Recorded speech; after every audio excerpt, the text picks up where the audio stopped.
HarperCollins presents The Silent Girls by Ann Troup, read by Jenny Bede.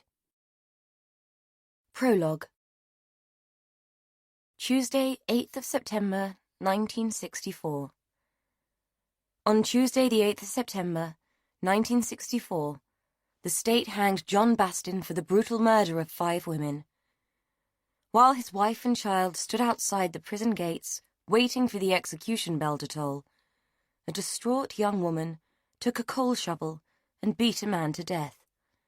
She brought it down again and again, slicing through cloth and flesh and hitting bone as her victim squirmed and cowered under the torrent of blows. Finally, his movements ceased, and all that remained was the battered pulp of his body and a glistening ooze of blood. The woman felt no sense of regret, even though she paused to feel for it. All she could locate was the heightened pulse of her adrenaline-fueled heart and the sound of quiet sobbing from the woman behind her. "Oh, Jesus! What have you done?" the other woman cried. Her words were loaded with fear and whistled out through her misery like the thin strain of a battered bugle. The woman looked at the blood-gorged shovel and noticed that her heart rate had started to slow into a dull, regular thump. She glanced at the body and prodded it with the toe of her shoe, bristling at the realization that some of his filthy blood had stained the leather. The right thing. That's what. She could feel nothing but relief now that the nightmare was over. She turned to the woman she had believed was her friend and said the words exactly as she meant them. "You owe me for this." There was no such thing as a favor that didn't have to be repaid, and she had a clear price. The other woman glanced down at the dead man, and then at her own ruined body. She paid her debt 4 months later. Chapter 1. August 2010. At first glance, Coronation Square didn't seem to have changed much in over 30 years. It still had its postage stamp patch of green in the middle, and still boasted its tall Victorian houses on all 4 sides. It still looked blousy and overdone, and it still had a baleful air that marked it out as somewhere to be wary of. On closer inspection, Edie could see that things had altered. The square had faded like an old rose, and its previously respectable veneer had degenerated into a flimsy, fragile facade. As she walked past the buildings, she noticed the addition of new doorbells, up to 6 per house, each one bearing a flimsy, weather-faded label that left people none the wiser as to who might live there. Old family homes had been carved up, mutating into flats and bedsits to house a cheapskate, shifting population. The street drinkers and off-duty prostitutes made a desultory change from the sherry-sipping matriarchs who had twitched their net curtains and traded in gossip. Edie remembered them well and shuddered at the thought. Number 17 was just as it had always been, and as familiar to Edie as looking back at her own childhood face in photographs. The house stood out like a rotten tooth, seedy and discolored from neglect. Ancient blue paint flaked from the window frames and peeled in curling sheets from the front door. The brass knocker hung precariously from a single remaining screw, the metal pockmarked and dulled by years of inattention. Edie regarded the whole place with a reluctance that sat like a brooding gargoyle at the center of her being. This was not a visit she would have chosen to make, had she not been forced to by circumstances, and the state of the house represented everything that she felt about her extended family. Neglected, old-fashioned, out of kilter, and more than a little embarrassing. The Morris family would never have been singled out for the veracity of their housekeeping, or their ability to embrace change.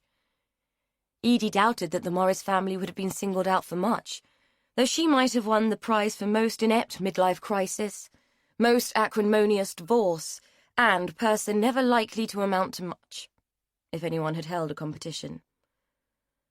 Not that any of it mattered. She had arrived and there was work to do. To her surprise, the old key worked perfectly and gave her easy entry into a cluttered, dingy, pungent past. The first thing she did was open the kitchen window to dissipate the fetid air. The second was to ring her sister. "Hey, it's me. I'm here." "Oh, God, how bad is it?" Rose asked, her voice laden with false concern. They both knew that she couldn't have cared less so long as she didn't have to deal with it. Edie surveyed her surroundings. She had perched herself on the edge of a rickety chair, and from there she could see only a fraction of the desuetude that had beset the house. Grease had trickled and congealed on the walls, and mould had started to mount an onslaught in neglected corners. It looked like Aunt Dolly hadn't deigned to lift a cloth in some time. A combination of Steptoe's front yard and 10 Rillington Place springs to mind, and that's just based on the smell. It's bad, Rose, really bad. Oh, Lord, I wasn't sure what it would be like. Are you sure you can do this on your own? Edie sighed. Rose's feigned empathy was a constant source of irritation. There isn't much choice. You can't help, and there isn't anyone else. Rose was about to embark on a month-long cruise with her husband, a long-awaited trip that couldn't be put aside, even for the death of a relative. I can't see this place fetching much. It will need gutting and half rebuilding, looking at the state of it. Is anyone going to want to take it on? Someone will. The property prices in that area of Winfield are going through the roof. It's up and coming, Edie. Someone's going to get an absolute bargain. Edie thought about the one-stop shop, the street drinkers and the bedsits. That somebody will need to have a lot of vision then. Rose, should we feel bad that we let it go on so long? Should we have done more? Edie hadn't set foot in the house since 1980, when it had been untidy and in need of a clean, but not on the point of ruin. She had been a child then, and how people lived hadn't been her primary concern. At that age, she had been preoccupied by ponies that she would never own, and contemplating a career as an air hostess, not worrying about how her strange relatives chose to live their lives. It had been a nice age, a time to have fantasies, a time to be unaffected by the knowledge that ponies were expensive manure-producing machines and that air hostesses were just glorified waitresses. Reality always bit eventually. How could we have known? She never told us how bad things were. I used to phone her once a month and she never said a word. I suppose we could have done more, but how were we to know? Rose was being unusually generous in her use of the word we. Edie had never phoned or ever checked in on her elderly aunt to pass the time of day. She had been too busy having a life. Now she wasn't, and this hasty, unwanted task felt like too little done too late. Do you think there is much of any value in there? Rose asked. Edie looked around again. I have no idea. Most of it looks like junk at the moment, and filthy junk at that. But I'll sort through it and let you know. Rose wasn't being greedy. Dolly Morris had died with debts, and the money had to come from somewhere. Being executor of this particular will came with responsibilities, not benefits. Will you go to the funeral? I suppose I should. I'm taking apart her life and selling it for scrap. It would seem mercenary not to, Edie said, wondering if Simon felt the same obligation to her now that their house was in the process of being sold and their property was being divided. She doubted it. His only obligation seemed to be himself these days. I know one thing, though. We'll have shares in Lever by the time I'm finished. I might well make a dent in the European bleach mountain tackling this mess. Rose laughed. Edie asked her how she was feeling. There had been some complaining about a twisted ankle that Rose worried might ruin the cruise. Sore and bored. Evan is being good, though, helping out, and the girls are calling in every day. I might die of the boredom, though. I can't wait until we leave. Of course Evan was being good. He was the kind of husband who would be. Rose's daughters were pretty perfect, too. They had stayed close to home and close to their mother. Sometimes Edie envied her sister that perfect family. She thought of her own child, made in his father's image and doing his own thing 10,000 miles away, and of her home being sold, all her things and furniture packed up in crates and boxes, which were sitting in a storage unit. Gah! She needed to get over herself. At this rate, she would end up just like Dolly had, sick and lonely in a house that held the bones of the past like an ossuary for the forgotten. I doubt that, Rose. Give it a few weeks on that cruise and you'll be back better than before. Well, I'll try and enjoy myself, though it will be hard thinking of you tackling this great big mess. Good luck with the clear-out. Her tone was full of sympathy, which grated on Edie like sandpaper being dragged over her skin. It was pointless saying anything. Rose was going on her trip regardless. Edie had pulled the short straw and had to live with it. Thanks. I might need it. Edie ended the call with the usual niceties and turned to contemplate her task. Good sense dictated that she try and make the kitchen semi-hygienic first. She would be staying a while and she would need to eat. The prospect of food poisoning wasn't pleasant, and by the look of it, several new life forms were breeding in the kitchen. She didn't dwell on the thought too long, for fear of throwing up at the horrors that her imagination might conjure, let alone the ones that faced her in the filthy kitchen. A quick survey of the cupboards told her that Dolly hadn't been a fan of cleaning products.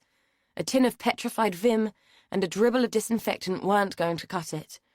Neither was the rock-hard blackened cloth that was welded to the waste pipe. It was time to go to the one-stop shop and stock up. If old Mrs. Vale, the terrifying matriarch that still loomed large in her memory, had still owned the shop, Edie's basket would have raised questions. The copious quantities of cleaning products and 3 rolls of black bags would have garnered curiosity, and in an hour the whole square would have known that Edie Byrne was clearing out the Morris house. On this occasion, the gun-chewing girl behind the till didn't show a flicker of interest, and barely looked up when Edie paid. Edie guessed that Dolly's fate was no one's business, and nobody's concern these days. There was something to be said for net curtain twitchers. They missed little, and would never have allowed an old lady to lie for days at the bottom of the stairs with a broken hip. She had lain there so long that she had died helpless and alone. Dolly's plight had been noticed not by her neighbours, but by a persistent meter reader determined to do his job, even if it did mean peering in through dirty windows and discovering dead old women. Every time she thought of it, Edie felt a flush of guilt. Dolly's lonely death had been inevitable, simply because no one had cared, and she was one of the few who had been obliged to. She lugged her shopping bags back across the square, using the central garden as a shortcut. There had been a time when the garden had been a pleasant place where kids could play. It seemed to be the haunt of the druggies and drunks now, if the litter of cans and needles were evidence of anything. As she approached the gate opposite number 17, she spied a group of people congregating outside the house and listening rapt as a man lectured them. He was pointing at the main drain in the road at the front of the house.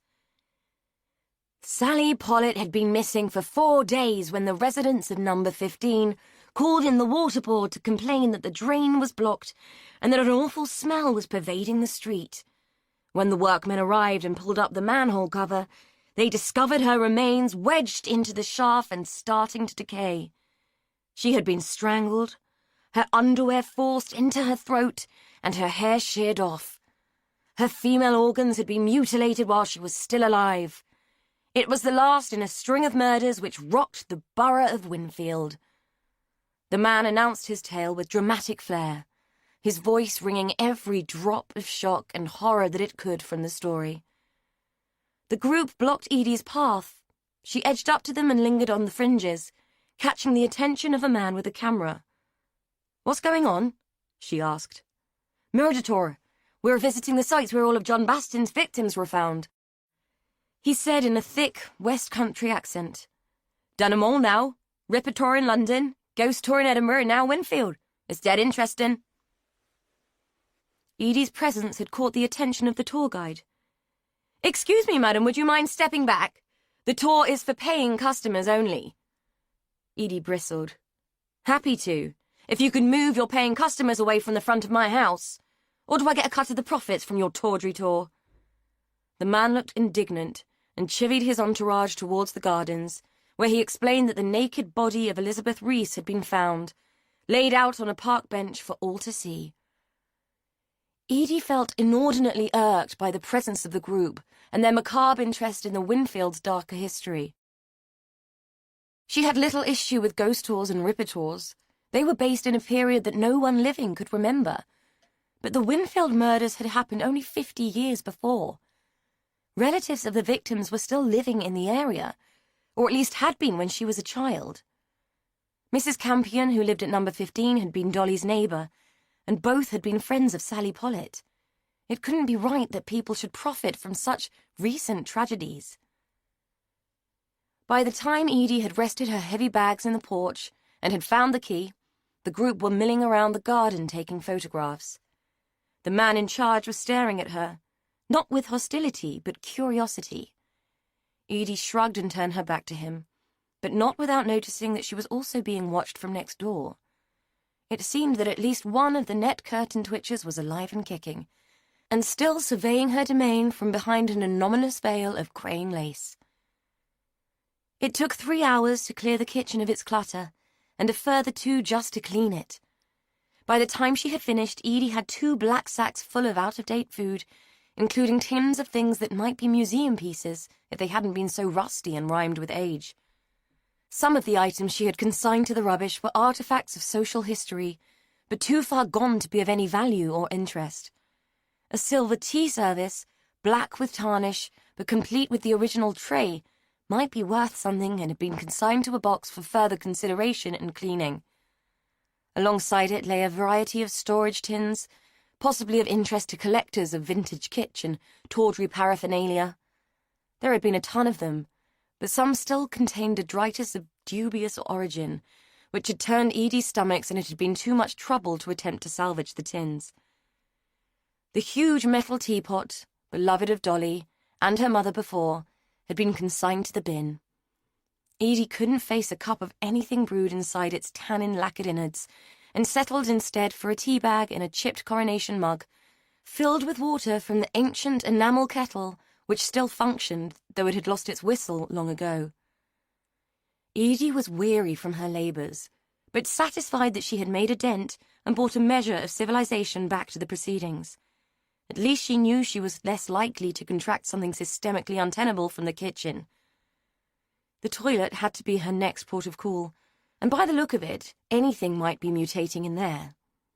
It had received a whole bottle of bleach a few hours before, and she hoped the substance would live up to its claims and kill 99% of all known germs, though she could hazard a guess that Dolly had nurtured a few million as yet uncharted by biology. At this stage, it was tempting to just cordon everything off with biohazard tape and throw petrol on it. Unfortunately, it wasn't an option. Arson wouldn't pay the debts. The debts were a puzzle. There had been no evidence that Dolly had been short of money, yet she had released equity from the house and left it mortgaged to the hilt. There was even less evidence of where the money had gone. It certainly hadn't been spent on the high life or home improvements. At 5 o'clock, Edie started to feel hungry and contemplated revisiting the shop in search of food. A quick glance in Dolly's dusty hall mirror told her that she would probably need a bath and a change before venturing out. The grime of the kitchen had transferred itself to her, and she ran the risk of being picked up for vagrancy if seen in public in that state. She had yet to assess the condition of the upstairs bathroom, and dreaded what she might find. Halfway up the stairs, her progress was interrupted by a sharp knock at the door. A young girl, maybe 14 or 15, stood on the doorstep. She surveyed Edie's dishevelled state with utter disdain, but delivered her message anyway. "Nan says to ask if you are Rose or Edie." "I'm Edie." "Why?" "Nan says if you're one of them, you're to come round for a cup of tea." Edie was taken aback. "That's very kind of your Nan, but it's really not necessary." "Nan said you would say that, and told me to tell you to wind your neck in and do as you were told, and that Beatty would have tanned your hide for being so rude." The girl said it as if she had rehearsed her speech thoroughly. "Who's Beatty?" she added as an afterthought. Edie smiled. "Beatty was my Nan, and she was twice as terrifying as yours. Tell Lena I'll be round in 20 minutes, and tell her I said thank you." The girl nodded and made to turn away. "So what's your name?" Edie asked. "Georgia," the girl said, as she flitted back down the front steps. So, Lena Campion was still alive and more than likely the quiet observer behind the lace. Edie remembered her well, but had forgotten the neighbourliness that would make a person invite a virtual stranger to tea. Perhaps it was an artifact of the days when Coronation Square had been the kind of place where no one locked their door, and there had been a lively trade in bartered cups of sugar and shillings for the meter. Edie shrugged off the reverie and returned to the task of cleaning herself up. Dwelling on the past could serve no useful purpose. The bathroom was just as bad as everywhere else, and even 10 minutes of scouring couldn't bring the bath up to any acceptable shade of white, but Edie figured it was clean if not attractive. A tepid, shallow bath was run from the worryingly ancient hot water heater that needed a match to light it and a prayer to stop it from exploding. Edie wondered that Dolly had survived at all, alone in such a house. It seemed booby-trapped by antiquity, and liable to be the death of someone sooner or later. At 6:25, she had managed some semblance of humanity again, and set off to Lena's for the promised tea. In juxtaposition to number 17, Lena's house had always been a riot of family life. People drifted in and out at will, and there were always children herring about. A pot of fresh tea was always on the go. It seemed quieter now, and there was no sign of the girl Georgia, but Lena hadn't changed in the 35 years since Edie had last been in her company. She was a little bit more bent, softer around the middle, and her face was lined, but her personality hadn't altered a bit. Her tilted smile of welcome was wry, and gave some indication that the loudmouth matriarch of old was still fully present. "Sit yourself down," Lena said, indicating a chair to the side of a cloth-covered table. The seating was marked out by the addition of placemats, showing scenes of old Winfield, scenes that Edie couldn't remember. Winfield as a verdant residential paradise was long before her time. She did as she was told and sat, smiling her thanks at the old woman. "It's very kind of you to invite me round. I wasn't sure if anyone who knew Dolly would still be living around here." Lena hauled the huge teapot over the bone china mugs and poured expertly, a thin stream of golden liquid releasing its enticing perfume as it hit the china. Lena was so adept at this ritual that she could complete it without a drop being dribbled or splashed onto the white linen cloth beneath. As Edie watched, she knew that she would never be able to achieve the same. Everything would have been sullied if left in her hands. "Well, I think I might be the last. They've all gone one way or the other," Lena said, setting the pot down as if it weighed no more than a piece of fine-blown glass. "So, you just back for the funeral, then?" Edie tried to smile but couldn't. "That, and I'm here to clean out the house and put it up for sale," she said. Lena froze for a moment and stiffened, the milk jug held in mid-air. "Sell?" "I'm afraid so. She had a little bit in the bank, but not enough to pay all the debts she had." "Couldn't one of you girls have lived with her and helped her? It's what we did in my day. I looked after my mother until the day she died, and Dolly looked after your grandmother until she died," Lena said, a little judgmentally if Edie were honest. A brief respite brought about by the questions of milk and sugar allowed Edie to think about her response. "Perhaps we should have, but I haven't seen her since I was a kid. Rose and I thought things were fine. Dolly never said otherwise. We didn't know how bad things had got." Even to Edie's ears, it sounded like a litany of excuses, the timbre of her guilt making her want to run from Lena's censure. Lena stirred her tea and nodded. "Fair enough. Just thought I'd be gone before the square was. I thought Dolly would be the last one standing, not me. I'd like to say that you can move in next door and keep the old place ticking, but it's beyond that, I know. I've been nagging her for years to sort the place out, but after Dickie died, she just lost heart for it. I tried to help her as much as I could, but in recent months she wouldn't even answer the door to me. Just cut me out completely. It's like she lived her life in the past. She hardly left the house by the end, and I feel so bad that I didn't know that she was hurt." There was such a look of sorrow and worry on Lena's face that Edie felt compelled to reach out and squeeze the old lady's hand. "You were friends for such a long time," she said. Lena looked away from her and surreptitiously wiped a tear away with the corner of her apron. "We were. Me and Dolly, the scourge of Winfield, your Uncle Dickie trailing in our wake." She laughed. and shook her head as if to shake off her memories. All gone now, though. Edie thought about Dolly's twin for a moment. Dickie had been the Boo Radley of Coronation Square, a ubiquitous yet quiet presence, unobtrusive but powerful nonetheless. He had died 5 years before. Edie hadn't gone to his funeral and felt sad about that now. Sad that Dolly hadn't told Rose until it was too late. Edie didn't even know where he'd been cremated, or whether there was a memorial. No one had ever mentioned one. Dickie had been a sweet man, and had deserved better from everyone. Things change, she said. Lena looked at her.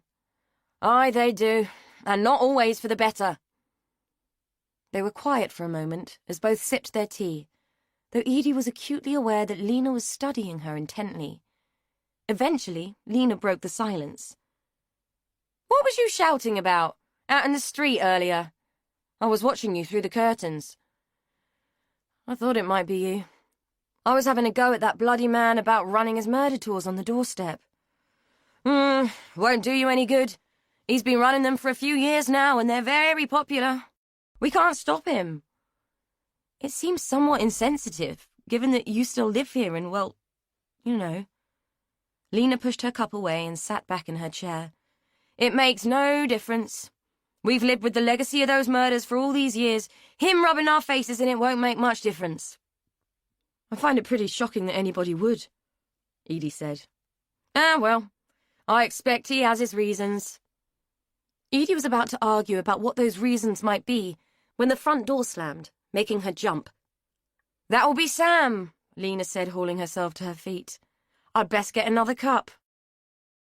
Edie watched her waddle into the kitchen and braced herself for the reacquaintance with Sam. She had forgotten about him until Lena had said his name. Somewhere in her mind were vivid memories of a boy prone to pulling hair and bullying little girls. A boy she'd had a huge crush on, if she remembered correctly. The Sam she could recall had managed to turn a simple game of hide-and-seek into a terrifying blood sport, calling it murder in the dark and scaring her witless. She was still smiling at the memory when he walked in. Bloody hell. Edie Morris? Hello, Sam. And it's Edie Byrne now. How are you? Still terrorizing the neighborhood? Not so much these days. Not so many annoying little girls following me around. Looking her up and down. You've changed. Well, it would be a bit of a medical oddity if I hadn't. It's been 30-odd years, she said, returning his scrutiny and appraising him. She wished the years had been as kind to her, and wondered why it was that men aged so much more appealingly than women. Where Sam had laughter lines, she had crow's feet. Back for the funeral, are you? Bit of a mess to face next door, I don't envy you. Last time I was in there, it was like the black hole of Calcutta. Something like that, Edie said, thinking about all the rooms she had yet to tackle. When did you last visit? Years ago, when Dickie was alive. He was a bit prone to falling over and Dolly couldn't lift him. I'd help out when I could. Edie felt another flush of guilt at the realization that this other family had borne the burdens of her own while she and Rose had blithely got on with their lives. We didn't know how bad things have got. Dolly never let on, she said. That's what happens when you live away, I suppose. So, Edie Byrne, what's with you these days? Married? Kids? Recently unmarried and one kid, though he's not much of a kid now. He's 26 and doing his own thing. I take it Georgia is yours, Edie said, still wondering where the young girl had disappeared to. She had been expecting to meet her again. Georgie? Not mine. I love her dearly, but won't lay claim to her. Nah, she's Shelley's kid. You remember Shelley? Edie didn't, or if she did, it was a vague flash. Even back then she had been hard-pressed to keep track of the Campion brood. Lena had come from a big family, and was always knee-deep in relatives. Vaguely. Is she Davy's daughter? Davy was Lena's brother, and a man who had given the younger Edie a severe dose of the creeps. That's her. She's on her own now, so Mum helps out, and so do I. Edie had forgotten how confusing Lena's family could be. She supposed the children called Lena Nan because it was simpler. I never could keep track of you lot. There were so many, she said. Sam laughed. It suited him. He had a face designed for laughter. That's true. How's Rose? I always had a bit of a thing for her when I was a kid. Edie was surprised at this. Rose must have been at least 8 years older than Sam. She's okay.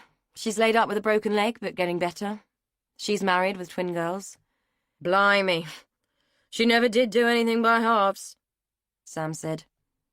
Edie felt a little wistful that Sam remembered her as annoying and Rose as a paragon. Some things never changed. So, how long are you staying? As long as it takes to get the house sorted out. By the look of it, that could be some time. If you're planning on selling stuff, I've got a friend who's an auctioneer. I could get him to call round and take a look if you like. I'm not sure any of it would be worth much, but that would be helpful. Thanks. I might need a few days to sort through the junk, though. I'll give you my number. You can call me when you're ready, Sam said, pulling out his mobile phone. He reeled off the number, and Edie duly inserted it into her own phone's memory.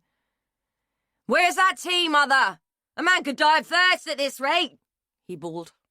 The sound of his voice was so deep and sudden that it ricocheted through Edie and made her want to wince. She held her breath for a moment and waited for her heart to steady, wondering how long it would take her to get over her fear of men who shouted. The interjection had unnerved her, and she felt the need to leave. She had stayed long enough for politeness' sake. Well, I should go. Lots to do next door. Lena had returned and stood in the doorway, holding a cup and looking pensive. Don't do too much on your own, you'll need some help. It's quite the mess in there. Stay and have another cup of tea, leave it until after the funeral, eh? We'll help, won't we, Sam? Sam smiled. Of course we will. What are friends for, eh? Edie gave them a weak smile. Friends were people you saw frequently, not old neighbours who you hadn't seen since you were a kid. But they were kind people, and kindness was not to be sniffed at. That's a lovely offer, thank you. I might well take you up on it if it's all more than I bargained for. She turned to Lena. I won't stay for more tea, but thank you. I'll see you at the funeral tomorrow. Lena nodded. Course we'll both be there. Have you organised a wake? Nothing much, just a few sandwiches in the hall at the Creme. I've no idea who's coming. Lena nodded again. You never know with a funeral. All sorts crawl out of the woodwork. I could have done it here, you know. Edie didn't know what to say. Rose had organised everything over the phone. She had just been nominated as the person who would show up and save what little face Dolly's family had retained. Oh, what a kind offer, but Rose arranged everything. I don't suppose she would have wanted to put you out. Before she left, Sam turned to her. It's been nice to see you again, Edie. Take care of yourself. You too, Sam, she said, surprised to realise that she meant it. Well, I'll be off then. I need to sort out somewhere to sleep. She turned to Lena. Thank you so much for the tea and company. You're welcome. And don't be a stranger. If you have any questions, you know where I am, Lena said. The old woman still looked a little pensive, and her words puzzled Edie. Questions about what? Number 17 felt cold and lonely after the warmth and homeliness of Lena's house. Despite the fact that it was June, Edie felt inclined to put the fire on in the lounge. There had never been central heating in the house, and she remembered it being Baltic in winter with only 2 gas fires and a scattering of dangerous-looking electric heaters to warm the whole house. As she lit the gas, she worried about carbon monoxide poisoning and checked the flames for colour. They looked all right, but she was probably no great judge. She hugged herself and huddled for a moment by the hearth, soaking in some warmth and wondering if the cold might actually be coming from the inside. It would take more than a few half-hearted flames to thaw her ice-defended core. Ignoring the oppressive clutter of the lounge, she made her way upstairs by dint of the feeble landing light, which swung in its shade and cast looming shadows across the stained and aged wallpaper. When she removed her hand from the banister at the top, she had noticed that she had gathered a number of long, fine, blonde hairs on her palm. She shook them off. Dolly's bedroom turned out to be a no-go zone. Not only was it filthy and squalid, but it was full. Every surface was laden with clutter, and clothes had been piled onto the bed. more of the hair littered the room, both in fine filaments and huge hanks. Several disembodied wooden heads had been scattered around the room, each at varying stages of baldness. It was a macabre sight, especially when lit by a bulb not much brighter than a candle.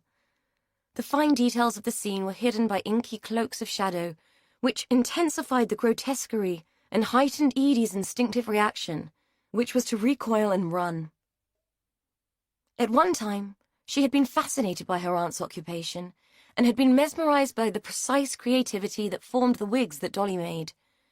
Now the half-made hairpieces looked repulsive, like things that had been attacked, savaged and brutalized. The faceless wooden wig blocks made the whole scene even more disturbing, with the shadows painting gruesome features onto their flat faces. Edie shut the door and suppressed a shudder. Dolly's room was best faced in the cold and reasonable light of day.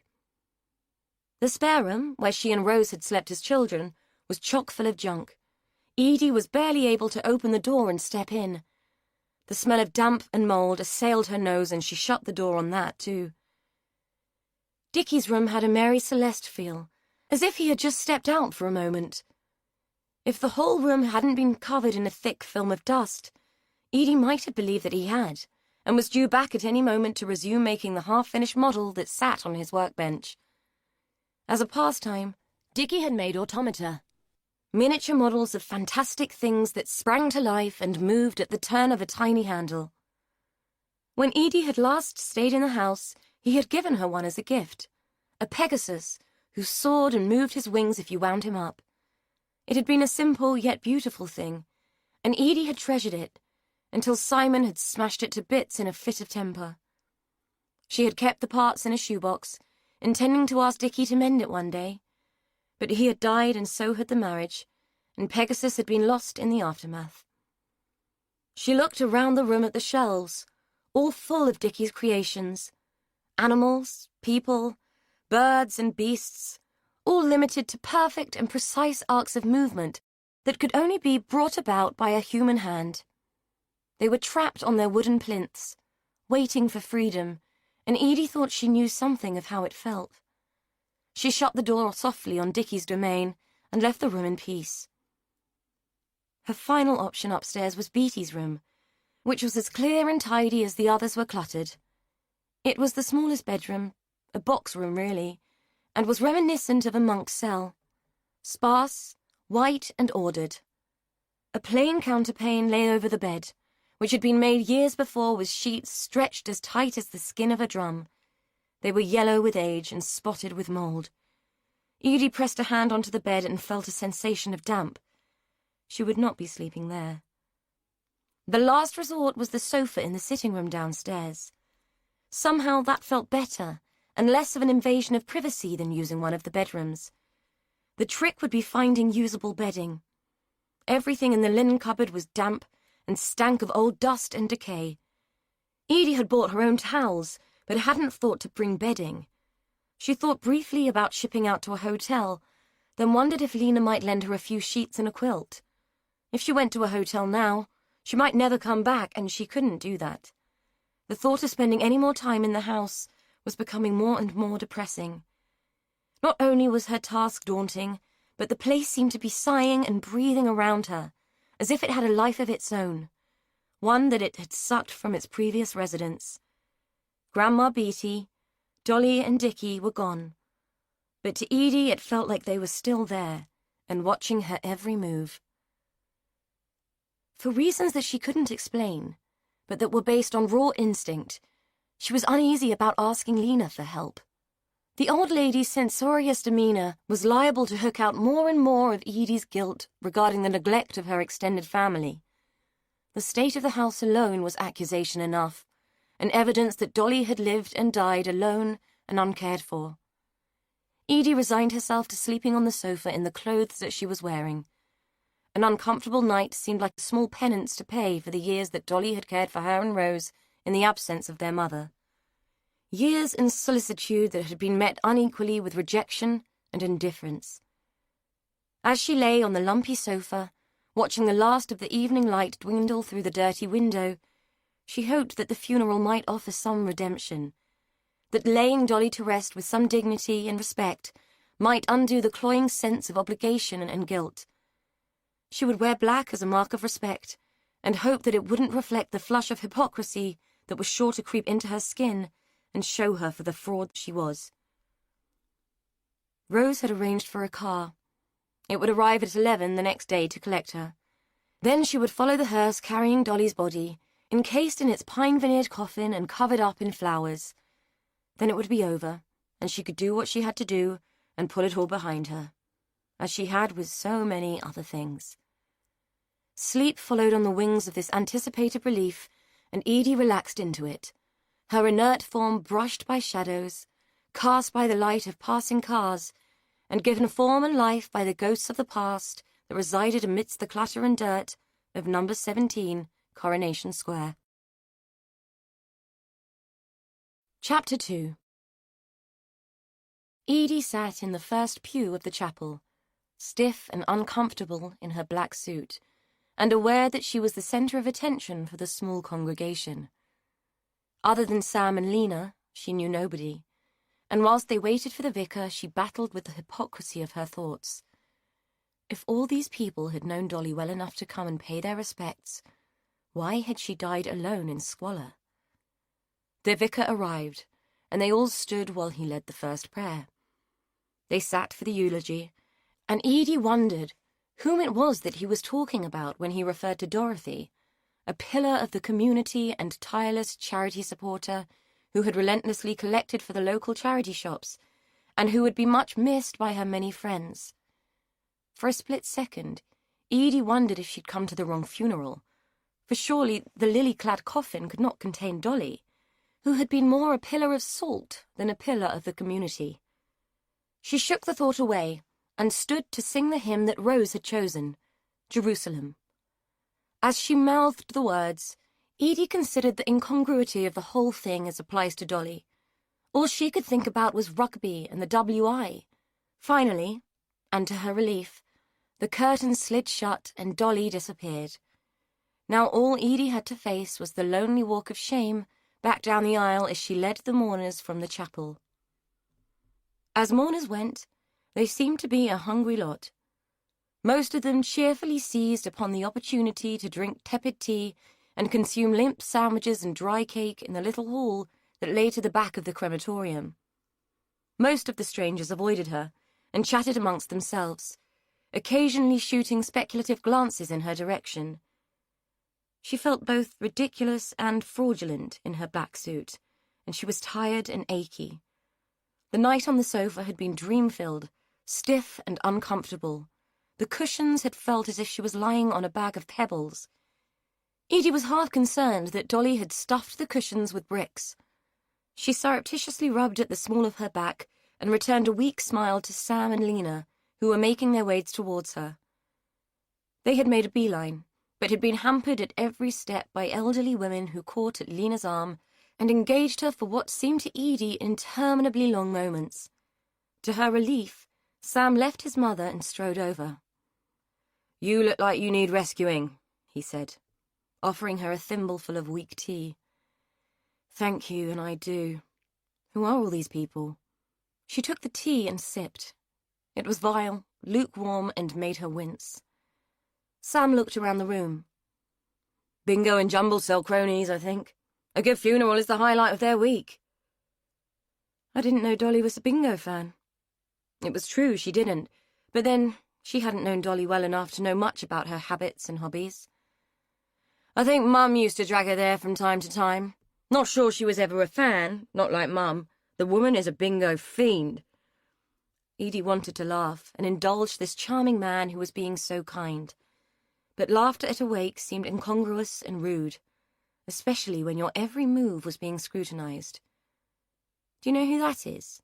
she said, nodding towards a tall, smartly dressed middle-aged man who stood alone, looking almost as out of place as Edie felt she was.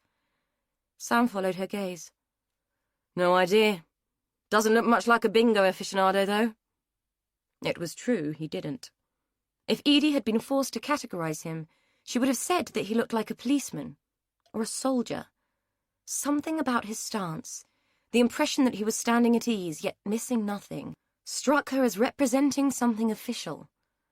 Her attention was pulled away from him by the arrival of Lena. "Bloody ghouls! Not as if one of them cared about Dolly. Makes me sick. They only come for the free food and a cup of tea. Some of them want to get a life." Lena said it as if the cheery exchanges she had voluntarily participated in had been some kind of personal affront. It made Edie smile. "Well, I'm glad at least a few people came. It would have been a poor show for her if it had just been the three of us. Besides, someone has to eat all these awful sandwiches." Lena regarded the limp, curling Eckencrest sandwiches that sat sad and unappetizing on the plate that she held. "Sausage rolls weren't up to much either. I swear the tight buggers here used the leftovers from the last stew." Edie nodded. "You're probably right." She turned to find a spot where she could abandon the rancid tea and winced as the movement jarred her aching back. "What's up? Did you hurt yourself?" Sam asked, a look of concern flickering across his handsome features. Edie gave him a wan smile. "Oh, it's nothing. I ended up sleeping on the sofa last night. The house is pretty damp and I couldn't find any clean bedding. I'm just a bit stiff, that's all." Lena had turned away, distracted by yet another mourner who ignored Edie, but expressed their sorrow to the woman who had known Dolly best, yet hadn't known when her friend lay dying, hadn't checked on her, hadn't spoken to her in months. It was natural that people would gravitate towards the more familiar face, Edie supposed. It was probably justified. She'd have been hard-pressed to know how to react if anyone had approached her and expressed sorrow for her loss. It had been uncomfortable enough when the vicar had shaken her hand and expressed his sympathy.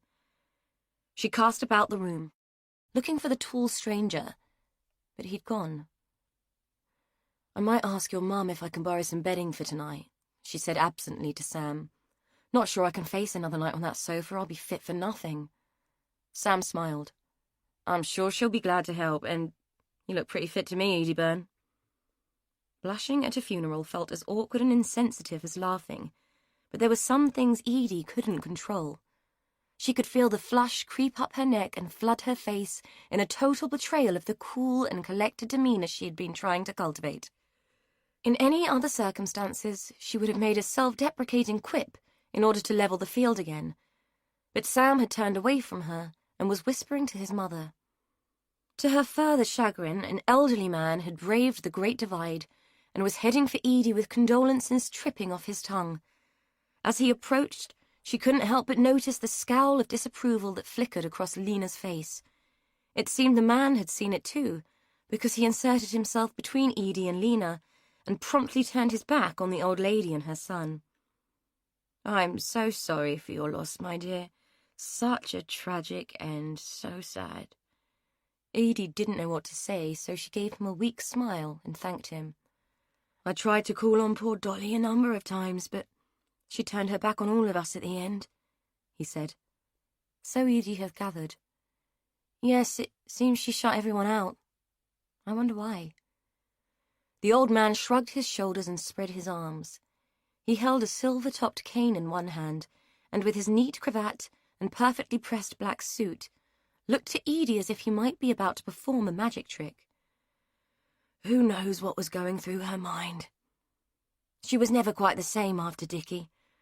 I always suspected that in losing him she lost her purpose. Fell out with almost everyone, so I believe. Became very suspicious of us all. It's a terrible thing when people push their friends away. Edie nodded, only half listening to him. Everything people said to her with regard to Dolly felt like an indictment. He placed a cool, thin hand on her shoulder and gave it a squeeze. She was surprised at the strength of it. He looked so frail. "Still, life must go on, mustn't it? And I must say you really are the image of your father." The mention of Frank, any mention of Frank, stunned Edie. No one ever spoke of him. If it wasn't for the fact that she knew someone had to have sired her, Edie might have thought that her father was a figment of everyone's imagination. Frank Morris, eldest and most unprodigal of Beattie's sons, had been a taboo subject for so long that this sudden mention had jarred her completely. Before she could muster a response, the man had turned on his heel and walked away. Lena nudged her with an elbow much sharper than the woman's fleshy figure belied. "What did he want?" she asked. "I don't know. Who is he?" Edie said, still reeling from the overt mention of her father. "You don't want to know. He's a vicious old gossip with a chip on his shoulder. Best to ignore him, everyone else does." Edie was good at doing what she was told, and damped down her curiosity as instructed. People were beginning to leave, much to her relief, and the hollow thanks and farewells that she was forced to deliver, whilst flanked by the indomitable Lena, were distraction enough from the strange encounter. Lena had gone further than just loaning some bedding, and had offered Edie a bed for the night, which she had accepted gratefully, and had appreciated fully when the bathroom had also offered a shower. The squalor and oppression of number 17 had been washed away in an instant under the pelting hot water, and a night between clean white sheets that oozed the aroma of fresh air and sunshine, even if it had come from a packet of soap powder, had eased any reservations that remained. With the help of Lena's kindness, Edie had the best night's sleep she had experienced in an age. She descended the stairs, refreshed and reinvigorated, to be met by the smell of bacon, a fresh cup of tea, and Sam sitting at the table and smirking at her over his breakfast. "You moving in, then?" "Not quite, just taking advantage of your mother's hospitality and catching a bed for the night. I'll buy some bedding today and make do next door." "You will not," Lena said, as she placed a huge plateful of fried food in front of her. "You can stay here as long as you like. It's the least I can do. Ignore him, he's always been a sarky bugger. I would have offered you a room straight off, but I didn't know quite how bad it was next door." "I do really appreciate it, Lena. It's pretty depressing in there. I honestly don't know where to start. I made a dent in the kitchen the day I arrived, but it's hard to believe how much stuff they hoarded," Edie said, eyeing the breakfast, and surprised to find that she actually had an appetite for it. She hadn't bothered with breakfast for years.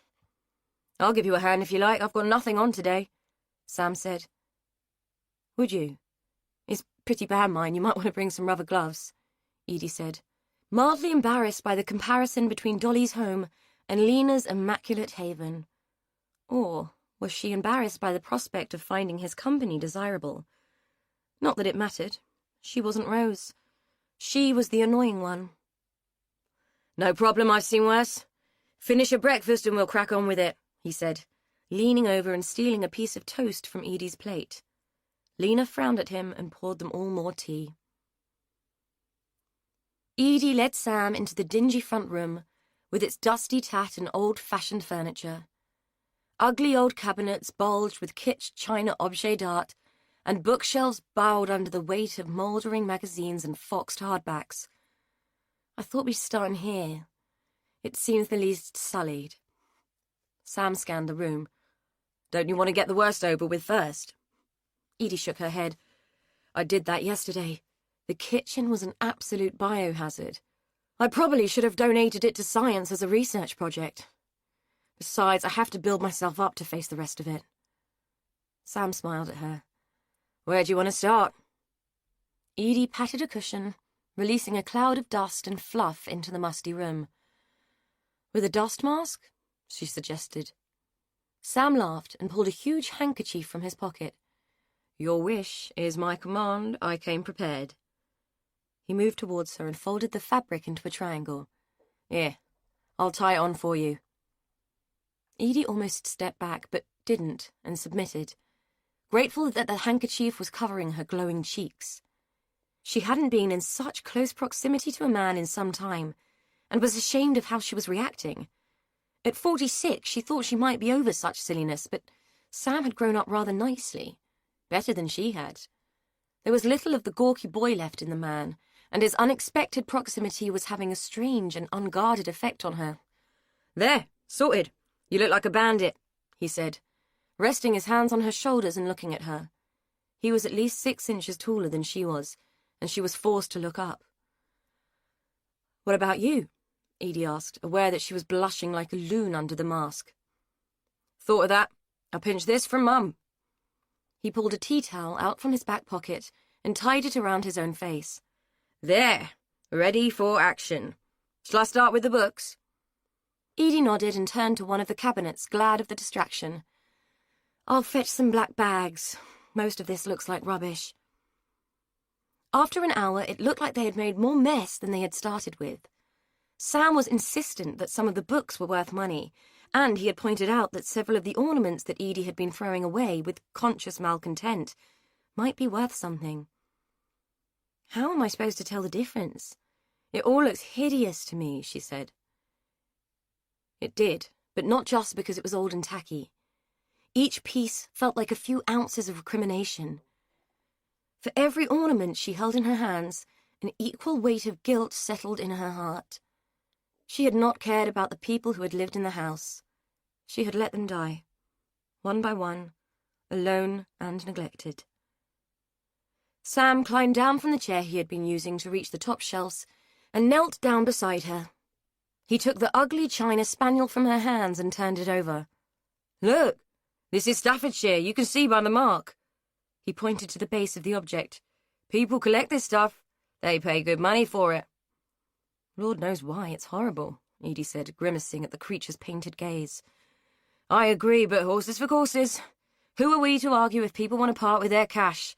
The object of the exercise is to raise as much money as possible, isn't it?" "I suppose," Edie said. "You're right, but I just want to get it over with as quickly as I can." Sam pulled off his impromptu mask and sat back on his heels. "I can see that.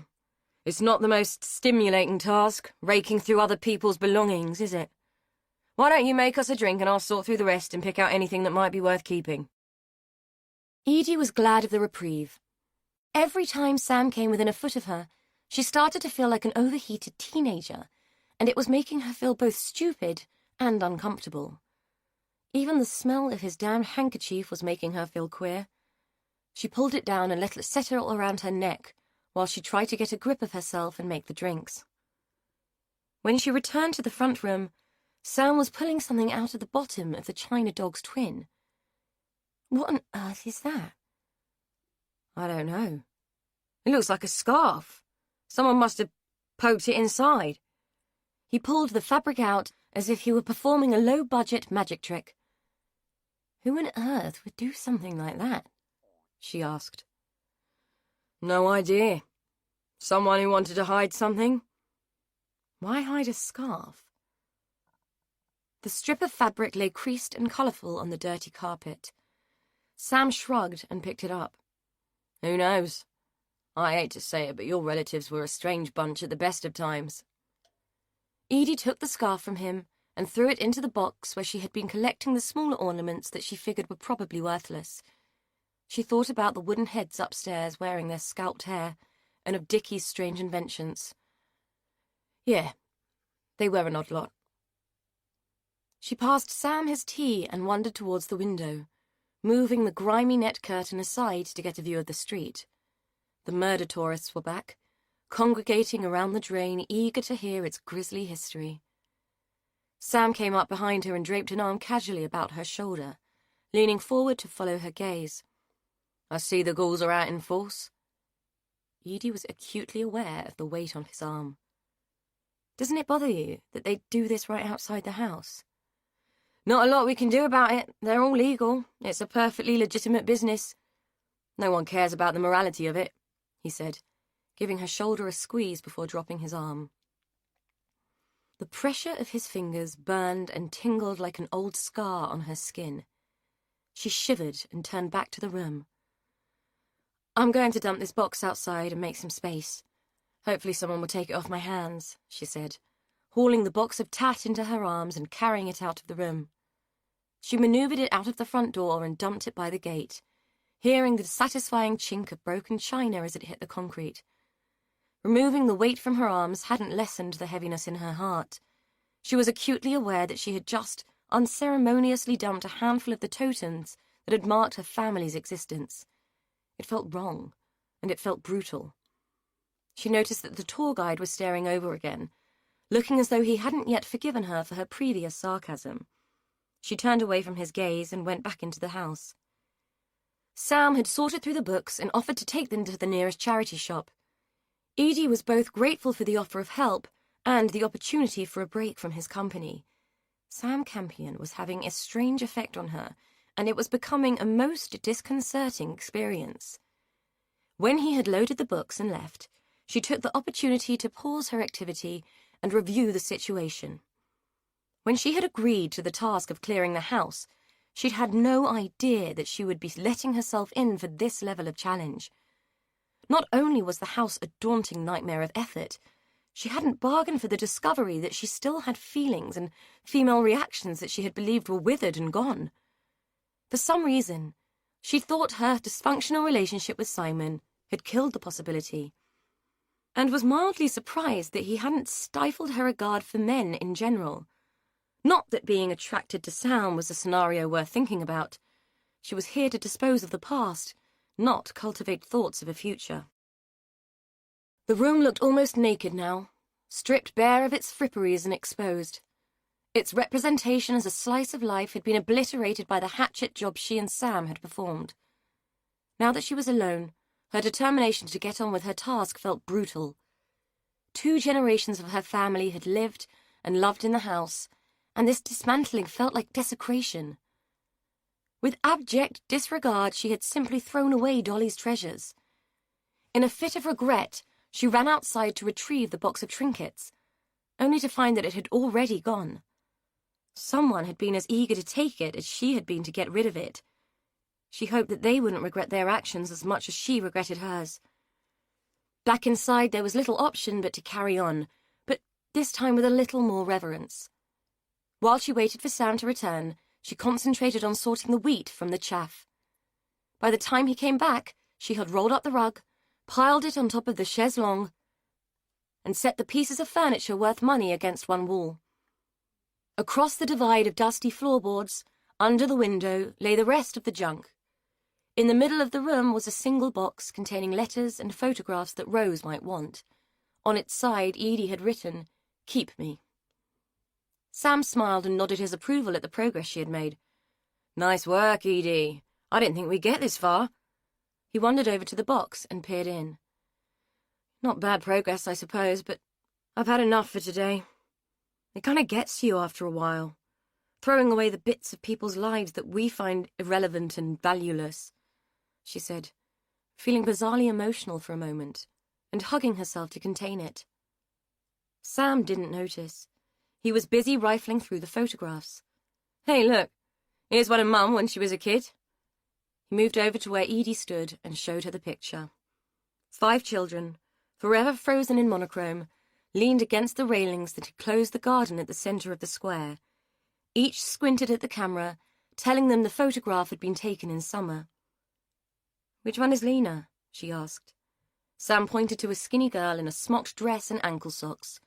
She was scowling at the camera. "That's her. You can tell by the expression on her face. She still pulls that face when she's pissed off with something. That one there is Sally." He pointed to another of the 3 girls in the picture. Sally had looked a little like Lena, but had more meat on her bones and a rounder, prettier face. Edie thought about the drain outside and suppressed a shudder.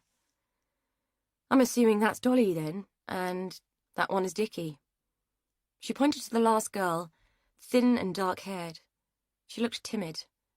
Dickie just looked like a younger version of the man she remembered. "So who's the other boy?" The second boy was dark too, swarthy-looking and with an intense, confident stare. He was a good-looking child, whoever he was. As she peered at the picture, she could see that the sun had created a halo-like aura around the boy's head. It was quite a strange trick of the light. "No idea. Never seen him before. I'll ask Mum later."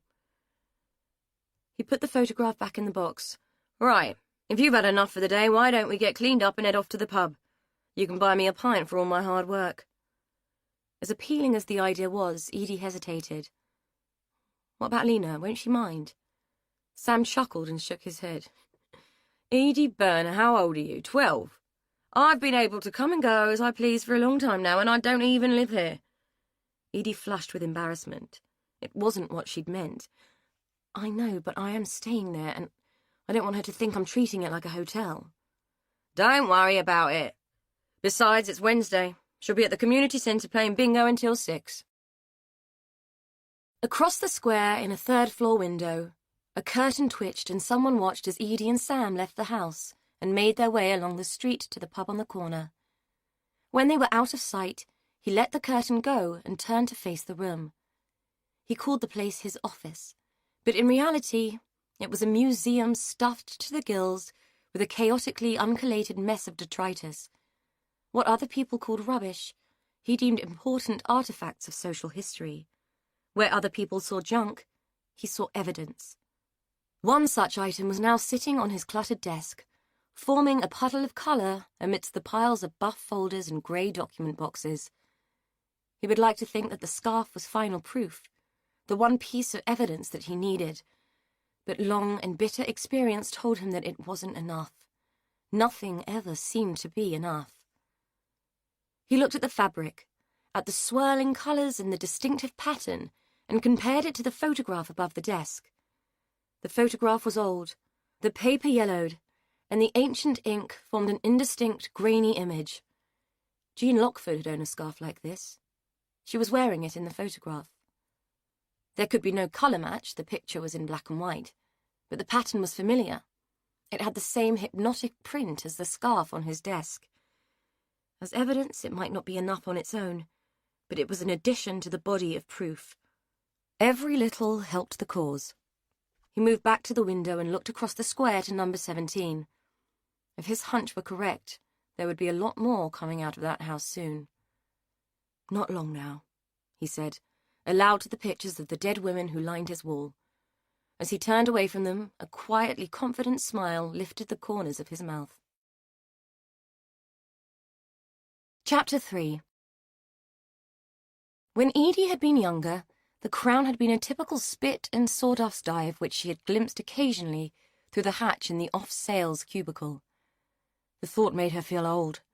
She couldn't think of the last time she'd been in a pub that had a separate space where people could buy their booze to drink off the premises, another tradition that seemed to have died out. That had been in the days when she and Rose could gain a few pennies for sweets by taking empty bottles back to the pub's offie and pocketing the deposits. They called that kind of thing recycling now. Back then it had just been a way of life.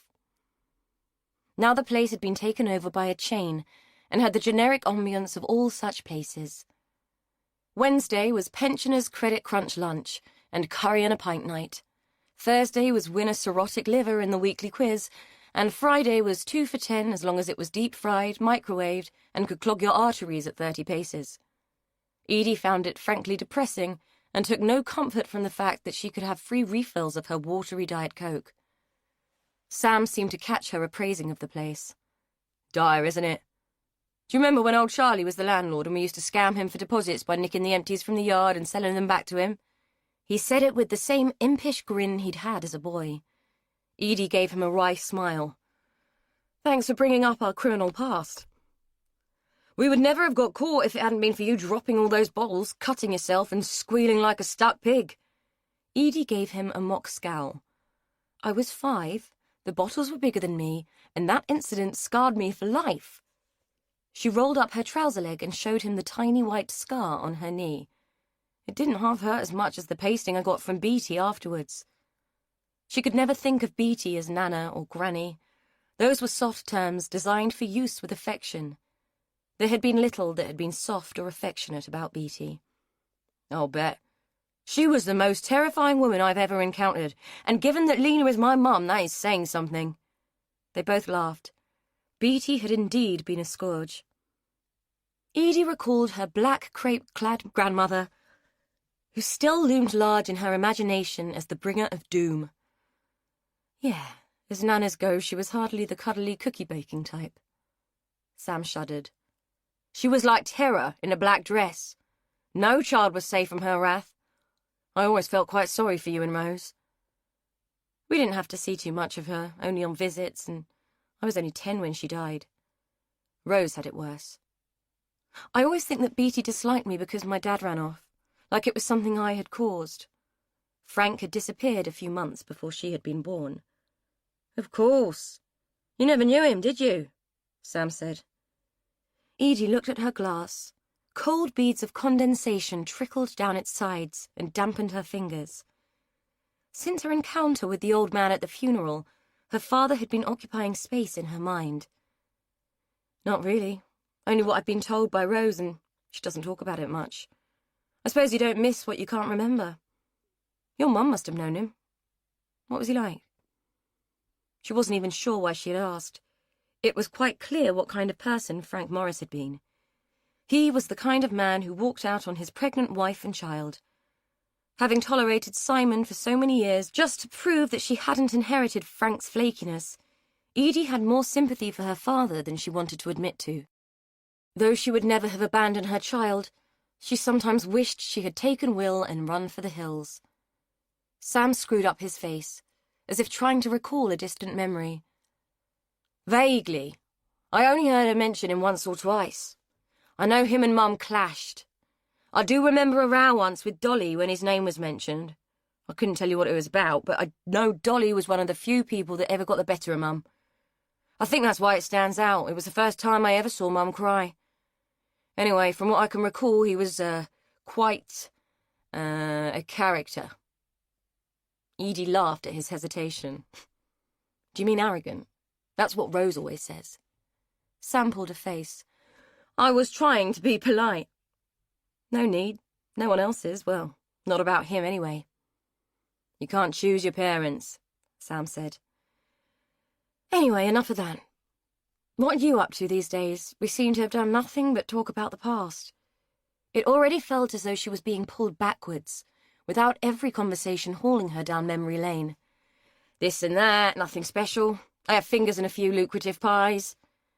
He'd avoided looking at her, and it was clear he didn't want to expand on his occupation. So you must live quite near. You seem to spend quite a bit of time with Lena. I'm not far. I've got a flat at Riverside. I see Mum most days, let her cook for me and that. She's getting on, and it gives her a reason to get up and get going. She's had a houseful all her life. I doubt she'd cope if we left her to her own devices. Edie had to agree. A woman like Lena would wither and die without a familiar purpose. Maybe that's what had happened to Dolly. Without her mother and brother to look after, she had quietly faded without fuss. I'm glad she has a reason to crack on with it. I think you're right. And Riverside, well, that's a bit posh, isn't it? Edie had passed the new development when she had arrived in town. It was most impressive and out of the price range of ordinary folk like her. Can't be that posh. I have shares in the company that developed the land. It came out casually, as if he felt it was neither here nor there that he owned part of a huge company. Fingers in pies, indeed. Blimey, you dark horse. I'd have made you take me somewhere much better than this if I'd known, Edie quipped. Sam laughed. Well, you were buying, so I thought I'd keep it low-key. Which reminds me, you might be on free refills, but I need another pint. I'll take you somewhere posh next time. He walked towards the bar and left her pondering next time. Jesus, she was behaving like a giddy schoolgirl, and a desperate, frustrated one at that. The fact that he was clearly loaded was quite sobering, and if she thought about it, fairly intimidating. Nice as he was out of her league in so many ways. Besides, he was only being kind because of past connections. There was nothing in it for her above the generosity of old friends. Lena, too, was mulling over thoughts of old friends, so much so that she hadn't been able to concentrate on the bingo and had missed the opportunity of winning twice. Not that she wanted the prizes. Last year's recycled Christmas presents and the same bottle of wine that had been redonated as a prize 3 times weren't exactly high on her list of desirables. But peace of mind was. She was going to be hard-pressed to find any of that now that number 17 was under scrutiny. There were too many ghosts hidden in that house, and she, for one, wasn't looking forward to any of them making their presence known. Edie was going to find things she probably wouldn't understand, and the mere thought of it was breaking Lena's heart. She sighed and hauled herself to her feet. Bingo was over and everyone was leaving. If there were going to be things that Edie didn't understand, Lena would have to make herself available to explain them. Edie was sorry to discover that Sam wouldn't be joining her at Lena's. Though she had to accept that he did have a life away from his mother, she had enjoyed his company. It had been good to laugh and spend time with a man she didn't want to brain with the nearest blunt object. Thoughts of Sam were soon chased away by Lena's demeanour. The old lady looked tired. as if she was carrying the weight of the world on her shoulders. Edie guessed that the afternoon's bingo session hadn't yielded its usual pleasures. "Everything all right, Lena?" she asked as the woman trudged into the house and slumped into her favorite chair. Lena shrugged. "Tired, that's all. I usually get fish and chips on a Wednesday. Be a love and go and fetch 'em, will you? I don't think these old bones will stand another trip out today." Edie didn't hesitate. It was the least she could do to repay Lena's hospitality. Though there was some grappling over who would pay, Edie won and set off to fetch their supper. The queue inside the shop was long. She loitered outside for a few minutes, loath to expose herself to the steamy aroma which would linger on her clothes. L'eau de chip shop wasn't the most appealing perfume in the world.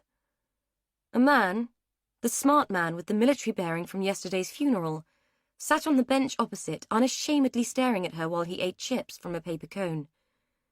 Edie found his scrutiny wholly unnerving, and tried to ignore him by peering up and looking around the square, but his attention was like a magnet and compelled her to keep glancing at him. She almost sprang back when he suddenly stood up and launched his unfinished meal into a nearby bin.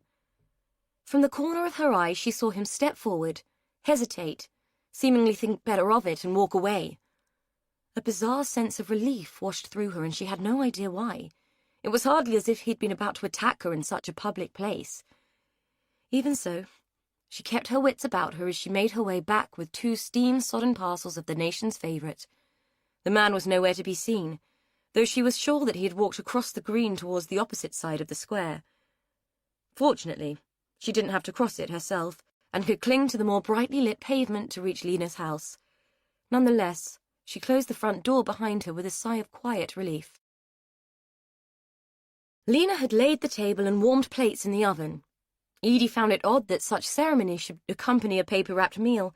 Surely the whole point was to have time off from preparation and clearing up. She would happily have eaten her own supper from the greasy bundle, but concluded that when in Rome it was wise to feign Italian.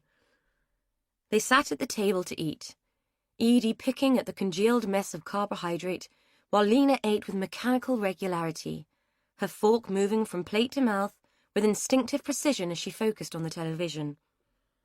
One of the soaps was on, churning out typical storylines where someone had stupidly lied, someone else had slept with someone's partner, and yet another was developing a dangerous addiction that would result in doom and disaster. Edie found the show mindlessly oppressive and mentally tuned it out, her thoughts returning to the strange man in the square. There had been something vaguely familiar about him, more than the recalling of him at the funeral. It was something from way back that nudged at her memory. She reached for a slice of the thin white bread that Lena had provided and took a bite. A slick of margarine coated her mouth, and she felt her stomach begin to lurch. She had never been able to stand the taste and texture of margarine. She discarded the bread and took a gulp of tea to wash the taste away, while her memory wheeled and clicked like an enigma machine and decoded the messages of the past. Slowly, images flickered across her mind. Another death, another funeral, limp white bread sandwiches made with margarine and a smear of meat paste. The flush of tepid tea to take the taste away, a grimace and the glimpse of a man sitting in a corner and staring. The same man. He had been at her mother's wake. Much of the event was a complete blur. She couldn't look back at it without an overwhelming, confusing sense of loss and longing for the woman she had never felt able to love. She couldn't remember who had been there other than Simon, who had insisted on repeatedly looking at his watch and sighing, and Rose, who had done all the talking and thanking people for coming. But she recalled that man, and it didn't make sense. "Lena, did you come to my mum's funeral?" Lena pulled her attention away from the TV. "Eh? No, love, I didn't.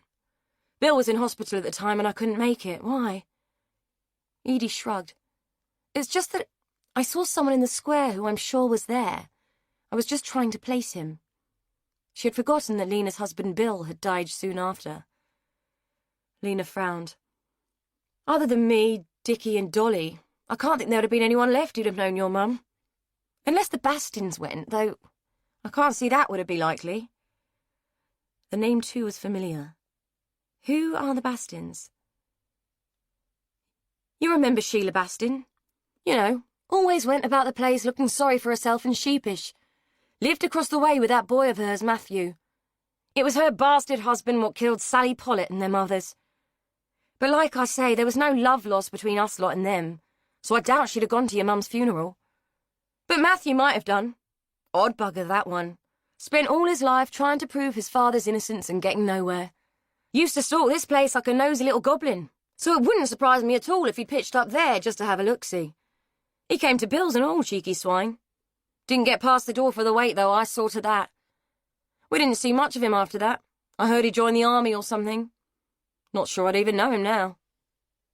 Of course. The different sections of Edie's memory clicked into place like a combination lock set to the right sequence and released. She did remember him. Matthew Bastin, son of a killer and bully bait for the whole square. Skinny, scruffy, and always hanging around as if he was waiting to be picked on.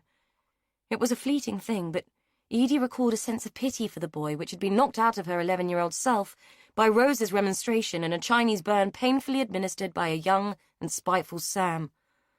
All because she had offered Matt a sweet once. Was it Sam who had told her to stay away from Matt because he would chop her into little pieces and stuff her down the drain? She couldn't recall, but someone had. It seemed that Matt Bastin was still a glutton for punishment if he had chosen to come back to the square. Lena's attention had drifted back to the TV, where another soap with its familiar themes had begun to insinuate its immorality onto the supper-eating viewers. Edie couldn't stand it. She pushed her unfinished food away and reached for Lena's empty plate. "I'll wash these up and make some more tea," she said, waiting for Lena's absent-minded nod of approval. All those characters could remain faceless and unnamed to Edie. Life already had more than enough drama for her. Chapter 4. Lena's kitchen was cluttered but clean, full of the paraphernalia that marked out a busy and productive existence. Edie was surprised at the quality of some of the equipment and assumed that Sam was the culprit, treating his mother to labour-saving devices and goods that would make her life a little easier. It must be nice to have a son who dropped in frequently and who cared about your day. Edie thought of Will and felt a pang of longing as she considered the distance between herself and her son. It wasn't only the gulf of the Pacific that separated them, but his dogged loyalty to his father. She had always felt that Will thought of her as a loving fool, just a doting, laundry-doing, food-cooking mum who needed no nurture and who could survive on that role alone. Edie sighed. Whichever vantage point she chose to stand at and look at her life, the view always appeared to be half-baked and wanting. She plunged her hands into the scalding water and let the heat seep into her skin and creep into her bones in the faint hope that it would travel to her heart and start a thaw. When she returned to the sitting room, Lena was dozing in her chair, slack-jawed and snoring. Edie considered fetching a blanket to cover the old lady, but something told her not to, that the intervention would not be welcome. The way that Lena was clutching at the arms of the chair in her sleep was jarring, and it made Edie want to look away. She walked softly into the front room, and like many before her, peered out through the net curtains. This side of the square seemed quiet at night. All the activity took place in the communal garden and outside the pub where the smokers were gathered. Edie watched as they downed their drinks and laughed.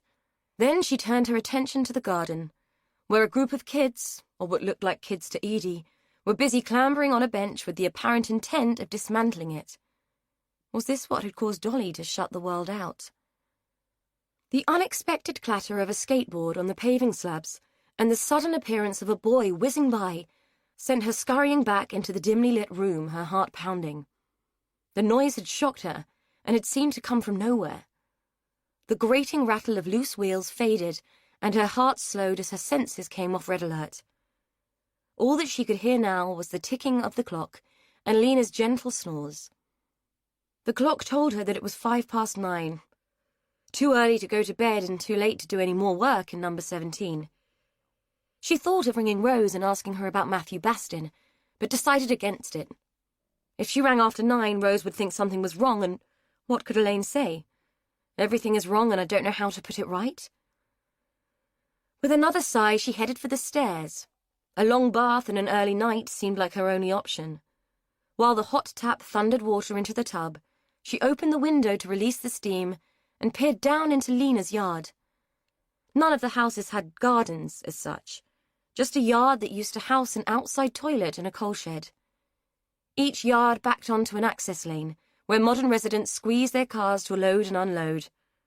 Someone, Sam she supposed, had knocked down the old structures in Lena's yard and created a little seating area, with a few pots and a small barbecue. Edie smiled at the thought of Lena's huge family crammed into the tiny space, eating char-grilled burgers amidst the busy Lizzies. The smile was wiped from her face when she spied a movement in the shadows of number 17's yard. Something was moving about down there. Her first instinct was to assume that an urban fox was rummaging about the mountains of Dolly's uncollected bin bags, but whatever it might be seemed too large to be a fox and too noisy to be a burglar. Not that any burglar would find much, except maybe a bad dose of E. coli poisoning and a fit of asthma. Nevertheless, Edie felt obliged to investigate, especially as she had a sneaking feeling that she hadn't locked the back door. She thought of the kids in the square and their bid to vandalize the bench. Number 17 was in enough of a state, without the addition of graffiti and saboteurs. Abandoning her half-run bath, she made her way quietly down the stairs, and was relieved to find Lena was still sleeping. Logic suggested that Edie should ring the police, but knowledge equally suggested that by the time they arrived the house might be wrecked, though it would be hard to tell the difference. In Lena's kitchen, she cast about for a weapon in case she needed to indulge in a little self-defense. Knives were definitely out. Although brandishing a meat cleaver might look dramatic and terrifying, Edie felt she'd be more likely to damage herself with such a thing than menace anybody else. In the end, she settled for a hefty rolling pin and a weighty maglite that had been conveniently left on the windowsill. Armed and ready, she made her way through the back door and out into the alley at the back of the house. Her first shock was the discovery that Lena's house had been fitted with outside lights, which were triggered by motion. Having her progress suddenly illuminated for all to see was almost more unnerving than the fear of facing a roomful of teenagers hell-bent on wanton destruction. For a moment she froze. Unsure of the wisdom of her mission and feeling faintly ridiculous, armed as she was with baking equipment and a torch. The prospect of facing a vandalized house drove her on, while the security light projected her shadow on the yard wall, where it looked like some monstrous parody of a Victorian villain. The yard of number 17 was littered with junk and did not benefit from security lighting. Even in the weak beam of Lena's torch, Edie had to pick her way through the detritus and fight the smell of rotting rubbish. As she had suspected, the back door had been left open, and her heart sank and floundered like a landed fish. Whoever was inside hadn't turned on the lights, so she paused and strained her ears in a bid to pick up auditory evidence of a wrecking party. There was nothing, only the distant wail of a siren and the muffled hum of the square. Feeling increasingly apprehensive, she stole through the door and found the kitchen empty of vandals and the same as she had left it, except for the presence of a backpack that had been placed on the kitchen table. Edie shone the torch beam on it. The bag was old and worn and emitted a pungent smell of old dirt and rotting daffodils. Why the prospect of facing one of the great unwashed was less fear-provoking than a house full of rampant teenagers was beyond Edie, but for some reason she felt less tense about the anticipated encounter. Until a loud, house-shaking thud from upstairs caused her to drop the torch and cling onto the rolling pin with both hands in a primal stance of abject terror. The torch rolled on the floor, its thin beam making a kaleidoscope of shadows dance across the walls, to the extent that she felt surrounded and assailed by the ghosts of her own fears. Taking a deep breath, she moved into the hallway and crept towards the stairs. Her heart was beating so loudly that she became convinced that the intruder would hear it, consider it a war drum, and consequently see it as a call to arms. From the bottom of the stairs, she could hear no further noise. The house was menacingly quiet, as if waiting with bated breath along with her for someone to leap out and break the silence. For Edie, The absence of any sound was more terror-provoking than anything else. A cacophony of joyous destruction would have been less menacing. At least then she could have sallied in and used the impetus of an unexpected interruption to halt proceedings. She faltered at the foot of the stairs, remembering a history lesson in which the teacher had explained that in defending a castle, the soldier descending the stairs always had the advantage. Whilst she pondered her own disadvantage, the realization that the bathroom light was on penetrated her consciousness, as did the recognition that whoever was up there was groaning in what sounded like pain. Tentatively, Edie peered around the newel post and looked up. A thin hand protruded over the highest tread. It twitched, the fingers jerking and clutching at the air. It didn't look like the hand of a man. Aware that unless the intruder had set a trap, she was safe enough, Edie took the stairs, still keeping a tight grip on the rolling pin, while the other hand slid up the banister, twitching against it almost as nervously as the one she could see at the top of the stairs. The groans had become weaker, and fear changed into concern as Edie's ascent revealed the presence of a girl. Her thin body was curled onto the landing floor in a state of collapse, and she was half conscious and bleeding. Edie's immediate response was to drop the rolling pin and lurch towards the girl, all fear and reservation having fled in the face of this unexpected situation. As she knelt beside her, the girl's eyelids fluttered, and she seemed to register Edie's presence, though she tried to roll away and use her free arm to bat Edie away. "No, leave me alone," she groaned. Blood had trickled from her nose and had congealed on her face below a pulped and bruised eye. "What happened? Can you sit up?" Edie said as the girl flailed. "It's okay. I'm not going to hurt you. What happened?" The girl groaned again and rolled onto her front. "Fainted. Don't like blood. Feel sick." Edie noticed a blood-stained towel on the floor. One of her own, and a thing that might have irked her under other circumstances.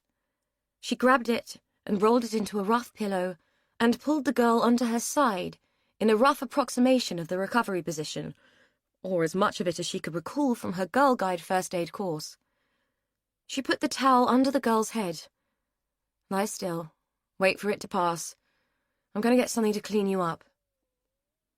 The bathroom was smeared with blood, and the smell of vomit rose from the toilet, forcing Edie to wrinkle her nose and recoil as she rummaged through Dolly's bathroom cabinet, looking for something suitable that she could use to clean the girl up. The search yielded nothing except an ancient flannel and a dribble of antiseptic in a bottle probably older than Edie. She used the antiseptic more to ensure that the flannel was clean than any hope that it would have any healing properties for the girl's face. An old crystal fruit dish purloined from a side table on the landing served as a suitable bowl for the concoction once it had been rinsed free of dust. She returned to the girl, who now lay less rigidly and who peered at her from her unswollen eye with increasing consciousness. Wringing out the flannel, first Edie began to dab the girl's face, unsure of which was the most unsightly, the blood, the bruising, or the grime that adhered to her skin. Once she had cleaned most of the mess away, the damage didn't seem too bad. A bloody nose and a small cut above the swollen eye. "Who did this?" she demanded, knowing that what had happened to the girl's face had been no accident. The girl winced as the flannel passed over a particularly tender spot. "I fell, it doesn't matter." Edie had heard it all before.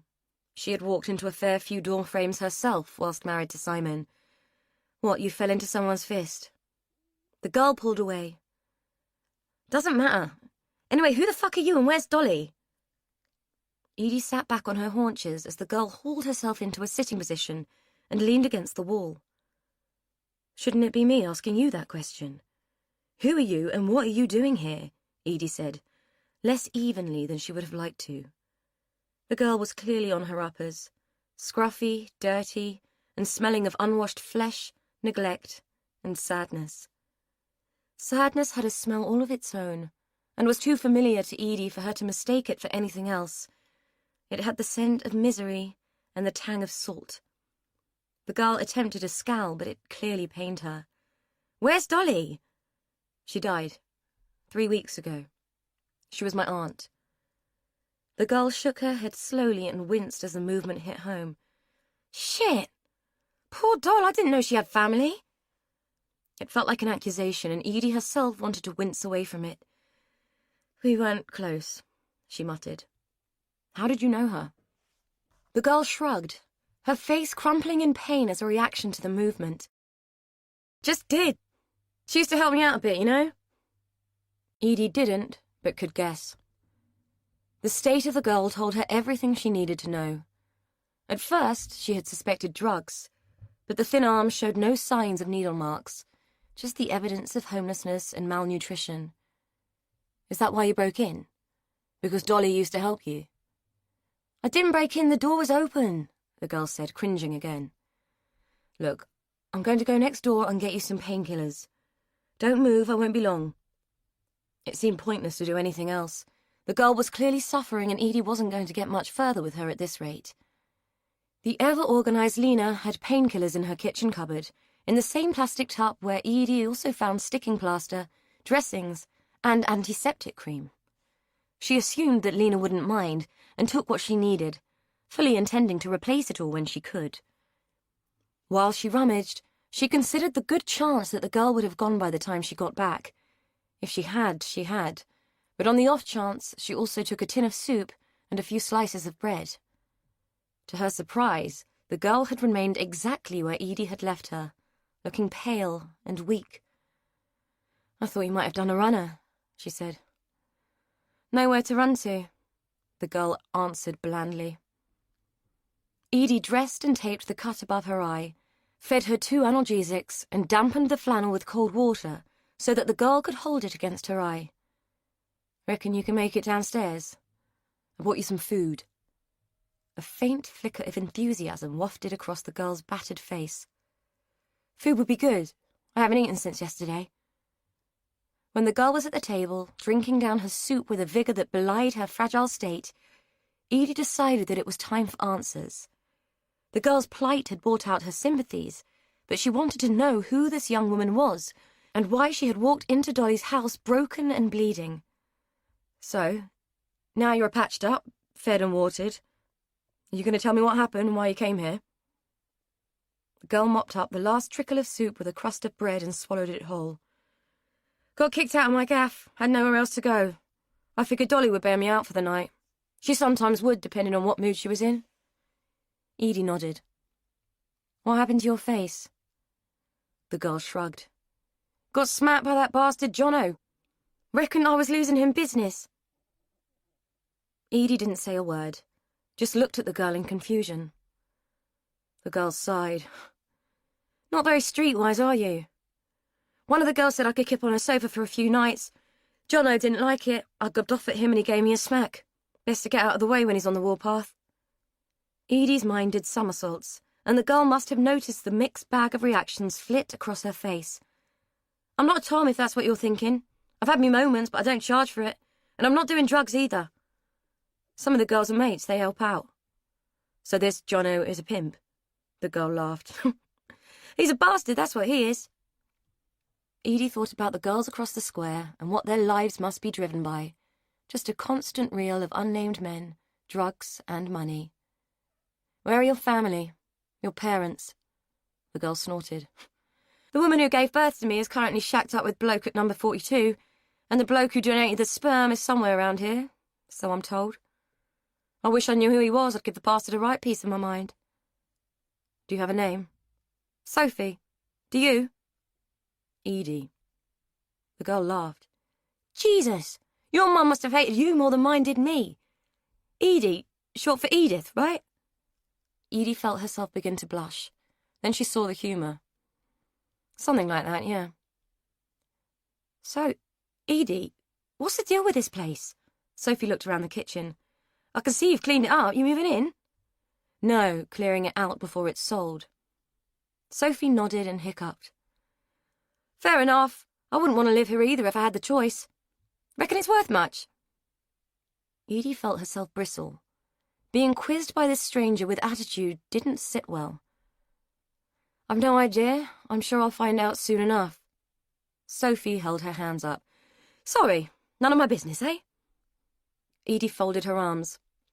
Not really, no. Sophie looked down at her empty bowl, then gently touched the dressing on her forehead. Guess that's my cue to fuck off then. Cheers for the soup and stuff. She reached across the table to retrieve her pungent backpack. Where will you go? Sophie shrugged. Dunno, best get off the square, though. Jono sees me again, he's going to give me worse than a black eye. Edie looked at her. She was thin, grubby, pale, and devoid of anything that marked her out as a functional human being. On a whim, she said, You can stay here if you want. Just for tonight, anyway. Just don't steal anything and don't let anyone else in. Sophie's hand paused on the strap of her backpack. I don't nick. And besides, if you can find anything in this gaff worth my while, you're better than me. I'll stay for tonight. She said it as though she was doing Edie the favour. Got any more of those tablets? Me face is killing me. Edie found herself smiling as she tossed the rest of the paracetamol across the table. There was something about this tattered human that appealed to her on a fundamental level. Here, don't take too many, and for Christ's sake, have a bath, you stink. I'll be back in the morning. She stood to leave. The girl picked up the pills and turned the pack in her hands. You're a gobby cow, Edie, but you're all right, I reckon. I'll kip on the sofa, them rooms upstairs give me the right creeps. Funny fucker, your Aunt Dolly. Edie had to agree on both counts. It was only as she slipped into Lena's kitchen, in a vain attempt to be quiet, that she began to question the wisdom of leaving a complete stranger, of dubious origin, and even more dubious morals, alone in a house that she was responsible for. What harm could it do? There was nothing worth stealing, and in her heart of hearts she felt sorry for the girl.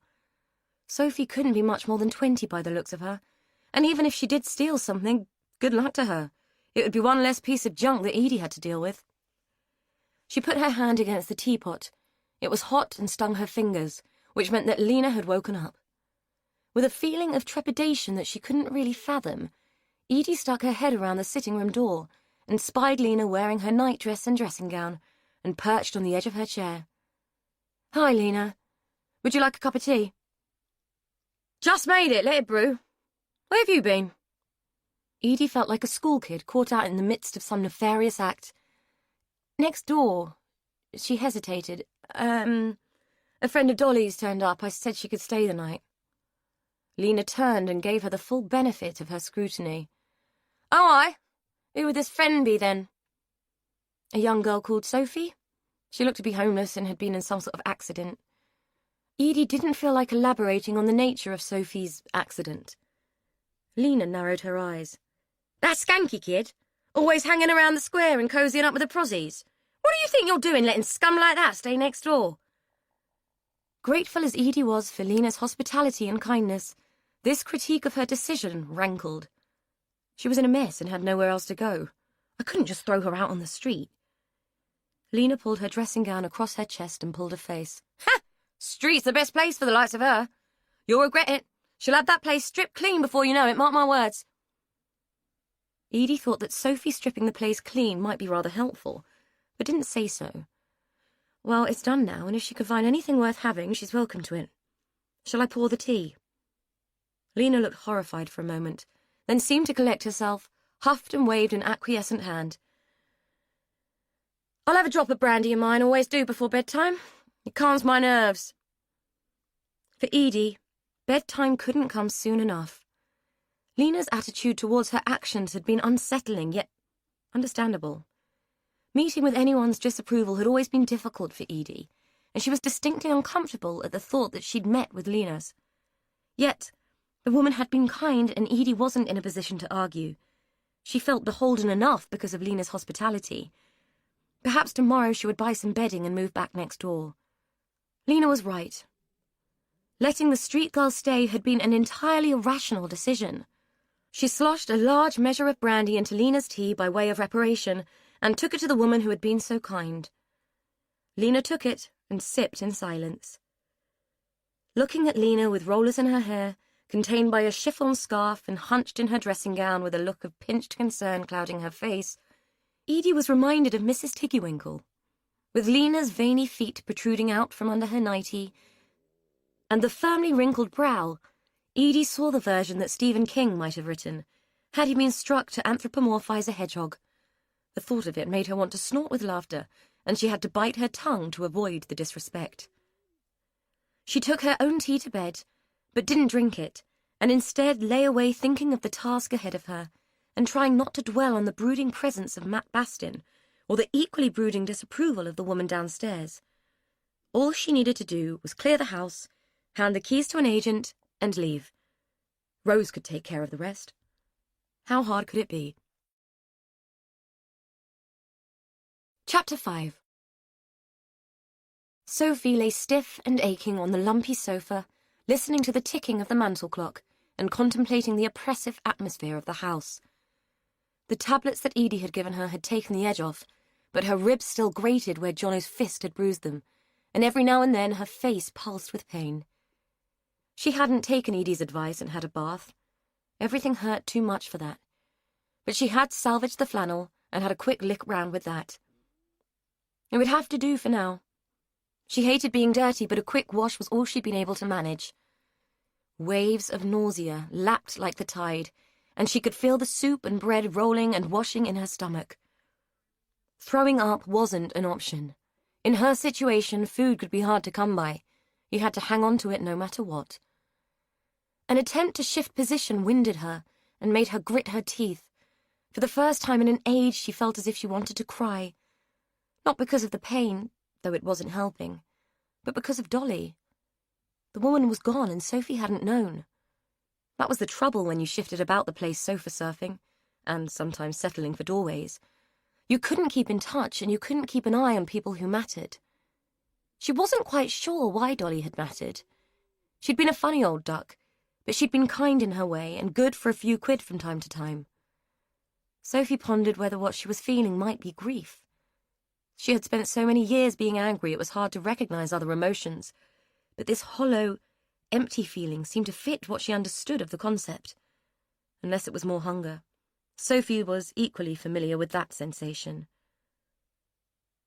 The house felt weird without Dolly, and the inroads into the mess that the woman Edie had made seemed to Sophie like something important ran the risk of being eradicated.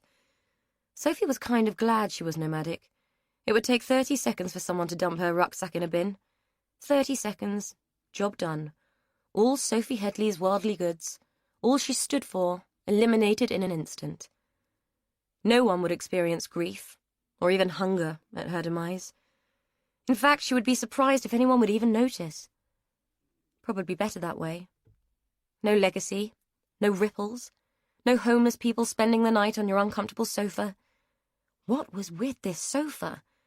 It felt like she was lying on a sack of rocks, and it wasn't just the bruised ribs that were making her feel it. She shoved a hand beneath her and felt around. Sure enough, there was a lump in the foam. There was no way she was going to be able to sleep with that digging into her back, and she was a girl who could sleep anywhere. Doorways, park benches, you name it. With some effort, she slid off, grunting as her ribs grated and sang with pain. A zip in the back of the cushion allowed access to the foam inside. The zip was stiff, had probably rarely been opened, and it took a moment of careful and gentle persuasion before the teeth parted and allowed her to slip in a hand and feel about for the object that had been causing so much discomfort. The foam was old, had started to disintegrate, and left a grainy and unpleasant residue on her hands. The texture of it made her grimace as she groped about, her fingers finally finding the item that she sought. It felt like a book that someone had wedged between the layers of ancient foam. Weird. She tugged at it, but it had been there a long time and resisted her efforts.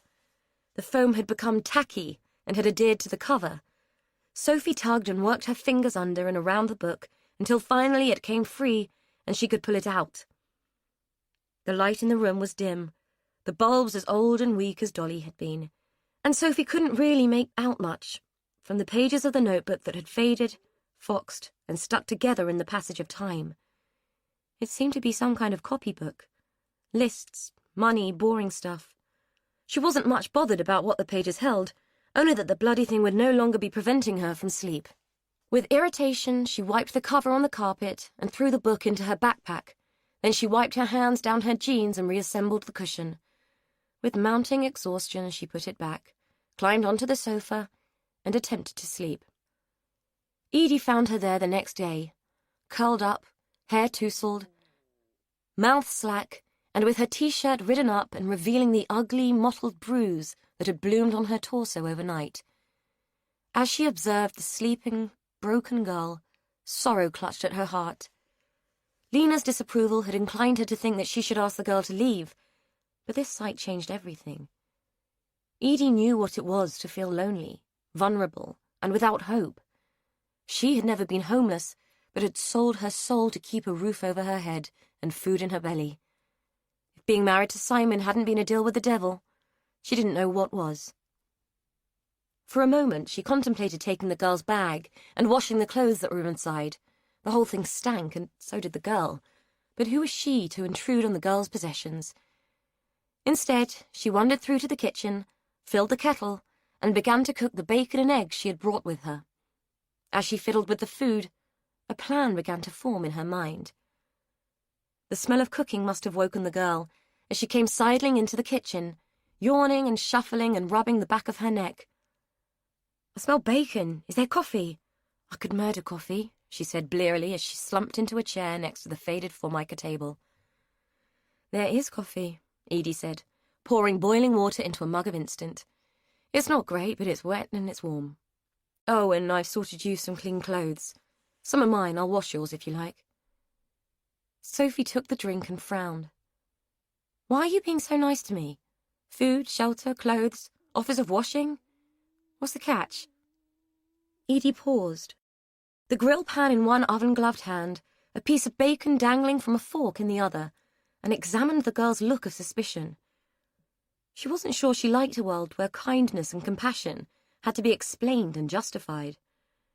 "No catch, but an offer. You need a place to stay. I need some help. This place won't clear itself, and I can't face it on my own. I don't know how long it will take, but you can stay here and help me until I hand over the keys. I'll feed you and sort out a bed for you to sleep in. I'll even buy you a bar of soap and some shampoo," she added, as she passed a plate of food across the table. Sophie scowled at the perceived insult and took the food, inhaling the aroma and letting the nectar of it relax her features. "Nice skin of my nose," she said, shrugging and dipping a folded slice of bread into her egg. "As long as you got rubber gloves. I'm not touching anything without gloves. This place is minging." Edie looked at the grim state of the girl and smiled as pots and kettles came to mind. She sat down in front of her own breakfast. "Okay, and yes, I have gloves. I figured you could start by clearing one of the bedrooms. I'm going out in a bit to buy some bedding, so at least we'll have something clean and dry to sleep on." Sophie paused. A chunk of sausage poised precariously on her fork stopped in midair, interrupted on its journey to her already full mouth. "You said we. I thought you were staying next door." "I was, but I don't want to outstay my welcome. You can clean and clear the little room and sleep in there. I'll take the sofa." Sophie shrugged and shoved the sausage into her mouth. She chewed twice and swallowed. To Edie, watching Sophie eat was much like watching a snake consume its prey whole. Inconceivable and uncomfortable. "It's your funeral. That bastard is like an instrument of torture. I've slept on more comfortable benches than that sofa. Why don't you have one of the other bedrooms?" It was a good question. "I'll show you in a minute, and you'll see why." Sophie looked around Dolly's bedroom in horror. The hanks of hair seemed to have become even more disturbed than Edie could remember. They hung around the room like cobwebs, and single strands hovered, wafting like fine tentacles as they floated in the draught from the hallway. "Christ! If Miss Havisham had made it to her wedding night, I reckon this is what the room would have looked like," Sophie said, making to step into the room more fully, then thinking better of it. "I didn't have you down as a literature lover." Sophie scowled at her. "I might be temporarily indisposed, but I'm not thick. I read." She prodded at a pile of abandoned clothing with her foot. "Bloody hell, where do you start?" "Here," Edie said, leading her across the landing and into Beatty's small, cell-like room. "It's not so messy, but it's damp and the wardrobe needs clearing, and there's a bit of junk that could do with sorting. It might be worth stripping that bed and giving the mattress a good airing. I'll buy a cover for it later. I'm not sure what state it's in. Once it's cleared, you can sleep in here. Sophie looked around the small room, a look of considered approval on her face. Ta, was all she said, though she accompanied it with a nod of satisfaction. So what do you want me to do with the stuff? Anything that is obviously rubbish, just throw. Her clothes can go in bags for the textile recycling. I can't imagine any charity shop wanting them, and I can't for a minute think there would be much call for fancy dress where crimpling and nylon are concerned. My grandmother wasn't exactly a natty dresser. Anything you think might be important, photos, documents and the like, put in a box and I'll go through them later. Sophie nodded. Righto, boss. I don't suppose you've got any more of those painkillers, have you? I hurt my ribs and they're playing me up like a bastard. Edie fished in her pocket for the ibuprofen she had brought that morning with the breakfast goods. Here, I got these. You're really not going to be up to much, are you? Not in this state, anyway. Sophie flapped her hand at her. No worries, I'll be all right in a mo. I've had worse. Not saying I'm up for moving furniture like, but I could manage to chuck shite in bin bags. Edie passed her the medication, wondering at the wisdom of leaving someone who she hardly knew, who regarded other people's belongings as shite, and who, if profanity were removed from the language, would have very little to say, in charge of clearing out Beatty's room. She shook the thought off. It wasn't as if she could really afford to care what happened to the contents of the house. As long as they were cleared and she could leave, it didn't really matter what anyone did with her grandmother's belongings. Well, as long as you're sure, she said. Oh, stop fussing, will ya? Bugger off and go shopping. I'll have this place sorted in no time, Sophie said, gazing casually at the plain contents of the small room. Chapter 6. Edie cut across the park, skirting the now familiar murder tourists and their unhealthy obsession with Winfield's more murky past.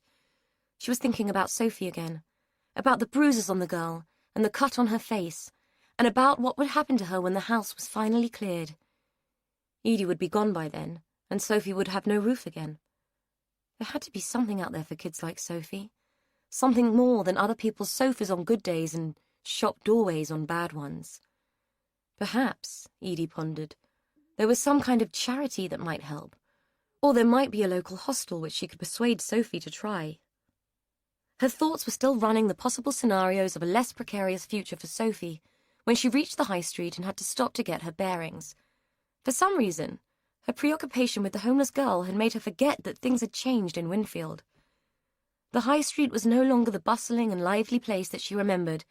It was now a half-boarded-up commercial wasteland of charity shops and pound emporiums. She paused, sighed, and looked along the street to see if anything vaguely familiar to her younger self still stood. With some relief, and not a little nostalgia, she spotted the Swiss Cottage Cafe, and 2 doors down from it, Briars and Brint, purveyors of hardware and household goods. The fact that B&B was still in business was bizarrely gratifying, and Edie felt a small smile tilt at the corners of her mouth as a memory of the place took hold. Recollections of the smell of beeswax polish and the sheen on the old mahogany counters and the 2 old men who'd been the sons of the original Mr. Briars and Mr. Brint reinforced the smile as she strode towards the curb, ready to cross the road and revisit her childhood. She stopped in her tracks at the sight of Sam, standing outside the cafe and engaged in what appeared to be a heated conversation with a large man who was built, as her mother had been fond of saying, like a brick shithouse. He was huge, with shoulders like a lintel and a musculature that strained the seams of his black wool coat. Even more incongruous than his size was the coat itself. It was August, and although not baking hot, warm enough for shirt sleeves. The coat was a uniform, a statement, and a badge of office. He looked like a bouncer, or some kind of hired thug, and from what Edie could see, he was looming over Sam and exuding increasing amounts of menace. Sam wasn't a small man himself, but he was dwarfed in the face of this giant, and every time he attempted to step back and maintain his personal space, the man took a step towards him and narrowed the gap. Sam's usually relaxed and handsome face had taken on an expression that smacked of mild panic. It pinched his features and showed his age. Fear did that, Edie knew. She saw it in her own face every time she looked into a mirror. For a moment she hesitated and thought about turning round and walking back towards the square, so that she could claim ignorance and avoid any liability for the scene that was unfolding before her. Not that she had any idea what might happen. It was the sense of escalating tension that came across the road in almost tangible waves that triggered her anxiety and awakened the fight or flight mechanism in her brain. She could run, but would she ever forgive herself if something happened to Sam and she hadn't intervened? Swallowing down her better instincts, she checked for traffic and strode across the road, waving at Sam as she went and catching both men's attention with the movement. "Sam," she called out, when she was only a few steps away from the curb. "Fancy seeing you here. I was hoping I'd bump into you." She stepped onto the pavement and patted her chest in mock breathlessness as she turned to the giant, giving him what she hoped was a dazzling smile. "Hello, sorry to interrupt. Just wanted to catch Sam before he disappeared," she said, with a laugh that was tinny and falsetto and as fake as the smile. The giant frowned at her. "It's all yours, lady," he said in a voice that sounded more like a grunt than anything else. "Don't forget, Campion, Mr. Pascoe wants what he's owed." "Don't worry, he'll get it," Sam said, his voice tense and tight. The giant gave him a grudging nod, turned and climbed awkwardly into a sleek black car that had appeared at the curb. Edie watched as he forced his bulk into the front seat and slammed the door.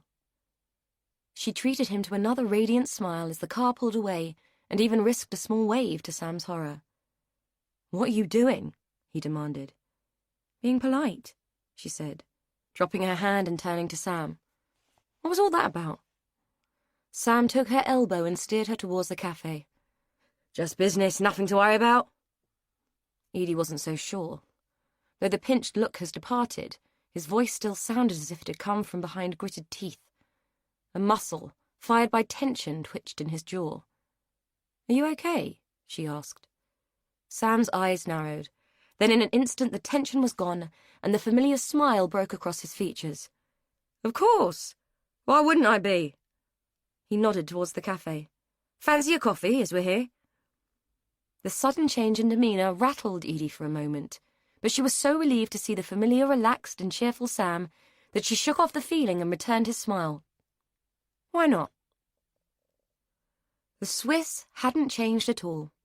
In fact, as Edie looked at the yellow-stained walls and worn wooden tables, she wondered if the owners had even decorated in the 30-odd years since she had been there last. A memory of drinking hot chocolate and eating cake with Uncle Dickie rose like a bubble and popped on the surface of her consciousness. "Dickie used to bring me here for hot chocolate," she said, as Sam found them an empty table. "Yeah? He was a nice guy, as I recall," Sam said. "So, do you want hot chocolate now so you can relive your childhood? Or are you going to settle for a nice grown-up coffee?" There was a slight smirk hiding in Sam's smile, and the sight of it sent a frisson of embarrassment through Edie. She certainly had no desire to relive her childhood, and felt irritated at the suggestion that she might. "Coffee, please. I don't believe in going backwards," she said, with more grit than she'd intended. "Fair enough." Sam waved to the waitress and made their order. "So how's it going? Have you discovered the family jewels yet?" Edie laughed. "Some chance of that. No, it's going okay. The sooner I get it done, the better." "Have you started on Dickie's room yet?" "No, I haven't touched the bedrooms. I'm kind of building myself up to it. Dolly's is a nightmare. Every time I think about it, I feel like packing my bags and running away." She said it with a laugh, as if injecting humour into the prospect would somehow lessen the veracity of her desire to cut and run from the whole thing. "Oh, it won't be that bad once you get going. We managed the lounge easily enough, didn't we? Why don't I come round and give you a hand again? I could sort Dickie's room while you tackle Dolly's." It was a kind offer, but Edie felt that she'd already taken up too much of his time and Lena's kind help. "Oh, no, it's fine. I'll manage. You and your mum have already done enough. I'm very grateful." To her surprise, Sam reached across the table and took her hand, squeezing it warmly.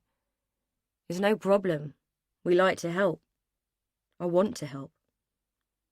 Edie was acutely conscious of the warmth of his touch on her skin. Fortunately, their coffee arrived, borne on a worn-out tray, which was wielded by an equally worn-out waitress by the look of her. Edie pulled her hand away from Sam's and reached for her cup. It really is kind of you, but I'm absolutely fine. I have a friend helping me now, so I won't need to impose on you or your mum. In fact, I'm off to buy some bedding in a minute so that I can move back in. Much as I love your mum's company, I'll get a lot more done if I'm in situ, rather than gossiping to her every evening. She added a smile and sipped at her coffee. It was piping hot, too milky, cheap, and burned her tongue. She winced at the pain and put the cup down as if it was the vessel's fault she'd scalded herself. Sam ignored his own drink and peered at her. Oh? Who's the friend? Edie avoided his eyes and glanced around the seedy cafe. Just a girl I met. She's helping me out a bit. I feel kind of sorry for her. She's sort of on her uppers and needs a bit of help. Sam frowned, as Edie expected he might. Are you saying you picked up a stray and let her loose in the house, Edie? Are you sure that's a wise move? Edie was rarely sure of anything these days, but she did know that it was her decision and that she didn't need to justify it. I'm happy with her there. I trust her. For instance, she wasn't sure that statement was true, but was equally unsure she wanted to debate it with Sam. Nice as he was, appealing as he wasn't her keeper. Sam's frown deepened. He seemed to be thinking. Well, I hope you don't regret it. Why don't I call round later, help you out a bit and make sure this friend is the full ticket and not intending to rip you off? Edie really didn't want to be rude. Wasn't even sure she was capable of it.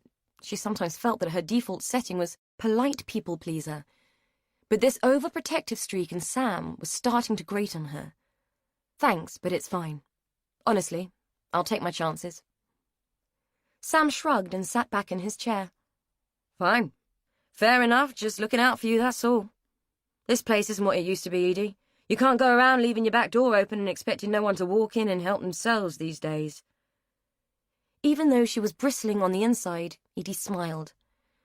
I know. In fact, I might just do that. If people walk in and help themselves, it will save me a lot of work. It came out with another laugh that was a little too tinny and a little too high. Sam was making her nervous, and she wasn't sure why. Anyway, let's change the subject. Tell me what happened to all of the old shops along here that I remember. What happened to the butcher? Mr. Lovell, wasn't it? Sam answered her question without enthusiasm, explaining that the demise of the high street had been a typical thing.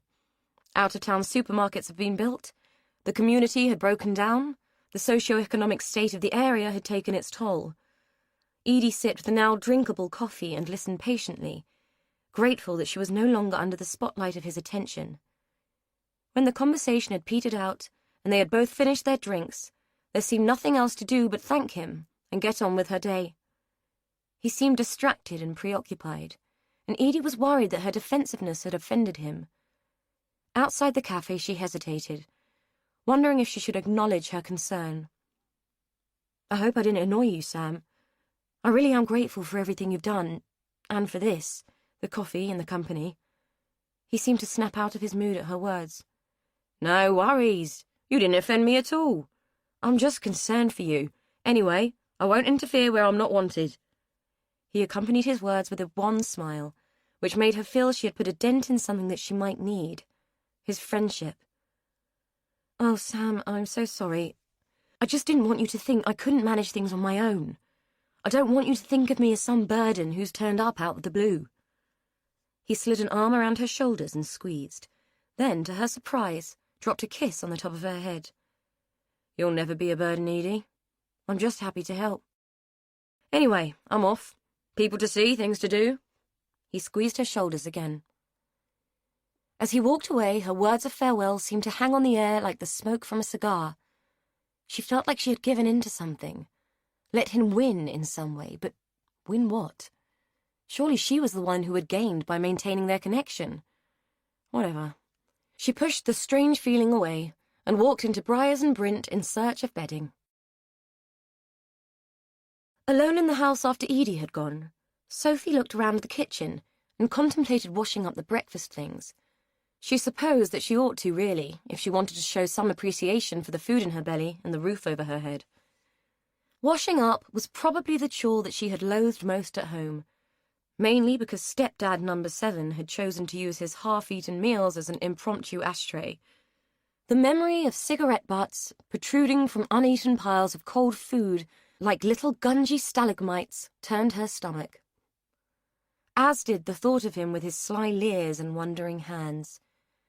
With a shudder, she turned her back on the dirty dishes and headed upstairs, taking a roll of black bags, a pack of cleaning wipes, and a pair of rubber gloves with her. Beatty's room might have been the less cluttered than the others, but it had suffered from the same degree of neglect, and the faint, musty smell of mushrooms lingered in the air. Dust coated every surface, and the desiccated carcasses of dead insects peppered the edges of the room. The windowsill alone looked like a moth and fly graveyard. Sophie grimaced at the thought and decided to start with the wardrobe and build herself up to dealing with the dead bodies. The wardrobe doors sighed and sagged open at her tugging. They were swollen with damp, and once ajar, released a fetid lull of air, which felt to Sophie like the breath of history curling into her face. Beatty's particular history hung in the form of a few simple dresses and one good coat, which dangled limp and lonely from a rusted hanger. She gathered them up and bundled them unceremoniously into a black bag that initially refused to play ball and resisted her by folding in on itself and twisting away. She gruffly forced it into submission and ran to the clothes inside. If she had been more patient and looked at the clothes, she would have had to picture the shape of the woman who wore them. Having their owner manifest in her mind was too much. She didn't want that, and quickly followed the clothes with shoes and a handbag made of stiff, dry leather. She tried the clasp, but it was old and obstinate, much as she imagined Beatty had been. Everything in the wardrobe found its way into the black bag, including a faded, moth-eaten felt hat with a cluster of age-paled wax cherries on its brim. It crowned the heap of apparel in the bag and was sealed away with all the other things long past their wear-by date. Despite her conscious refusal, Sophie couldn't help her mind constructing a picture of the woman who dressed in black crepe and who thought that a hat with cherries on the band was the height of haute couture. Sophie wasn't entirely sure about haute couture. It seemed to be something for posh people with more money than sense. Beatty had not been posh. She had resoled her battered leather shoes and kept mothballs in the pockets of her coat. Even now, the faint tang of camphor hung in the air like a waft of bad breath. Beatty seemed to have lived a life of frugality and austerity in a room so free of fripperies that it resembled a nun's cell. The only nod to vanity was a tiny glass dish on the toolboy, containing a few hairpins. It was situated directly under a pockmarked mirror, which distorted even Sophie's fresh young face with its cuts and bruises. The room felt sad, lonely, and almost punitive to Sophie. It was hard to imagine the demeanour of a woman who would choose to live like this. Even through the barrier of the loose rubber gloves, she could feel the essence of the old woman's despair penetrate her skin and seep into her bones where it sat like a winter chill, brooding, ready to pounce and make her heart sick. It wouldn't take much. She was heartsick already. With the wardrobe clear and another bag already half full of hideous old knickers and vests retrieved from the drawers of the toolboy, there seemed little else to do. Sophie's ribs were getting sore again. The ibuprofen had worn off, so she necked 2 more, swallowing them without water as she contemplated stripping the bed. The feelings and ghosts that she had manifested since starting on the room made the prospect of sleeping in a shop doorway and grappling with the elements, and the drunks, suddenly more appealing. She tried to snap out of it. A bed was a bed, and anywhere had to be better than the street. The bed had last been made with absolute precision. The sheets and blankets were stretched tight as a drum, with hospital corners so spare they would have made even the hardest matron weep tears of joy. As she wrestled with the stiff fabrics, she thanked God for the invention of duvets. Life should be about 10-second flings, not faffing about with sheets and standing by your beds. No matter how hard she pulled, she couldn't release the bottom sheet from the corner of the bed, where it was wedged against the wall. Not that she could pull very hard, well, not without risking a punctured lung the way her ribs felt. With a sigh of abject frustration, she shuffled round the end of the bed and attempted to use her foot to move the divan out and away from the wall. It wouldn't give, despite an immense amount of effort and some serious grunting. She had no choice but to get down on her hands and knees amongst the insect corpses and inspect the problem. With a grunt of effort, she got down, gritting her teeth at the pain of the movement, and felt around the caster to see what was preventing it from moving. Sure enough, it had sunk into the rotten wood of the floorboard and was firmly wedged into a neat, soggy hole. There was a small fireplace in the room, unused for years, and plastered in a fall of dusty soot, but next to it was a set of fire irons, equally dusty and unused, but complete with a hefty-looking poker ideal for use as a lever. Sophie reached out and grabbed it, shoved it under the edge of the bed near to the caster, got to her knees and heaved. As she levered, with a searing pain shooting through her thorax, she shoved the poker to one side, moving the now raised bed a little away from the hole. For a frightening moment, she thought that the sickening crack that shuddered through her had come from her ribs, because it sounded like bone rending from bone. She froze and took a breath, expecting it to make her chest scream with pain. To her surprise, it was no more sore than usual. When she unscrewed her eyes and took a look, she realized that in removing the caster from the floor, she had also managed to pull free a large wedge of rotten floorboard. Dropping the poker, she pushed the bed away and surveyed the damage. Shit! Edie was not going to be happy. She was expecting a cleared-out room, not a wrecked one. Sophie picked up the shard of wood, wedged it back in the hope that no one would notice. Plausible deniability and all. Unfortunately, parts of the wood were so soft with rot that they just crumbled in her fingers, and the more she tried to force it, the worse it became. Shit! She gave up. All she'd done was make the problem worse. Sore, frustrated and fed up, she stared at the now huge hole in the floor and the small piles of splintered, crumbled wood that surrounded it. Down under the floorboards, resting across the lath and plaster ceiling below, lay a tin. She reached her still-gloved hand inside the gap and pulled it out. A biscuit tin, with a grimy, semi-rusted seam on the lid. Brittle yellowed sticky tape held the lid in place, and it took some effort to remove it, and even then the lid wouldn't budge. Ever resourceful, Sophie reached for the poker again, and managed to work it under the rim and bend the lid enough with the end of it to be able to prise the lid off in one grinding, graunching, metal-popping move. The contents of the tin were singularly unexciting to her. An ancient sponge, so dry it crumbled like honeycomb when she poked it, a bar of carbolic soap, shrunken and cracked, a nail brush, a length of perished rubber tube with a bulb at the end, and 2 or 3 long metal hooks that looked like something that might be used to crochet fishing nets. It meant nothing, so she threw it in the bag along with the other detritus from the room. With the bed stripped and the wardrobe and toolboy empty, there was very little left to do. Only the bedside table remained untouched, and all that contained was an old Gideon Bible and a pair of glasses. Sophie threw those into the bag too, and only paused to pick up a sliver of newspaper that had fluttered from the pages of the Bible and floated to the floor. She was about to screw it up and toss it after the rest of the rubbish, but a name caught her eye.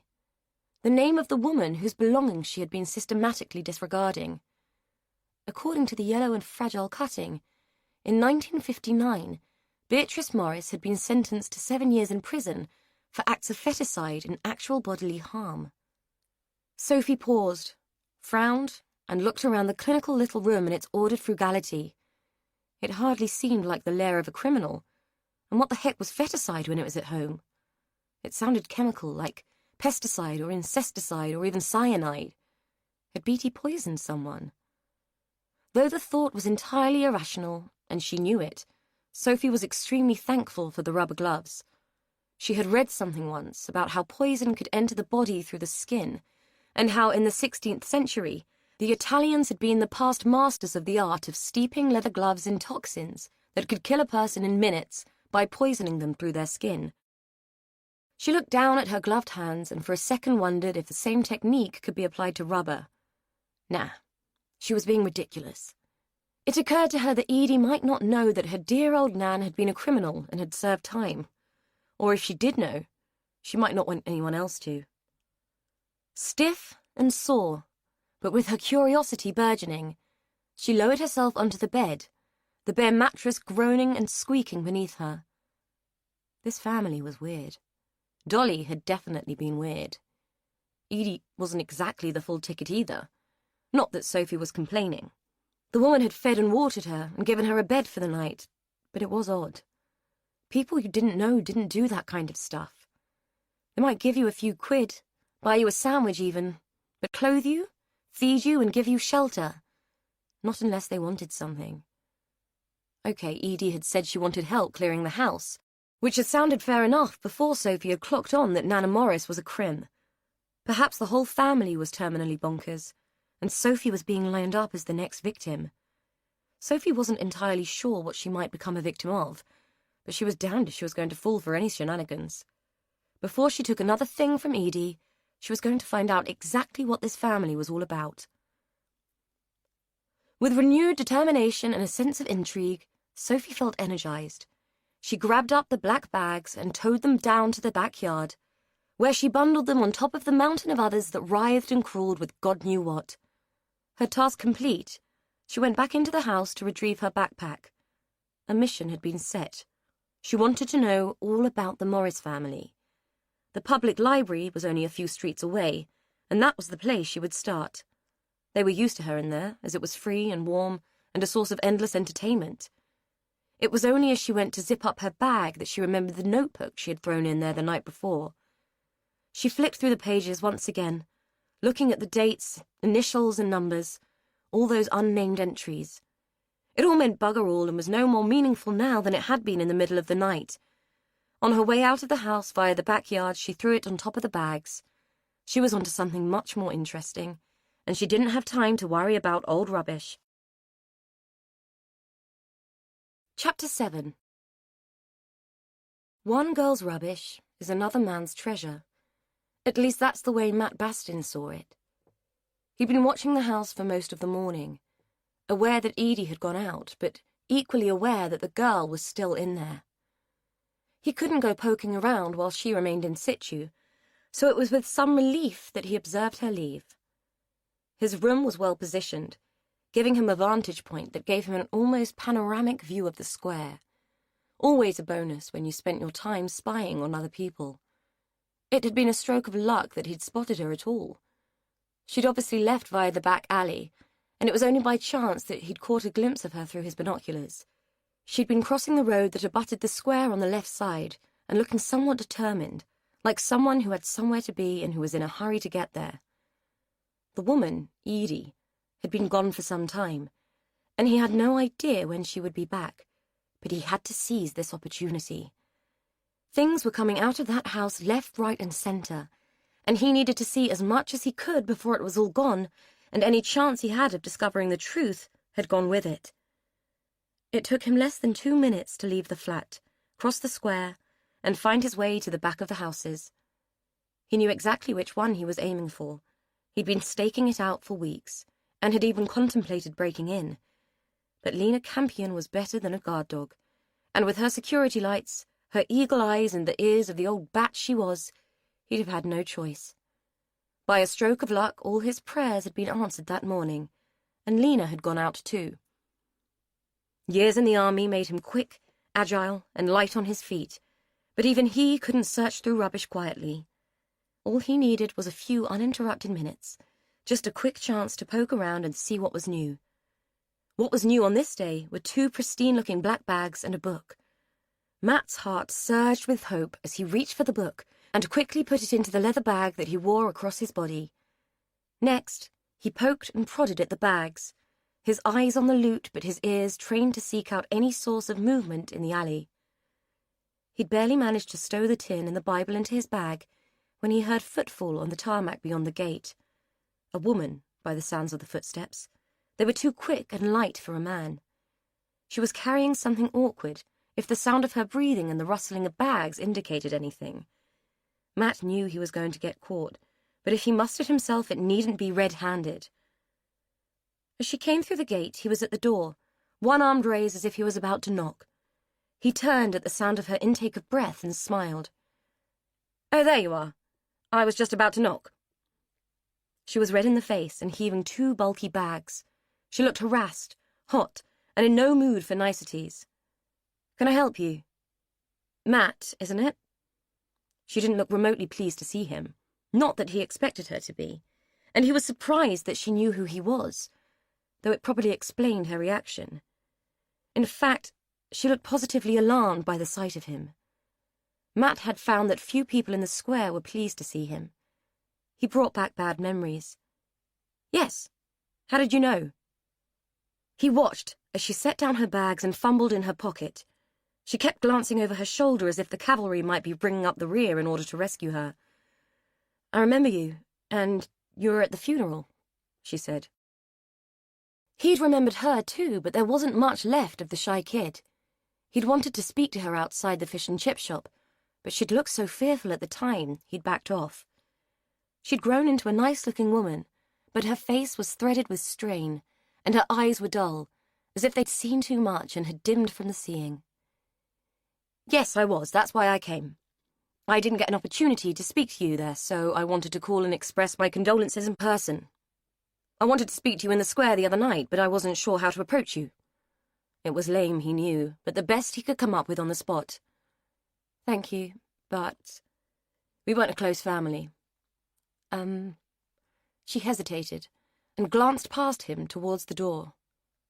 She looked nervous and was glancing at him as if he was something unpleasant that had just crawled out from under a piece of rotting wood. "It's very nice of you to call, and under normal circumstances I'd invite you in for a cup of tea, but the house really isn't in much of a fit state and I have so much to do." She trailed off, her words as strained and unwelcoming as the look on her face. Matt wasn't one to miss a hint, subtle or otherwise. "Oh no, that's fine. I understand." He'd have liked to get a look inside, but if he pushed his luck now, he might miss a better opportunity along the line. "Let me give you a hand with those bags, and I'll get going and leave you to get on. I just wanted to apologize for not speaking the other day. You know, outside the fish and chip shop. I wasn't sure if you'd know who I was, and I didn't want you to think, well, that I was some kind of weirdo." She was looking at him as if that was exactly what he was, and given that he'd just been manhandling and stealing her rubbish, he concluded that she might have a fair point. He toyed with the idea of fronting up and telling her why he was really there, but given the indifference she was showing towards the contents of the house, he wasn't sure she would care, let alone want to know more. "So, sorry about that," he added. She seemed distracted. "Oh, no, it's fine. It took me a while to work out who you were, that's all." Her words hung in the air, underlining the awkward impasse. "I'll be off then, unless there's anything I can help you with inside."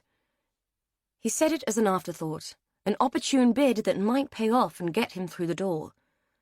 A look that he couldn't quite fathom flickered across her face. He was about to speak again when she cut across him. "What is it with everyone wanting to help all of a sudden?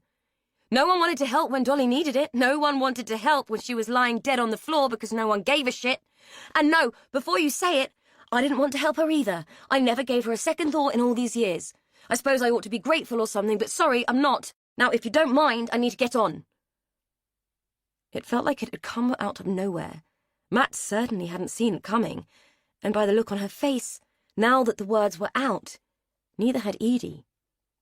She gaped at him, a look of shock, horror, and what seemed to be fear mixing and mingling on her face.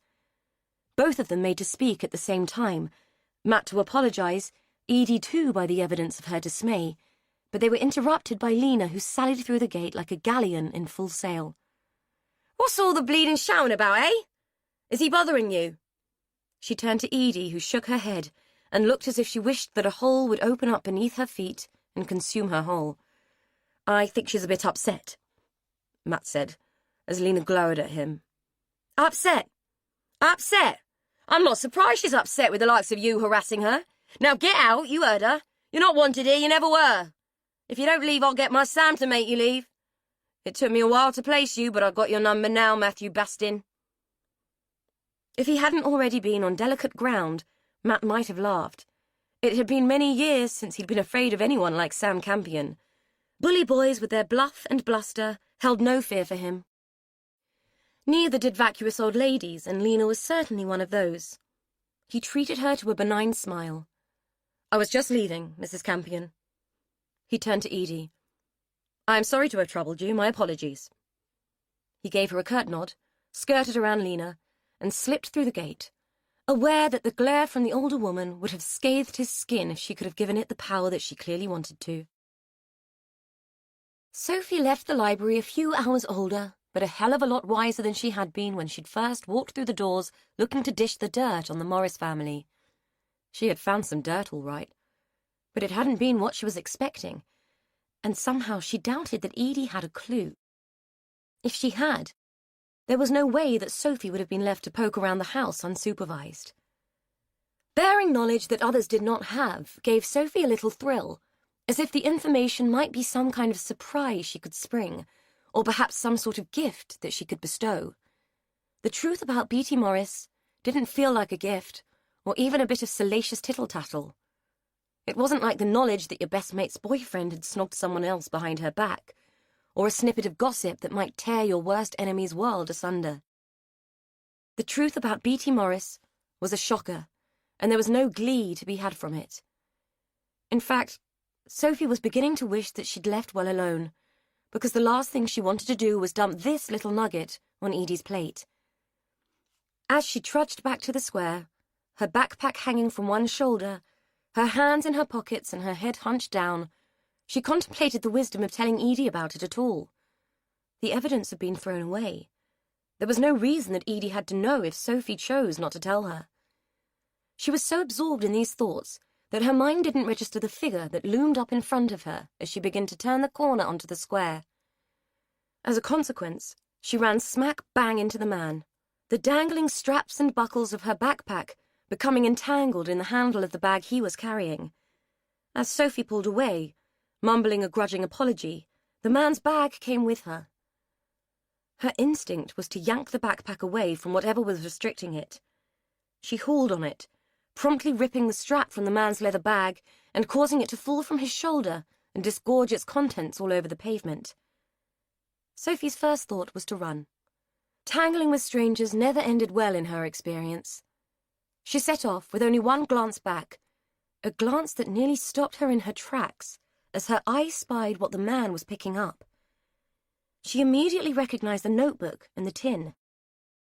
Sophie's gut feelings had always been greater than her curiosity, and she kept running, finally bursting into the kitchen of number 17 in a breathless flurry of panic and subsequent relief that Edie was back and the man hadn't followed her. Edie was sitting at the kitchen table, sorting through a pile of tangled jewellery. As Sophie launched herself through the door, taking her by surprise, Edie leapt from her seat and sent a gold locket that she had just disentangled flying from her fingers. It landed at Sophie's feet. "Bloody hell! You frightened the life out of me. What the hell's going on?" Sophie bent to pick up the locket. "Nothing. Just saw someone I didn't want to run into, that's all." "What's this, then?" she said, holding the locket up so that it caught the light. The sheen on the metal made it look far more glamorous an object than it actually was. "Are you in trouble?" Edie asked, reaching for the necklace. Sophie handed it back and slumped into a chair. "No, I'm avoiding it." "What you doing?" she said, nodding towards the knot of jewellery. Edie frowned at her for a moment, a look which Sophie pointedly ignored. "Trying to sort out Dolly's stuff. My sister reckoned there were some nice pieces of jewellery that might be worth something, but all I can find so far is this old tat. I mean, look at this." She held up a diamante earring in a dull grey setting, which glinted and sparkled like a tiny chandelier as she dangled it from her fingers. "Hideous, eh? I can't see this kind of thing being worth much." Sophie took it and examined it. Edie was right. The thing was vile. "Bloody hell. I never had old Dolly down as a glamour puss." "Me neither. She was always pretty shambolic, as I remember. Look, there's a ton of it." She pushed a small heap of glittering paraphernalia towards Sophie. "She must have looked like a Fabergé bag lady in this little lot," she said, laughing at her own joke. Sophie offered a polite snigger in return. Then she began to poke around in the pile, fishing out a particularly over-the-top necklace and holding it against herself. What do you reckon? Could I get away with this in a t-shirt and jeans? Edie laughed. It's very you. You can have the locket if you like. It has some pretty engraving on the front. She passed it across the table. You sure? Cool. Cheers. The spontaneous gift made Sophie feel quite touched. The locket wasn't her taste. Not that she'd had much of an opportunity to develop a taste in jewellery, but the gesture was kind, and who knew when she might need a few quid. Someone would buy the thing for a tenner if she ever got desperate. She tried to open it, but it was stiff, and she had no nails to use as a lever. I couldn't get it open either, but it's yours if you want it. Might as well have something from the spoils. I mean, there isn't much. Sophie shrugged and hooked the long chain over her head, dropping the locket beneath her t-shirt where it nestled cold and hard against her skin. Tar? I've never had a necklace, unless you count daisy chains, and I was never any good at those. Edie smiled. Neither was I. Anyway, put the kettle on, will you, while I untangle this lot? I'm parched. I haven't had a cuppa since Lena called in earlier, full of high dudgeon. Sophie stood up and moved towards the sink. Oh, yeah? What was up there, then? Oh, I lost the plot with a neighbour. She heard it and came round. It's fine. I think she's just upset that the place is being sold. I suppose it's been a big part of her life and she doesn't like change, and she wasn't too keen on losing me as a house guest. She almost cried when I gave her the flowers I'd bought to say thank you. Edie grimaced in an attempt to illustrate the awkwardness of the interaction with Lena. Yeah? So she knew them all then? Beat you too? Sophie filled the kettle and set it on the gas to boil. Why someone couldn't have bought a decent electric one, she didn't know. Edie didn't look up but carried on picking at tangled chains. Oh, yes. She grew up with them, has known them all her life.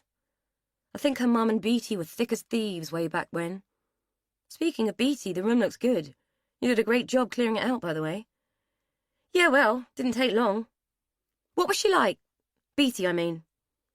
Sophie wanted to know how well Edie had known her grandmother before she even contemplated dropping any bombshells.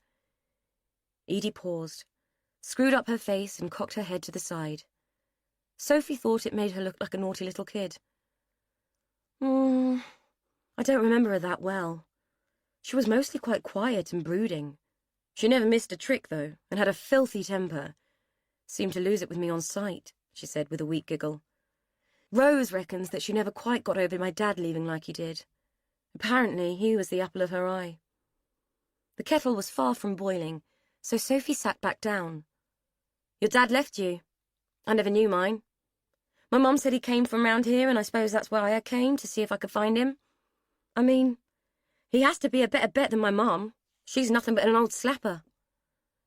Edie put down the clump of jewellery she'd been fiddling with and looked directly at her. To Sophie's surprise, she didn't have the look of shock on her face, which most people had when she disrespected her mother. I was still a bump when he left, so I didn't know mine either. He just walked out on us one day, said he was going for cigarettes and never came back. My mum never got over it. She had what people would call a breakdown, I suppose. Being a mum isn't as easy a thing as people assume. She looked wistful, and it bothered Sophie more than she wanted to admit. Sophie had thought she was a rarity, that neglected kids only came from scruffy sink estates and from single-parent mothers with overactive sex drives and a propensity for recreational drugs. Edie seemed quite middle class and was the last person on earth that Sophie would have expected to report a tough childhood.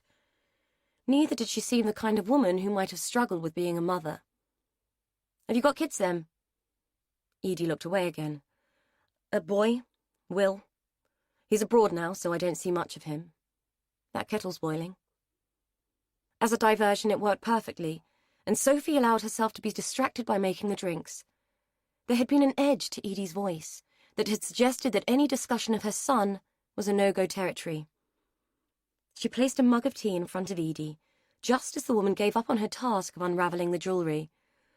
I bloody give up on this. It's like the Gordian knot.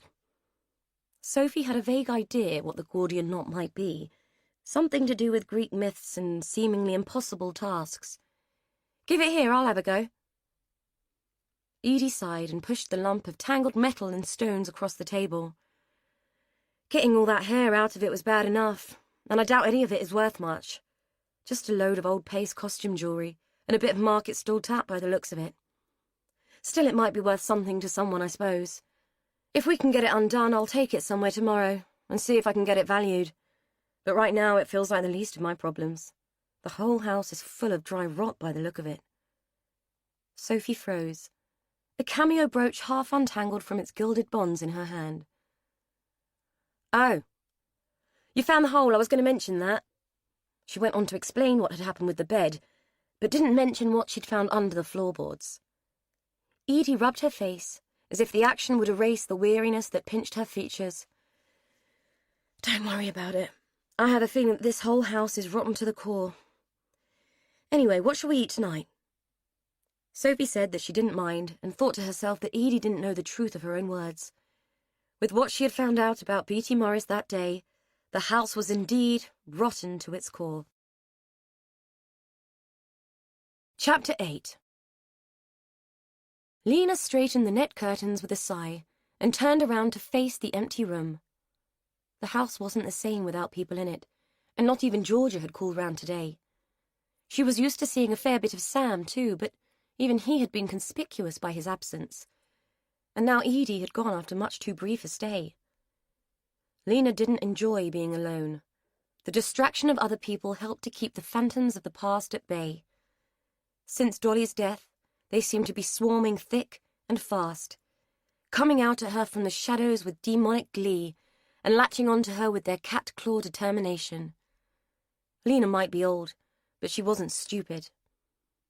She had been sitting in the way of the past for too many years, and like King Canute, had to face the fact that the tide was coming in, whether she wanted it to or not. Matthew Bastin turning up like a bad penny wasn't helping. That kid had always been like a dog with a bone, and his long absence from the square now seemed like an all-too brief reprieve. Had it really been over 20 years since their last run-in? Lena remembered it as if it were yesterday. Him, on Dolly's doorstep, shouting the odds as if he knew it all, Dolly quaking in her boots, and she, Lena, having to wade in and sort it out. It had always been the same. Dolly screwed up, and Lena fixed it. The truth was that Matthew probably knew more than he realized. What he didn't know, and couldn't know, was why. Lena knew, and she'd carried the burden of it for a lot of years, too many to think about, and more than she cared to dwell on. It was all water under the bridge, and she'd always figured that the bloodstains had been washed away with the flow. How wrong she'd been to make that assumption, and equally wrong to believe that time was the healer everybody said it was. What you buried then was twice as bad when it got dug up. Past events were like wine and cheese.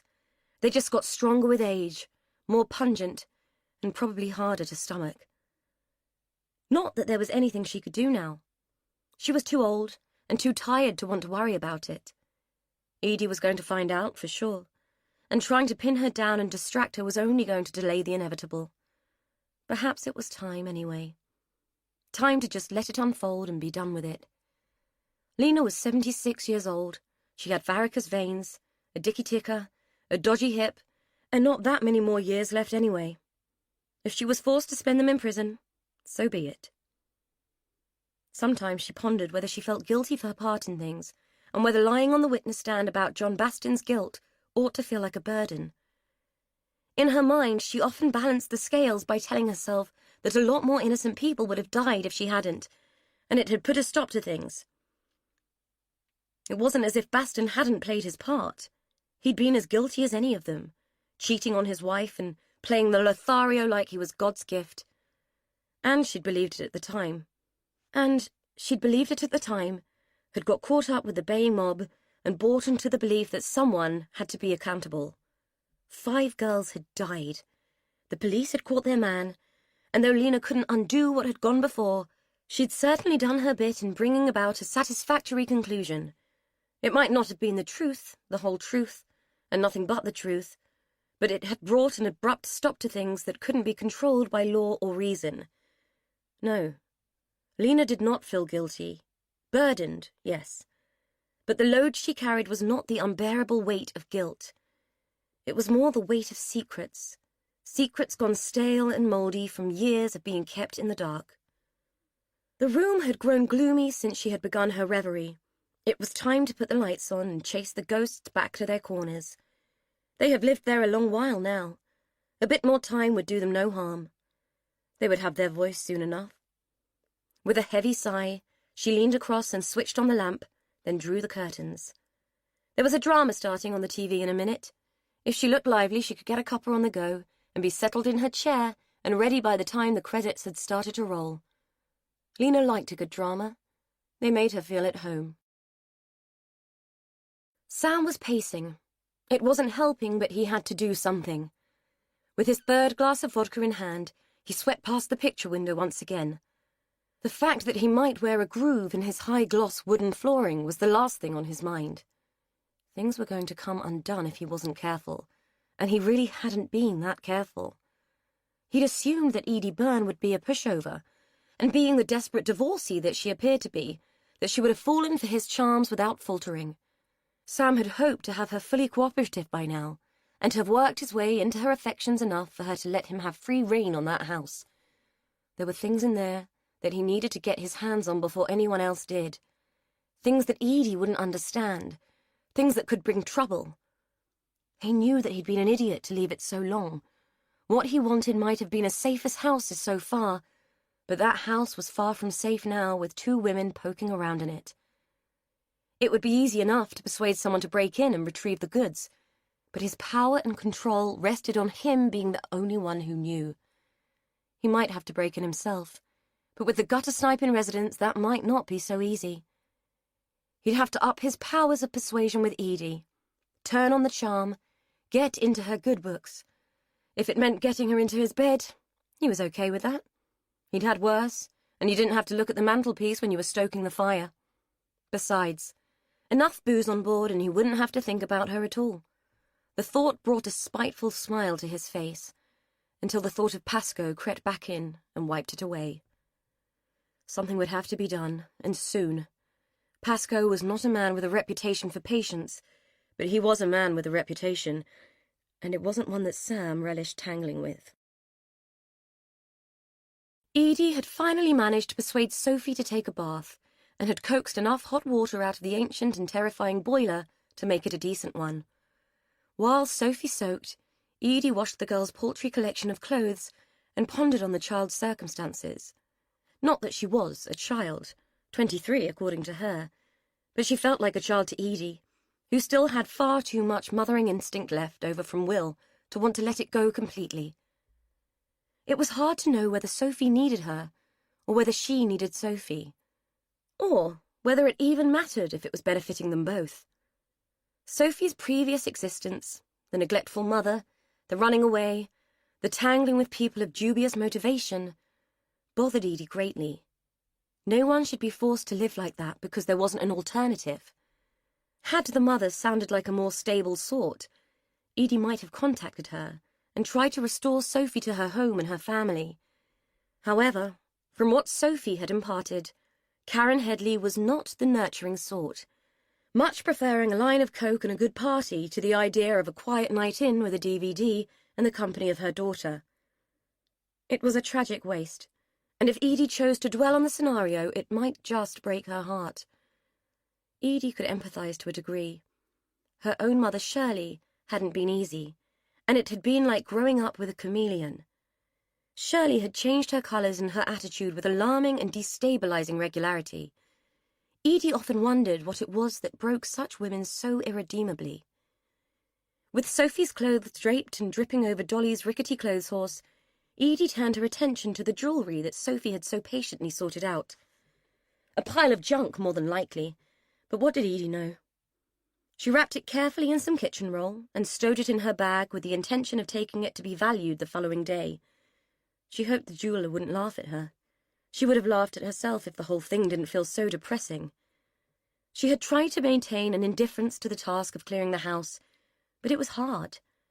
Trawling through other people's possessions gave you a sense of the person. A feeling of their intrinsic presence crept up on you whether you liked it or not. By handling Dolly's belongings, Edie had started to form a more complete picture of the woman, a more intact vision than she'd ever held when her aunt had been alive. In Edie's memory, Dolly had been a vapid sort of woman, someone who had existed but in a peripheral way, someone there, yet insubstantial, real, but not recognized as significant. Edie had never considered her to be a person with thoughts, feelings, wants, and needs. Dolly had seemed to exist purely to serve others. Beatty and Dickie, then Rose and Edie, and their mother, the emotionally unstable Shirley. All except Rose were long gone, and Edie wondered why they loomed so large in her mind, now that it was too late for her to say or do anything that might have led to a different outcome. You could only validate the dead with a gravestone and flowers, which felt to Edie like much too little, much too late. It was a shame that sadness and sorrow could not transcend the veil between life and death. Dolly would never know that Edie was sorry, and desperately curious to know where all the money had gone, and why her aunt had lived such a squalid, cluttered life. Sophie lay in the bath, her thoughts meandering along a similar path to Edie's, but reaching a fork in the road and taking an entirely different direction. She was thinking about the guy she bumped into and why he'd been stealing Edie's rubbish. She checked the bags earlier, and sure enough, the tin and the notebook were gone, and the incident hadn't been the weird coincidence she'd been hoping for. What kind of freak stole other people's rubbish? Sophie could smell a rat, and she wasn't kidding. This house stank, literally, like something had died in here and was festering in a corner. It must be the rot Edie had mentioned, but bloody hell, it got up your nose and lingered. Even the smell of the soap couldn't mask it. Anyway, that bloke and what he was up to was niggling. She knew where he lived and had seen him about a few times. When you were surviving on your wits, you tended to notice things that other people didn't, and clean-cut blokes moving into bedsit land were one of them. The man was out of place and up to no good, and it was a different kind of no good to the usual whoring, boozing, and drug dealing that defined the square. Sophie considered herself nobody's fool and was determined to find out what he was up to at the soonest opportunity. But for now, she was bloody enjoying this bath. If she were to die and could have her choices of heaven, one with a huge, luxurious bath would be the one she'd choose. Matt sat on the edge of his bed, carefully stitching the handle back onto his satchel. It had annoyed him no end that the girl had wrecked it. The bag was an old and faithful friend, one of the few things that Matt had hung on to throughout his life. The bag and his obsession were his lifelong companions, familiar and comforting when nothing else was. The girl had got to him in more ways than one. There had been a flash of recognition, something familiar in her features that had rattled his psyche. He was sure he'd seen her before, and not just from around the square. But he flagged them up by their movements and habits, not by their faces. It didn't do to get too up close and personal with people's faces.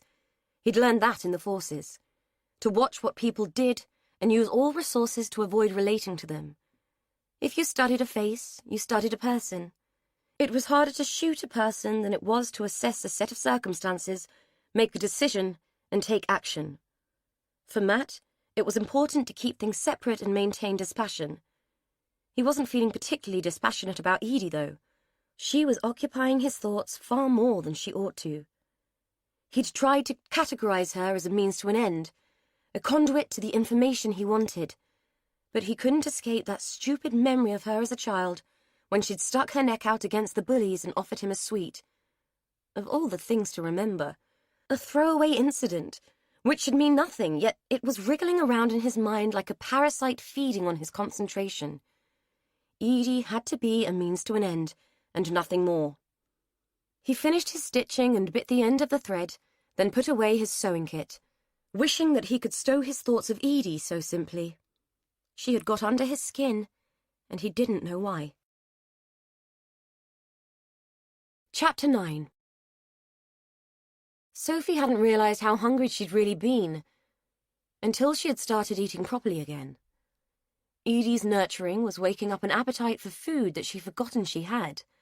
That, combined with the freshly laundered smell of her clothes, a decent night's sleep, and clean skin for a change, were all amalgamating to make her feel almost happy.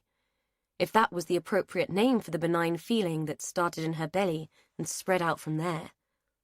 She figured it must be, because when it hit her on the outside, it triggered a smile, which made her face ache, the necessary muscles being wholly unfamiliar with the movement.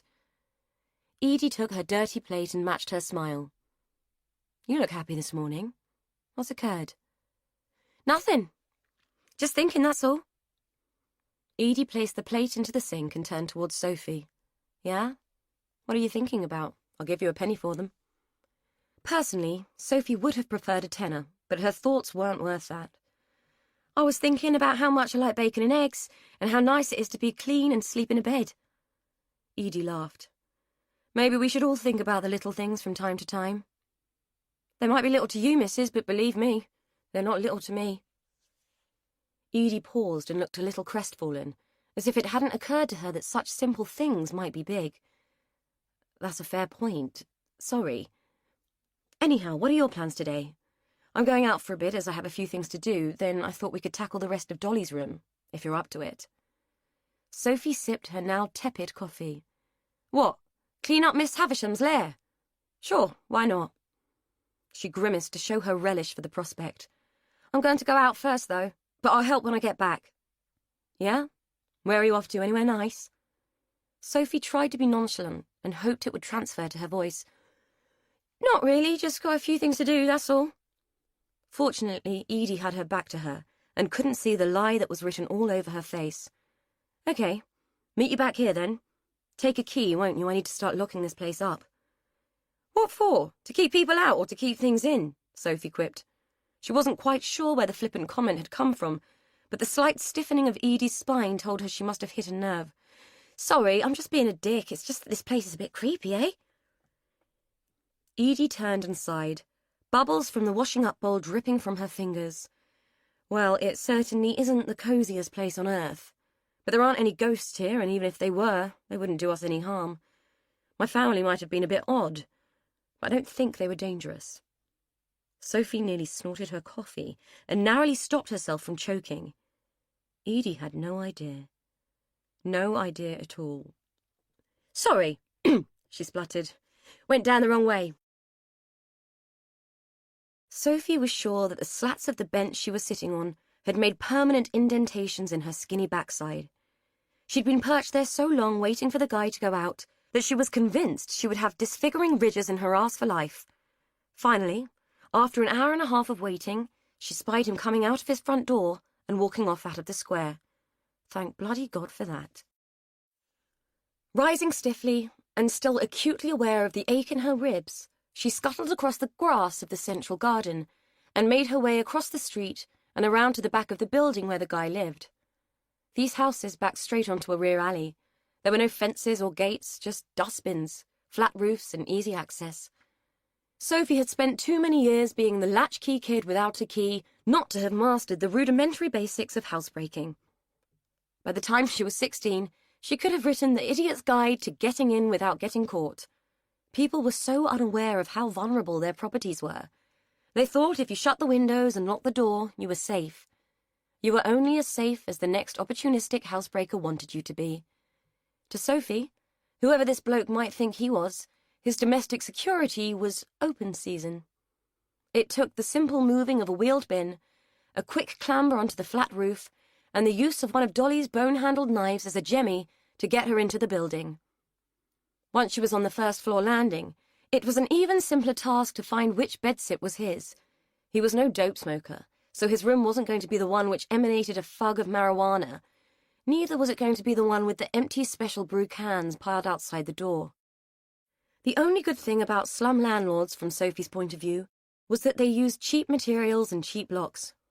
With a bit of fiddling, pretty much any old bent bit of wire would open a basic 3-lever mortise lock. You just had to get a feel for it, stroke the levers, and listen for the sweet point where they would give. She had tumbled the lock in less than 30 seconds and was in the room with the door quietly closed behind her in 45. She knew she had the right room when she spied the leather bag on the floor by his neatly made bed, and was even more sure when she spotted Beatty's old tin and the notebook sitting on the desk. However, it wasn't those items that surprised her. All made her take a step back before curiosity got the better of her, and she ventured to take a closer look. The whole place had been set up like an incident room. Not that Sophie had ever been in an incident room, but she'd seen enough of them on the telly to know what one looked like. A huge map of Winfield took up most of the wall above the desk. Surrounding it were the old newspaper pictures of the women who had been killed in the square. It seemed bizarre to Sophie that anyone would still be interested. It had all happened so many years ago that God's dog must have been a puppy at the time. Piles of folders were heaped on the desk, and she was tempted to take a peek, but knew that she wouldn't be able to put them back properly and that he would guess someone had been inside rummaging. Red strings spanned the map, connecting various locations to the pictures of the women, and he had post-it notes scattered everywhere. This guy was some kind of obsessive weirdo. Peering intently at the map and staring at the pin that pierced the red-marked heart of number 17, she heard a click behind her and froze. "Are you robbing me or stalking me?" For some reason, like a little kid, and just for a moment, she figured that if she didn't turn around and face him, time would stand still, and she'd be able to think of a way out. Like, if she couldn't see him, he couldn't see her. Christ, she could be pathetic sometimes. "I asked you a question. Are you going to answer, or shall I call the police?" He didn't sound that angry, just wary. She had to say something. "You know they won't come. This is Coronation Square, they never come. Besides, with this little lot in here, they'd be more interested in you than they would in me, mister." God knows where her bravado came from, because it sure as hell didn't come from her conscious mind. "You're probably right, but that cuts both ways, doesn't it? It also means that they won't come if I deal with this myself. Now, are you going to tell me what you're doing, or do I need to deal with you?" Sophie didn't have a clue what he might mean by that, but the tone of his voice had altered.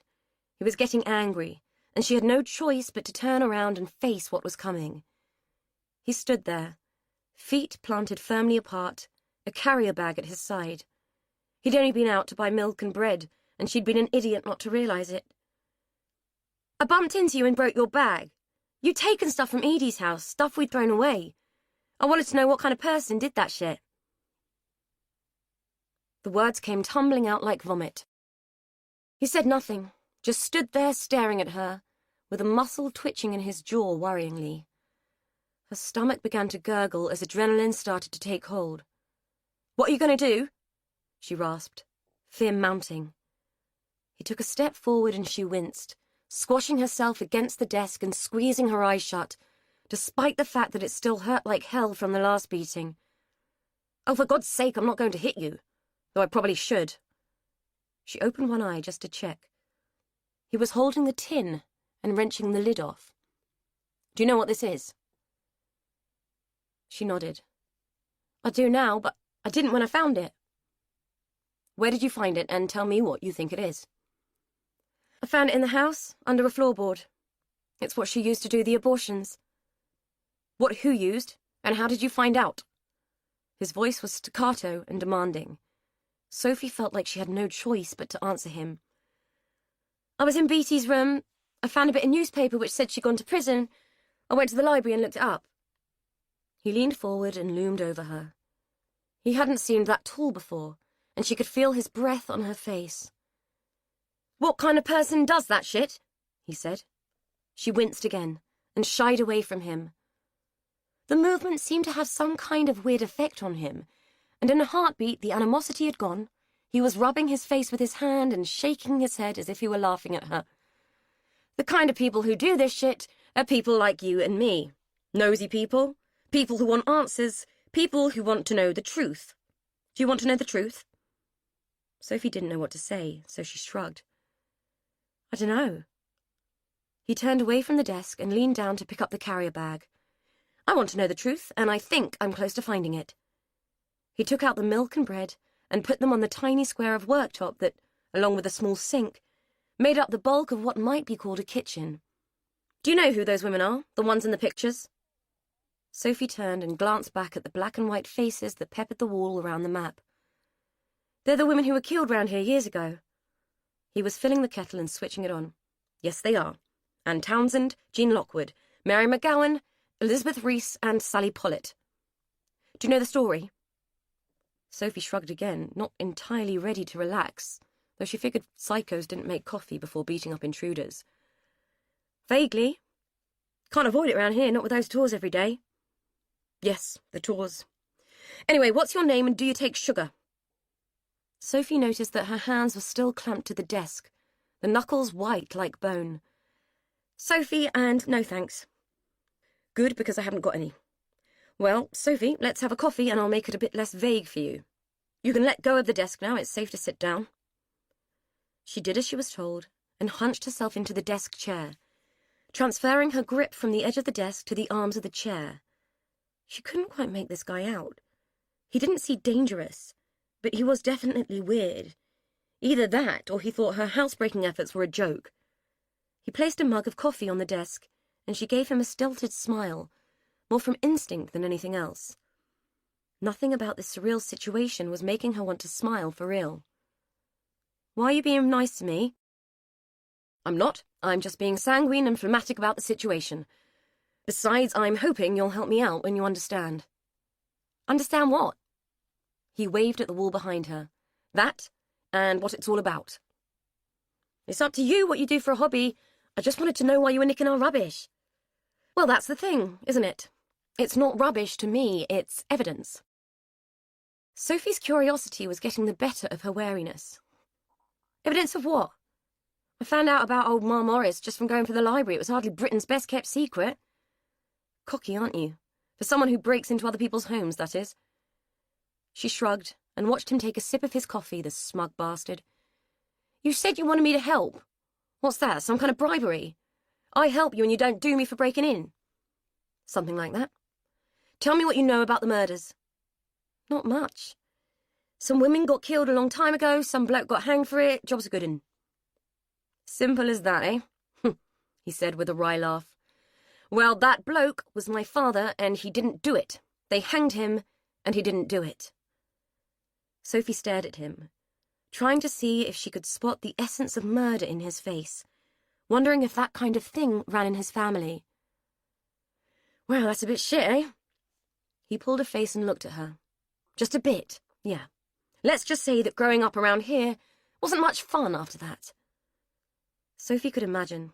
The place was a shithole full of shit people, even without being the kid of a killer. So what makes you think he didn't do it? I mean, you're bound to think that, him being your dad and all, but... Sorry, mate, I don't want to believe my mum's a skank, but she is. He got up and walked towards her. For a moment, she thought she'd pushed her luck and that he was going to smack her one. Her heart was pounding loud enough to have been good for a Salvation Army band when he leaned across her and picked up the notebook. This. It proves my theory. He walked back over to the bed and sat down, flicking through the pages of the book. Initials, dates, amounts. I think it was Beatty's record book of all the abortions she performed. The initials of every single one of those women up there appears in this book. Sophie had no idea what his theory might be, but he certainly seemed obsessed by it. Not being funny, mate, but chances are my initials are in that book. It don't mean nothing. Take a look at the scarf hanging here and compare it to the photograph. That came out of number 17 a few days ago. She did as she was told, figuring she'd be best off humouring him for now. Oh, yeah, it looks the same, she agreed. So you reckon these women all went to see Beatty because they were in trouble? It was the only conclusion she could draw from what he was saying. I think so, yes. Sophie scanned the wall, looking at the faces of the women. Well, that just tells you they were in trouble, and you can't even prove that from a bunch of initials in a scabby old book. As for the scarf, probably loads of people had them, and Dolly was like a magpie for shite like that. Her voice tailed off as her eyes came to rest on the last picture. A dark-haired girl, all curls and cute, beamed out from the grainy, yellowed image. It was a head and shoulders shot, the kind that was taken in a studio and got framed to take pride of place on the mantelpiece. Sophie could imagine the girl's parents taking it down and handing it to the police in a moment of desperate hope, the father stoic and grim, the mother tearful and clutching a handkerchief. What struck her most about the picture wasn't the wide-eyed innocence of the girl, or the mind's-eye picture of her sorrowful family, but the familiarity of a certain feature. "Which one is this?" she asked, pointing to the picture and turning to the man. "Sally Pollitt. She was the last. Why?"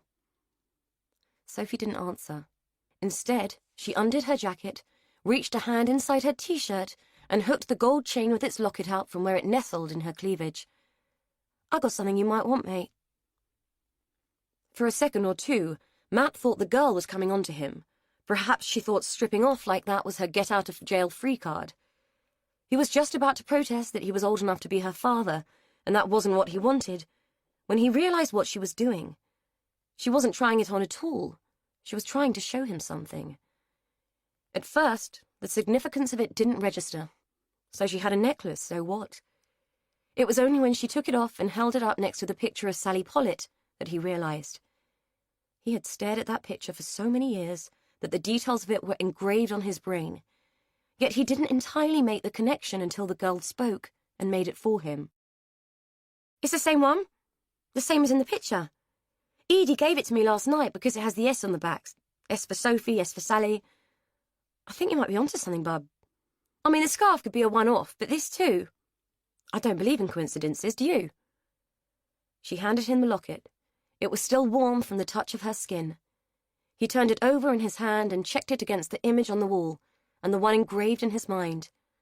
She was right. It was the same item. "Where did you say this came from?" "Edie gave it to me. It was in with Dolly's old jewellery." Matt sat back down on the bed and stared at the locket. They were friends, her and Sally Pollitt. Went to school together, hung around together. There's a transcript in one of those files of the statement she gave to the police when Sally's body was found. They interviewed her and she testified against my father, but she never mentioned this.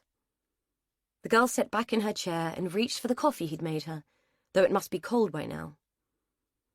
"Perhaps she gave it to her as a present or something," she said, more of a vague hope than a question. Matt shook his head. "It was her 18th birthday present. Her parents bought it for her. That's in the file too. When they found the body, it was significant by its absence. Apparently she never took it off." The girl shuddered. "Fuck me, I wish I'd never put it on. That's really creeped me out, that has." If that was the term, it had really creeped Matt out too. The locket was the nearest he had come to ever proving a connection between the residents of number 17 and the murder of Sally Pollitt, though he had long suspected that the Morris family had been involved. When he had walked into the bedsit earlier and found Sophie there, he hadn't been entirely sure what to do, but she was staying in that house and he wanted access. Rather than pitching a blue fit and calling the police, or throwing her out bodily and changing that bloody ridiculous lock, he decided to hedge his bets and try to get her on side. He hadn't bargained for her coming up trumps so quickly. The most he'd been hoping for was the chance that she would let him in the house when Edie's back was turned. Edie, poor woman, she hadn't anticipated all of this when she'd come back. He needed to think. He needed to ponder this and work out his next move. "Can I keep this?" he said, already moving to pin the locket up next to Sally's picture. "Hell yes, I don't want the bloody thing. Not if it came off a dead person," Sophie said, adding another exaggerated shudder. Something about the face that she was pulling triggered the inkling of a memory for Matt. A brief flash of a contorted face. He'd like to have said in the throes of passion, but the memory didn't bring that back. Instead, all he remembered was urgency, desperation, and embarrassment. "What did you say your name was?" "Sophie. Sophie Headley, why? You changed your mind already about reporting me to the police?" He shook his head. "No, it's just that I think I might have known your mother. Karen, isn't it? You look like her." Sophie glowered at him for a moment, then gave one of her trademark shrugs. "Well, if you grew up round here, you probably did. Everybody did. Well, every bloke, anyway. When you say I knew her, are we talking like in the biblical sense?" Matt felt himself begin to blush, and he turned away, not wanting to admit to this child that, yes, he knew her mother. He was loath to go into details about a dim and distant knee-trembler down a back alley near a quarter of a century ago. "You bloody did, didn't you?" The girl was smirking. He could sense it, and it was fueling the flush of shame that he could feel seeping into his face.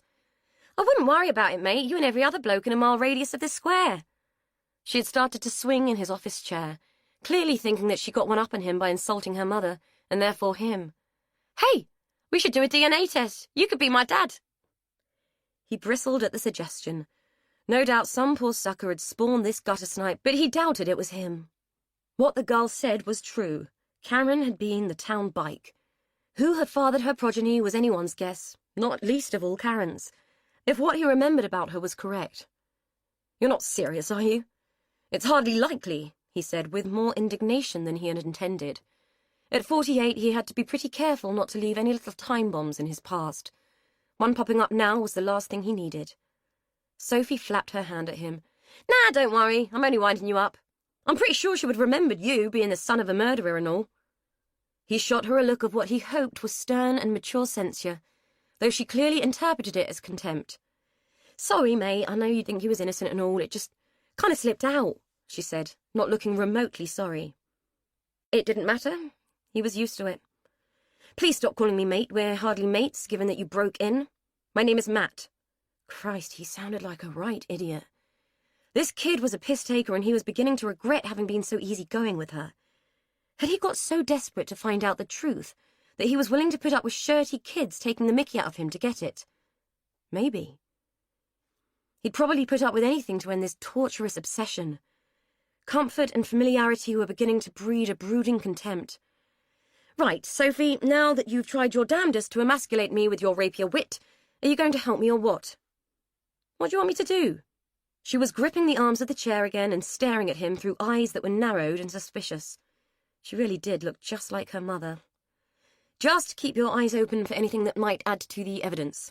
There has to be more in that house. Oh, and get me in there at the soonest opportunity. I want to have a poke around, and I don't think Edie is going to let me over the doorstep." Sophie pondered it. "Okay. But I'm not doing anything that will upset Edie. She's been good to me, and I'm staying there for now. I'll look for stuff that might interest you, but I'll have to see about letting you in." Matt nodded. At least the kid was showing some integrity. "Fair enough. Oh, and if you want to come here again, use the door like normal people, will you? I don't have anything to hide, but I kind of like my privacy just like everyone else." He noticed that she had the good grace to blush. "Now, let's go through what I'm looking for so that you'll know what I'm asking you to find." Chapter 10. Bernard Sellers cast an eye over his ancient stock and contemplated the seemingly pointless task of dusting it. He often wondered why he hadn't gone into the scrap metal business. All he seemed to do these days was weigh and measure little scraps of gold and silver for the price it might fetch when it was melted down. He hadn't sold so much as an earring for weeks. His father, Derek Sellers, proud founder of Sellers & Son, jewelers of distinction, doggedly hung onto the shop as if he still believed that their lives depended on it. Bernard knew different. Their livelihood came not from selling trinkets, but from buying scrap, repairing clocks, and the odd insurance payout when someone tried to rob them. Even that hadn't happened in a while. Even the robbers were turning their noses up at the tarnished tat that sat dusty and unsellable in the window behind the reinforced wire shutters. Bernard didn't blame them. Even he wouldn't have given house room to the gaudy baubles that his father had chosen. Still, it wasn't his shop. He just worked there. If reading the paper and fielding the drunks and druggies who came in to pawn or sell the things they had stolen counted as work. When Derek went, things would be different. He'd close the shop and go and work in McDonald's if he had to. Anything but spend another year in this miserable, tawdry little emporium, which was beginning to look like a dusty shrine to other people's unwanted kitsch. Last week, he'd gone out to get the paper, and his father had bought a silver-plated coffee set from some woman down on her luck and short of cash. It was sitting there now, in the cabinet, £125 worth of waste of time. Nobody wanted that kind of crap now, despite the workmanship that his father had raved over. Bernard would stake another £100 that the coffee set would sit in that cupboard and never sell. It would outlive him, let alone his father. Quite frankly, it was bloody depressing. Just as he was dwelling on how low it was possible to go, the shop door opened, triggering the ruddy bell that was the bane of his life. A woman wandered in, scanning the cabinets and looking more like a potential customer than anyone had in what felt like an age. Bernard's heart leapt with hope. "Can I help you at all, madam?" Oh, God, she was rummaging in her bag. Do you do valuations? Bernard suppressed the weary sigh that was trying to push past his lips. Of course, madam. She brought out a wad of what looked like kitchen roll. Nothing exciting there, then, Bernard assumed. I have no idea whether any of this is worth anything at all. It's a bit old-fashioned. She said it as if it was an apology for wasting his time. She probably was, but at least she was polite about it. Let's take a look, shall we? He watched as she unrolled the paper. It seemed like your typical junk. A few nice pieces, from what he could see, but mostly scrap. The gold and silver items will be scrap value only, I'm afraid, but the cameo is nice. There's quite a market for antique brooches. He smiled at her. You have quite a bit there. I might need to take it out back and examine it a bit more closely. I can issue a receipt if you like, and for a small holding fee, we can insure against loss while we make a thorough evaluation. He had neither the time nor the patience to sort through it now. Well, he had the time, but not the inclination. The £15 holding fee would at least soften the blow and ease the boredom of looking through this latest pile of junk. She had some particularly tawdry diamante pieces that he didn't relish examining, but his father would be intrigued. There was a market for paste, and if it was good, it was worth more than people might assume. Cleaning of all items is included in the fee, he added, eyeing the grubby grey stones. Okay, that seems sensible, she said, reaching for her purse.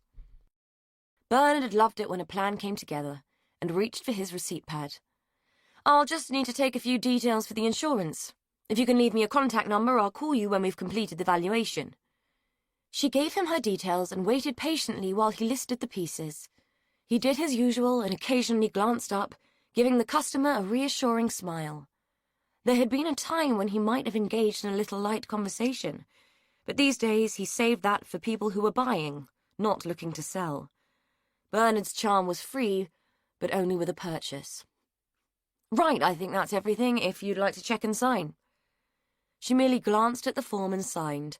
He could have left half the items off and she wouldn't have noticed, but that wasn't Sellers & Son's reputation.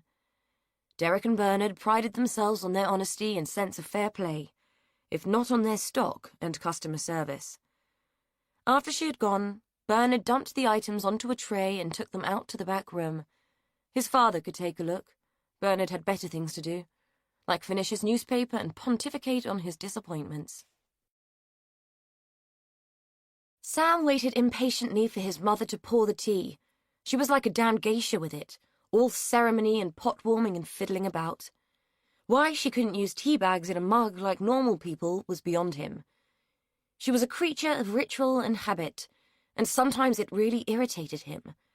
But what had irritated him most was that Edie had taken the spare keys for next door to give to that scumbag she had taken in.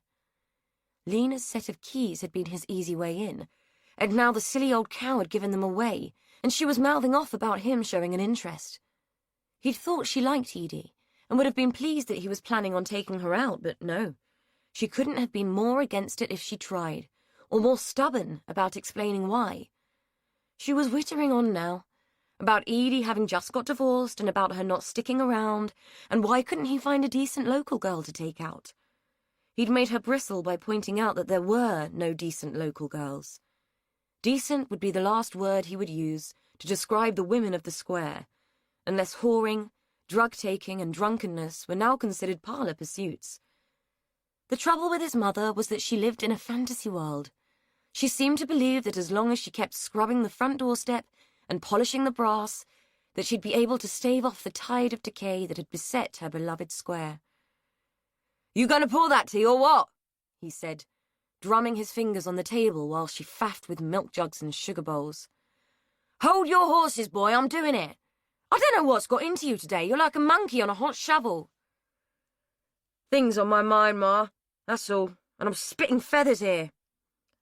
"Will you stop that bloody drumming on the table and juggling your bloody leg like that? You're putting me on edge." Sam would have said that she was on edge anyway, and had been ever since Dolly had died. Why she had such affection for that dotty old minger was beyond him. The woman had been a bloody disgrace.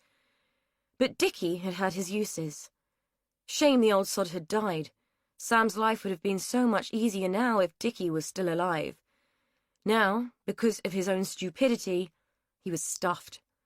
He'd scared Dickie and Dolly into being security conscious for his own ends, and now the window locks and security bolts were working against him. If he'd not been away when the old bird had died, he wouldn't be facing this problem now. He had to get into that house, and the only way he was going to do it was with Edie's blessing. If his mother didn't like it, well, he just wouldn't tell her. Edie arrived back to discover Sophie in the kitchen drinking tea and regarding an enormous bouquet of flowers that almost swamped the small table. Where on earth did those come from? Don't know who bought them. They were on the back doorstep, but they're from him next door. Wants to take you out to dinner, apparently, Sophie said with a dismissive sniff. You read the card? Of course she had read the card. Edie would have liked to think that she wouldn't have done exactly the same, but she knew she would have. Sophie shrugged. Just making sure they were for here. Not the kind of place that posh florists deliver to, is it? Edie looked at the flowers. They were indeed expensive, and the arrangement lavish. I suppose not. So, you going to go? Edie sighed. She really didn't know. Dinner with a man seemed so far out of her sphere at the moment. You should. It would do you good to get a break out of this place. Besides, by the look of those, it would be a right good nosh-out. I'd go. Edie sat down, retrieved the card that accompanied the flowers, and read it. Hoping these will cheer you up. How about dinner? Call me. Sam. Kiss. Edie hadn't been aware that she had been particularly unhappy. Do I come across as miserable? She asked. Sophie sighed. Well, let's just say that you're not exactly Little Miss Sunshine, shall we? Edie thought she had just been being her normal self. Perhaps that was her normal self. Miserable, unhappy, and shut down. And Sam found that attractive. So, are you going to call him or what? Edie eyed Sophie with suspicion. Are you trying to get rid of me? What's the plan, a wild party? It would be what Will would have done if she'd have ever given him the chance. Of course not. I just figured if you get the chance to do something nice, you should. I'd go, but he didn't invite me or send me flowers. Come to think of it, no one's ever bought me flowers. Edie plucked a rose out of the arrangement and passed it over the table. All women should get flowers once in a while. But never when it was an excuse or an apology, which had been Simon's habit. For every affair there had been lilies. For every beating, carnations. Edie couldn't abide carnations. Just the smell of them made her bones ache. Maybe she would go out to dinner with Sam. It had been such a long time since someone had been nice. I'll ring him in a minute, she said, noting Sophie's triumphant smile.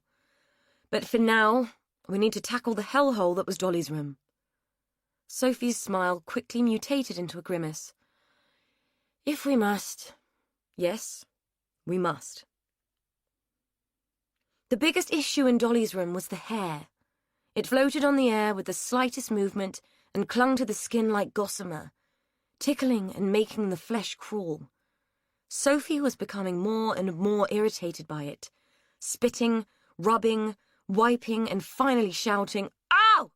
This bloody stuff is driving me mad! Can't we hoover it up or something? Have you seen the hoover? It's older than I am. Take a break, go and make us a drink or something, Edie had said, her own irritation only a notch or two below Sophie's. She had been scooping up whole hanks of the stuff for half an hour, and felt that the task would never end.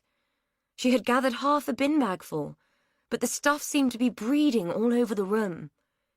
It was as if someone had torn through the place like a tornado, scattering the strands of hair and letting them settle like a moving blanket over everything.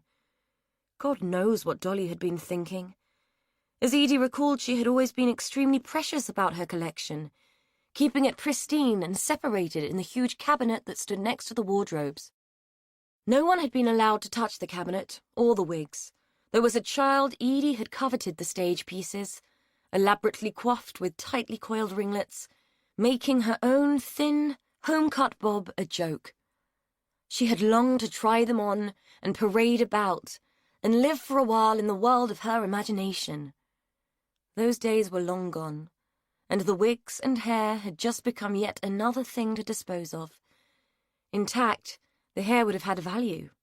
The wigs still did, but Edie didn't want money for them, and instead had contacted the Winfield Amateur Dramatic Society and offered them for nothing. A woman was coming to collect them the next day. While she waited for Sophie to make tea, Edie gathered up the wooden blocks, which were remarkably less terrifying in daylight, and placed them into boxes complete with full heads of hair. She wasn't sure whether to be amused or repulsed by the fact that Dolly had drawn crude faces onto some of them, and had scrawled names under the hairlines and across the foreheads. She recalled that there had been some film with Tom Hanks where he'd become lost on a desert island and had made a friend from a volleyball. Edie wondered if Dolly had become so lonely that she had done something similar with the wig blocks and had personified them to keep her company. The thought of such loneliness and desperation triggered the now familiar flush of guilt that was threatening to saturate Edie's psyche. How cruel had she been to ignore her family for all these years? "Who are your friends?" Sophie asked, nodding towards the wooden heads as she manoeuvred into the room carrying the tea. Edie smiled, glad of the distraction. "Funny you should ask.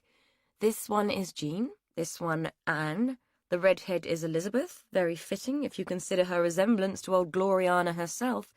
That one is Sal, maybe for Aunt Sally, and that one is Mary, though the wig looks more like Harpo to me."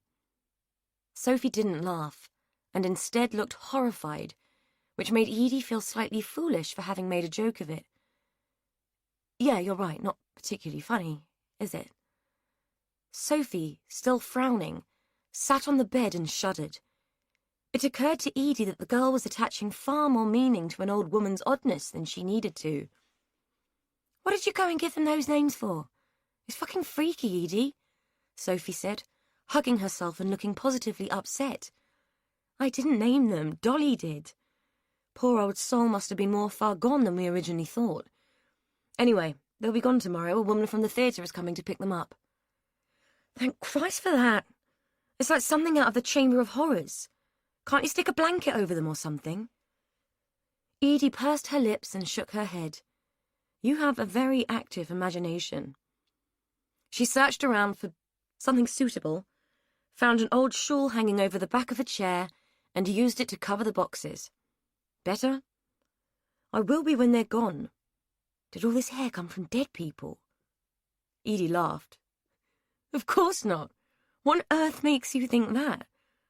"Well, where else does it come from, then?" Sophie's indignation was mild, but tangible all the same. "People sell it. Mostly women from the Eastern Bloc, that's the good quality stuff. The cheaper stuff is from China, but Asian hair is more coarse, so it's not used for the quality wigs." Sophie fingered her own hair. It was long, messy, and limp from her poor diet and long-term neglect. "Can't see me getting much for mine." Edie raised her eyebrows as if to indicate her own short locks. "Me neither. I doubt my sweepings would fetch much." "Weird thing to do for a living, really, making wigs. Still, I suppose someone has to do it." "Dolly was one of the best in her day. She did a lot of work for the RSC and the BBC, all those lavish costume dramas. Chances are she made the wigs. She used to take such a pride in her work. It's a shame to see it all in tatters like this." Sophie looked around the room, taking in all the chaos and clutter. "What do you think went wrong? I didn't know her that well. She was just nice to me sometimes. Would give me a few quid in that, but I never got further than the kitchen most times, and to be honest, I never wanted to. I know I sleep rough, but even I have standards." Edie laughed. "I suppose we all have our limits." "I'm not sure what went wrong. It's been so long since I spent time with her. Over 30 years, in fact. I'm guessing that after Dickie died, things just went to pot." Sophie sipped her tea, fished a hair out of her mouth, grimaced, and asked, "How come you didn't see them?" Edie sighed and perched on the corner of the bed. "I don't really know. I think there was some kind of falling out with my mother. Not that that was difficult. My mother was a strange woman. I think she could have found fault with Mother Teresa. I know she never believed that my father had left us, and blamed Dolly and Dickie for keeping something from her. The only reason I saw them at all was because Mum sometimes had bouts of time in hospital, and we were always sent to stay here. What was wrong with her? Was she ill then? Yes, she had mental health problems. They called it manic depression then, which meant sometimes she was so depressed she couldn't get out of bed, and sometimes she was so high there was no stopping her. It made her a somewhat mercurial person. You never knew how she was going to be from one day to the next. It was hard to live with. She was sectioned a few times when I was younger, which was why we ended up here sometimes. Shit, that sounds pretty rubbish.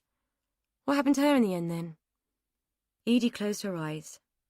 She could only ever deal with it with them shut, as if keeping the event isolated in her mind's eye would somehow contain it there forever. She cried wolf. We had heard her say that she was going to kill herself so many times over the years that we'd got into the habit of ignoring it, assuming that it was just a cry for help or her seeking attention again. She threw herself off a railway bridge and broke her neck. Shit. Sophie looked shocked. Yes, quite. But it was a long time ago. Want to give me a hand with the wardrobes? Suppose. Edie had needed to change the subject. Her mother's suicide was yet another source of guilt. Guilt felt as if it ran through her like a seam of coal, ready to be tapped into and mined at the drop of a name. There were times when she wondered if all she was capable of feeling was remorse. Love could have leapt up and bit her in the backside, and she wouldn't have known what it was. She even felt guilty about Simon, despite his abusiveness. Maybe she had deserved it. She had certainly never loved him, and had married him out of desperation and need, in a bid to get away from home and her imperfect, unlovely mother. Unlovely, unloved, broken and gone. Yet Edie missed her. She shook her head in that habitual way she had, as if the action could dismiss the pang of regret and longing for the woman she had never understood. What kind of insanity was it, to miss a woman who blamed you, her unborn child, for the absence of her husband? Edie's mother had always rationalized that if he had left, it must be because he hadn't wanted Edie. And who had ever wanted Edie? Not even her own son, if their relationship were to come under scrutiny. Edie seemed to have that effect on people, the ability to alienate them by her mere existence. Only Rose seemed to need her, and even that seemed as if it was just to do the dirty work. Clearing this house was certainly dirty work, both literally and metaphorically. Dolly's life could be quantified by the layers of dirt and detritus, an existence marked by neglect and a magpie-like hoarding of things. And boy, had Dolly hoarded things. The wardrobes were like a voyage of discovery, a life lived through objects. In the bottom of one, Edie even found a box full of baby clothes, crisp and fragile with age. A knitted shawl, so fine it looked as if it had been spun from single fibres, and a nightdress, tiny and delicate, the yoke-hand smocked and exquisite. How sad they looked, lovingly made yet clearly never worn. I wonder who these were made for, she said, holding up the tiny nightdress for Sophie to see. Dunno. You? Edie looked at the little garment. Maybe. It seemed likely. No other children had been born. It would be typical of her mother to have turned down such a gift. She would not have wanted anything from Dolly, and had even resented the fact that her sister-in-law had cared for her children when she couldn't. Shame, it seemed, was a powerful motivator for bad behaviour. She should know. It had motivated most of her own. With another shake of her head and a sigh, she consigned the baby clothes to a rubbish bag and moved on. Chapter 11. While Edie took an early evening bath in readiness for her dinner date with Sam, Sophie took the opportunity to slip out of the house and across the square to visit Matt. The wig blocks had been bothering her. Though Edie hadn't attached any significance to the names, Sophie had, and the knowledge that Dolly must have become obsessed with the murder victims had been bothering her all day. She'd been hard-pressed not to blurt everything out to Edie as soon as she'd spotted them, and had been sitting on her horror and revulsion for hours. This time, she didn't climb through the window, though in the time it took for Matt to answer, it might have been quicker if she had. "Bloody hell, mate, you took your time," she complained, noticing the dribble of blood above his lip and the smear of soap near his ear. His shirt was buttoned up all wrong, too. "Sorry to interrupt, like, but you've got your chance to get in the house tonight. Edie's going out with that cretin from next door." She noticed a smile start to tilt the corners of his mouth. "What's so funny?" "You calling Sam Campion a cretin. It amuses me." Sophie scowled at him. "Well, he is. So, she's going out at 8. I'll put the front bedroom light on when she's gone so you'll know it's all right to come over. But come round the back, otherwise old Mother Cretin will see you. I could just give you my mobile number and you can text me. There's a difference between being discreet and resorting to cloaks and daggers." Sophie treated him to her best, most practiced look of utter contempt. "Most days I don't even have enough money to eat, bud, let alone own a mobile bloody phone." Matt sighed. "Okay, I'll wait until you turn the light on." Sophie nodded. "Good. There's something you're going to want to see." She turned on her heel and left him standing in the doorway, his question not even half asked. It wasn't often that Sophie found herself in a position of power, and as it went, this wasn't much, but she was going to enjoy it while she could. Once she was out of his sight, she slowed her pace and ambled across the street to the garden in the middle of the square. She knew a fraction of a second before that something was about to happen. A creeping sensation. That feeling on the back of your neck that someone is far too close and that their intentions aren't good. She could smell his breath, curling and sour as it crept round her neck while he grabbed her hair, hauling her head back and wrenching the breath from her lungs with the shock and pain of it. "I fucking told you to get off the square and fucking stay off, you stinking little cunt." He twisted her hair in his hands so that it pulled at the skin around her eyes and made them water. "What's it to you what I do, Jono? I'm not fucking bothering anyone." "You're bothering me. And if I see your fucking ugly face here again, I'll fucking cut it off." She knew he was capable of it. She'd seen his handiwork on one of the girls who had tried to stand up to him. The girl was drug-addled and scarred now, fit for nothing except turning tricks for the lowest of the low, and grovelling for mercy and her next bag of smack from Jono. "I don't have anywhere else to go." She didn't know why she'd even bothered saying it. He wasn't a man who had a conscience he could battle with. "Like I give a flying fuck," he confirmed, yanking down on her hair so abruptly that she felt the bones in her neck crunch. "When I tell you to go, you go. Got it?" Sophie could neither nod nor speak at that point. Any movement at all felt like too much of a risk. He could break her neck and no one would give a shit. "John Butler, what the hell do you think you're doing? Let go!" Sophie recognized Lena's voice, and for the first time ever thanked God for the appearance of the interfering old woman. Jono's grip slackened slightly, but he didn't let go.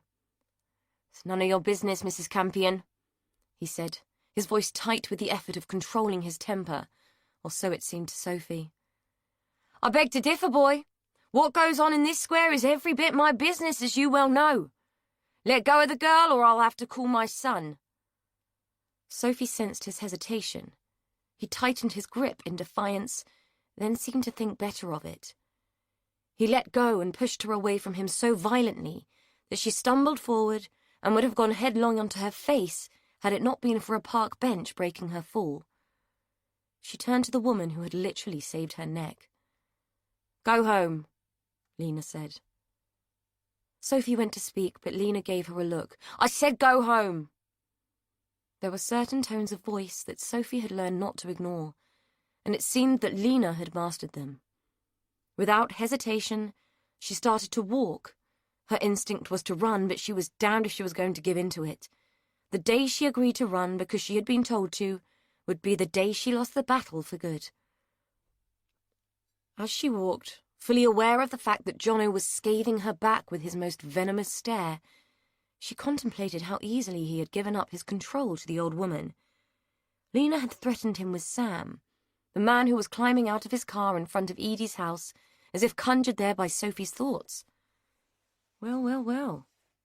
You learn something new every day," she muttered to herself, as she skirted him and made her way to the alley at the back of the houses.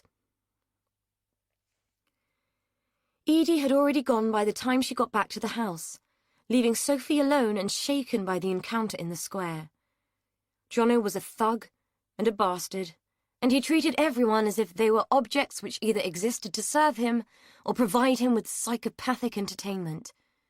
It was nothing new to Sophie. She had grown up with people like him who were all about the power and control that they believed they could wield. It was amusing and gratifying to discover that Jono was a puppet too, but of some concern that it might be to Sam Campion. Until this point, Sophie had just considered Sam to be a bit of a sleazebag. She had no idea that he might be well up on the local gangland food chain.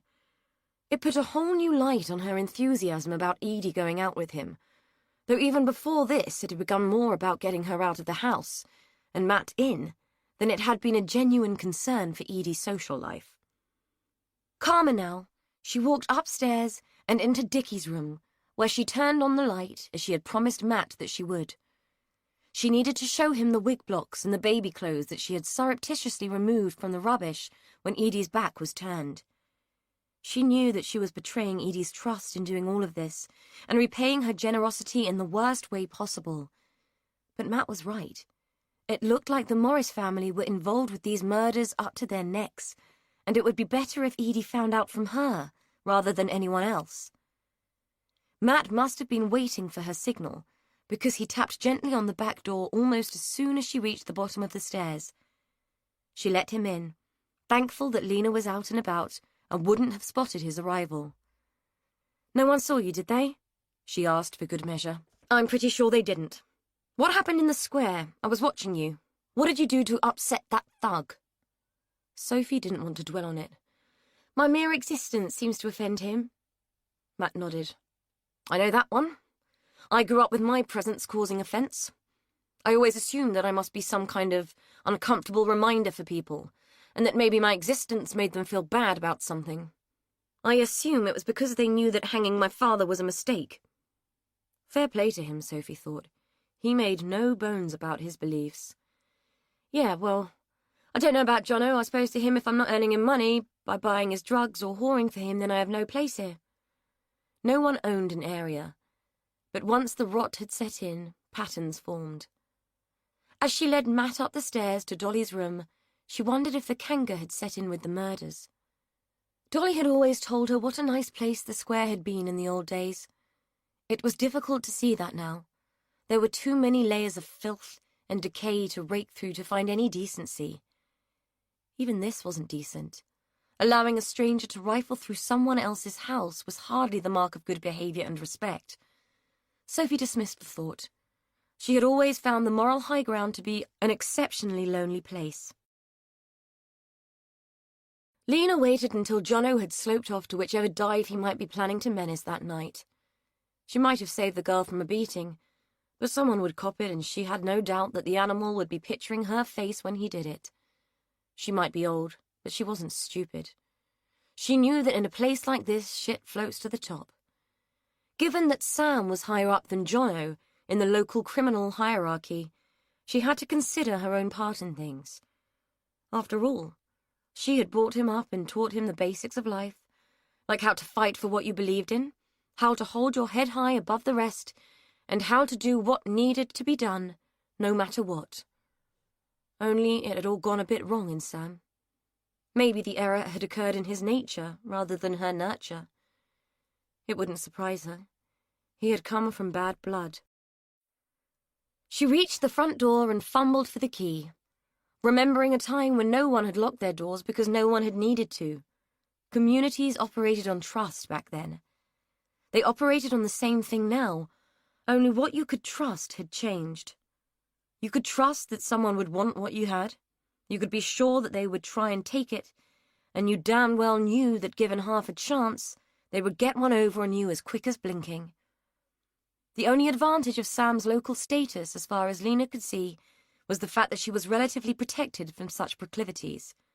If you disrespected Mrs. Campion, you were signing your own death warrant. As she hung up her coat, she thought about his dinner date with Edie and wondered at exactly which point in his life he had ceased to take notice of his mother. She had been adamant with him about Edie Byrne, but he'd ignored her.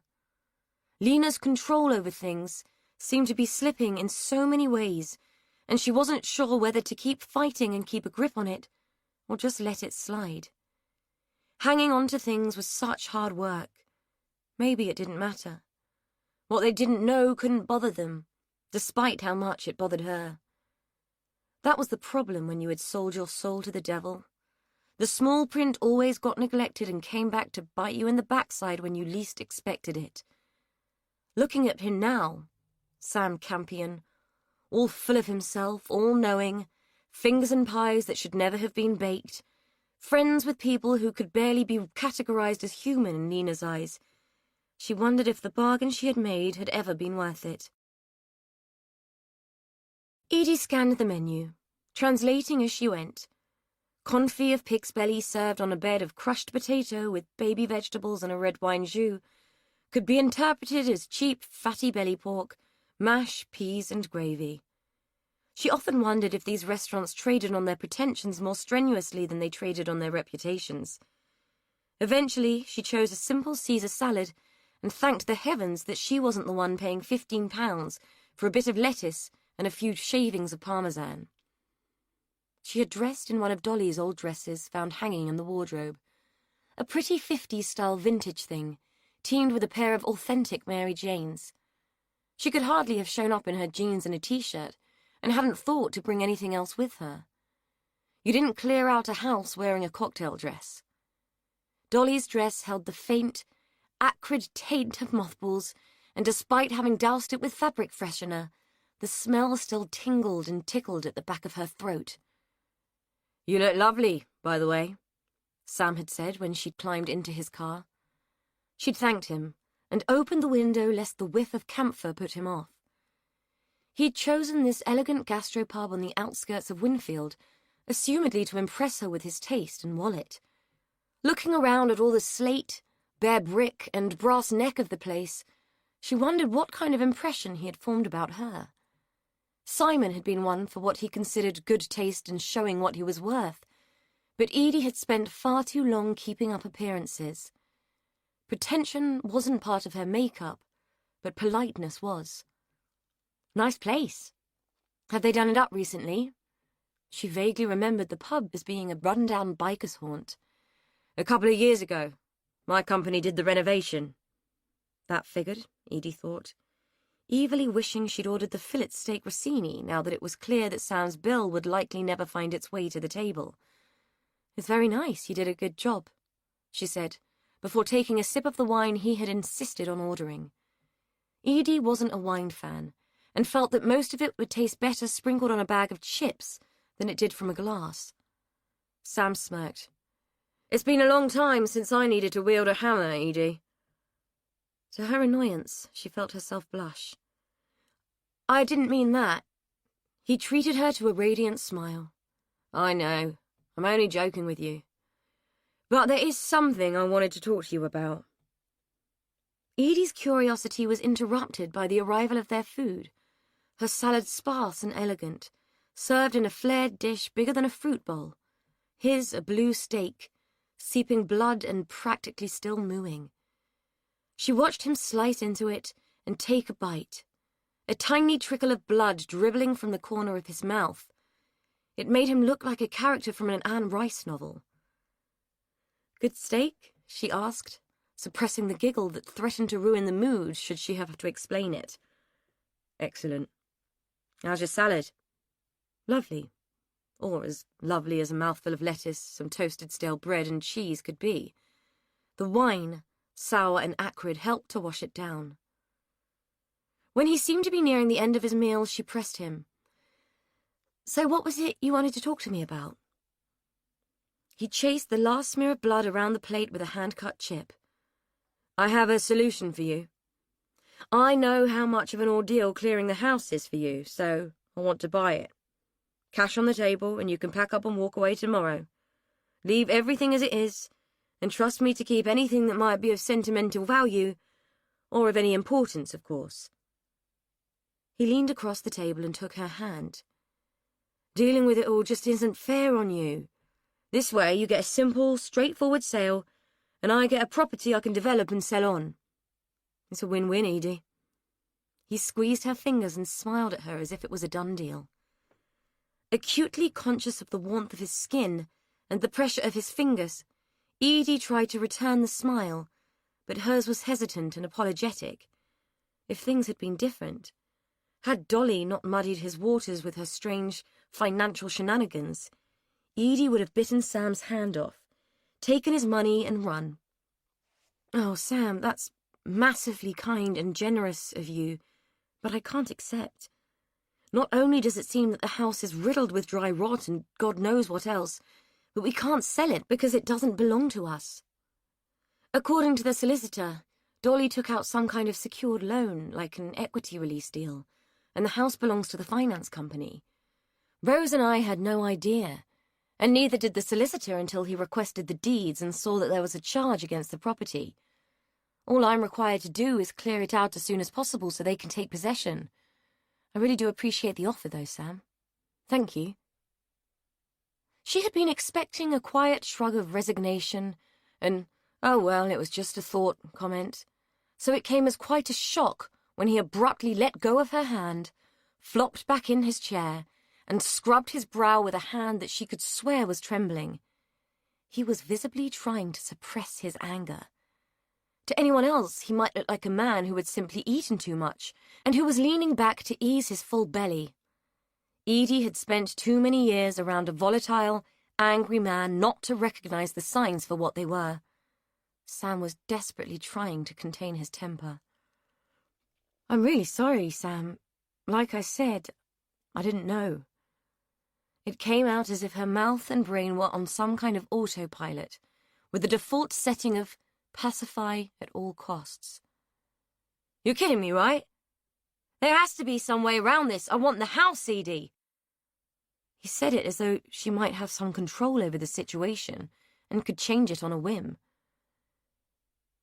She was about to reply, to reiterate the situation when his phone rang, the ringtone whining out of his pocket in an irritating spurt of synthesized sound. He reached for it, looked at the screen and frowned. "I have to take this." Edie nodded, relieved at the interruption and that he had chosen to walk outside to take the call. A waitress came over to the table and started to clear the plates. "Was everything all right for you, madam?" "Lovely, thank you," Edie lied. "Would you like to see the dessert menu?" A glance outside revealed Sam pacing and gesturing as he talked into the phone. "I don't think so, thank you. It looks as though we won't have time," she said with a smile to the girl. "Perhaps you could bring the bill." "Oh, there's no charge for Mr. Campion and his guests, madam. You can have whatever you like with the manager's compliments." Edie didn't doubt it for a minute, though she did doubt that the generosity came with any compliments, possibly a grudging sense of obligation at most. As for whatever she'd like, a waiting taxi might have been helpful. The thought of sharing the journey home with an angry and upset Sam was about as unpleasant and sour as the wine that she had continued to sip to keep up appearances. When Sam returned, his demeanor had completely altered, and he was back to the affable and charming man that she had arrived with. "Sorry about that, but something has come up. Do you mind if we cut short the rest of the evening and do it again another time?" Edie was convinced that her relief must be tangible, and fought to hide it while she bent down to retrieve her bag. "Of course not," she said, while slipping her way into the jacket that Sam was holding up for her in the most gentlemanly manner. "It's been a lovely evening," she added, deliberately stifling the instinctive apology that wanted to burst from her mouth. Old habits died hard. Matt had been fascinated by the wig blocks with their names and faces, yet more evidence that the Morris woman had known more about the murders than she had ever let on. But it wasn't proof. Matt had enough clues, artifacts, ideas, theories and thoughts to argue a jury into next Thursday week, but he didn't have proof. Had the murders been current, he was sure that the police would have responded to Sophie's discovery, and they might even have investigated. This many years after the event, and given that they fully believed that the right man had been caught and had paid the ultimate price, It was unlikely they would do any more than indulge the story and, with stifled politeness, only laugh at him when he was out of earshot. There had to be something more in this damned house, something that would prove beyond doubt that his father had been innocent of murder. There just had to be. Sophie was showing him the baby clothes, but they didn't fit into any hypothesis or scenario that he'd formed, so he dismissed them as unimportant. Probably made for Rose or Edie. Might as well put them back in the rubbish if Edie doesn't want them. Sophie sighed. I don't think Edie wants much from here. She goes through the place like a dose of salt, I swear. If she had a flamethrower, she'd blast the lot and be done with it. Looking at the piles of junk, Matt was inclined to agree that it might be a relevant solution. Looking for proof in here was an experience akin to trying to find the proverbial needle in a haystack. He sighed and perched himself on the corner of the bed. So they hid things. They don't prove much, is it? Sophie said. Nothing new, no. Sophie lowered herself down onto the opposite corner of the bed, the orange squash light making her skin look sallow and unhealthy. Why keep on with it? Why keep looking after all these years? Even if your dad didn't do it, no one's coming back, and chances are whoever did this is long gone. The kid made a fair point, and it was one that Matt had pondered many times. Principle, I suppose. Payback. Loyalty. A promise I made to my mother. I don't know, I just can't let it go. I want some kind of apology, I suppose, an acknowledgement that all those years of humiliation and persecution were wrong, and that someone is prepared to admit it. Sophie looked pensive. I get that. I suppose we all want to rewrite the past. I know I sure as hell do. But if you do prove it, say something does turn up that proves you right, what will you gain, really? Won't you just be passing the misery on to Edie, and she'll be the one that has to carry the burden of it? This cocky child had a wisdom beyond her years, and a way of cutting through things and piercing the heart of them, somewhat painfully, if Matt were honest. Isn't the truth supposed to set you free? He said tritely. It sounded pathetic even to his own ears. Sophie snorted. Yeah, it sets you free, but cages someone else. Where's the fairness in that? And where is the fairness in betraying my trust, Sophie? Edie's voice cut across the room like the blade of a guillotine, severing the safety of the clandestine nature of Matt's presence and causing Sophie's face to drop its mask of bravado.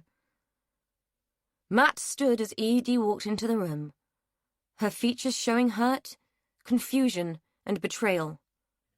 Sophie sat slumped, her face turned away from the door, though when Matt glanced at her, he could see that she was biting her lip. Edie. Yes, Edie. Would anyone mind explaining what you're doing here? Sophie? Edie said, lips pursed, tone racketing up to angry. I called over to apologize for upsetting you. Sophie invited me in. It's not her fault, she wasn't aware that we'd argued, Matt said, knowing that it was as lame as an excuse as they came. Edie raised her eyebrows. Oh, really? She invited you into Dolly's bedroom. Is there something I should know, Sophie? Matt stood silent for a moment. He had only just noticed the dress that Edie was wearing. Could it be the same one? Where did you get that dress from? Edie looked at him, frustrated, impatient, getting more annoyed by the second. What? You push your way into this house, take advantage of a young girl, and you ask about my bloody dress? Bloody dress was more appropriate than she might have realized, though it was obvious that any blood had been washed away long ago. Only it's not your dress, he said. Edie stiffened. Gah! For God's sake, what does the dress matter? I want to know what you're doing here, and why you, Sophie, saw fit to let someone into the house without my permission. We were looking for something, Sophie mumbled. Looking for what? And what in this God-forsaken house could possibly interest you, Mr. Bastin? Matt sighed. I'll go. Women scorned were not his forte, and though Edie hadn't entirely lost control, she did look pretty pissed off. Yes, I think that would be a very good idea. Edie's response was stiff, and made Matt feel as though he had seriously burned the last of his bridges with her. For some reason, the thought of him leaving seemed to galvanize Sophie, who stood up and turned to Edie. "No. Let him stay. There's stuff you need to know." "And what precisely might that be, Sophie? That I trusted you and you let me down at the first opportunity?" It was Sophie's turn to stiffen and battle with her temper. Matt needed to intervene. He needed to try and explain. If she threw him out afterwards, then so be it. "You need to know that the dress you're wearing belonged to Elizabeth Reese. She was murdered. You've probably heard of her. She was found naked, raped, and mutilated on a park bench in the square. Her clothes were never found, but I have a photograph of her wearing her best dress, the one she was wearing when she disappeared, and it's identical to that one." Edie peered at him through narrowed eyelids, her brow furrowed in confusion. "And that locket you gave to Sophie. It belonged to Sally Pollitt. She was wearing it on the day she disappeared. Then there's the scarf that you threw away. It all fits, Edie. Someone in the house was responsible for the deaths of those girls." Sophie was hovering, pensive and worried. "There's stuff you don't know about, Edie. We were just trying to help." A series of expressions flickered across Edie's face as she did battle with her thoughts and feelings. For Matt, it was like watching a pinball machine, the ball bearing of reason coming to rest at the only logical conclusion, then pinging off because the reality was too inconceivable for comfort. She stood like that for a long moment, then she looked down at the dress. Without a word, she turned and fled to the bathroom. Matt heard the bolt slide across the door and turned to Sophie. "I think you'd better go and put the kettle on. I don't suppose there's any brandy lying around, is there?" Sophie shrugged. "Dunno. Is she going to be all right?" Matt returned the shrug and pointed towards the stairs. "Shall we?" Edie sat on the lid of the toilet wearing just her bra and knickers. The dress lay in a colourful puddle on the grimy floor. She looked at it with a mixture of dismay and loathing. It couldn't be right. It just couldn't be. If her family had been involved in those murders, the police would have known. They would have worked it out and investigated. They did all of those things and caught the culprit. It was clear that Matt Bastin wanted it not to have been his father, but it had been. Dresses were dresses. Chances are Dolly had just bought the same one from a market stall or a local shop. Matt Bastin was barking up the wrong tree and causing a lot of upset because of it. Sure, she understood. Who wouldn't want to distance themselves from that kind of family history? She knew for a fact that his life hadn't been easy because of what his father had done. But trying to pass the parcel of blame to someone else was just pathetic. And unfair. Deeply unfair. Who on earth did he think had done it? Dolly had been a sweet, eccentric, gentle soul, obsessed with her wigs. It was clear that she'd had her magpie tendencies, lining her nest with whatever kit she could lay her hands on, but they were hardly the signs of a murderous soul. Perhaps he thought it had been Dickie, an even quieter soul than his sister, and only happy on his own, away from others and making his little mechanical toys. From what Edie could remember of her, Beatty had been a stoic, withdrawn and harsh woman, God-fearing, resolute, and the least likely mass murderer Edie could bring to mind. The whole thing was ridiculous. Matt had just picked a scapegoat and had moulded things to fit. A dress proved nothing. Neither did a locket, or a scarf for that matter. All of those things were 10 a penny. She prodded the dress with her foot, and bent to pick it up, as if handling the fabric might yield some truth by means of psychometry. She put it to her face and breathed in. It smelt of age, camphor, and fabric conditioner. She had stripped it off so quickly it was still inside out, the neatly finished seams holding their colour where the other fabric had not. They were hand-finished, turned and stitched into a precise and meticulous hand by someone who had taken pride in their work. This dress had not been bought. It had been made. The hem was held up with tiny, almost invisible stitches. The buttonholes were exquisitely done all by hand. It was unique. A one-off. The realization of it forced Edie to fling it away from her and wipe her face on the still damp flannel that lay on the edge of the bath, as if the gesture could erase the contact with the fabric. As the dress fell, she spotted the yoke. Where the label would be in a shop-bought dress, there were 2 carefully embroidered initials. E.R. Edie's world seemed to lurch to the side. She felt dizzy and disorientated, as if everything she knew had shifted position and looked ugly and unfamiliar in its new place. The wine she had drunk with Sam roiled in her stomach, meshing with the watery salad and announcing its re-arrival with a painful, unstoppable yaw of retching. Sophie hovered on the landing. She had been about to tap on the bathroom door when she heard the retching. "Edie? You okay?" It was a stupid question. Of course she wasn't okay. Who would be? "I've made some tea. Are you coming down?" There was silence from the bathroom. Instinct and good sense told Sophie to leave well alone and beat a retreat. Matt had gone out to the shop. Spirit-wise, all they had found was a crusted bottle of syrupy creme de menthe and some rather dubious-looking advocat. Sophie figured that drinking either would cause more shock than it cured. When she got back to the kitchen, he was back and sloshing cheap whiskey into Edie's tea. "How is she?" he asked. Sophie shrugged and pulled a face. "Dunno. She won't answer me." They both raised their eyes to the ceiling at the noise of the bathroom door creaking open and Edie's soft footsteps on the landing. A few seconds later, she arrived in the kitchen wearing her old favourite jeans and t-shirt and carrying the dress. She looked pale and worn. She threw the balled-up dress on the table and took the mug that Matt was holding out to her. She sipped the tea and winced. "Jesus, that's bloody awful. What did you do? Pee in it for good measure?" Sophie stifled a laugh. "Whiskey, for shock," she said, receiving a scathing look for her trouble.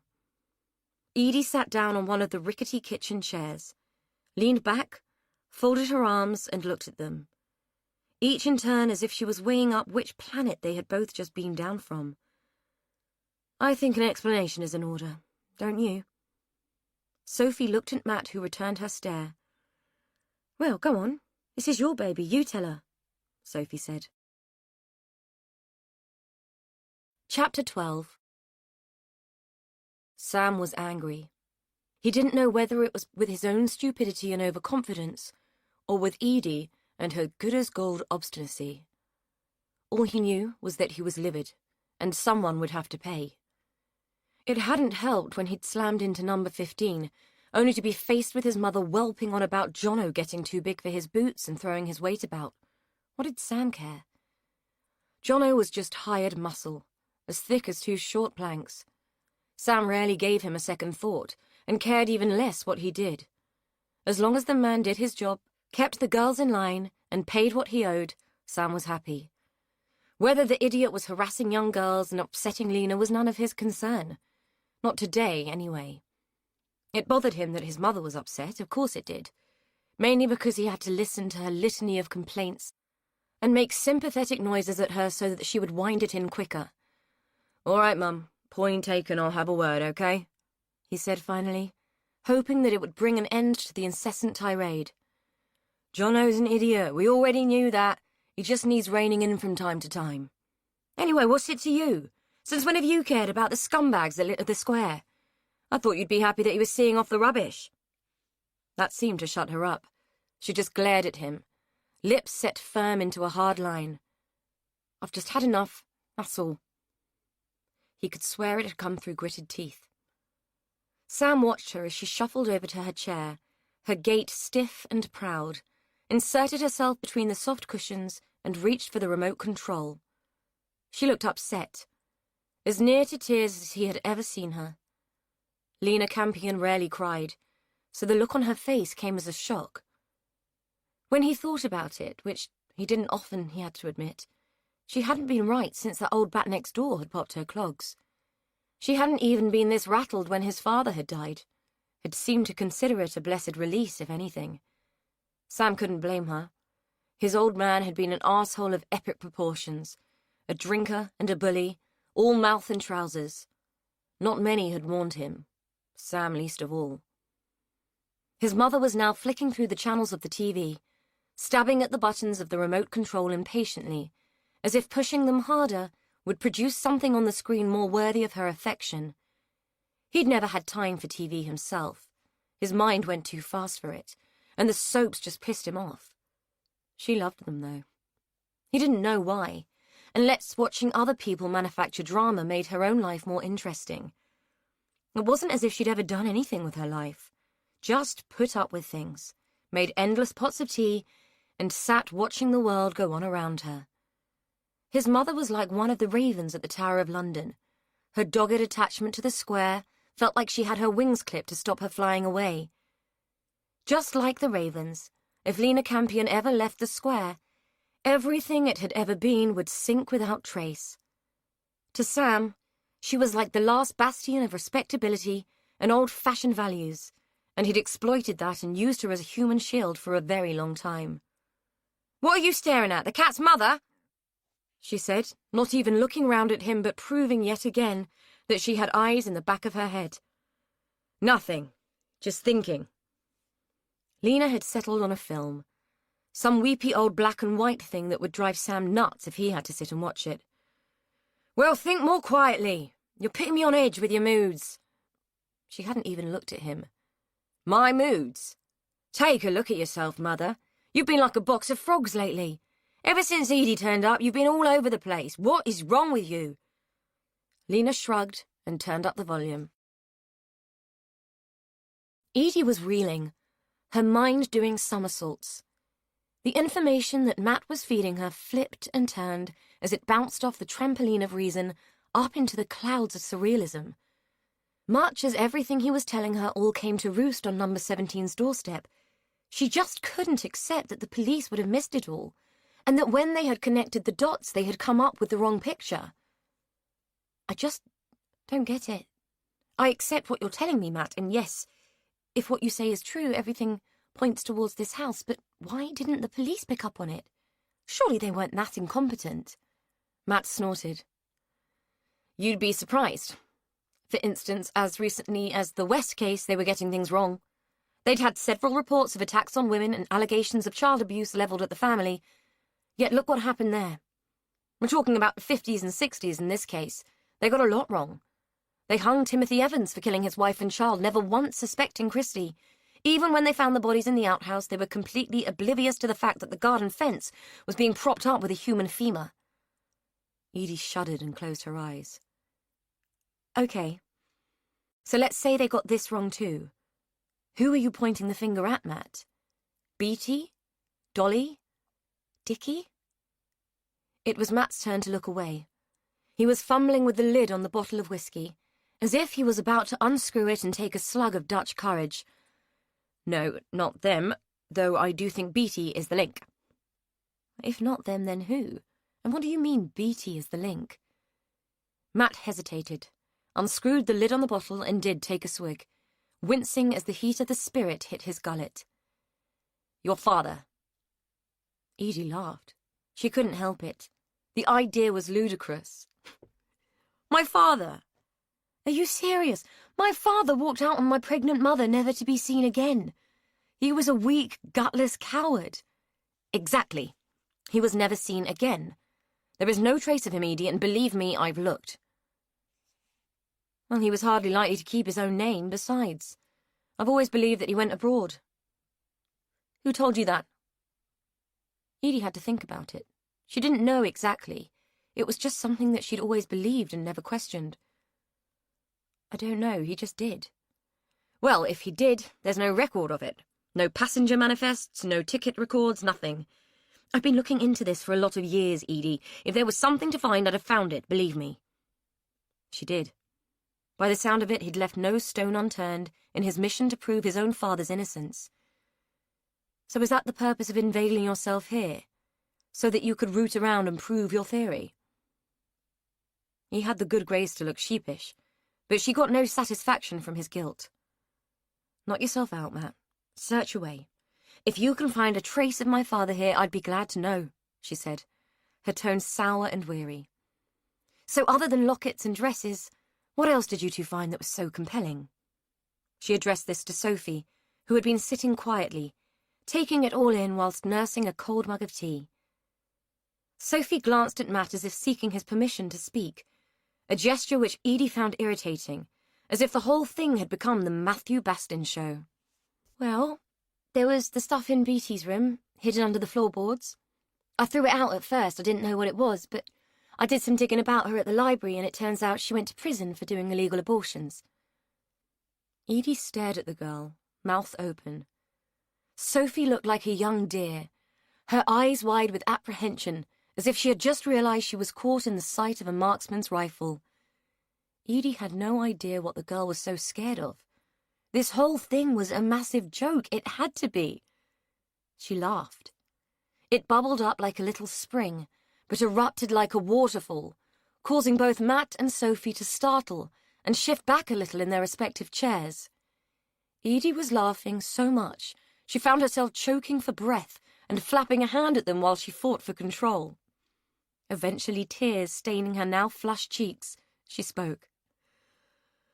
So long-lost Papa is a latter-day Ripper, and Grandmama turns out to be Winfield's very own Vera Drake. The incongruity of it made her bellow with laughter once again, and she stood up, flapped her hand again and walked out of the room.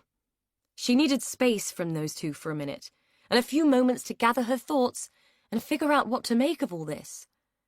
She wandered into the front room, the one she and Sam had cleared on the first day, and perched herself on the end of the faded couch. From the kitchen, she could hear Sophie's bemused voice ask, "Who the fuck is Vera Drake?" Edie needed answers, and from people who weren't so invested in conspiracy theories and whodunits that they couldn't think straight. She walked into the hallway, grabbed her jacket from the coat stand, and called out, "I'm going out. Feel free to poke around, Sherlock. If you find Lord Lucan hiding in the cupboard, be sure to let me know." With that, she opened the front door and slammed it behind her. Lena sat, mindlessly staring at the screen, paying no attention whatsoever to the moving figures or what drama might be unfolding. Sam had gone, thank God. She had no time for the boy when he was in that kind of mood. Lord knows what was wrong with him. He hadn't been right since Edie had arrived, and that could spell nothing but trouble. She was going to have to do something, and fast, before things got out of hand there. Since Dolly had gone, it was all getting out of hand. People needn't think she hadn't noticed Matthew Bastin hanging around. She'd had her eye on him since he'd arrived back in the square. Not that she'd realized who he was then, but she always kept her eye on strangers. She'd often wondered what had happened to him, but now he was back, she had some nostalgia for the question. While he was away, the comfort of wondering had been far better than the worry of what he might find out, now that he was prowling around, poking his nose in. Number 17's door slamming snapped her out of her musings. The almost immediate knock on her own made her frown and lurch to her feet, the remote control tumbling from her lap as she stood, losing its battery cover in the process. "Sod it," Lena muttered. She bent to pick it up, yelling, all right, I'm coming," to whoever was banging on the door. She had been expecting Edie. She had been expecting Edie for some time, pretty much since the first box of junk had made its way through the front door and onto the pavement. She already had her answers square in her mind, and they hinged on the fact that in the past, times had been hard, people had done what they needed to do to get by. Everyone had, and though it wasn't an excuse, it was a reason. As she made her way to the front door, she hoped she'd be able to make Edie understand that. The wall of flesh that met her on the step was not Edie. Neither was the effete-looking man that stood beside the man-mountain. The effete man stepped through the doorway without invitation, gesturing for the giant to follow. "Mrs. Campion, how lovely to meet you at last. I'm looking for your son. Is he in?" Lena heard the words and looked at the mouth, with its row of tiny, perfectly whitened teeth. She knew who the man was. Everyone knew who he was, and even though she had never met him before, and might have walked past him in the street without giving him a first glance, let alone a second, the fact that he was accompanied by 6'7" of solid muscle and bone, all rolled up into something that resembled a man, acted like a calling card. Alan Pascoe had arrived. Lena knew the type. They never did their own dirty work, and the fact that Pasco had left his ivory tower to come in search of Sam spelled trouble. As if Lena didn't have enough of that to deal with already. The hired muscle was glowering at her, trying his best to maximize his intimidation tactics. It didn't wash with Lena, and she scowled back. Sam left about half an hour ago. I assume he went home. I'm his mother, not his keeper. It was time for a bit of leveling. She needed to let Pasco know that he didn't intimidate her. Speaking of mothers, I remember yours. Bit of a tart, as I recall, never did let on who your father was. Always claimed she was attacked and that you were the result. She said it with a sneer, designed to cut him to the quick. Pasco didn't flinch. Yeah, she knew you too. I'm a bastard by name and bastard by nature, Mrs. Campion, much like your son. Do let him know I'm looking out for him, won't you? There's a matter of mutual interest which we need to discuss. Lena folded her arms over her chest and spread her feet wide in a gesture of both defiance and defense. She'd be damned if she was going to let this little man know that his words had stung. Mutual interest? That's an interesting way of putting things. I'll tell him when I see him. Pasco smiled at her, his mouth pleasant and benign, his eyes gunmetal grey and calculating. Make sure you do, Mrs. Campion. Time is running out and we don't want to avoid any discord. We don't relish discord, do we, Stefan? He directed the question to his monolithic sidekick, who, like the walking cliché that he was, stared at Lena and said, No, Mr. Pasco, we do not. Lena would have laughed in the old days, told him to do his worst, but the air of quiet menace wasn't lost on her, and she didn't have the energy to argue with this silly yet dangerous little man and his personal giant. Then I'll do my utmost to make sure there isn't any. Now, if you don't mind, I was about to lock up for the night. Of course, Mrs. Campion. Don't let us hold you up. And you can't be too careful in a place like this. Make sure you double-check those locks, won't you? I'd hate to get news that something untoward had happened. Pasco's insinuation had reached the boundary of Lena's tolerance. Oh, I will. Don't you worry about me. I've been looking after myself and what's mine for a very long time. Most likely since before you were in short trousers, young man. Pasco raised his neat, thin eyebrows and with a twist of his mouth accepted her touche. Indeed, I shall bear that in mind. But things change, Mrs. Campion. Life isn't what it once was, I'm afraid. Let's take that girl of your niece's, Georgia, is it? Runs about the square without a care in the world. I'd hate to see her fall in with the wrong crowd and find herself in trouble. It would be a terrible shame. Lena grit her teeth and ground them before replying. Your point had been taken, Mr. Pasco. No need to repeat yourself. I may be old, but I'm not stupid. Glad to hear it, Mrs. Campion, he said slowly, a smile of satisfaction sliding across his effeminate little mouth. Stefan, the door. I have the impression that Mrs. Campion would like to be left in peace. Lena looked away from him. He'd got that right, but peace seemed to be in short supply these days. Pasco might think he had the upper hand, but she'd pull the plug on the lot of them if they kept pushing. As she saw it, she was of an age where there wasn't much to lose, well, not for her anyway. She stood in the open doorway, arms still folded across her chest, a look of stoic resignation tinged with resentment set on her face. She watched them get into their car and drive away, and she stayed watching until they were long gone. The square was always quiet when Pasco turned up. All the vermin scuttled back to their bolt holes when he was around. The man was like a human curfew. He traded on fear and intimidation as if they were social niceties, and relished his little bit of power with the gleeful ebullience of a child. Lena resented it. You had to earn that kind of influence, not create it with bully boy tactics and revenge. She had spent a lifetime earning that kind of deference, when all she'd needed to do was pay a thug and demand it. Perhaps she'd got it wrong all these years. Or maybe Pasco had.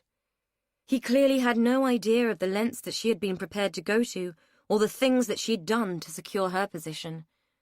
He had no idea at all. Chapter 13. Edie recognized the huge man at once. He was the same creature she had spied talking to Sam that day, but she had no idea who the skinny little guy was, or why they were paying Lena a visit at this time of night. She'd been about to do the same, knock on the old lady's door and demand answers. But when she had slammed out of number 17, the sound had broken her mood and made her stop in her tracks. If Lena knew anything, the truth would have been common knowledge. Matt wouldn't be skulking around playing sniffer dogs, because there would have been no need. Lena Campion was a bastion of respectability. If she had ever suspected her neighbors of anything nefarious, she would have spoken out. Edie was sure of it. Instead of badgering Lena for answers she was convinced the old lady didn't have, Edie had walked into the garden in the middle of the square and had slowly paced the perimeter path, trying to make sense of all that she had found out that evening, and wondering why Lena was being visited by the giant. It seemed that Sam had some rather dubious friends. After 2 laps of the garden, she found a bench, still structurally intact, but one arm of it scorched by fire as a result of a particularly determined vandal. The bench had a small brass plaque attached in loving memory of someone or other. Edie couldn't tell who. Not only was it getting too dark to see, the name had been gouged at with something sharp so that it could no longer be read. It seemed symbolic somehow. In this place, the memories of what had gone before were being systemically obliterated by the unrelenting efforts of the square's new residents. "Sad state of affairs, isn't it?" The voice surprised but didn't startle Edie. "Do you mind if I join you for a moment? I think this is the only intact bench left in the garden. All the rest are in a terminal state thanks to the efforts of our local youth." Edie nodded at the elderly, statuesque man and watched as he folded his length onto the bench. She recognized him as the man from Dolly's funeral, the one who Lena had labelled a gossip. At this juncture, Edie considered that a little local gossip might prove useful. "I'm Lionel White. Pleased to make your acquaintance, Edie." He extended a thin hand, which out of instinctive politeness Edie took. The handshake was brief, warm, and showed an unexpected grip for a man so old. "You know my name? I know we met briefly at the funeral, but we didn't exchange names." He nodded, and using both hands leaned his upper body weight on the bamboo walking stick that he carried. "I do. You are the subject of the local gossips, I'm afraid. The ladies at the lunch club were full of Dolly's funeral and the reappearance of the long-lost niece, and you're too young to be Rose. There are worse things to be notorious for in this neck of the woods." He said it with a chuckle, pointing across the square to where a car had just slowed by the curb so that a scantily clad, stick-thin girl could ply her trade through its open window. Edie followed his gaze. When did it get so bad? I don't remember this square being this, well, squalid. Lionel returned his hand to the top of the stick and gently rocked it back and forth in a silent rhythm that seemed to denote some internal symphony that was playing out for him beyond his consciousness. "Have you ever cut open an onion, only to find that, though the outer layers feel firm and fresh, some of the inner layers have started to rot? I think this place is much like that. It started to decompose from the inside a long time ago. It only takes one bad apple to infect the barrel." Edie smiled. There was nothing like a good fruit and veg analogy to get a conversation flowing. "Have you lived here long, Lionel?" It was Lionel's turn to smile. "Longer than I care to remember, which is far too long for anyone to have to think about. I did spend a few years away, but home is always where the heart is." Edie was surprised that she didn't remember him. She thought she knew all of the old neighbours. "You must have known my family then, and Mrs. Campion from next door." "Oh, yes, I knew them well. Your uncle was a great friend of mine when we were young, and yes, I know Lena, but she chooses not to know me. We haven't spoken for 60 years or more." "Oh." Edie was surprised. She imagined that these two stalwarts of the square would have clung together, being creatures of increasing rarity. She was gratified to hear that he had known her uncle, and that at least someone had been a friend to poor Dickie. Now, you want to know why, don't you? I should have learnt by now not to sow so many seeds of curiosity in the young. Answering for the past is always somewhat tarnished by the application of retrospect. It rather dulls the facts, I find. Suffice it to say that our mothers did not get on.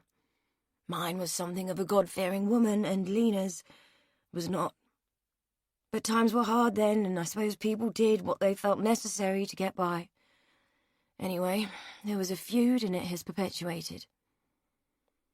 I'm beginning to think that the history of this square is a lot darker than any of us thought, if certain people are to be believed, Edie said, thinking of Matt and his tale of terror.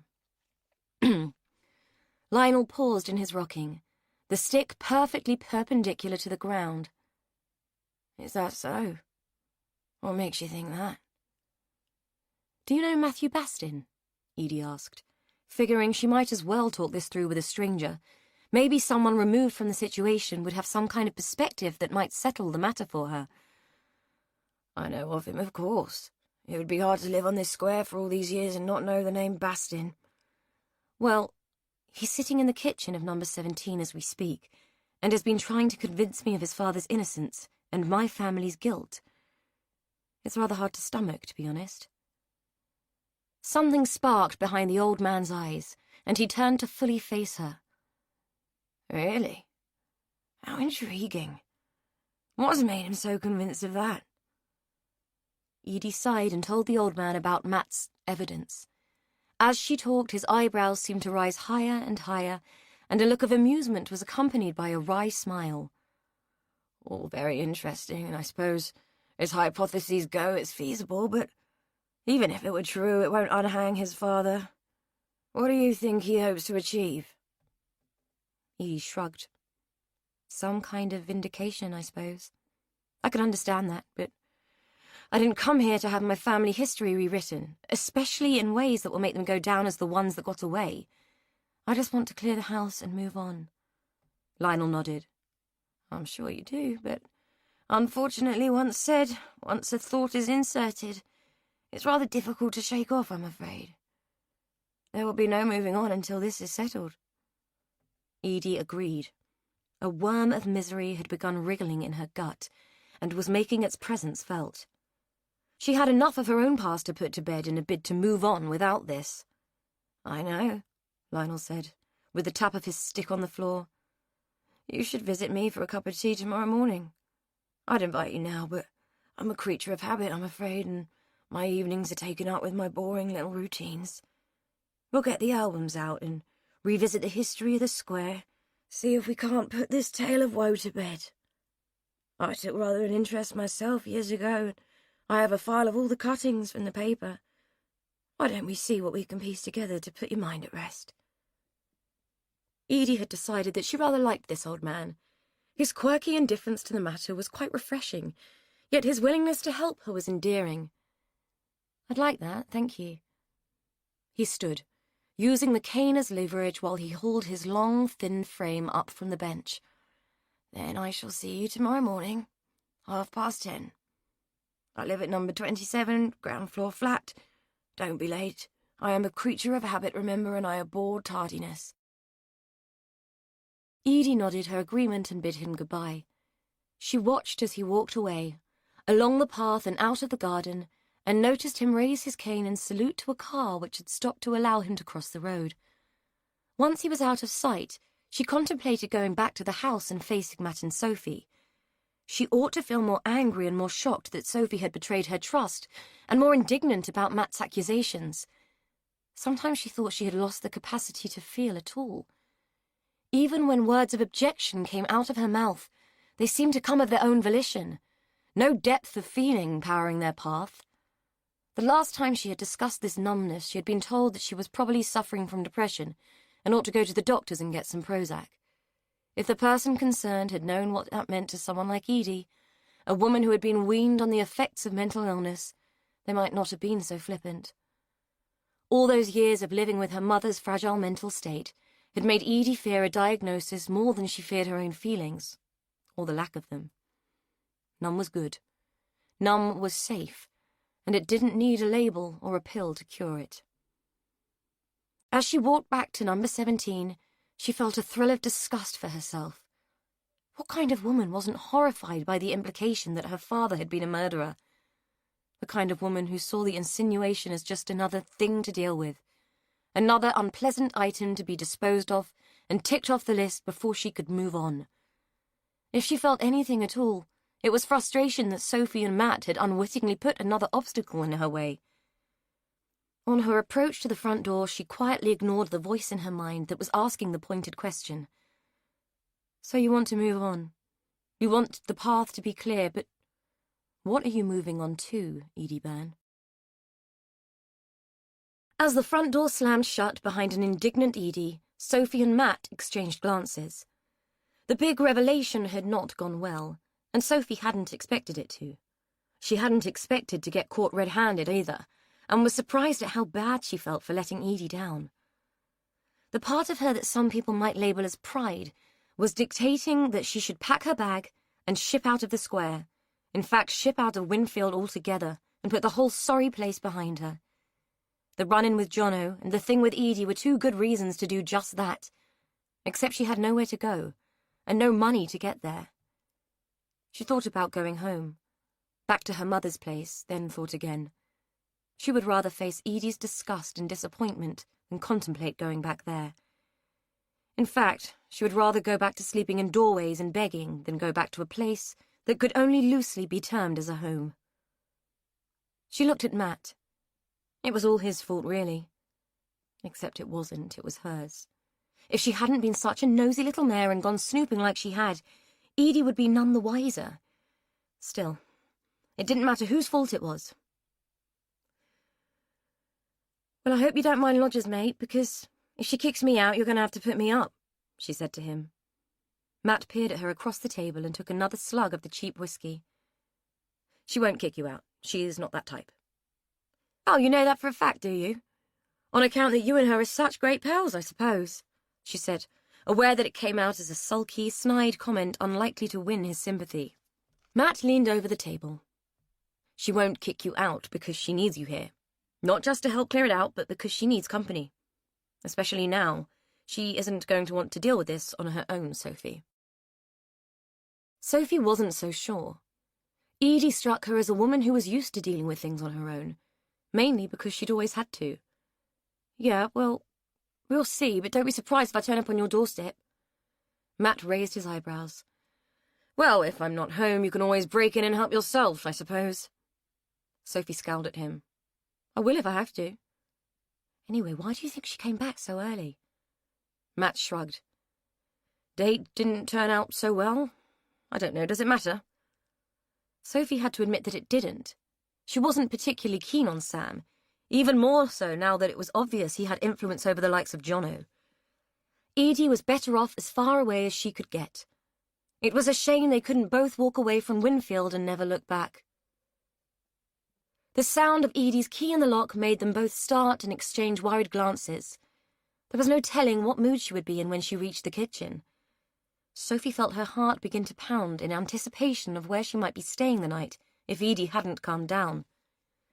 Matt stood as she came in. Sophie was almost convinced that he was going to stand to attention. That thought and the jumble of nervous tension writhing about in her gut almost made her giggle, but one look at Edie's somber face halted the reaction. You all right? She asked, unable to bear the tension any longer.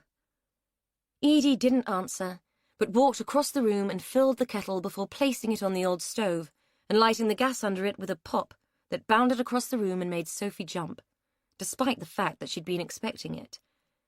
Matt just stood there, watching Edie like he'd been dumbstruck. Eventually, after rinsing out the teapot and washing the cups, Edie turned to them. So, Holmes, Watson, did you unearth any more skeletons in the family closet while I was out, or are we done here? She looked first at Matt, who had the grace to blush, and then at Sophie, who was too mortified to react at all. I'm sorry, Edie, it was never my intention to upset you with all of this, Matt said. His mouth opened to go on as Edie's next words cut across him. It may not have been your intention, but you surely knew that it would upset me. Yet you went ahead and sucked Sophie into it too. I have no idea whether you're right or wrong, Matt, but you can't possibly expect me to relish the prospect of finding out. Don't you think it was difficult enough for me to come here and deal with this mess without being presented with the prospect of my family being involved in some ancient murder case? If you're such a great detective, tell me why Dolly remortgaged the house. Tell me where the money went, and tell me what's so fascinating about this damned hovel now that they've all gone. Clearly no one took any interest when they were alive, so why now? Believe me, I've tried. Dolly wouldn't even open the door to me. The most I ever got was a quick glimpse of her through the net curtains, Matt said. Well, how surprising. I'd have thought she'd have lain out the red carpet and baked scones in anticipation of being accused of murder. The look of indignation and defiance on Edie's face was almost as funny as the look of incredulity on Matt's. To Sophie, they looked like an old married couple having a spat. I think I'd better go. My apologies for having upset you, Matt said, his tone terse and defensive. I think that would be a very good idea, Edie replied, her tone equally terse. Sophie felt a sense of panic begin to rise. For some reason, with Matt still there, she felt protected from the consequences of her actions. What about me? Do you want me to go too? Edie rolled her eyes. Oh, for God's sake, Sophie, don't you think there's been enough drama for one day? Of course I don't. You don't have a home to go to. He does. She turned to Matt. I'll show you out. I know the way, he said, ignoring Sophie completely and making for the hallway. Edie followed him down towards the front door and bolted it behind him. When she came back to the kitchen, she locked and bolted the back door too. To Sophie, it seemed like a symbolic gesture, as if by locking the doors, Edie thought she could protect herself and the house from more than just physical intruders. Edie moved around the kitchen, clearing things away, wiping down surfaces so ingrained with the dirt of neglect that they were impossible to clean. But she didn't speak. Sophie had never felt so lonely or so bereft. She'd thought herself a tough nut and able to cope with anything, but Edie's silence was unbearable. Edie, I'm really sorry. The words came out as a pitiful squeak. Edie paused what she was doing and sighed. Let's not dwell on it. I know you didn't mean any harm, and I'm sure all this skullduggery is very exciting to you, and I might have felt the same at your age. Just remember, these people were my family, and though I might have to accept that they weren't quite who I thought they were, it doesn't mean that we can't treat the whole thing with some respect. That includes not doing the dirty on each other, okay? Sophie nodded. She supposed that she was so used to having rotten family it hadn't occurred to her what it might be to have one sprung on you. Anyway, I've had enough for today. I'm going to bed. I made you some hot chocolate. I'll see you in the morning. After Edie had gone to her makeshift bed, Sophie took the hot chocolate and wandered up the stairs to her own bed in the little white room with the rotting floorboards and the ghosts of the past.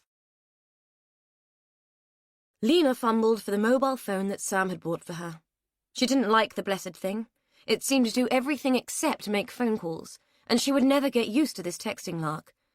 She could have used the landline, but could never for the life of her remember his number, and though she had written it down somewhere, she wasn't in the mood for hunting around. Of course he wouldn't pick up. He never did. No doubt he was doing something far too important to take a call from his mother. She left a message, terse and uncomfortable at the prospect of speaking to a machine. Sam, it's your mother. Pasco's been here looking for you. Whatever you've done, you better sort it quick. She ended the call, slipped the phone into her pocket, and went to secure the house, wondering whether what she was locking out was worse than what she was locking in. These days her own thoughts seemed far more menacing than what lay beyond the front door. Chapter 14. At precisely 10:25 a.m., Lionel White laid out a tea tray using his mother's best china, a starched and ironed tray cloth, and the silver sugar tongs that had proved to be such handy little things over the years. It had been some time since he'd had a visitor, and it was nice to make an effort for someone other than himself.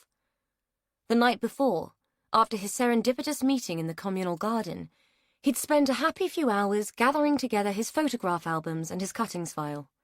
It had been a while since he relished looking at those. Now that he had someone to share them with, an air of excitement had coloured his morning, and he found himself feeling happy. Life brought few pleasures these days, but company was one of them, so when the doorbell rang at precisely 10:30, he felt a huge sense of satisfaction. He liked punctuality, and was immensely pleased that he had not lost his ability to judge character. Edie Byrne was as predictable as they came, and it gratified him greatly. He kept her waiting for just a minute while he checked that his cravat was straight and that his hair was smooth. He'd gone to a great deal of trouble to impress her, and didn't want to be let down by any imprecision. Impressions were delicate things, and needed to be managed carefully. When he opened the door and met her with his most charming smile, he was gratified to see that she had made an equal effort. The dishevelled state she had been in on their previous meeting was no more, and though she was casually dressed in the modern style, something which Lionel thought was a regrettable social evolution, she was clean and neat. He appreciated the effort and greeted her warmly. "Edie, how lovely to see you, and right on time. I do like punctuality in a person, it shows such respect. Do come in." Edie stepped into the communal hallway and gave Lionel a weak smile. She had been awake all night, tossing and turning on the lumpy sofa, trying to make sense of Matt's revelations. The only thing that had become clear by the time the early morning light had filtered through the curtains was that she couldn't ignore what she'd been told. Up and ready by 6 o'clock and champing at the bit by 8, she'd thought about phoning Rose and demanding answers, but had reasoned that if Rose was aware of any nefarious family history, she would have told her. Besides, calling a cruise ship would be frighteningly expensive. There had also been some internal debate regarding the wisdom of involving Lionel, a man she barely knew, and whose clear eccentricity had been both endearing and alarming. In the end, she had figured that seeing him could do no harm, and might answer her question in a reasonably unbiased way. Matt was so convinced of her family's guilt, it would be pointless involving him, and something about Lena's demeanour towards her, a sense of possessiveness that seemed to have spread to Sam, had put her off seeking answers from the Campions. Lionel led her into his flat, an exceptionally pristine abode that clearly functioned on absolute efficiency. Edie had never seen a man's home so immaculate. Everything shone, the gleam of it resonating the care and pride that he took in his possessions. Edie was both impressed and intimidated, and perched carefully on the edge of the sofa when Lionel indicated that it was her allocated seat. This was not a place in which she felt she could make assumptions. Casual comfort and making oneself at home felt as though it was strictly by appointment only. Perhaps she would become like this as she grew old, and became even more lonely, regimented, and governed by the need for order. It was a sobering thought. Lionel poured tea from a delicate china pot, Earl Grey if her nose didn't deceive her, served with lemon and sugar, not milk. She thanked God for that. Earl Grey was the most rancid drink on the planet, completely intolerable with milk and barely palatable with lemon, but she would grin and bear it to be polite. She took the cup and thanked him, eyeing the pile of photograph albums that he had neatly piled on the coffee table. Lionel followed her gaze and smiled. "I thought you might be interested. I always find that a few visual references help to lubricate a story." She sipped her tea, resisted the urge to grimace, and pondered the word story. She didn't want a story. She wanted the truth, but had long concluded that each man's truth was his own, and that the facts were likely to be somewhere in the middle. Thank you. It'll be fascinating to look through them and see how life on the square has changed. If I'm right, there's even a picture of you and your sister in there. Edie was surprised. She had no memory of ever having met Lionel. Really? Yes, at the Queen's Silver Jubilee street party back in 77. Quite an event, if I recall. Edie had vague snatches of memory of the day, mainly revolving around a particularly itchy dress with a lace collar, margarine in the sandwiches, bunting, and being given a commemorative coin which had meant little once she'd been told that she couldn't spend it. "I vaguely remember that," she said, hoping that her indifference to the longevity of the resident monarchy wouldn't offend Lionel. He reached for the stack of albums and selected one near to the bottom, rifling through its stiff pages as if he knew the exact location of every photograph. Given the impeccable order of the room, Edie suspected that he probably did. "Here we are, that's you, and that's your sister." He passed the album over, forcing her to abandon her tea and have a moment of anxiety about where she should put it. Back on the tray seemed the safest place, and she placed it there with a worrying rattle of cup on saucer, which threatened a spillage. Mission safely accomplished, she took the album and followed his finger to the two small figures in the photograph. Edie and Rose, all dressed up, being force-fed orange squash and meat paste sandwiches while Dolly hovered anxiously behind them. They were the only two children not waving a plastic flag for the camera. Sam was there too, waving two flags and commanding attention even then. A younger but equally harried-looking Lena stood behind him, her arms folded across her aproned bosom, her gaze not on her son, but on Edie. For some reason it gave Edie the creeps. She smiled at Lionel and passed the album back. "How funny it is to see myself as a child again," she said. "We don't have many photographs. My mother was never a fan of recording the past." Lionel frowned. "No, I don't suppose she was. I remember her a very pragmatic woman, which wasn't surprising, I suppose." If cold, hard, distant and demanding equaled pragmatic, then Edie might have agreed, but she understood the word to mean practical. Rose had always been the practical one. Her mother had just been a strain. Why wasn't it surprising? The words were out before she had time to think the question through, and she hoped that she hadn't put Lionel on the spot. Having been told all her life not to ask many questions, she had always been loath to appear nosy, even about her own family. It occurred to her that she might not be in this quandary if she had questioned more, not less. Lionel set his own cup back on the tray, taking a second to align the handle to his satisfaction. "I assume that you know that your mother was your father's second wife."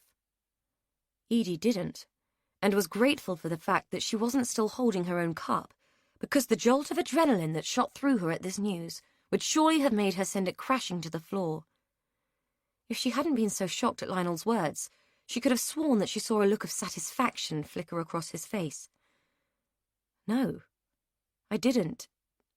She never talked about him. He was always a taboo subject, even here. Lionel pursed his lips. "Equally understandable. A man who abandons his family is always a sore subject. In the old days we dealt with things by putting them away and ignoring them, not airing them for all to see. Well, anyway, Shirley married your father in 1962. I didn't go to the wedding. We weren't on friendly terms by then, but it was a quiet affair done quickly in a registry office, if I recall. If I'm honest, I always thought that it was a marriage of convenience. He needed a mother for Rose and didn't want her brought up by his sister and mother. They'd felt him badly all round, really." He paused for a sip of the foul tea. Edie's mind was reeling. Not only had she just discovered a previous marriage that she'd never known about, but now he was telling her that Rose was only a half-sister. She gulped, afraid to ask more, afraid to know. Lionel set the cup back down and poured himself another, keeping her on tenterhooks and extending her agony for what felt like an eon. "More tea?" he asked. She shook her head, still dumbfounded and sitting on her emotions as if they were spilling out of an overfull suitcase and needed to be restrained by force. "Right, where was I?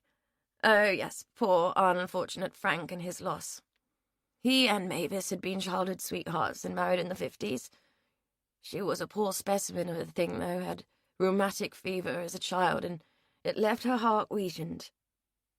Suffered from terrible asthma, and back then the air around here was none too healthy, I can tell you. Well, Frank was called up for national service. I couldn't go myself, this damned leg." He patted his left leg, explaining the use of the cane which rested at his side. "I was born with it. Foot all twisted when I popped out, apparently. Anyway, Frank went off to do his duty. Palestine, I think, and left poor Mavis pregnant and wheezing in the care of his mother. When he came back, she was gone, and Dolly was bringing up Rose." "What happened? Did she die in childbirth?" Lionel shook his head. "Oh, no. A little after Rose was born, I think, though Mother always said the birth had weakened her. Mother did the laying out back then." The look of confusion that Edie knew must be on her face forced him to pause and rewind. Oh, I'm sorry, my dear. I forget how much times have changed. When people died back then, there was usually someone local who would come and lay the body out ready for the undertakers. My mother took the role from her own mother, and I thank goodness that times changed and it didn't pass to me. He said it with a laugh, as if there was something amusing in what he'd said. But I digress. Mavis died of asthma. It was a very damp winter that year, and the poor thing couldn't cope. The doctor didn't make it in time, and she was gone by the time they got there. Such a sad thing, I always felt. Still, God gathers his own when he sees fit, I suppose. He paused again and peered at Edie as if scrutinizing her reaction. Edie was a consummate underreactor, and though her mind was doing somersaults, she held what she hoped was an impassive but curious stance. Well, what with his mother's conviction, you do know about that, don't you? He paused again, and she nodded.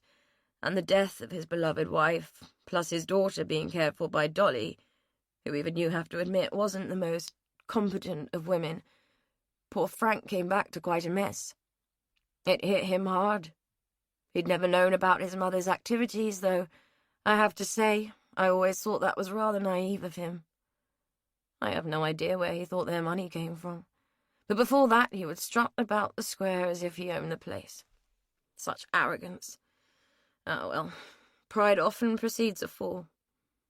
Shirley, your mother, who, if I remember correctly, always had favoured Frank, swooped in and saved the day. She married him less than a year after poor Mavis's device, and took over the running of the house and bringing up Rose.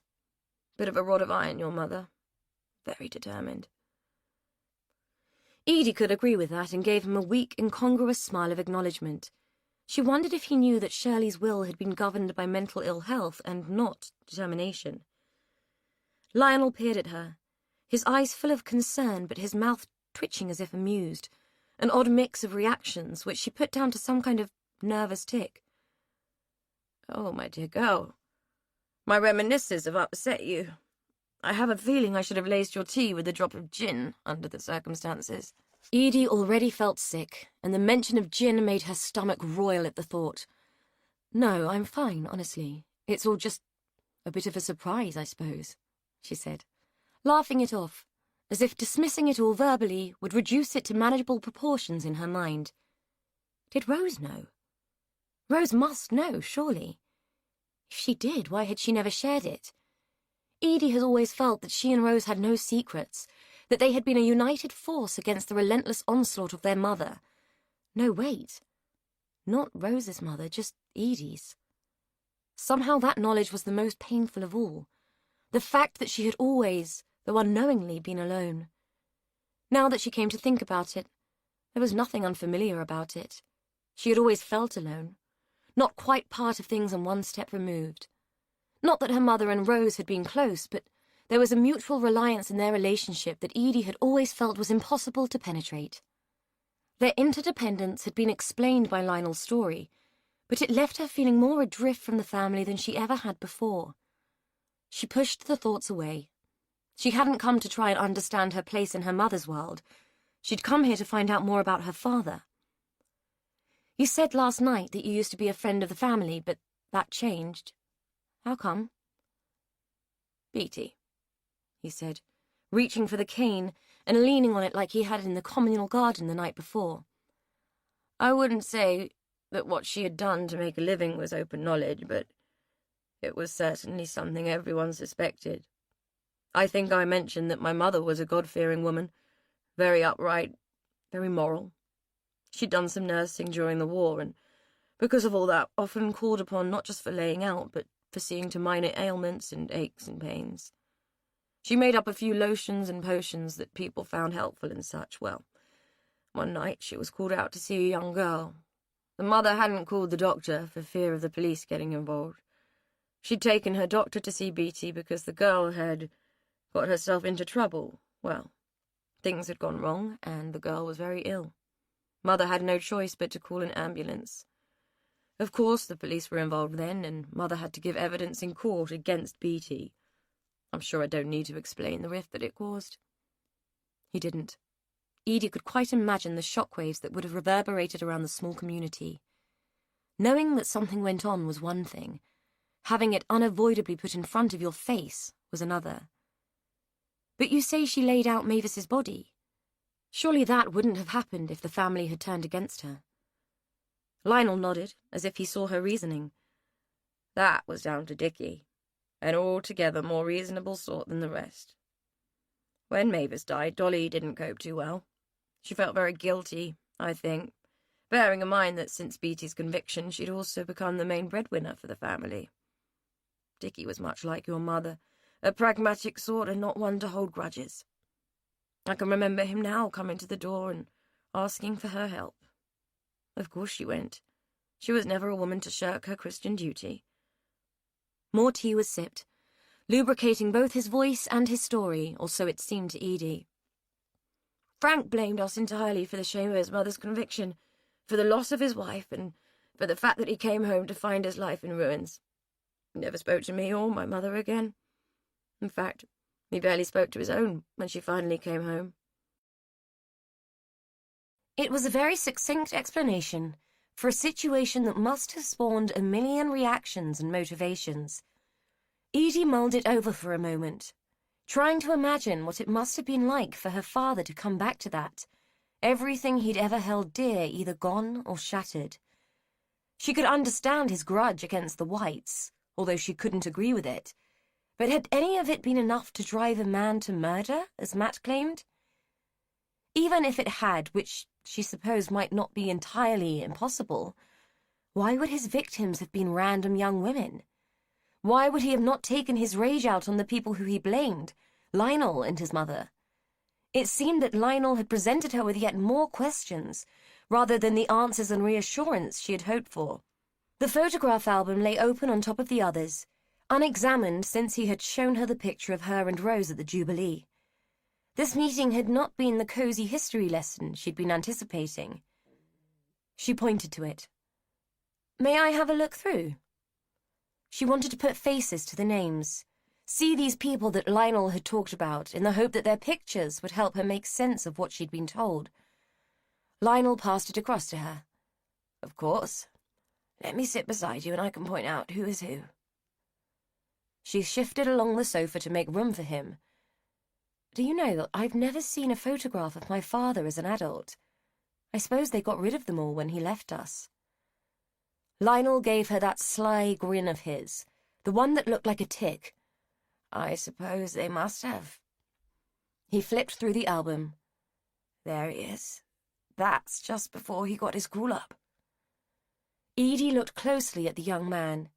In the picture, he was lounging against the front wall of number 17, with his shirt sleeve rolled up and his face squinting to block out the sun. It was strange to look at a man she'd never met and contemplate an affinity with him, yet more strange to search his features and look for murderous intent. It was a picture just like a million others, one in every family album, and there was nothing special that marked him out. I have one of your mother, too. He flicked through the pages and pointed to another street party scene. The coronation, he said, though the square was named for Edwards, not the current Queen's. Her mother was there, younger and slimmer than Edie remembered, but with the same pensive frown pinching her features that Edie recognized of old. Her father was there too, one arm around Lena's shoulders, both of them laughing, heads thrown back, mouths open. Is Mavis on here? Edie asked, curious about the dead wife, Rose's birth mother, and the woman who Edie was still trying to make real in her mind. There. Lionel pointed to the page, his fingertip resting beneath the tiny image of a beautiful, ethereal-looking woman. That's her? Quite the beauty, eh? She was, and Rose certainly had the look of her, though she had inherited Frank's frame and lacked the thinness of her mother.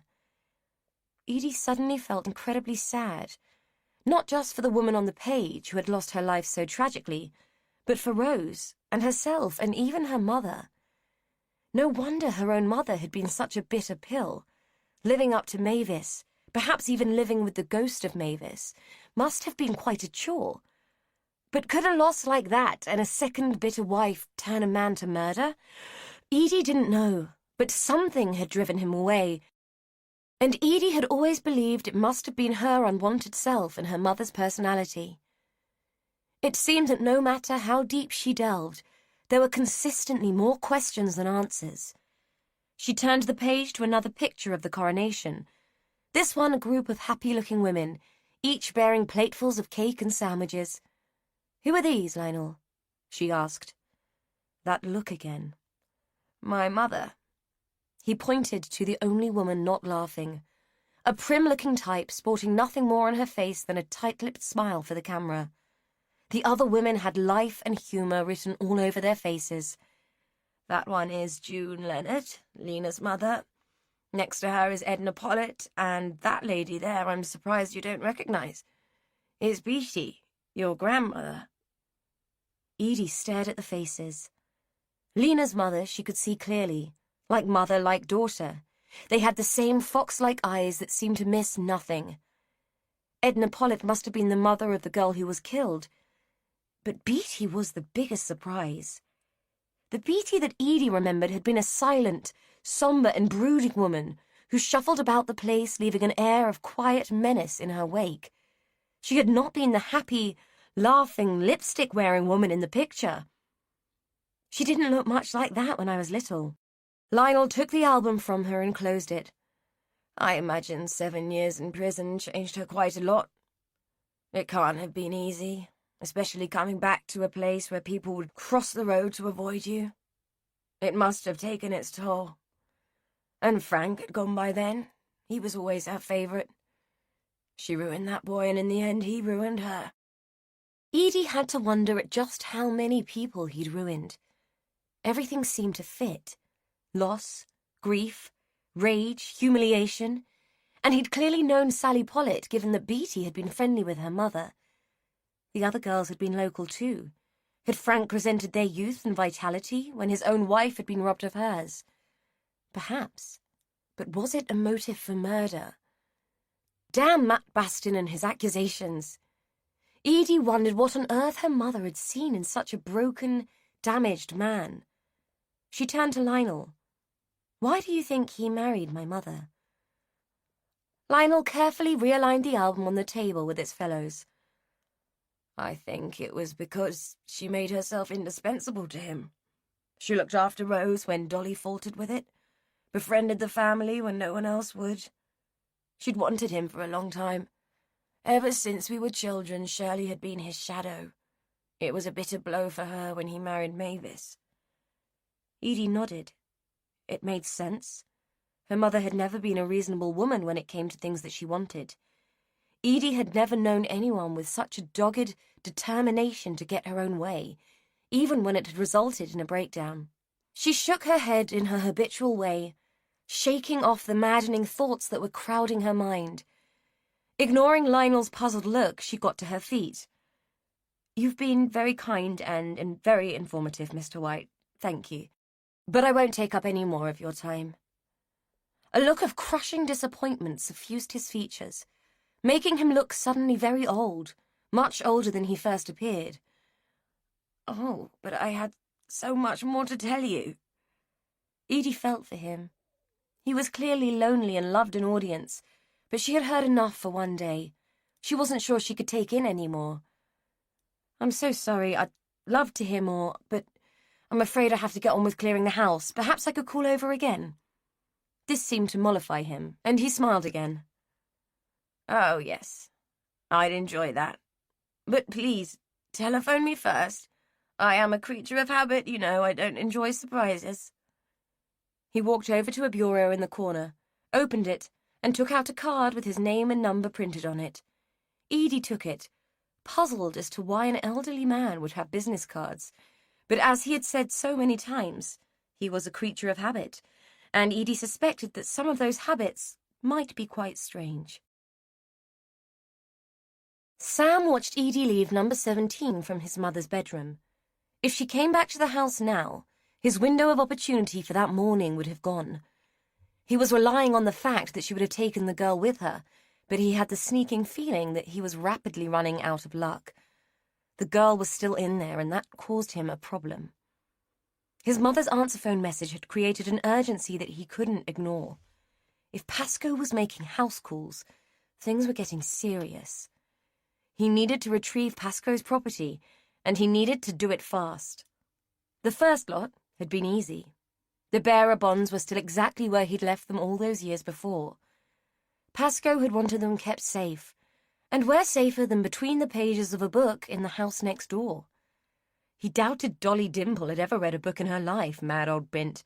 And as for Dickie, well, he might have been a reader, but he certainly wasn't a fastidious man, and by then hardly left his room. Hiding the bonds amidst the neglected books had seemed like the safest place of all. The dust had been so thick it was clear they hadn't been touched in years. It was even thicker when he had retrieved them, under the guise of helping Edie. Had he hidden them in his mother's house, she'd have rooted them out within a week. In number 17, they'd lain undisturbed for 15 years. Pascoe had been pleased enough to have them back, but in his mind half a debt was still a debt unpaid. The rest was due, and Sam's time was running out. If he didn't deliver the rest of the goods, everything he had built would be pulled out from underneath him, and if Pascoe's reputation was to be believed, and Sam had seen enough over the years to be convinced that it was, there was a decent likelihood that he wouldn't survive to complain about it. He'd often wondered whether the whole thing had been some kind of test, an investment on Pascoe's part to measure Sam's long-term loyalty. Sam didn't consider himself to be a stupid man. He knew well enough what Pascoe was capable of, and had never once put a foot wrong. The window of opportunity for him to prove both his worth and his loyalty was closing fast, and if it fell, he'd lose more than his fingers. If the girl was still in the house, so be it. She was dealt with easily enough. Jono had wanted her off the square for an age, but Sam had been too disinterested to get involved. He never thought about the girls unless they were earning him money. If they weren't earning, they were none of his concern. He couldn't care less that she was Jono's spawn. She sure as hell couldn't be the only one, and it was beyond him why Johnny found the kid so abhorrent. It was hardly as if he was a man who might feel guilty about what he'd fathered. Still, it wasn't worth thinking about the annals of Jono's mind. The man was a Neanderthal, and whether he had a mind at all was a debatable fact. He watched until Edie had crossed the square and was hidden by the trees in the garden. Then he watched for a few minutes more just to make sure that she hadn't just gone to the shop. Knowing his luck, that silly cow would come wandering back at any minute carrying a pint of milk. After 10 minutes, she hadn't. It was now or never, and the girl would just have to be counted as collateral damage. Fortunately, his mother was out the picture too. She'd taken herself off about an hour ago, whittering on about something or other. She hadn't even plied him with tea, which was worrying. But he didn't have time to think about it. If he was quick, he could be in and out in no time. Sophie never saw it coming. The banging on the front door had dragged her from her bed, bleary-eyed, dopey, and resentful of the intrusion into her lie-in.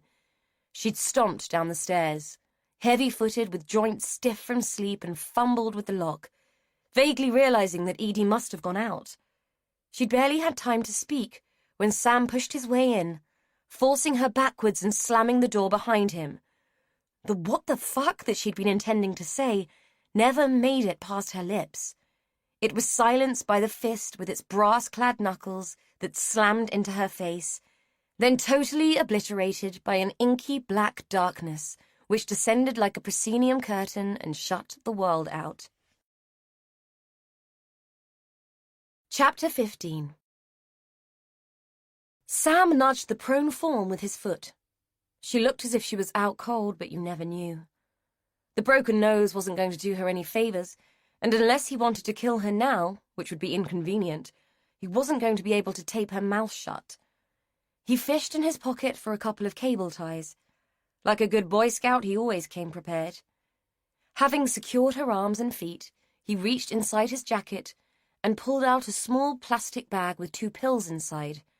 Removing them, he squeezed her cheeks with the other hand and forced her mouth open, pushing the pills into her throat, hoping that with a bit of luck she wouldn't choke to death.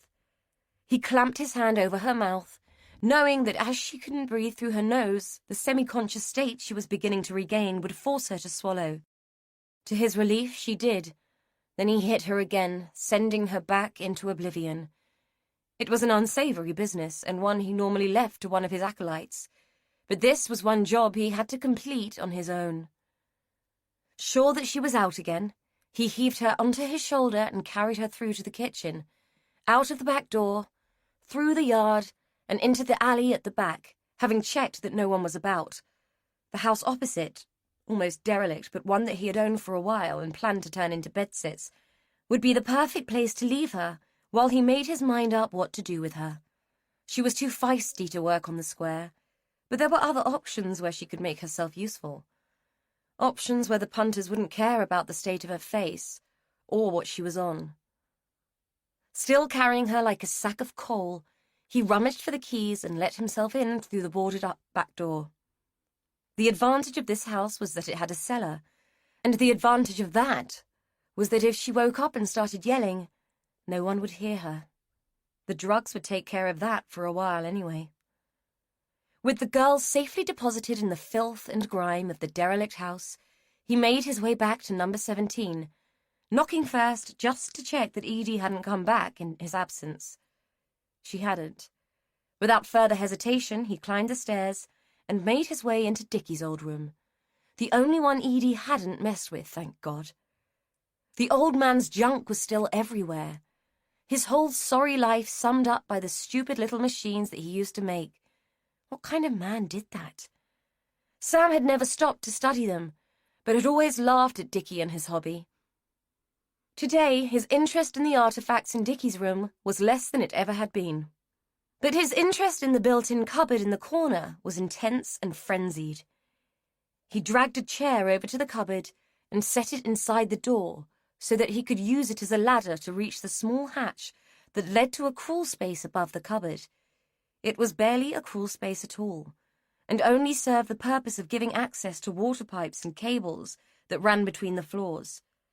There was a similar one in his mother's house, and as a child he had used it as a den, until he'd got too big to fit and Lena had caught him once too often and saw fit to nail it shut. When Pasco had asked him to store the diamonds, he'd been hard-pressed to think of a place to put them where no one would think to look, find them by accident, or otherwise relieve him of the responsibility, and by default relieve him of his personal safety. Number 17 was the house of the moribund, both Dickie and Dolly too stupid, too lazy, and too set in their ways to go poking around. Sam had hidden the diamonds in the crawl space the day he'd had to go in and help Dickie off the floor, where he'd fallen and broken nothing but his last shreds of confidence. The old man had never climbed the stairs again, and Sam figured that the crawl space was as safe as houses, until he reached into the space, groped around, and found nothing. Shit. He felt in his jacket for his mobile phone, using the screen light as a torch. The space was empty, barring a few rat droppings and the stench of the dry rot that seemed to riddle the house. He checked again, sure that his eyes must be deceiving him. There was nothing. His first instinct was to tear the place apart, use the chair, and smash the place to smithereens and sort through the wreckage until he found what he wanted. But that would bring trouble. Though the girl had been easy enough to dispose of, Edie wouldn't be. Rage coursed through him. Making his hands shake and his jaw clench, he needed to think. There wasn't time to search the house. There wasn't time to do anything but give Pasco what he wanted and have the whole thing over with. Shit. Taking a huge breath, he forced himself to put everything back as he found it. He'd disturbed some dust, but hoped that Edie would put it down to the girl poking round. The girl. She might be the answer. She'd stayed in the house. She'd been helping with the clear-out. She might know something.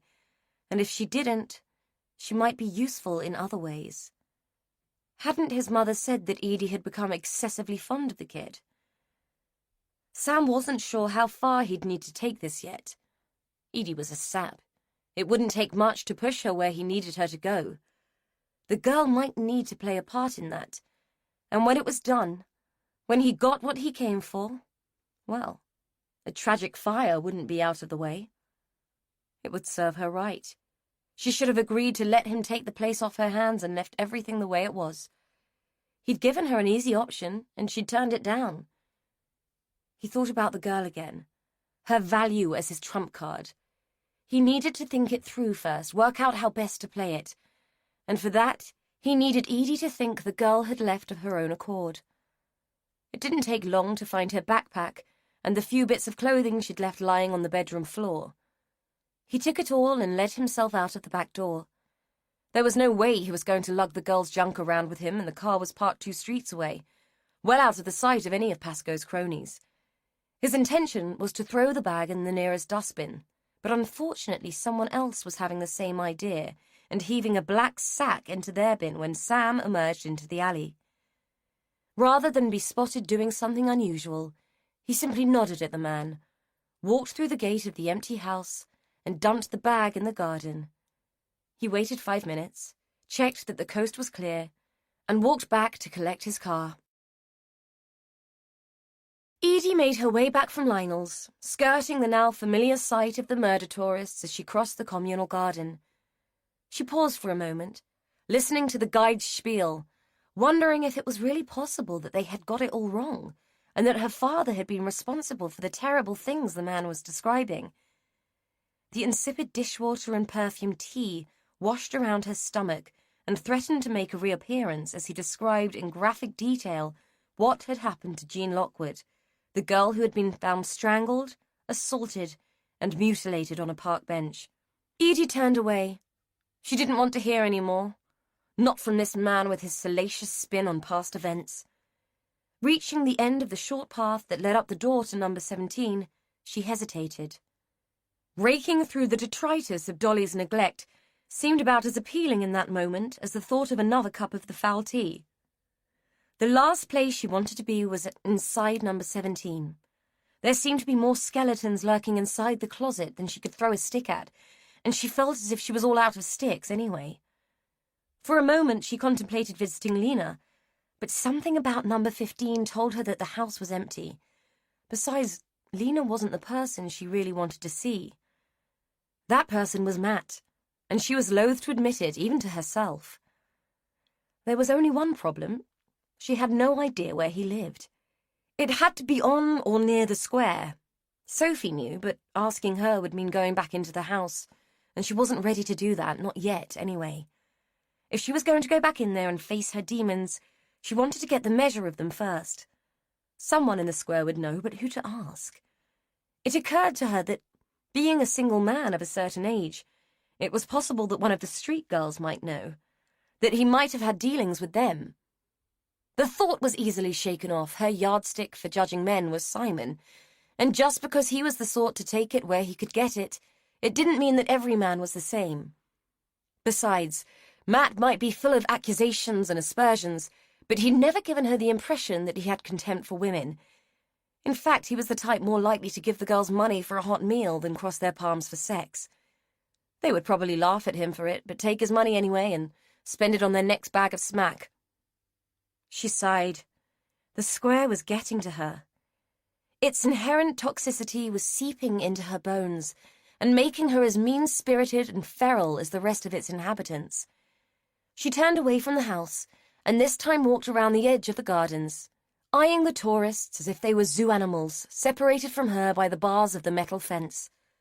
She was so focused on the flickering, intermittent image of the tightly clustered group that she didn't notice the man coming towards her, and in her second serendipitous meeting that week, bumped smack bang into Matt. He'd put his arm out to stop her, and the physical contact shot through her like a bolt. "Sorry, I was miles away. I wasn't looking where I was going," she mumbled, stupidly unable to meet his eyes, and feeling as though her thoughts had conjured him out of the ether as some kind of mockery. He gave that frown, the one that made him look like he was carrying the weight of the world on his shoulders. "Are you all right?" She laughed. It felt more like hysteria than humor. "Honestly, I don't know.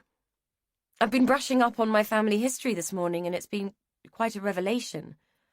Funnily enough, I was looking for you. We need to talk." He looked surprised. "We do?" Edie knew that she had treated him as if he were public enemy number 1, and he had no reason to want to comply with her after the way she had behaved the night before. Yet she also knew that he needed her to believe him, no matter what it might cost her. If you don't mind, I'd like to see what you've found. Sophie breaking in had been one thing. Voluntarily taking Edie to the seedy bedsit was another. Letting someone in to willingly observe his obsessions made Matt feel distinctly uncomfortable. He felt exposed and embarrassed by his collection, realizing that to Edie's eyes it marked him out as a weirdo. She took it all in good part, quietly ignoring his unmade bed, the clothes piled on the back of the chair, and the remains of his last takeaway which still languished on the draining board, congealed and attracting flies. Her attention was taken by the desk, its contents, and what lay above pinned to the wall and looking like a bad mock-up of something from CSI, though he'd never thought of it like that before. A flush of embarrassment threatened to ravage the last of his dignity as he recognized how it all must look to someone else. She looked at it all for a long time, reading the sticky notes, following the red strings from the faces of the women to the locations of their deaths on the map that formed the center of his web of evidence. He pottered around behind her, surreptitiously tidying up while she perused his life's work. She turned and caught him red-handed with a pair of dirty boxer shorts in his hand. She was holding a file. "May I?" she asked. He waved his free hand in an expansive gesture. "Help yourself. Look at anything you like." Just don't comment on my poor housekeeping, he thought, annoyed that her good opinion of him should matter so much.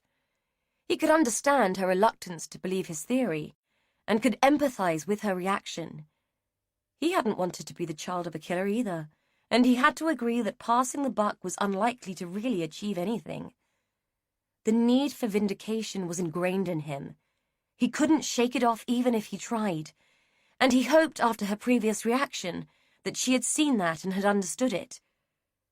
She lowered herself into his desk chair and began to flick through the file. "Any chance of a cup of something? I don't mind what, as long as it's not Earl Grey." He gave her an embarrassed half-laugh, wondering what she took him for. Did he look like a man who would drink Ponzi tea? "I can do bog-standard tea or coffee." She didn't look up, but leaned forward, peering at the file, a concerned frown knitting her brow. "Either I don't mind," she said absently. He filled the kettle, desperate to know what she was thinking. He wanted to grab the files, show her all of the important bits, and guide her thoughts on what had happened all those years ago, but he dare not. It was achievement enough that she was sitting in his room taking any notice at all. He made her a cup of coffee and sat on the chair drinking his own, while hers sat on the desk and went cold as she got more and more absorbed by the contents of his files. Eventually she spoke. He had become so used to the silence, only punctuated by the rustling of paper as she flicked through the pages, that he felt as though he had been hypnotized in some way and had lost a chunk of time. "So, my father disappeared on the same day that yours was executed. Why? Why would he leave then? Another man had taken the blame. He was free to get on with it." Matt nodded. "I know. It doesn't really make sense. I've often assumed that he must have felt guilty, but would a man capable of such brutal murders have the capacity to feel guilt?" Edie shrugged. "I wouldn't know. I'm not sure that I know anything anymore. You're not the only one who seems to know more about my family than I do." She sighed and put the file that she'd been reading back on the desk. "I can see that you tried to trace him, but that there were no leads. No one saw him, no one heard from him. Why do you think that the police didn't take more notice of him leaving? Dickie made the report, but your mother and aunt were adamant that he'd just walked out. So I suppose that they weren't that concerned about a grown man abandoning his family." She rubbed her face with her hands. She looked tired. "Tell me again why you're so sure that your father was innocent?" Matt gave her a wry smile. "Because he said so. Sounds obvious, doesn't it? He wrote my mother a letter from prison, swearing on my life that he was innocent, and yes, of course she believed it. The thing was, he admitted to the affair with Sally Pollitt. He'd admitted it to her before Sally was killed. He had no motive. She couldn't do him any harm. The prosecution said that he'd killed her because she had threatened to expose their affair, but he'd already fronted up." Edie nodded. Okay. But that doesn't explain the others. She waved her hand at the wall, indicating the small sea of faces that Matt had pinned there. No, it doesn't, but he wasn't tried or convicted for killing them, just Sally. Because the way she was found mimicked what had gone before, it was just assumed that he had. There was only enough evidence to try him for her.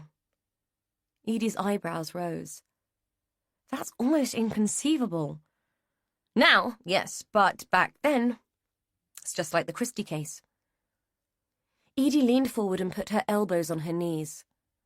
When I first arrived and went to the house, I told Rose that it was just like 10 Rillington Place. Seems somewhat ironic now. She rested her chin on her clasped hands for a moment.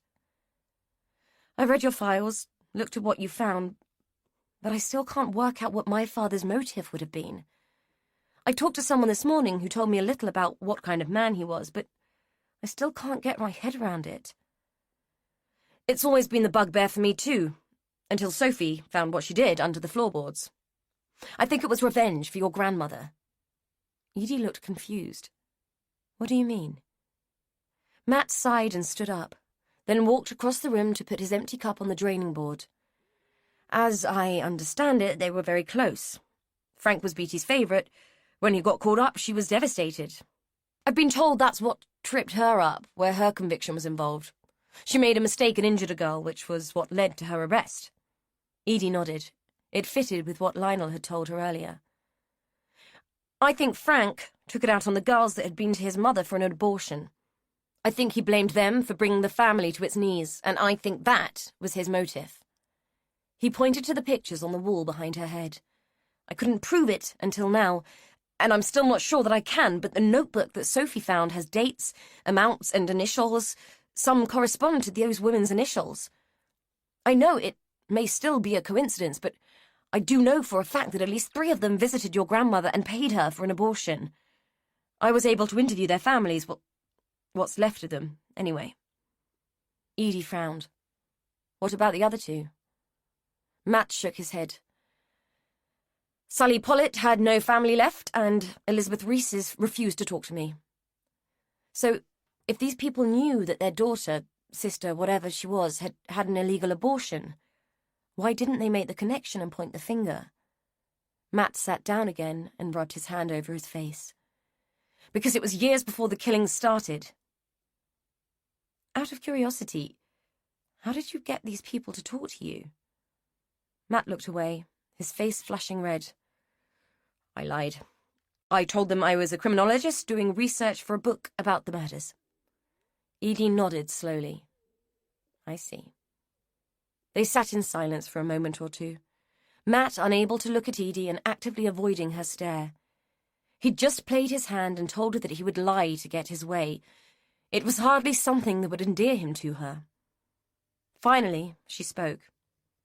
Okay, we go back to the house. I have plenty more to do, and the sooner it's done, the better. You can help if you find anything that adds...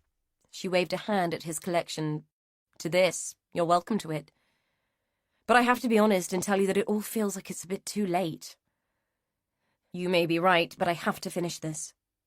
She stood up. Come on, then. Let's get on with it. Sophie will be wondering where I am. Astounded by her capitulation, but unwilling to forego this opportunity, Matt followed her. Chapter 16. Derek Sellers pulled the tray of jewellery towards him, picked up his loupe and focused on the first item. A cameo. Probably a fake, and not much of a popular item these days. He assumed that it must be a fake. A front-facing Medusa would be a pretty rare find, and one made from shell in an 18-carat setting even rarer. He had to admit that whoever had reproduced it had done exquisite work. Such a shame that talent like that was wasted on a con. The thing was filthy, obviously uncared for, and he had no choice but to use a mild solvent on the back to see the assay marks, if there were any. There were none, but there was a signature. Aniello Panisse. Derek put the piece down, stared at it for a moment, then picked it back up and re-examined it. There was no doubt now that he was looking at something rare, not a fake, and an item of exceptional quality. He found himself entirely shocked. Nothing this good had come through the door in years, and it gave him quite a buzz. Eagerly, he rooted through the rest of the tray. Most of it looked like typical junk. A gold charm bracelet only good for scrap. A few rings, nothing special. Cheap stone chips in unfashionable settings that wouldn't fetch much even on eBay. The paste caught his eye, and he disentangled an earring, gave it a quick clean, and examined it using the loupe. His eyesight was so bad now he almost needed the loupe to be a permanent attachment. He felt as though he needed binoculars to find his own desk these days. Once cleaned, the earring caught the light and refracted it beautifully, casting rainbows on the walls of Derek's cluttered workspace and illuminating the room with more colour and excitement than it had in years. This was not paste. It wasn't cheap tat, and was possibly one of the finest, largest diamonds that Derek had ever seen. It was practically flawless. With mounting excitement, he separated the rest of the set from its tawdry companions. Once examined, he laid them out on his desk and called for his son. "Bernie, shut the shop and get in here. You need to look at this." Bernie laid down his paper and sighed. What was it now? "Can't it wait? I'm busy," he called, annoyed that his focus on the day's racing lineup had been interrupted. He was surprised to see his father emerge from the cavern at the back of the shop and bustle to the door, where he swiftly locked it and pulled down the shade. Bernard couldn't remember the last time his father had ventured out of the back room, let alone looked animated. In fact, he couldn't remember the last time he'd seen him move that fast. "What's up? Are you ill?" Derek turned a frustrated yet excited face to his son. "Don't be daft, boy. Go out back and take a look at what's on my desk. Tell me what you think." Bernard rolled his eyes and slid off his stool. It was clear that his father was all wound up about something, and that it would get no peace until he indulged the old man. "Oh, for God's sake, what is it now?" Derek ushered him through, and hovered like an impatient imp while Bernard looked at the jewels. Bernard examined each piece carefully and laid them back on the desk with unusual reverence. "Bloody hell." Derek nodded, his head bobbing up and down like a demented meerkat's. "I'm right, aren't I?" Bernard was confused. "Right about what?" "They're the Van Pelke diamonds."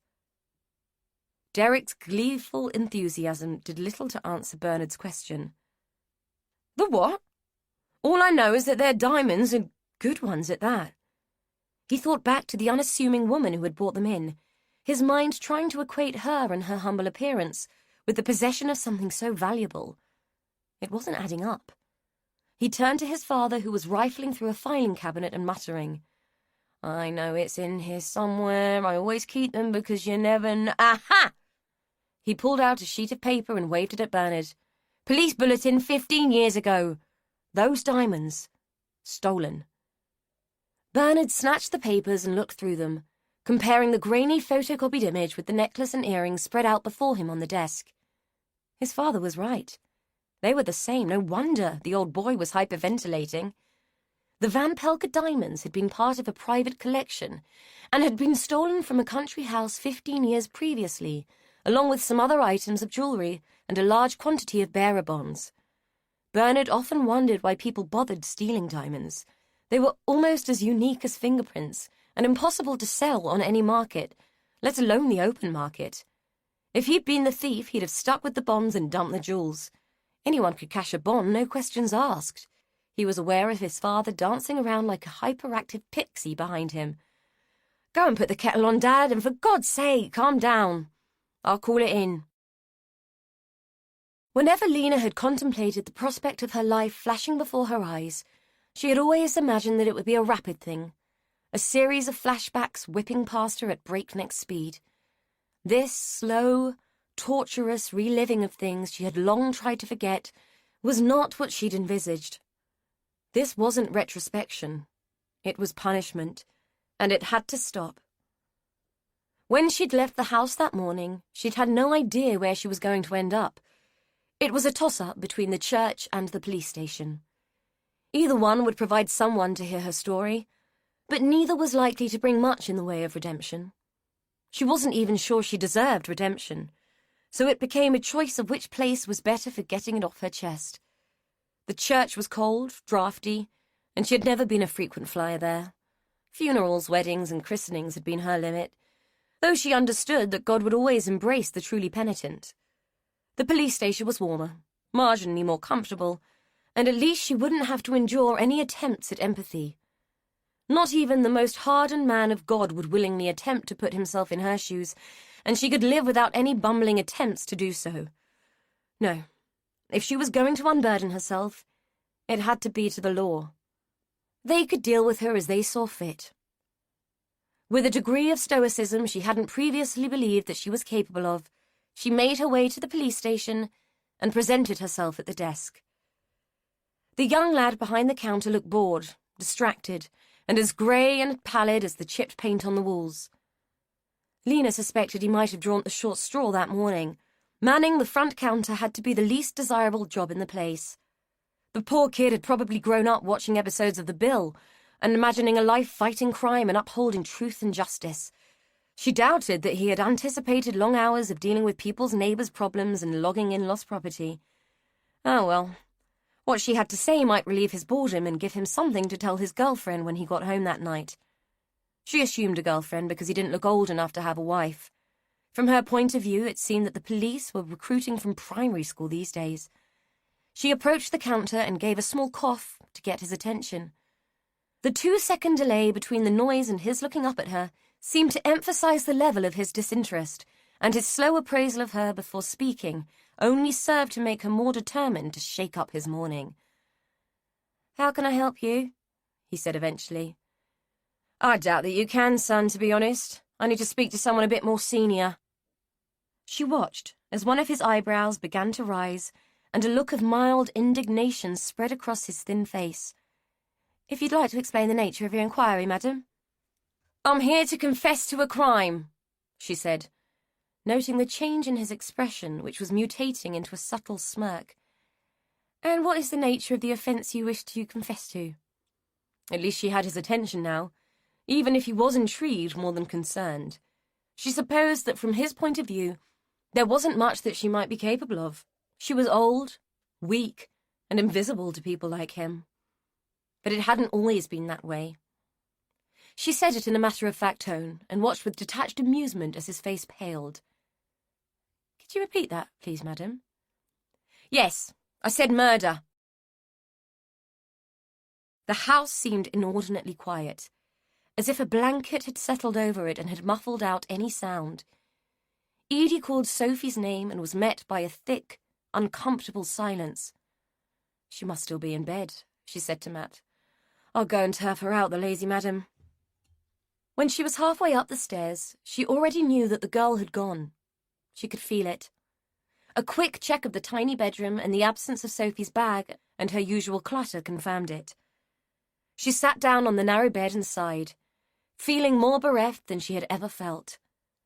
When Will had left home, it had stung, but had felt like a natural progression. The logical emptying of the nest, and she had felt wistful and nostalgic. Sophie's disappearance without a word felt so much worse, like a blow or an insult. Edie felt the sting of tears as she contemplated how attached she had become in such a short time, and how ridiculous it was to have invested so much into a stranger. She heard Matt's steady tread on the stairs and braced herself. As he leaned through the door, his face suffused with concern, Edie closed her eyes. "She's gone, hasn't she?" he said. All she could do was nod. She could sense his hesitation and knew that he wanted to sit next to her and offer some comfort. Nice as it was to know that he understood, she couldn't have borne the sympathy. "Oh well, bound to happen, I suppose. No point stewing over it. Might as well get on." She checked her watch. "I have a woman coming round to collect some stuff in a minute. I'll take it downstairs." With that, she got up, made the few short steps to the door and sidled past him. With Sophie gone, there was only one thing that she could do. Get on with the task of clearing the house and shut the door on the whole damned thing. Matt watched as she walked into Dolly's old room and started to organize the boxes. He was at a loss to know what to say or do. It was clear that the girl's absence had hit her hard. He wanted to comfort her, offer some reassurance. There was such an air of vulnerability about her. It felt like a force field, an impenetrable and brittle shield that might shatter irretrievably if he breached it. Guessing that she wanted to be alone, he wandered into Dickie's room and stood in the middle, surveying the chaos and wondering what kind of man had inhabited this space. He remembered Dickie, of course. A quiet, solitary sort of man who had been shy and avoidant. The kind of man who would cross the road rather than come face to face with a neighbour and have to look them in the eye. Matt wondered if living in Frank's shadow had made him that way. Like plants that struggled to grow in the shade, Dickie and Dolly had seemed like thin weeds that had given up trying to reach the light. The automata were fascinating. Rows and rows of them on the shelves gathering dust. Some were basic, some more intricate. All were delicate, miniature representations of activity and movement. It was clear to Matt that Dickie had been a consummate observer of life, replicating what he saw in these little mechanical sculptures. Matt reached up and pulled one down. He blew the dust off and set it on the desk, then turned the bent wire handle. It was a hare, cut from flat metal, its hindquarters attached with tiny cotter pins. When Matt wound the handle, it sprang to life, replicating the power of the real animal as it strove to spring free of its fixed wooden plinth. Was that what it had all been about? Control? Had Dickie, in his innocence, made these things because he could contain and restrict them in a way that couldn't happen in real life? It was an interesting thought. He left the hare where it was and perused the shelves, eventually spying one small model that stood out. It was delicate, more complex than the others, and was unusual in that it represented a person. Not many of them did. He moved some clutter out of the way and retrieved it. The thing was thick with dust. A tiny cobweb stretched from the raised arms of the female form and spanned down in delicate strands to a prone figure that had been pinned to the plinth. The female figure held what looked like a shovel or a spade. Matt wound the handle to see what would happen, and watched in fascination as the arm of the figure on the plinth rose to fend off the blows of the shovel. He stopped, leaving the tiny figures mid-movement, then wound the handle again, fast, then slow. The tiny arm coming up to defend itself again and again from the relentless attack by the female figure. It was both grotesque and compelling. A moment of sheer aggression, confined and contained in what was little more than a toy. What in hell had Dickie witnessed that had motivated him to make such a thing? His thoughts were interrupted by the sound of a sharp rapping on the door. Edie's voice cut across the landing. "That must be the woman come to fetch the wigs. Would you get the door while I bring them down?" Two figures hovered on the doorstep, their outlines distorted by the pattern on the dirty glass. As he opened the door, he could hear Edie on the stairs behind him, her breath coming in short gasps as she maneuvered the heavy box. He should have helped her and not left her to struggle on her own. He should have done a lot of things. The last thing he had expected on opening the door was to be confronted with an outstretched arm and a warrant card being waved in his face. "Good morning, sir. I'm here to see Edith Byrne. Is she in?" Bemused, Matt turned to look at Edie, who was now at the bottom of the stairs, balancing the heavy box on the newel post. "I'm Edie. What's happened? Is it Sophie?" Her first thought always seemed to be the girl. Two officers pushed past Matt, ignoring his presence completely. Another two followed. "Mrs. Byrne, we'd like to ask you some questions relating to the jewellery that you left in the care of Sellers and Son. May we come in?" As they were already through the door, Matt had no choice but to close it behind them.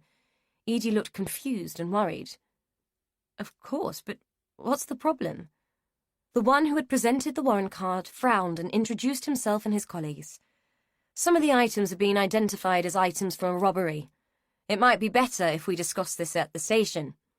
Do you have any objection to accompanying us?" She looked at Matt as if he could offer some alternative for her. He shrugged. Other than the locket, he had no knowledge of any jewellery. She heaved the box to the floor. "Of course, but I can tell you now that I have no idea what you're talking about. That jewellery belonged to my aunt. Perhaps we'd better discuss that at the station, where we need to interview you under caution. He proceeded to reel off what her rights were and were not. She looked at Matt again, her face creased with concern. Could you stay and deal with the woman from the theatre? Sure. Is there anything else you want me to do? He wasn't sure what. Maybe phone a solicitor, or perhaps Rose? She shook her head. Just look after things. I'm sure I won't be long. Is that okay? He nodded and glanced at the two more senior-looking officers in case they should have any objection. You may stay, sir, but should not remove anything from the house until my team have searched it. I take there is no objection to us searching the premises? Matt raised his eyebrows and turned back to Edie. She was fumbling about for her bag amongst the coats hanging from the pegs at the bottom of the stairs. Not at all, but I'm expecting someone to come and collect the box. Is that going to be a problem? Nothing should be removed for the time being, Mrs. Byrne. She sighed, threw her bag over her shoulder and turned to Matt. If she turns up, will you explain? I'm so sorry, I have no idea what this is about. He nodded and gave her what he hoped was a reassuring smile. Don't worry, I'll wait. To his surprise, she stretched across the gap between them and reached for his hand, giving it a tight, brief squeeze. Thank you. Her face was as pinched as the gesture had been. After they had gone, he stood in the hallway, realizing that he had got the opportunity he'd been looking for, the chance to poke around the house at will. The circumstances of it weren't what he would have chosen, but it seemed silly to complain even if he did feel for Edie. A den of murderers he'd anticipated, but jewel thieves he had not. He shook his head in a gesture of mild amusement. There was quite clearly more to the Morris family than anyone would have anticipated. The two officers who'd remained had started their search on the lounge. Realizing that he would have only a short time to explore before the police moved through the house, he turned to the stairs and tried to decide where to look first. They weren't going to like him poking around, so time was of the essence. In turning, he had knocked something off the hall table and sent it clattering onto the tiled floor. It was Edie's phone. He stooped down to pick it up, hoping that he hadn't damaged it. It was only then that he noticed the smear. In fairness, the floor was so filthy it would have been hard to notice it at all from a distance, but up close he could see it clearly. A distinct, relatively fresh smear of blood, recently disturbed by the heavy shoe of a flat-footed policeman. As he suspected, it was still wet, a point that he proved by sticking his finger in it and testing it against his skin. Mingled with the dirt from the floor, it provided little information other than the fact that, to the best of his knowledge, neither he, Edie, or any of the police officers had been bleeding. Sophie sprang to mind. Had she hurt herself in a rush to leave? Curious, he stood up and looked down the length of the hall towards the kitchen. Sure enough, there were several small spots of blood leading right up to the back door. He was surprised that he hadn't noticed them before, but then again he hadn't been looking. The kid must have cut herself on something or had a nosebleed. Given that she hadn't even bothered to leave Edie a note, Matt could only assume that she'd been in a hurry to leave. She must have been more upset by Edie's disapproval the night before than either of them had realized. Poor kid. He felt guilty.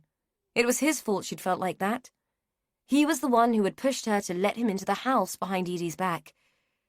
He wondered where she had gone, and whether she would be all right, and whether chance would let them bump into each other again, so that he could tell her how sorry he was for wrecking her chances with Edie. The thought of Edie made him walk up the stairs and into Dickie's bedroom, where he could peer out from behind the curtains and stare down at the square. Sure enough, a police car was parked outside. Out of curiosity, he walked through to Dolly's room and took a look at the back of the house, just to see how seriously they were taking this. The alleyway was clear. No police, no cars. He was about to turn away when a movement caught his eye.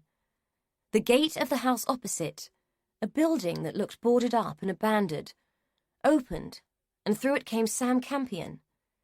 He was carrying something bulky, holding it away from him as if it offended him in some way. It looked like a bag of some sort. For reasons that Matt couldn't fathom, Sam wandered along the alley, opened a wheelie bin, and dumped the bag inside it before disappearing out of sight. Matt's curiosity was rudely interrupted by the officer who'd come upstairs. They were brisk and efficient about the task. Their only attempts at conversation were to ask what items had recently been removed and where they had been removed to. Matt wasn't entirely sure, and wasn't about to admit that some of them were currently residing in his bedsit. Not that he believed that anything he'd retrieved would be of interest to them. Old murders, considered sold, were not what they were here for. It took them a couple of hours to ascertain that the only thing that Dolly's belongings were evidence of were her terminal bad taste and addiction to kitsch. Matt had to suppress a sly smile as they finished up, frustrated and empty-handed. When they were gone, it looked as if the house had been ram-raided by a whirlwind. All Edie's neatly packed bags and boxes had been gone through and left in disarray. Drawers, and it seemed as though every fixture and fitting had been turned inside out. If they were looking for more jewellery, then they'd had no luck, unless the single plastic earring found down the back of the sofa and the cheap cufflinks that had emerged from Dickie's room had been relevant. They hadn't, as both items now lay on the kitchen table, making the whole situation look even more irredeemably sad than it had before. Now that he was alone, Matt was unsure of what he should do. Having followed the police around the house, looking over their shoulders, he was well aware that nothing that might be pertinent to his needs had shown up. The Morris house had given up all its secrets as far as the Bastons were concerned.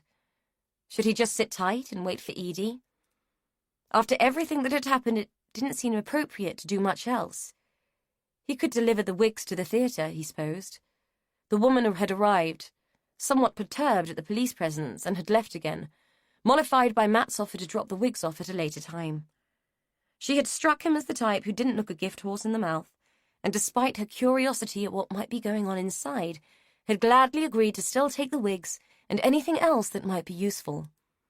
Casting his eyes around what was left, Matt couldn't see much that might appeal, unless the local Amdran group were planning on staging series of 60s kitchen sink dramas. The whole place had the distinct flavour of spring and port wine. Deciding that he should wait for Edie, he began to tidy up after the police, repacking boxes, restuffing cushions and sliding drawers back into their proper positions. The black sackful of hair that they had rifled through was particularly revolting. The hair stubbornly refused to be replaced and clung to him as if he was some kind of magnet for the stuff. Even when he had rammed the bulk of it back in, strands of it remained on his sleeves and trousers. When he'd been a kid, his mother had always used a rubber glove to brush down his clothes. Remembering this, he headed towards the bathroom in search of such a thing, nose wrinkled in distaste at the thought of what had attached itself to his person. Sure enough, Edie had left a pair of rubber gloves in the bathroom, resting in an empty bucket by the side of the toilet. He took one, stretched it onto his large hands, and began to stroke the hair off his clothes, rolling them off in matted, stringy clumps. He hated the feel of rubber gloves on his skin, and once finished, ripped the thing off and flung it into the bucket. He had to wash his hands to get rid of the sensation. The smell of the rubber was nauseating. As he rinsed and soaped his hands, something struck him as odd. There were still 2 toothbrushes in the glass on the shelf above the sink. Sophie had been so thorough in taking everything else that she owned, which hadn't been much. Surely she would have taken her toothbrush too. Matt had an instinctive feeling that not everything was adding up quite right. Though he didn't know Edie or Sophie that well, he'd had the impression that the two of them had been drawn together in some meaningful way. It seemed unlikely that Sophie would have cut and run just over the previous night's upset. She was the kind that would have stormed out immediately, or not at all. He thought about the drops of blood, the toothbrush and the keys. Sophie had a set of keys, but she hadn't left them. If she was intending to come back, it seemed unlikely that she would have taken all of her other belongings with her. Something was badly wrong with everything connected to this house, and he wanted to work it out, but didn't have a clue where to start. Most of the mess that the police had created had been put to rights.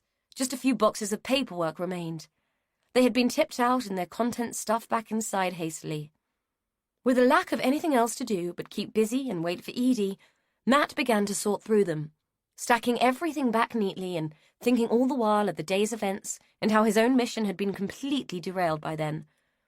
With the girl missing and Edie carted off to the police station under suspicion of handling stolen goods, the effects of his childhood seemed to pale, not into insignificance, but into perspective. It felt as though the whole thing had been a distraction, a way of not living but merely existing. He couldn't remember a time where he hadn't lived through the filter of the past. Even his years in the forces had been tarnished by the reality that he was giving his service to a country whose laws had wrongfully convicted and executed his father. Life had been lived with the acrid taste of a bitter pill, and in that moment he profoundly regretted having allowed it to go on for so long. None of his relationships had survived the obsession, and he had nothing to show for it other than a pile of old junk that no one was interested in.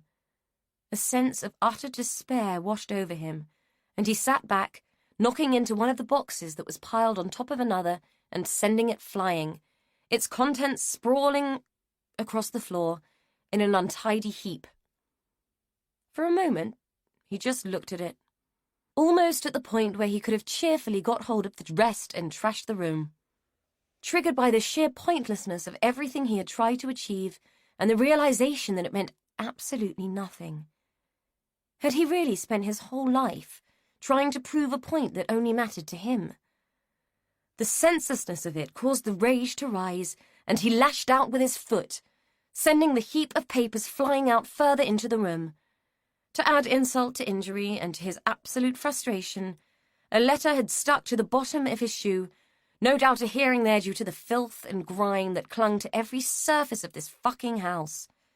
In sheer temper, he tore at it, ripped it away, and was about to fling it across the room in disgust when a name caught his eye. Richard Morris. It would have meant nothing but for the date next to it. The letter was dated 3 months previously, but Dickie had been dead for 5 years. Confusion replaced temper, and Matt stared at the letter, taking in the words as a new realization dawned and the gears of his mind began to grind into place and make connections. He had never questioned Dickie's death. It had been the one funeral he hadn't gone to, having heard on the grapevine that the man had died of a stroke and had been cremated in a quietly family service. According to local gossip, only Dolly had attended and had told no one of her brother's death until after the event. That was the point when the community gave up on her, feeling that she had finally lost her marbles. It was surprising how people could turn on you when you denied them in what they perceived as your hour of need.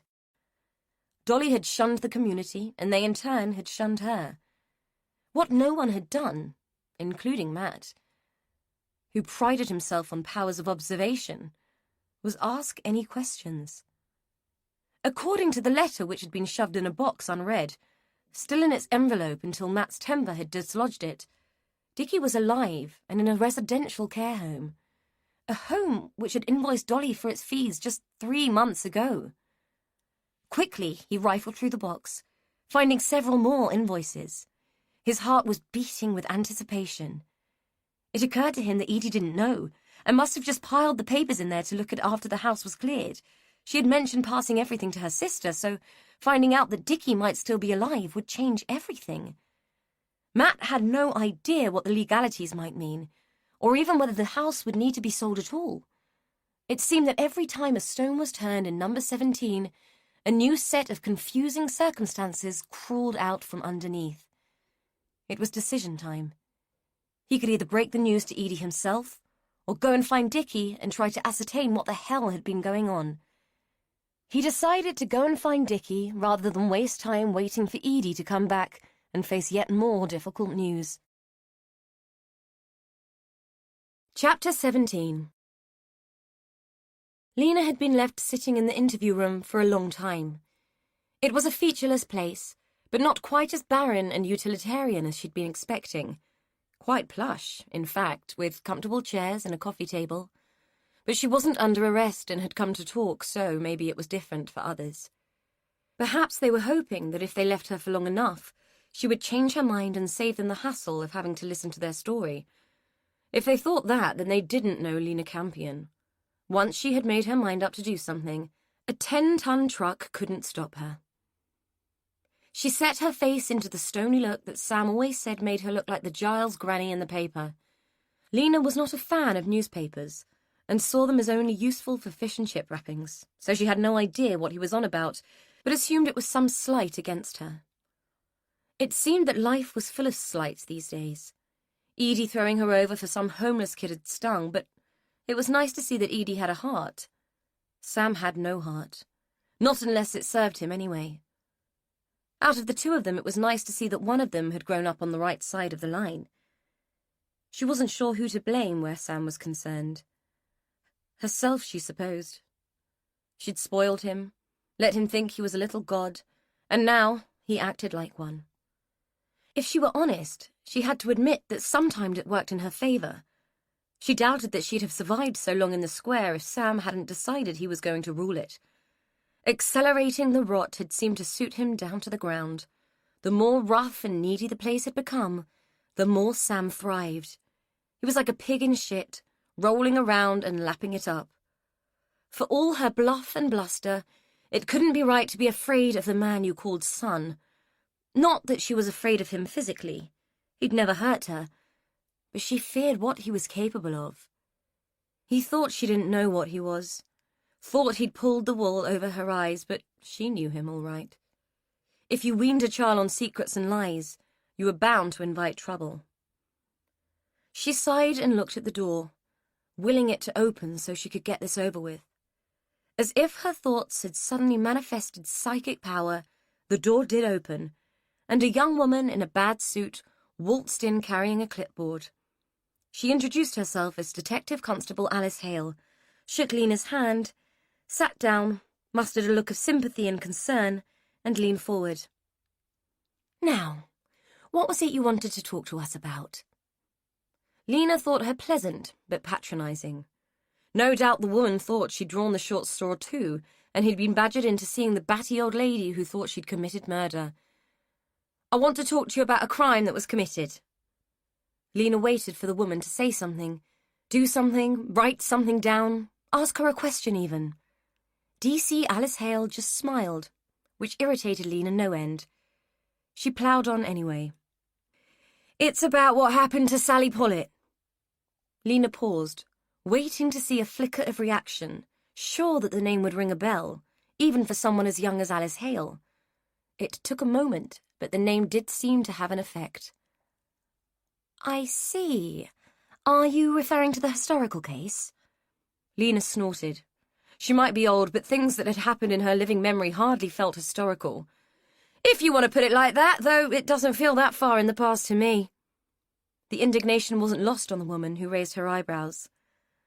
"Why don't you tell me what it is that's worrying you, Mrs. Campion, and we'll take it from there." Worrying her? This child had no idea. What happened to Sally hadn't worried her. It had haunted her for her entire adult life. Decisions made in an instant that affected everything and everyone, the after-effects acting like a ricochet and rattling down the years. "Sally was my best friend," she said, surprised to find that tears were prickling her eyelids. "Known each other since we were knee-high." She waved a hand about a foot or so off the floor, as if to indicate the longevity of her connection. "Always a bit of a tearaway was Sally, a wild child and a pretty thing. Had an eye for the boys and they had an eye for her. Anyway, when she was 17, she got in with a married man. Fell hook, line and sinker for him. Was convinced he was going to leave his wife for her, but they never do they?"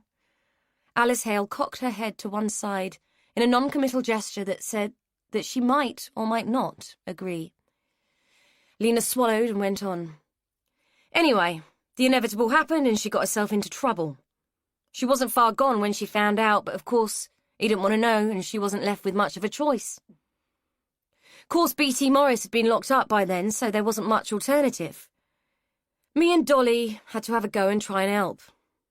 If Sally's dad had found out about her having a baby, well, there would have been hell to pay. He was a mean old bastard at the best of times." She paused to see if her bad language had caused a reaction. Alice Hale seemed unperturbed by it, so she went on. "Dolly reckoned she knew what she was doing and had helped her mother no end of times. Said it was simple, nothing to it. Well, Sal was desperate. And so was I. She was my friend, see, and I didn't want to see her beaten black and blue by her father and chucked out on the street. So me and Dolly did it. We set everything up, made out Sal was staying the night, which she was, and Dolly did the procedure. Only something went wrong and Sal started bleeding, pissing out all over the place it was, and she was screaming and I panicked. After what had happened to Beatty and the shame of it, we didn't know what to do, so I put a pillow over her face just to stop her screaming like, while Dolly tried to stop the bleeding. She paused, aware that unbidden tears were streaming down her face. Tears that had taken many years to come. She died on the kitchen floor in a pool of her own blood. We killed her, me and Dolly, and we let John Basting hang for it. Alice Hale was blinking slowly, her face not moving a muscle, but Lena could see that behind her eyes her mind was doing overtime. We knew about the murders, see, and we figured if we could make it look like that, it'd be all right. We couldn't bring her back, so we did what the killer did. Stuffed her knickers in her mouth and got rid of the body. There was all that Christie stuff in the news too, so we did what he did and put her down the drain out the front. Told her dad she'd never made it that night, but that we knew she was meeting Bastin behind his back. Alice Hale frowned. How did 2 women lift a manhole cover and move a body? Lena swallowed. We had help. In fact, it was his idea. He helped move her. Alice Hale raised her eyebrows. Who helped? Dolly's brother. Alice Hale honestly didn't know what to do. She had heard of John Bastin, of course, one of the last men to be hanged in England, and was vaguely familiar with the circumstances of his trial and conviction. The fact that this elderly woman was sitting in a comfy chair, confessing to manslaughter, tampering with evidence, perverting the course of justice, and possibly even perjury, was mind-blowing. Alice didn't even know if it was possible to reopen such a case after a long passage of time, or if anything that the woman had said would stand up to scrutiny. She scratched her head as if the action might help her find some clarity. It didn't. Mrs. Campion, would you mind staying here while I go and consult my colleagues? I'll ask someone to bring you a cup of tea. She didn't hang around for an answer, but left the old lady bemused and tearful while she went in search of advice. Lena hadn't cried like that in years. In fact, she wasn't sure she could remember the last time she'd shed a tear at all. There was a sea of them inside, and they had been building for years, threatening to crash out like a tidal wave and roll over her, tugging her down to the abyss of despair that she had been avoiding all her life. She had thought it would feel better, confessing. Like a pressure cooker letting off steam so that it didn't explode. It didn't. It had just made room for more guilt, more misery, more ghosts crowding in from the past with their hangdog faces and blame. Lena wasn't sure she could take any more. Talking about what had happened to Sal was supposed to have made it tolerable. It was supposed to have been a gesture to her conscience, a white flag of surrender. Yet it felt as though a floodgate had been opened. She couldn't wait around for tea and questions. She had said what she had come to say, and they were dithering. Lena had no time for dithering, or for people who couldn't be bothered to take her seriously. Angry at the tears and ashamed of her stupidity in trying to appease karma with such a sorry show of truth, she picked up her bag, buttoned up her coat, and walked out. With no idea of where she was going to go, she just kept walking to wherever her feet chose to take her. The first thing that Sophie became aware of was the sound, or the lack of it. Just the muffled hum of something far beyond where she was. The second thing was the taste, acrid, dank and rotten.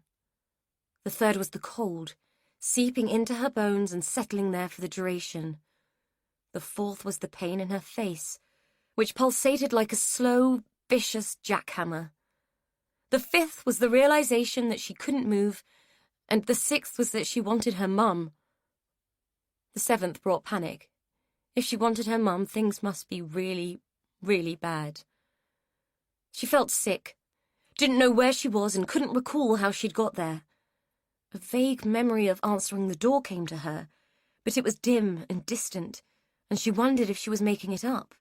if this was just a particularly hideous nightmare, and that she was willing herself to wake up. An eighth realization dawned. She was lying in her own pee. She had wet herself. Her first instinct was to scream, but all that came out was a hoarse rasp that ended in a feeble squeak. Pathetic. She tried again, but her mouth felt like an Arab's flip-flop and her throat was having none of it. Thinking hurt. Everything hurt. Her wrists felt like they had been tied with cheese wire, and her legs were numb, frozen, and dead. Had someone hit her? An indistinct memory of a fist, blackness descending like a shutter, and having something forced into her mouth. The taste of blood. And pain, lots of pain. The pain wasn't a memory, it was all too present, searing through her face and shuddering down into her stiff, confined limbs. Sam Campion's face loomed large behind her eyelids. He'd hit her. She remembered that much, but where the fuck was she now and why? Opening her eyes was undertaken tentatively, a movement loaded with fear and apprehension. It felt as though it was going to hurt, and hurt bad, and not only that, she wasn't sure she wanted any more information about where she was. If her functional senses were right, it was certainly somewhere she didn't want to be. It felt like a cellar, tasted like a cellar, and probably smelled like a cellar. With the sensation of cold, wet cloth against her nether regions, too, it might even have been a sewer.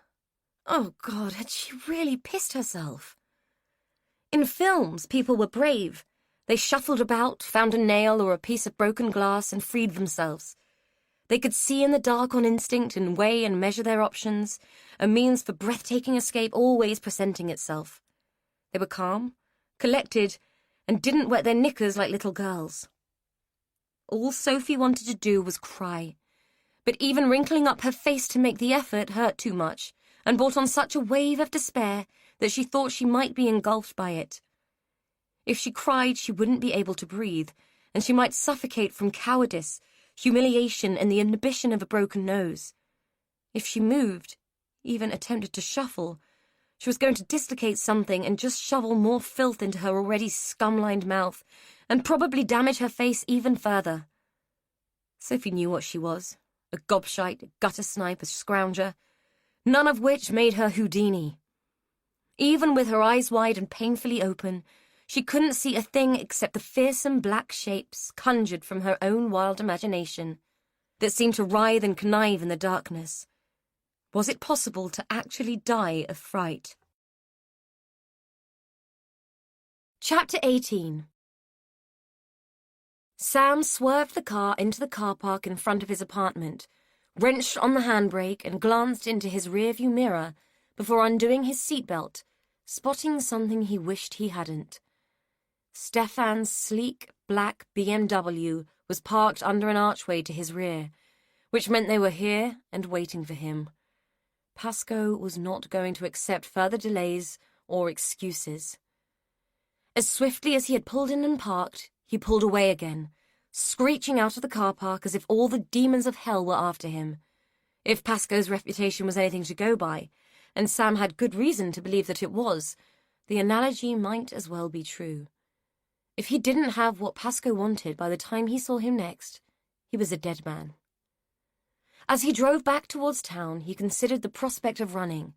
He had a passport and money at his mother's, and more that he could get to if he needed it.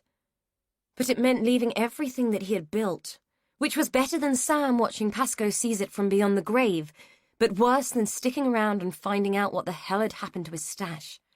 From what he had got out of the dopey kid when the hypnol had kicked in, that stupid bitch Edie had put it somewhere, and clearly had no idea what it was. She was a dumb bitch from dumb stock. Red lights hampered his progress and made him more tense than he had been to start with. The thought of Stefan routinely turning over the apartment was more than he could stand. That oaf ripping his life apart on the whim of an idiot like Pascoe. In Sam's mind, he should be the one calling the shots, not that jumped-up ponce and his giant flunky. As the lights turned to amber, he was away, not waiting for them to move to green. Sam was not a fan of waiting for anything he saw fit to take for his own, but he was a believer in serendipity. It was a force that had served him well and seemed about to again when he spied Edie trudging along the pavement just ahead of him. He surged ahead of her and pulled in. Rolling down his window with the touch of a button, he called out to her, "Edie, want a lift? I'm going back to the square." Edie glanced up at the sound of her name, but took a moment to recognize both the car and the voice that had come from it. Sam, thank goodness. A friendly face. Though she had been released without charge, her time at the police station had been arduous, having to repeat herself continually that no, she didn't know where the diamonds had come from, and no, she hadn't known they were real, no, she hadn't found any further items in the house that had struck her as unusual, though the dress and the locket had sprung to mind. Explaining repeatedly that she had no idea how her elderly aunt had come into the possession of such valuable items had been exhausting, and she felt ready to drop, or scream at whatever entity thought that bringing all this grief into her already wrecked life was good fun. She accepted Sam's offer of a lift gratefully and climbed into his car as if it were a life raft. "What's up? You look knackered," Sam said, glancing at her before pulling out into the traffic. He was a fine one to talk. He looked stressed and was showing his age. Explaining her strange day to him felt like it might all be too much. She had answered enough questions that afternoon and really didn't want to go there with anyone. Just tired, not been getting much sleep. Dolly's old sofa isn't exactly the Ritz. He laughed. "You should have stuck it out at Mum's. Being forced to watch EastEnders every night is a small price to pay for a comfy bed." "Maybe I should have," she said, adding a wan smile. But there had been Sophie to consider, even though Sophie hadn't considered her. "So, what have you been up to today, then? Anything nice?" Edie gave out a soft snort. Even a masochist couldn't have perceived her day as nice. "Not really, just sorting out more family business. I'll be glad when it's all over and I can just get on with my life." Never had she spoken truer words. "So, going home soon, then? That's a shame. It's been nice to see you again." She gave him a sidelong glance. He'd changed like the wind. Their disastrous evening out had hardly given her the impression that he would have any regrets over her leaving. "I don't know about going home. I don't really have one, as it stands. The marital home, as it were, has been sold, so it's more of a case of moving on and finding a new home." He didn't say anything but gave a tiny nod, a smile of satisfaction tilting the corners of his mouth in an expression that completely baffled Edie. She was tired, ground down, and couldn't be bothered to consider what he might be thinking. All she wanted to do was get back to the house, finish what she needed to do, and get the hell away from Winfield and all that had come with it. She had no answers for anyone, not Matt or the police, regarding the history and proclivities of her family. But the more she was finding out, the more she wanted to put distance between herself and any connection. For some reason, Sam didn't pull onto the square, but parked the car along a quiet side street. "Easier to park here, and less chance of vandals," he explained. "Have you got a minute? I want to show you something." Having accepted the lift, she felt it would have been rude to refuse, though the last thing she wanted to do was have to fake enthusiasm for anyone. Simon had always said she was a people pleaser, and she was the first to admit that her instinct was always to comply with what other people wanted, even if it was to accuse her family of murder, theft, and feticide. In answer to Sam's question, she shrugged. "Sure, what is it?" Sam grinned at her. "A surprise." Hadn't she had enough of those recently? With a surreptitious sigh, she followed him through the narrow alley that connected the side street to the back lane behind number 17. At the end of the alley, he stopped her. "Right, you need to close your eyes and not open them until I say so, okay?" Edie really didn't want to play games, but hardly felt that she could bristle, decline, and spoil his fun. Okay." She shut her eyes, sensed him moving behind her, and tried not to jump when he slipped his hands over her eyes. "Right. Walk forwards and don't peek. I'll guide you." With stoic resignation, she did as he said, stepping where he told her to step and turning where he told her to turn. For the life of her, she couldn't imagine what kind of surprise might be lurking in the lane behind the houses, but with her sight occluded, her other senses were sharp, and she could detect an excitement and anticipation in Sam that she didn't have the heart or the energy to dampen. She heard the creaking of a gate, pushed open with the elbow that she felt him extend when he put a little too much pressure on her face, which was sore from exhaustion. She didn't object. In her experience, objecting led to the extension of such shenanigans, not the cessation of them. Finally, he stopped urging her forward and told her to step up, which she did. Okay, walk forward and sit down. She stretched out her arms, searching for the chair that should be in front of her. Where are we? She asked. She could smell damp and dirt and rot, and for a moment thought he was playing some kind of trick and had led her to the kitchen of number 17. Except that due to her ministrations, the aroma of damp and rot there had been overlaid with a fog of bleach and disinfectant. You'll see in a minute. Keep your eyes shut, the chair's right in front of you. She groped around, felt the back of the chair and felt down for the seat. Keeping her eyes tightly closed, she manoeuvred herself onto the hard seat.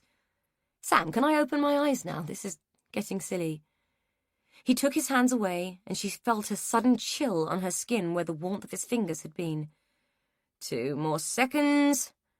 She sensed him move away and heard something that sounded like a drawer being opened, then a click. Right, you can open them now. Surprise. She opened her eyes as the last word arrived in her mind, its dull, snide delivery only making sense to her when she saw what Sam was holding. She had looked down the barrel of a gun once before, a stupid incident when she and Simon had been staying with friends of the hunting, shooting, fishing variety. His friends, of course, and odious people to Edie's mind. Simon had thought it funny to point a shotgun at her and make her kneel before him just because he could. He'd fired it at a tree behind her head, shattering the bark and sending shards of it flying. A piece of it had hit her, and in panic, for the merest fraction of a moment, she thought he'd shot her. There were longer moments afterwards when she wished he had. She should have known that Sam was of that ilk, and the affinity she felt for him wasn't attraction, but familiarity in the guise of some warped, domestic Stockholm syndrome. Where are they, Edie? I know you found them, Sophie told me. Her first thought was of Sophie, her second the bloody diamonds. Where is she? Safe. For now, he said. Edie's mind reeled, her thoughts tumbling over themselves, vying for traction. If she told him that what he wanted lay in an evidence room, there was a good chance she and Sophie were both done for. A man with a gun in her face had to be desperate. There was no coming back from this. The outcome seemed inevitable, and all she could bargain for was time. Well? She had thought him a handsome man before. But in the half-light of the stinking house, his features were not attractive. Chiselled by more than a handful of the deadly sins. I'll show you if you prove to me that Sophie is okay. God knows where this bravado had sprung from. Edie considered herself to have a streak of yellow so wide it could be mistaken for a river in China. Sam laughed. You're in no position to bargain, Edie. Just give me what I want. I can't. I don't have them. She should have lied, told him that she didn't know what he was talking about. Retrospect was a less than wonderful thing when it felt like you were dancing with the devil. Her mind scrabbled for something, anything feasible to tell him. If she told him the truth, she was done for. If she didn't give him what he wanted, she was done for. And even if she could give it, she was still done for. This wasn't a bastard husband's stupid power play. This was a desperate man with a means to end her. Something utterly ridiculous occurred to her, so stupid, so ill thought out, but all she had. The only thing left to consider was whether she had the backbone to pull it off. I panicked when I realised what they were. I wasn't sure what to do, and I didn't want to leave them in my house, so I posted them to home. Sam rolled his head back in a gesture of disbelief and dismay. You stupid, moronic fucking bitch! You put them in the post! I didn't know what else to do. I knew they couldn't be legal.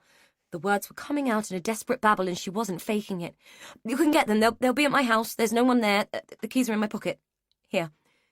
She fumbled in the pocket of her jeans, seizing on the house key that she no longer knew why she carried. The house was empty. sold to the highest bidder and waiting for its new owners. It'll take you an hour and a half to drive there. It's Oxford, not that far. He looked at her as if she was insane. Then his eyes narrowed. Tell me where. She gave him her address, then obeyed with shaking hands as he gave her a long cable tie and told her to make a large loop and put her hands through it. Once done, the gun still in his hand, he pulled the loop tight so that it bit into the flesh of her wrists. He made her stand and marched her towards the door that led to the cellar, forcing her to unlock and open it with her hampered hands. Once through the door, she was literally in the dark, and he pushed her, sending her down the stone steps like a sack of potatoes, unable to break her fall. The world disappeared in a tumbling, painful blackness for a few moments. Edie had learnt well. Though the gun was a relatively unfamiliar threat, being thrown downstairs was not. It had been a favourite of Simon's, and she could deal with it like a pro, falling loose like a stuntman to minimise the possibility of injury. She knew it was going to hurt. Unlike a stunt, there would be no cushion at the bottom, but if she kept her limbs in and rolled, she'd be able to get away with only a few bruises. The door at the top clicked shut just as she hit the floor at the bottom, breathless, terrified, and mercifully unbroken, though she knew that she was going to hurt later, if there was a later. The bound hands were a pain, both literally and metaphorically, making it hard for her to get to her feet and suss out her surroundings. The cellar stank of old dirt, rot, and the tang of ammonia lingered on the stale air, as if it had been used as a urinal. Light was at a minimum, only the tiniest amount filtering through a blocked grating, and barely enough for her to even see the edges of the room. Something was there. She could hear small movements and laboured breathing. There was only one logical conclusion. Sophie? A stifled grunt came back across the room, and she could just about make out a shape lying on the floor in the heavy shade. Jesus! She hissed, shuffling across the floor tentatively, lest some object trip her up and render both of them completely helpless. Sophie lay against the wall, her hands bound behind her back, her feet tied together. The smell of ammonia was intense here, and with a feeling of mounting dismay, Edie realised that Sophie had been left to lie in her own urine. There was still too much fear and panic to allow for anger, but she knew it would come. Whatever Sam had in store for them, and she knew it wasn't going to involve letting them walk away, Edie determined that she wasn't going down without a fight. Whatever was to come, she knew that first she needed to get them free. "Sophie, can you speak?" She wondered if he had gagged the girl and felt for her face with her joined hands. Her attention elicited a moan of pain. It felt as if Sophie's nose had slipped to the side of her face, and if what she felt was what she thought it was, the girl's face was covered in dried, crusted blood. "Give me a minute, I'm going to try to cut you free." Hooking the keys to number 17 out of her pocket was no easy task with her own hands bound in front of her, and her muscles getting sore from the tumble down the steps. But it would have been impossible if Sam had bound them behind her back. As she stretched and grimaced at the efforts, she wondered whether Sam had been distracted and desperate, or just plain stupid in not checking her pockets. If he had, he would have found the keys, and the tiny pair of nail clippers that were attached to them as a keyring. The clippers were the kind of thing that came in a Christmas cracker, the kind of thing that Dolly the magpie would have liked, and to Edie's fortune had kept. All Edie could hope now was that they were strong enough to nibble through the thick plastic that bound their limbs. By the time she had retrieved the keys, her already restricted hands were shaking, and to add urgency to her task, Sophie had started to sob and tremble. "Not long now, love, I'm on it," Edie said, feeling down Sophie's legs to where the cable tie was biting into her flesh. Picking at the plastic with a miniature implement designed more for novelty than practicality, and with hands that felt as though they had all the substance of jellyfish, Edie felt like she would never manage it. Her head was wedged against the wet stone wall, and everything she did was by imprecise touch and instinct. By the time Sophie's feet were free, she was exhausted, her arms shaking from the effort of struggling in an awkward position. Now she had to do it all again with Sophie's hands. "I know it's hard, Soph, but you're going to have to help me. Now that your feet are free, can you shuffle round and let me get to your hands? With a muffled, pained sob, Sophie tried, pushing against the wall with her feet and crying out as her fetid arms grated on the rough floor. Edie tried to help by pushing her onto her front, which proved impossible with the girl's battered face. In the end, she straddled the prone girl and with extreme effort forced her joined hands and numbed fingers to do what she had to do, nipping at the cable tie in a manner that felt like a bird pecking at a crumb. It seemed to take forever, but finally the plastic gave and Sophie's tense body sagged, accompanied by a moan of relief combined with agony as her limbs relaxed and began to reawaken. Edie estimated that the whole thing had taken the best part of an hour. She wore a watch but couldn't see it in the half-light. "Sophie, you're going to have to try and cut this one," Edie said, noting that Sophie had barely moved from her curled-up fetal position. God knows how long she'd been tied like that, but even an hour would have been too much, with muscle and sinew constantly protesting at the unnatural strain. Edie didn't want to push her, but she couldn't get free by herself, and there was no way either of them were getting out unless she had the use of her hands. "Soph, you have to try, please." It took a minute, which to Edie felt like an eon, but eventually Sophie, still sobbing and groaning, hauled herself to her knees and with hands that felt like cold marble, groped for Edie's and the nail clippers. Sophie's progress with the tiny, now blunt and almost ineffectual tool was even slower than Edie's, but she'd managed to weaken the bond enough for Edie to be able to stretch and snap the plastic. Once free, she flung the tie away from her and reached out for the trembling girl who collapsed into her arms in a fretful, miserable heap. "We've got to try and get out, Soph. He's not going to let us get away, you understand, yeah?" Sophie managed a weak, half-hearted nod. "He poked my nose and I weed myself," she croaked. Edie squeezed her shoulders. "I know, love. I know. When we get out of here, we're going to laugh about this, I promise." She doubted it. She doubted they would ever laugh about it, but she had to say something. "When we get out, I'm going to kill that bastard." "Do you know what, Soph? I'm going to let you. Right, I'm going to go and have a look at the door, see if there's anything we can do." She felt her way across the dim cellar, easier now with both hands free, and groped for the steps, using her hands to guide her up. It was darker on the steps. The blackness felt inky and suffocating, but a strip of dim light showed under the cellar door. Edie saw that as a good thing. It meant there was a gap, and if Sam was as desperate and thoughtless as she hoped he'd been, he would have left the key in the lock too. When she crouched on the step and peered through the keyhole, she saw that he had, but the key wasn't in line. A thin sliver of light showed through as a tiny triangle of hope mingled with despair. She would have to try and tilt the key back so that it was in line with the keyhole. First, she took off her jacket. The fabric was fairly stiff, and with her hands still shaking from the adrenaline that felt as though it was being squelched through every fibre of her being, she tried to feed it under the door. It took 3 attempts before she could slip it through enough to catch the key.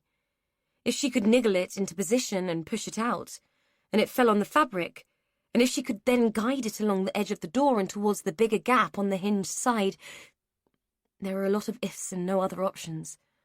She had considered trying to release the grating, but even if she could have reached it, the thing was so old and rusty it would have taken her a week just to loosen it, let alone try and lift it. The door was their only option. She needed something to try and guide the key, something thin and long. All she had were the keys for number 17, too thick and too short for what she wanted. The tiny handle of the nail clippers was too short, too thick and too clumsy. Her mind cast about for something that she could use, and remembered the cable ties. Why the hell had she thrown them across the room? Her temper, disgust, and downright fury at the situation had got in the way, and now she was angry at herself. "Sophie, we have to find the cable ties. Help me look." She heard Sophie begin to shuffle around below her. "I'll come down, but we have to find them." The prospect of feeling around the filthy floor amongst the unidentifiable lumps and debris that could be God knows what was more than revolting. As she slid her hand through the filth, she could hear Sophie's stifled grunts of revulsion and the odd panicked retch. Good one, Sophie creaked triumphantly. Edie scooted over to where the voice had come from. She could barely see Sophie's outline in the fading light. Night was approaching fast, and if they lost the last of the light, she wouldn't be able to see the key. Sophie groped for her hand and pressed the cable tie into it. As quickly as she could, Edie found the step again and climbed. Once kneeling in front of the door, her back bent so that her eye was aligned with the keyhole, she slipped the thin end of the tie into the lock and tried to feed it behind the tilted key. It was a delicate and awkward process, made more difficult by her shaking hand and the decreasing light. There were several times when she was convinced that she'd got it, only to realize that the flimsy plastic had just caught on one of the wards. She pulled it out, sat back on her haunches, and put it in her mouth, trying not to think about the fact that it had been in contact with the filthy floor. Once she had coated it in saliva, something that her panicked body had seen fit to produce in short supply, she took a breath and tried again. Hoping that the spit would lubricate its passage, she slid the sliver of plastic in with the precision of a neurosurgeon. The intense focus seemed to have calmed her nerves, and this time the cable tie slid behind and the key dropped back to its home position. She checked that the jacket was still under the door and that her shuffling and shifting hadn't pulled it out. Then she used one of the house keys to quickly push the cellar key out on the other side. To her immense relief, she heard it thud down, its fall broken by the fabric. Sam Campion was an arsehole. She had foiled him, and she allowed herself a little smile of satisfaction before attempting to maneuver the fabric with its precious load. The light had almost completely gone, and she was relying more on instinct and what she could see in her mind's eye than reality. She almost willed the fabric to move and carry the key towards the gap. Finally, and hoping against hope that her gut was right, she began to tug the fabric as gently as she could. The nerves were back, and she felt like her heart had leapt into her throat when she sensed the key snag on the bottom of the door. She eased the jacket 1/4 inch further, but it had started to bunch against the door frame and wouldn't move anymore. She had no choice but to pull and hope that the gap under the door was wide enough. To her inordinate relief, it was, and she seized the key with a gratitude that made her wish that she was religious, so that she could thank the deity responsible. "I've got it, Soph," she called. "Thank God for that. Could we get the fuck out of here, then?" Sophie rasped through her dry mouth, unable to give clarity to her words, hampered as she was by a broken nose and swollen face. Edie fumbled the key into the lock and turned, her heart leaping with relief at the sound of the tumblers releasing. Something terrifying was prodding at her senses. She had thought she could smell it before, the odd whiff clinging to the stale air of the cellar in thin ribbons. The smell of petrol became a stench when she pushed the door open. A wall of fumes that hit her in the face like a balled-up fist. Sophie was behind her on the steps, holding onto the waistband of Edie's jeans for guidance in the dark. Somewhere in the bowels of the house, Edie could hear someone moving, their footsteps causing the old boards to creak and moan. Not only that, she could hear the glugging sound of a large vessel being emptied. A petrol can. Logic dictated that they make a bid for the back door, but that gigantic man-shaped shadow that fell across the window made that means of escape more frightening than the prospect of coming face to face with whoever was in the house. She turned to Sophie and put her fingers to her lips, then pointed, whispering, "We have to go up. Be quiet, take your shoes off, and stick to the edges." Like a couple of naughty children, they slipped through the door and made for the kitchen staircase, a narrow affair which led up to the first landing.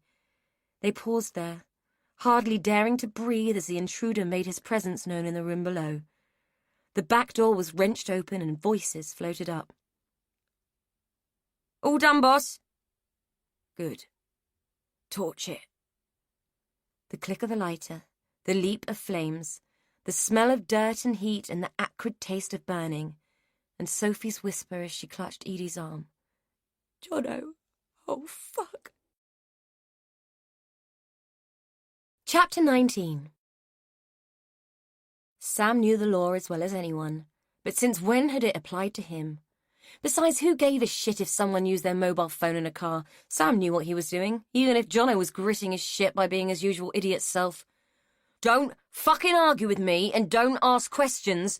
Just fucking do it, he yelled. The traffic was intense. Everyone seemed to be milling around all over the place. It seemed that there wasn't much left that wouldn't boil his piss today. With the phone wedged under his chin, he swung the car into the right-hand lane, swiftly pulling past a battered van and ignoring the indignant sound of its horn. Jono's voice babbled at him over the airways. Tell Stefan to go fuck himself. Pasco will have his goods by midnight. Now go and do what I've told you to do, or it won't be Pasco you're worried about. It'll be me. Satisfied that he'd made himself clear, he threw the phone onto the passenger seat and put his foot down, blithely ignoring the battered van that had undertaken him on the left and was now attempting to pull out, its feeble indicator obscured by the duct tape that held it together. The graunch and grind of collapsing metal reached his ears just as the airbag exploded into his face. Chapter 20. Matt didn't make it to the residential care home. Instead, he spent the remainder of his day sitting in a chair by a hospital bed that contained the pale, shocked form of Lena Campion. She hadn't spoken to him since he'd found her in a crumpled heap on one of the quiet side streets that led to the square, hadn't even glanced at him when the paramedics invited him to go with her in the ambulance, and hadn't met his eyes since they'd been confined to a cubicle at the hospital. The only thing she had done was grasp his arm and refuse to let him leave when he had protested to the hospital staff that he was just a neighbour. Lord knows why she wanted him there, but he had stayed. A machine that variously beeped, bleeped and dinged to indicate the alteration in her body's function was connected to Lena via a series of clips, wires and stickers. For each 10 beeps, Matt tried to ring Sam from Edie's mobile phone. He got the answering service every time. He's still not picking up. I'm going to have to give up. The battery is dying. Her first words to him since he had found her were, I know how it feels. Her voice shocked him. He'd become used to her silence, and was all too familiar with the thinly veiled hostility that had been coming off her in lazy waves all his life. He turned to her, his mouth open in surprise. Don't look so shocked, boy. Hard not to, Mrs. Campion. No disrespect, but you've treated me like a pariah all my life, so I'm finding it hard to grasp why you want me here. I've things to say and not much time. I don't think the doctors are too worried. A bit of rest, and you'll be right as rain. The woman pursed her lips and gave him a grim, determined look. That's not what I meant. Though who knows what time any of us have left. I have things to say to you that should have been said a long time ago. I've done you wrong, and before I start, I don't want your forgiveness or anything like that. I just want peace for myself. I imagine the police will be here soon, so don't interrupt me when I tell you what I have to say. The police? Matt had no idea what the old woman was talking about, but given her predicament, he assumed that her ramblings were the result of a clinical shock combined with the medication that the drip connected to her hand was infusing. He figured it was best to just let her talk and keep her calm. Okay. She closed her eyes, and it seemed as though she was replaying some scene behind her eyelids. Matt waited. After a moment of this internal reverie, she spoke again, recounting the story that she had told the bemused police officer earlier. She ended her tale with a simple, "So there you have it, just as you always thought, and your mother always thought. Your father was an innocent man." The news had filtered through to Matt's consciousness in a series of assaults, challenging not just everything that he had thought, but everything that he believed. In a few simple sentences, Lena had blown all his theories and made a mockery of his life's obsession, and there was no doubt that it had been an obsession. Matt could not have stepped away from it if he'd tried. The dispassionate part of him liked the fact that his idea regarding Beatty's connection had been proved right. The abortions were significant. Sally Pollitt had met her death in search of a solution to the thing that she had believed would ruin her life. It made perfect sense and proved his point, but also raised more questions than it answered. "So," he said cautiously, "if you and Dolly were responsible for Sally Pollitt, who killed the others?" "No idea, boy. Never did. We just copycatted him to cover it up," she stated baldly, but didn't look him in the eyes. Matt sat back in his chair and looked at the woman who could confess to manslaughter with such detachment. Didn't you care about what you'd done? Did you not regret her death in sending an innocent man to his? Lena laughed, but there was no humour in it. The sound was a hollow, cynical thing. Regret? What do you want me to do, boy? Give you my Edith Piaf impression? You have no idea what I've learned to live with, so don't you go giving me your regret. It was what it was. We did what we did. Matt leaned forward, both fascinated and repelled by the woman.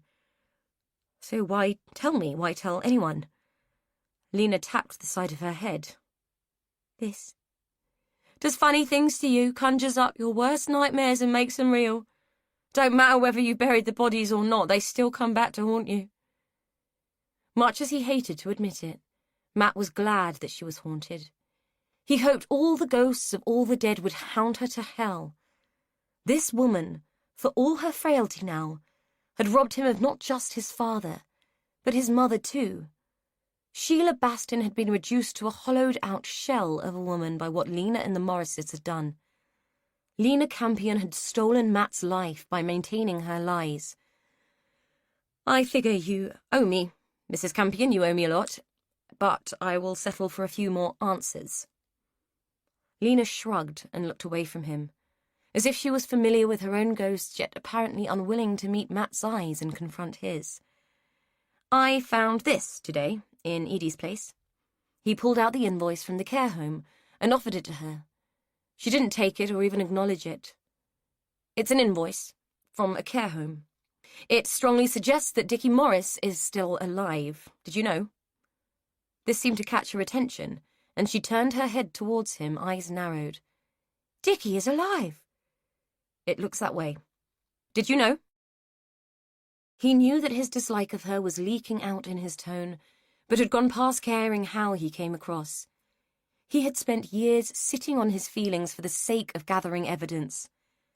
No, I bloody didn't. You're the one who likes to go to all the funerals, didn't you know? I was in Afghanistan, Mrs. Campion, so I missed that one, he said, teeth gritted, jaw twitching. Well, so did I. I was laid up. All I knew was that Dickie got carted off in an ambulance. When I was on my feet again and went to Dolly to ask him what was wrong, she told me he'd gone and that I was too late. Shut the door in my face and never spoke to me from that day on. And you never questioned that he died? Why would I? Did you? Matt had to concede that he hadn't, and had just accepted the general consensus that the man had passed on. He'd been more concerned with his own discharge from the army back then, and the fact that his mother had been ill at the time. Attentions had been diverted to his mother's rapidly spreading cancer, and the whole thing regarding the Morrises' involvement with his father's execution had taken a back seat. People die, boy. They die all the time. Matt looked at the monitor that showed that Lena was still very much alive. Yes, they do. My mother died that year too. Did you know that? She had cancer. It ate her from the inside out. It was a terrible death, agonizing for her and agonizing to watch. Lena nodded. I heard. I'm sorry for your loss. Matt leaned forward and stared at her. Are you? She had the good grace not to answer. They sat like that for a few minutes, Lena staring at the blank wall to her right, Matt sitting in the chair staring at the monitor and hating himself for wanting the numbers to dip and the green blip to flatline. I'm tired, Lena said, breaking the moment. I'd like you to go now. I've said what I had to say. Matt stood up, happy to be released from his unpleasant vigil. You haven't said that you're sorry. Lena peered at him. Would it make a difference to a damn thing if I did? Matt didn't need to say anything else. She was right, it wouldn't. But it would have been gratifying to hear her say it all the same. As he walked away down the corridor, past the nurse's station and out into the cool evening air, he wondered at his own lack of reaction to what he'd been told. Surely he should be railing against the injustice, running to the police station to spill the beans and point the finger, or at least quietly raging. He was surprised to find that he felt nothing. He was numb. The energy to even care anymore seemed to have ebbed away, as the strangeness of the day turned into twilight and slipped into a bleak and empty night. As he neared the square, it was the smell that reached him first. Smoke on the air, wafting along the quiet streets in nonchalant puffs that intensified as he drew closer. It was only when he looked up past the rooftops that he saw the glow, a concentrated pool of orange seeding the darkened sky with sparks. There were sirens in the distance, and within seconds he saw a fire tender whip past the end of the street. Something was happening in the vicinity of the square, and from the look of the sky it seemed that the Great Fire of London was happening all over again. He didn't know why he started running. It wasn't as if he wanted to save the contents of his paltry bedsit.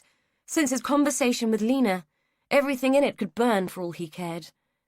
An image of Edie loomed large in his mind as he ran and rounded the corner onto the square, and he hoped against hope that she was still with the police and away from the blaze.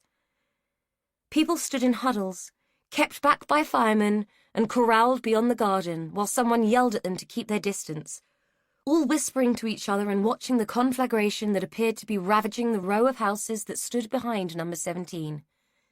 Matt turned to the nearest person, an old man leaning on a cane and watching the flames leap as if it were bonfire night. "What happened?" Matt asks. "No one knows.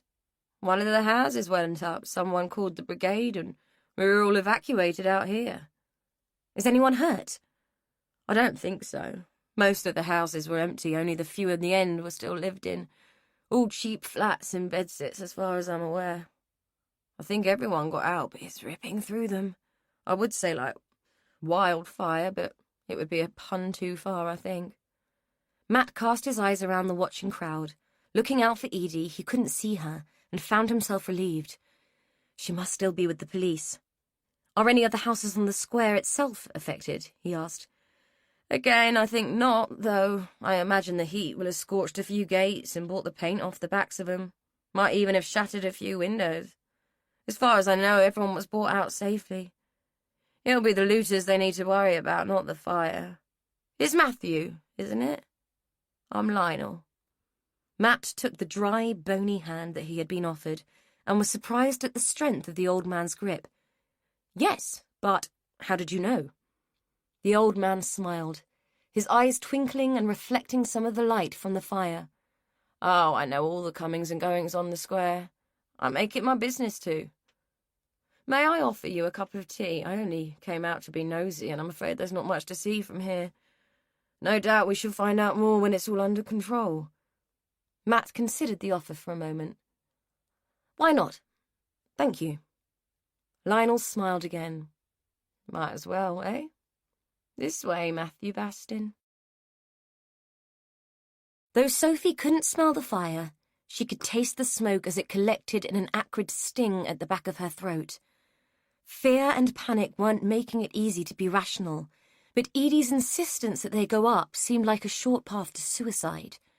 She hoped that the intention was to leap out of a window and put up with the prospect of broken limbs, rather than risk burning to death trapped and huddled in a smoke-filled room. As they groped their way through the dark and unfamiliar building, it appeared that Edie had no such intention, despite Sophie's protests. "Just trust me, this way is our best option," Edie insisted, towing Sophie along in her wake. There was no danger of anyone hearing them now. The arsonists were long gone. There was a landing after the staircase, dark, gloomy, and rapidly filling with smoke. Sophie didn't know whether to choke, cough, or pass out and let the fire do its worst.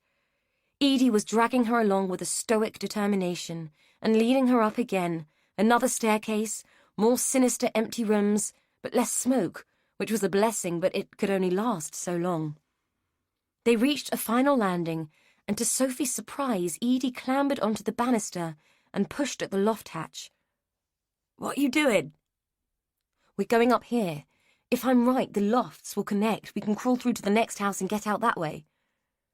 "Are you fucking kidding me? What do you mean, if?" As the garbled words emerged, Edie's legs were already disappearing into the loft space. Smoke was starting to billow up the stairs, and Sophie could already feel the heat from the fire starting to lap at her skin. There wasn't time to argue, but she didn't know if she had the strength to climb up as Edie had. Her limbs were still screaming in protest at having been bound and confined for so long. "Evie, I can't. Edie's face peered down at her through the hatch, a pale moon in the darkness, starting to reflect an orange glow from the climbing flames. "Yes, you can, you have to. I'll pull you up." Fear spurred her on, and she reached up, grasping Edie's extended hand and forcing her shaking legs and numb feet onto the banister. She would either fall and break her neck, or make it into the loft. The pain in her arms as Edie hauled on them almost made her not care which it was. A quick death from a broken neck seemed almost preferable to the sense that her bones were going to break and her sinews tear. Edie half dragged her torso into the loft, then hauled the rest of her in by her clothes. Sophie felt like a whale that had been harpooned and landed in a mess of stubborn blubber. Her body just didn't want to move. "We have to be careful. Feel for the joists and stay behind me. Go as quick as you can." Sophie would have laughed if she hadn't been so fearful at the prospect of their survival. If movement came at all, it was going to be slow, despite the adrenaline that was surging through her and spurring her on. She was equally stultified when Edie put the loft hatch back in place and plunged them into almost complete darkness. "What'd you do that for?" she said, her voice laden with panic. "I can't see a bloody thing." "It'll slow down the spread of the fire, but not for long. Now move." Sophie did as she was told, too afraid not to as the taste of scorched wood tingled on her tongue and the heat of the blaze below made the joists hot to the touch. The wood bit into her knees as she moved from beam to beam, too afraid to stand as Edie had and feel with her feet lest she should lose her footing and go through the lathe and plaster. Edie was talking, but Sophie wasn't really taking it in. "These old houses connect via the lofts, or at least this type does. It's where they built the chimney breasts as supporting walls. There should be a small gap either side that we can squeeze through." Sophie glanced behind her, noticing that small flames had begun to creep through the loft hatch. Within minutes, the whole place was going to be a bonfire. Having a gap to crawl through was all very well, and the relief of feeling cool air from it and knowing it was there was immense. But fire thrived on air, and when the flames broke through, the fire would tear through the roof spaces in an all-consuming rage. Edie reached the gap. "Thank God!" she cried. Sophie heard her scramble through and caught sight of her foot as the flames began to leap and lick behind her, illuminating the attic with a hellish light. "It's bolted through here, Soph, much easier. Come on!" With a surge of energy that seemed to come from nowhere, but was fueled by sheer terror, Sophie propelled herself forward, ignoring the searing pain in her thin legs from the joists as they ground into her flesh. She could see the gap clearly in the orange glow and went for it like a rat out of a trap, scrambling through, ignoring the rough brick though it tore at her clothes and scraped her skin, and ignoring the jagged wood of the roof frame which clutched at her and left spiteful splinters. If whatever higher power which might exist granted them a tomorrow, Sophie's was going to hurt like hell. Aware that the flames behind her were going to hit critical mass at any moment, she searched for Edie and found her in the center of the loft, attacking the hatch with broken nails and torn fingers. Hatches were designed to be accessed from below, not above, and this one sat neatly in its recess, resisting any effort to prise it up. Light was in short supply, and that which was available came from the most menacing of sources. Sophie cast about for something, anything that might aid them, hoping that serendipity would have left a crowbar lying around. It hadn't. Sophie was never that lucky, but it had, in the most incongruous way possible, left a fish slice protruding from a long abandoned box of junk. Had time not been so much of the essence, the appearance of a fish slice in an otherwise relatively empty space might have had a funny side. In this instance, Sophie had never been so grateful to come face to face with an item of kitchen equipment, and seized upon it like a stray dog seizing a sausage roll, scooting across the attic and wedging it into the gap. It was a flimsy thing of the cheap and cheerful but wholly useless variety, and bent at the slightest pressure, but it raised the hatch enough for Edie's fingers to slip underneath and haul it out of the way. "You first," she said to Sophie, who slid to the edge. "I'll lower you down so you don't fall. Turn round and go belly down and it'll be easier," Edie said. Sophie once again did as she was told, slithering through the gap and allowing Edie to hang onto her arms and break her fall. Once safely on the landing below, Sophie looked up, waiting to take her turn helping Edie down. but the fire had other plans. Edie more or less got blown out of the hatch as the fire found the air gap and exploded into it. To Sophie, it looked as though Edie had been forcibly expelled from a dragon's mouth on a tongue of raw, pure flame. Edie's head bounced off the banister with a sickening crack as she fell, and she hit the floor with all the grace of a sack of flour. Sophie tried to rouse her, but it was impossible. Her own weakened limbs felt useless, and the most she managed was to drag Edie's limp form to the top of the stairs. She screamed for help, but her voice was still shot both with thirst and the ever-increasing dryness from the heat and smoke. In blind panic, she stumbled down the stairs like a clown, feeling as though at any minute she would get tangled in her own limbs and go head first, destroying any chance of her own survival and ruling out any rescue for Edie. Everything seemed to have slowed to nothing, every movement feeling as though it was taking place at the same speed as thick, black treacle dropping from a spoon. She felt as though she was trying to wade through an ocean of it as she moved through the house. Reaching the back door was like running a marathon wearing diving boots, but she made it, and once there wrenched it open, throwing herself into the small garden and launching herself out of the gate, straight into a fireman who was focused on the fire and never saw her coming. A terrified and gibbering Sophie knocked him off his feet, and they both went down like bowling pins. As he fought his way to his feet, trying to make sense of Sophie's garbled, panicked pleas, she saw him look up just as the windows on the upper floor of the house, where she had left Edie, exploded outwards, sending shards of glass knifing through the air in a lethal rain. Instinct made the fireman shy away and curve his body around Sophie, protecting them both from the flying debris. When it was over, he let her go, and she slipped from his grasp in dead faint. Chapter 21.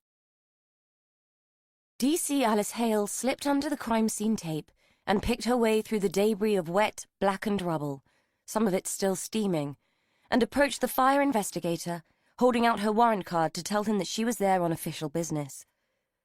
It had taken 7 hours to finally get the fire under control, and by the looks of it, the flames had wiped out the best part of 4 houses and had seriously damaged another 2, one of which lay opposite.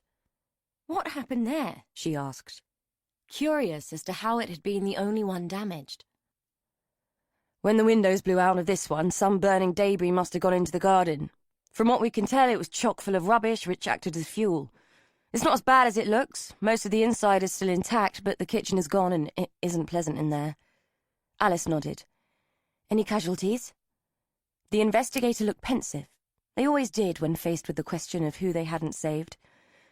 "We pulled out 3 bodies, 2 from that building." He pointed to one of the houses in the ravaged row. "And 1 from the kitchen of that one. Looks like the poor sod hid in a cupboard." He shook his head in an attitude of sorrow. "There were a couple of other miners. They were shipped off to St. Mary's." "So, what are we looking at? Accident or deliberate?" "I'm 99% sure this is arson. That house was the first to go, and by the looks of it, an accelerant was used. I'm saying petrol, as we found a partially burned can in the garden. You know the deal. I can't give you any certainties until we make our report." Alice nodded. "Has anyone come forward offering any information on who might have started it?" The investigator snorted. "This is Coronation Square, love. It's the Winfield breeding ground for pyromaniacs and idiots. What do you think?" Alice shrugged. "Have to ask." The investigator shrugged. "I suppose you do. Right, I'm going to need your guys to make sure the scene is kept clear while my guys rake through this mess and we piece together what happened. If you can give me the names of owners and any plans showing alterations to the buildings, what they were used for, etc. You know the deal." Alice nodded. She did indeed know the deal. Somewhere in amongst all the paperwork, deeds, planning permissions, listings, rental agreements, and other paraphernalia would be a clue as to who might want a fire set and why. Equally, someone in the square would have something to say, or would have a bit of footage on their phone, or would have taken a photo of the blaze. It wasn't uncommon for arsonists to want to witness their handiwork. The 3 victims bothered her. A brief conversation with the lead officer who had attended the fire had established that they had made every effort to evacuate the surrounding houses, so 3 bodies was a worry, but also a puzzle, as none of them had been in the house where the fire had started. It looked like the next port of call would be the hospital, to talk to the casualties and see what they might know. She thanked the fire officer and made her way back towards the cordon where a man was arguing with one of the uniformed officers who was still standing sentinel there. He seemed to be waving a bag and pointing towards the carnage of the houses. Her colleague had his hand up and seemed to be struggling to calm the man down. The warrant card held aloft again, she strolled over to them. "What seems to be the problem?" Her colleague turned and gave her there's always one look. "This gentleman believes that a friend of his might have been caught in the fire. Apparently he found her bag in that dustbin over there and has put two and two together and determined that she must have been in one of the houses." Alice looked at the bag, a scruffy, worn and dirty object, then followed her colleague's pointing finger towards an overturned wheelie bin that lay beyond the cordon. It had disgorged its contents into the street and appeared to have been hastily shoved out of the way during the previous night's activities. "What makes you think your friend was in one of the houses, sir?" "Because she disappeared unexpectedly. We thought she'd just left, but then I saw someone dump her bag yesterday, only I didn't realise what it was at the time. It was only when I saw it this morning that I recognised it. Her name is Sophie Headley." Alice sighed. "It's just a bag, sir. It doesn't mean anything. It's pretty tatty. Maybe she just threw it away." The man screwed up his face in frustration and looked as if he might be about to lose his temper. "That's just it. It wasn't her that threw it away. It was a man, and he came out of that house." He said it through gritted teeth and pointed towards the building that had been the seat of the fire. Alice looked at him for a moment. He was clearly stressed. "What's your name, sir?" "Bastin, Matthew Bastin." Alice tried to stop her eyebrows from rising in surprise. It was the second time she'd heard the name Bastin in 2 days. "And the name of the man you saw, if you know it?" "Yes, I know it. His name is Campion. Sam Campion." This time Alice couldn't suppress her reaction.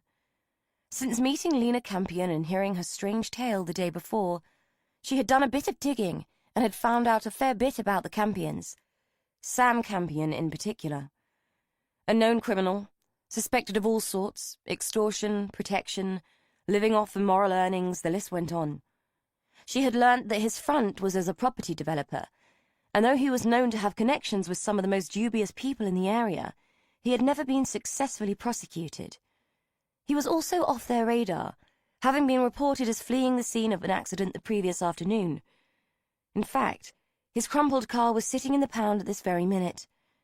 Her governor had dismissed Lena Campion's story as the insane ramblings of a demented old woman, and had shown little interest in the story, but he had mentioned Matthew Bastin as a thorn in his side. Apparently he was the son of the guy they'd hanged for the murder Lena Campion claimed she had committed. He'd spent years trying to prove the state wrong, and now he was standing right in front of her. Alice appraised him again. He seemed pretty respectable, decently dressed, upright, a military bearing, probably good-looking as a younger man. He didn't look like your typical obsessive type, but looks could be deceptive. She hadn't expected a sweet little old lady to confess to murder, either. There were days when Alice seriously regretted not living out her childhood dream of becoming a ballet dancer, but 2 flat feet seemed to have dictated her career path, and she was stuck with consternation instead of contusions. Matthew Bastin was waiting for a response, and it looked as though he wasn't going to shift until he got one. She turned to her colleague. "Would you radio through and get me the names of the casualties who were admitted to St. Mary's?" He nodded and walked away. A few moments later he came back and called Alice over, whispering in her ear so that Matt Bastin was out of earshot. She was looking at Matt the whole time, seeing a worried man. "Mr. Bastin, your friend is in the hospital." The look of relief on his face was a sight to see. It was hardly the dumb thing to offer complete strangers lifts, but something about Matthew Bastin had piqued Alice's curiosity. She wanted to know more about him and test the veracity of Lena Campion's story. Though her boss had dismissed it out of hand, Alice had not. "I'm going there myself, if you'd like a lift." Sophie was sore, bruised, battered, frantic, and very, very angry. If it hadn't been for the massive hit of oromorph she'd been given, she might have felt more in touch with the anger and done something about it, As it stood, she was aware of the rage, but somehow detached from it. Pondering it, she felt as if all her feelings had been contained in a bubble and were floating in front of her. Real, almost tangible, but just out of reach. She felt trapped, soporific and useless. And no one wanted to know about Edie or how she'd ended up in a burning house. No one. In fact, all they seemed to want to do was give her something to help with the pain and calm you down. She'd asked if she could discharge herself, but had been told by a sweet nurse with a bright smile that the doctor would be along shortly. That had been 2 hours ago. Hospital was Manana Land. She might have just got up and walked out if she had any idea how she could remove the thing they'd stuck in the back of her hand, or she'd have known where she might find something to wear that didn't flash her bare ass at every move. Besides, she hurt. Everything hurt, and despite the woozy distraction caused by the opiates, she was even aware that every hair on her head was hurting. With the drugs on board, it was kind of fascinating to notice, feel it, but not care. How could you be exponentially angry yet not care? Maybe this was how the prozzies felt when they got their fixes. Aware of how shit things were, but completely detached from it. Weird. She was still talking like a twat. They'd reset her nose, but she still sounded like she had the worst head cold in the history of mankind. And she looked like a grizzled rugby player, or as if she'd done 10 rounds with Lennox Lewis, or that Welsh guy, what was his name? Anyway, she was pissed off. No, livid, that no one would tell her where Edie was. They wouldn't even tell her if Edie had got out. Despite her saying it was okay, she could take it. If it was bad news, they could tell her. It seemed like no one had a bloody clue what she was on about. And man, was it boring. Being in hospital was less fun than watching paint dry. The need to pee was becoming intense, but hooked up as she was, she couldn't get out of bed, and even if she could, there was the issue of the gaping gown. Having already pushed the call button twice, she decided in her addled state to take matters into her own hands. Shuffling out of her bed, she took off the blanket and draped it around her shoulders, then wheeled her drip stand into the nearest toilet. The relief was immense. Combined with the drugs, it made her feel so euphoric when she emerged that she almost missed it. Recognition hovered on the brink of her consciousness, niggling, making her reactions tingle, yet she couldn't quite place what was making it happen. Something about the new patient they had just wheeled into the side room was prodding at her. Maybe she would take a look when the nurses had gone, when they had stopped their faffing and fussing. Was there some clinical reasoning behind all that pillow plumping? Sophie didn't know, but she did know that she wanted to get into that room and find out who was in the bed. Matt was still clutching the filthy backpack, holding onto it as if it was some kind of cushion against the trauma of the woman's driving. This DC Hale drove like a maniac, flinging the car round corners and pulling out into traffic with seemingly no regard for what might be alongside her on the road. "Have you done a driving course or something?" he asked, hoping that there was some reason why she was making him feel like he had diced with death through the mere action of getting into her car. "Not yet. Booked onto one in a month's time. Why?" "No reason," Matt said, closing his eyes because obliviousness seemed like his safest option. "So," she said, "where were you when the fire started, Mr. Bastin?"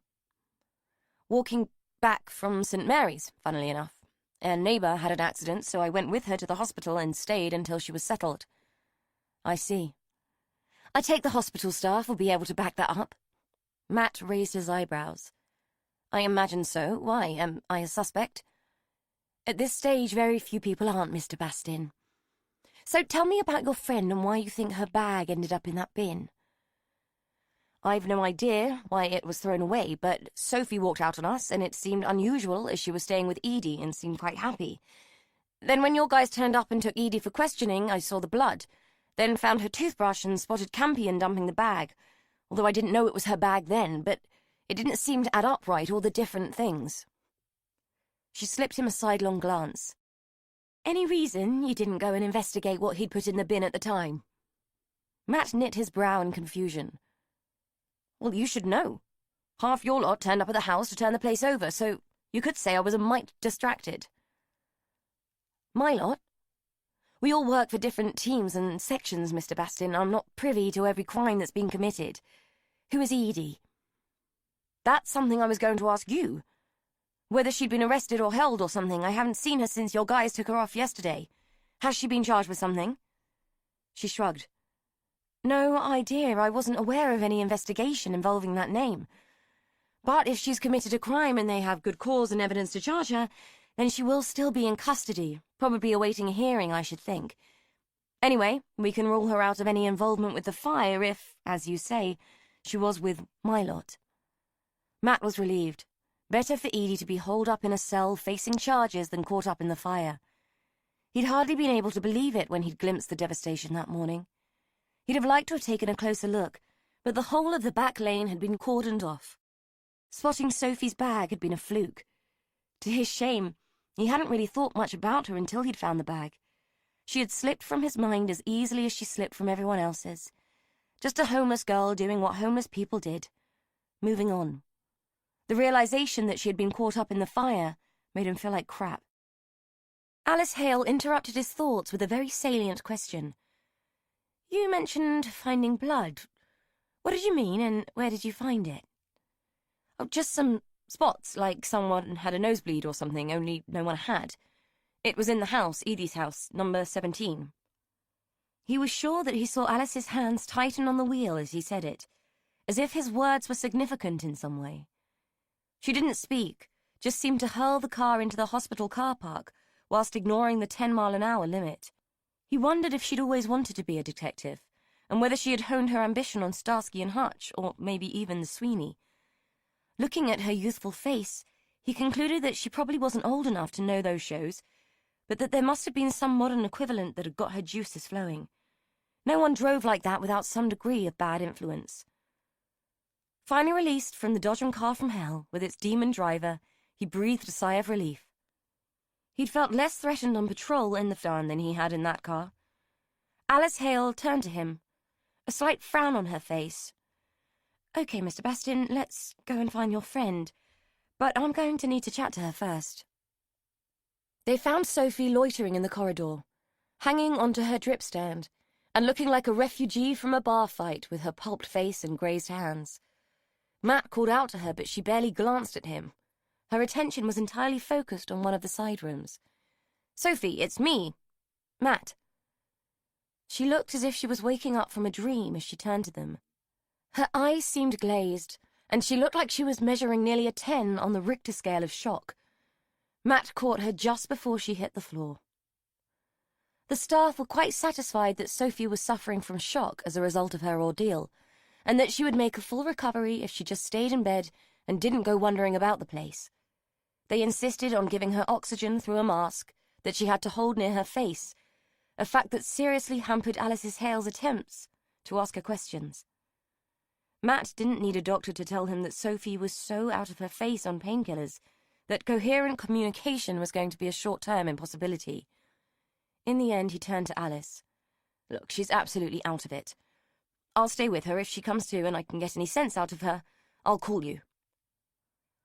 Alice Hale frowned at him, as if he might be trying to pull a fast one or push a compromise a step too far. But even she had to see that she was on a hiding-to-nothing with the girl. Eventually, she fished in her pocket and gave him a card with her details printed on it. Okay, but the minute she can string a sensible sentence together, I want to know. Matt took the card and gave her a wry smile. Since the minute he'd met Sophie, he hadn't heard her utter a sensible sentence yet. The very minute, he said. The young DC nodded, a pensive frown creasing her brow. It looked as if she was about to say something, but seemed to think better of it before turning on her low heels and striding off. For the second time in 2 days, Matt had ended up sitting vigil at someone's hospital bedside.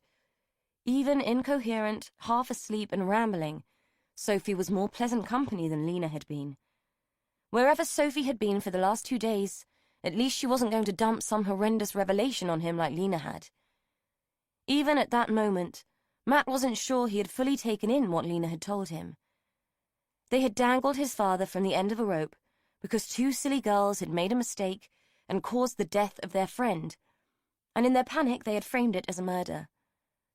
He'd talked to Lionel White about it the night before, in an attempt to make sense of it, despite finding it odd that the kindness of a stranger had made it so much easier to talk about.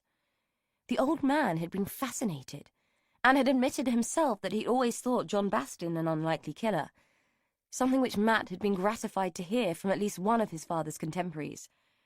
White had told Matt that he had lived on the square all his life, and Matt had found it odd that he didn't remember him.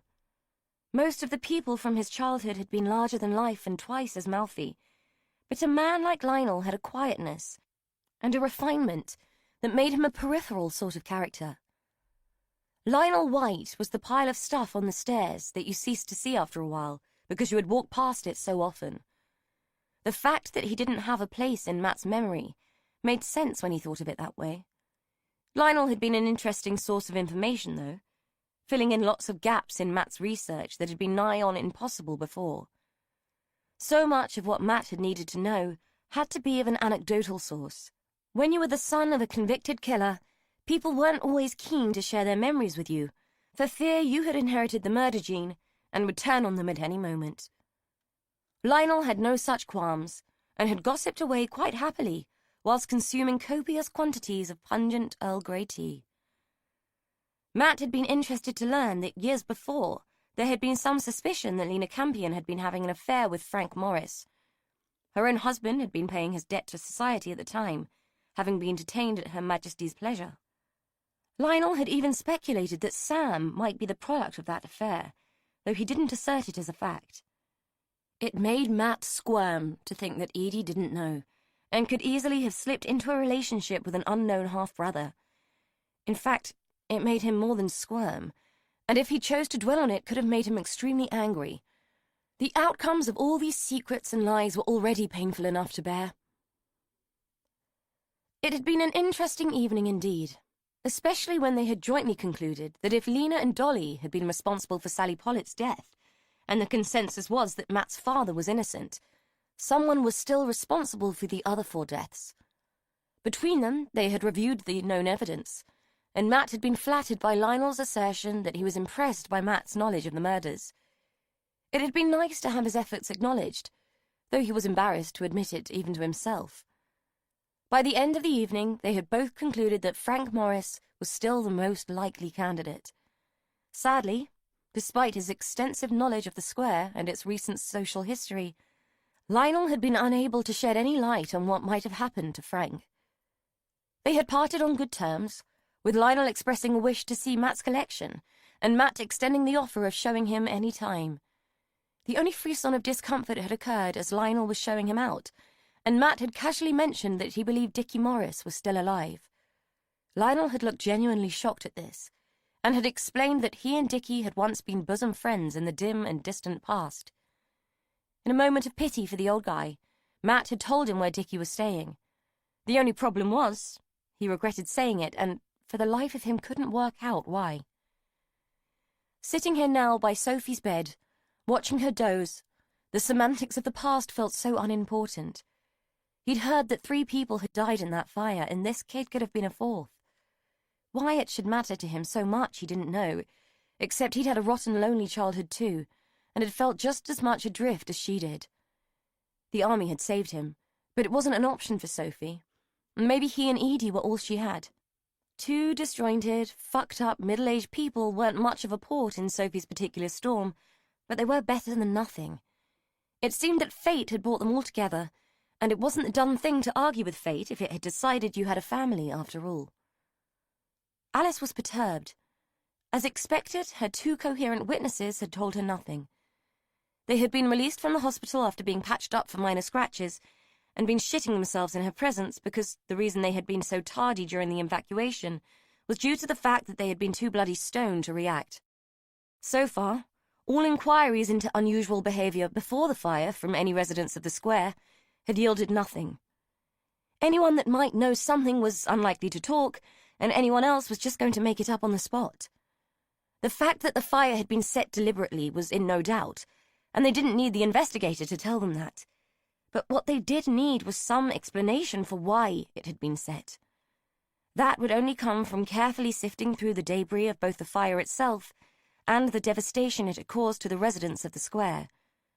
Sam Campion was still AWOL, and he was their #1 person of interest, given that he owned the building where the fire had started.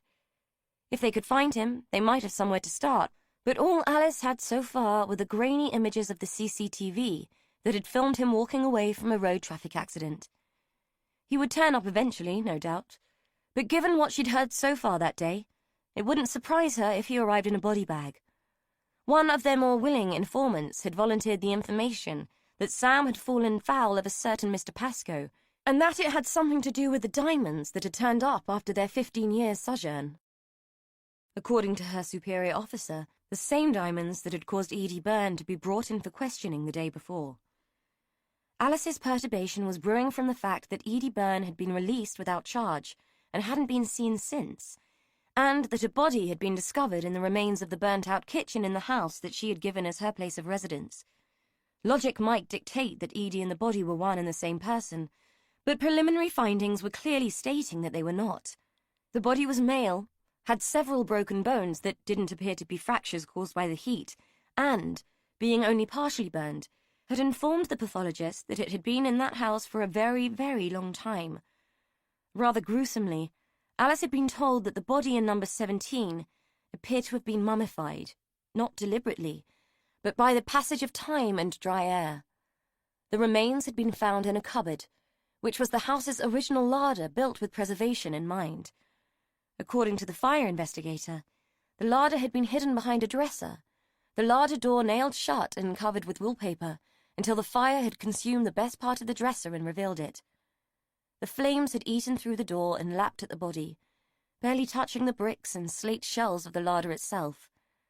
The body had cured over the years like a Serrano ham, and by the time the team got to it had resembled a grisly, overcooked pig roast.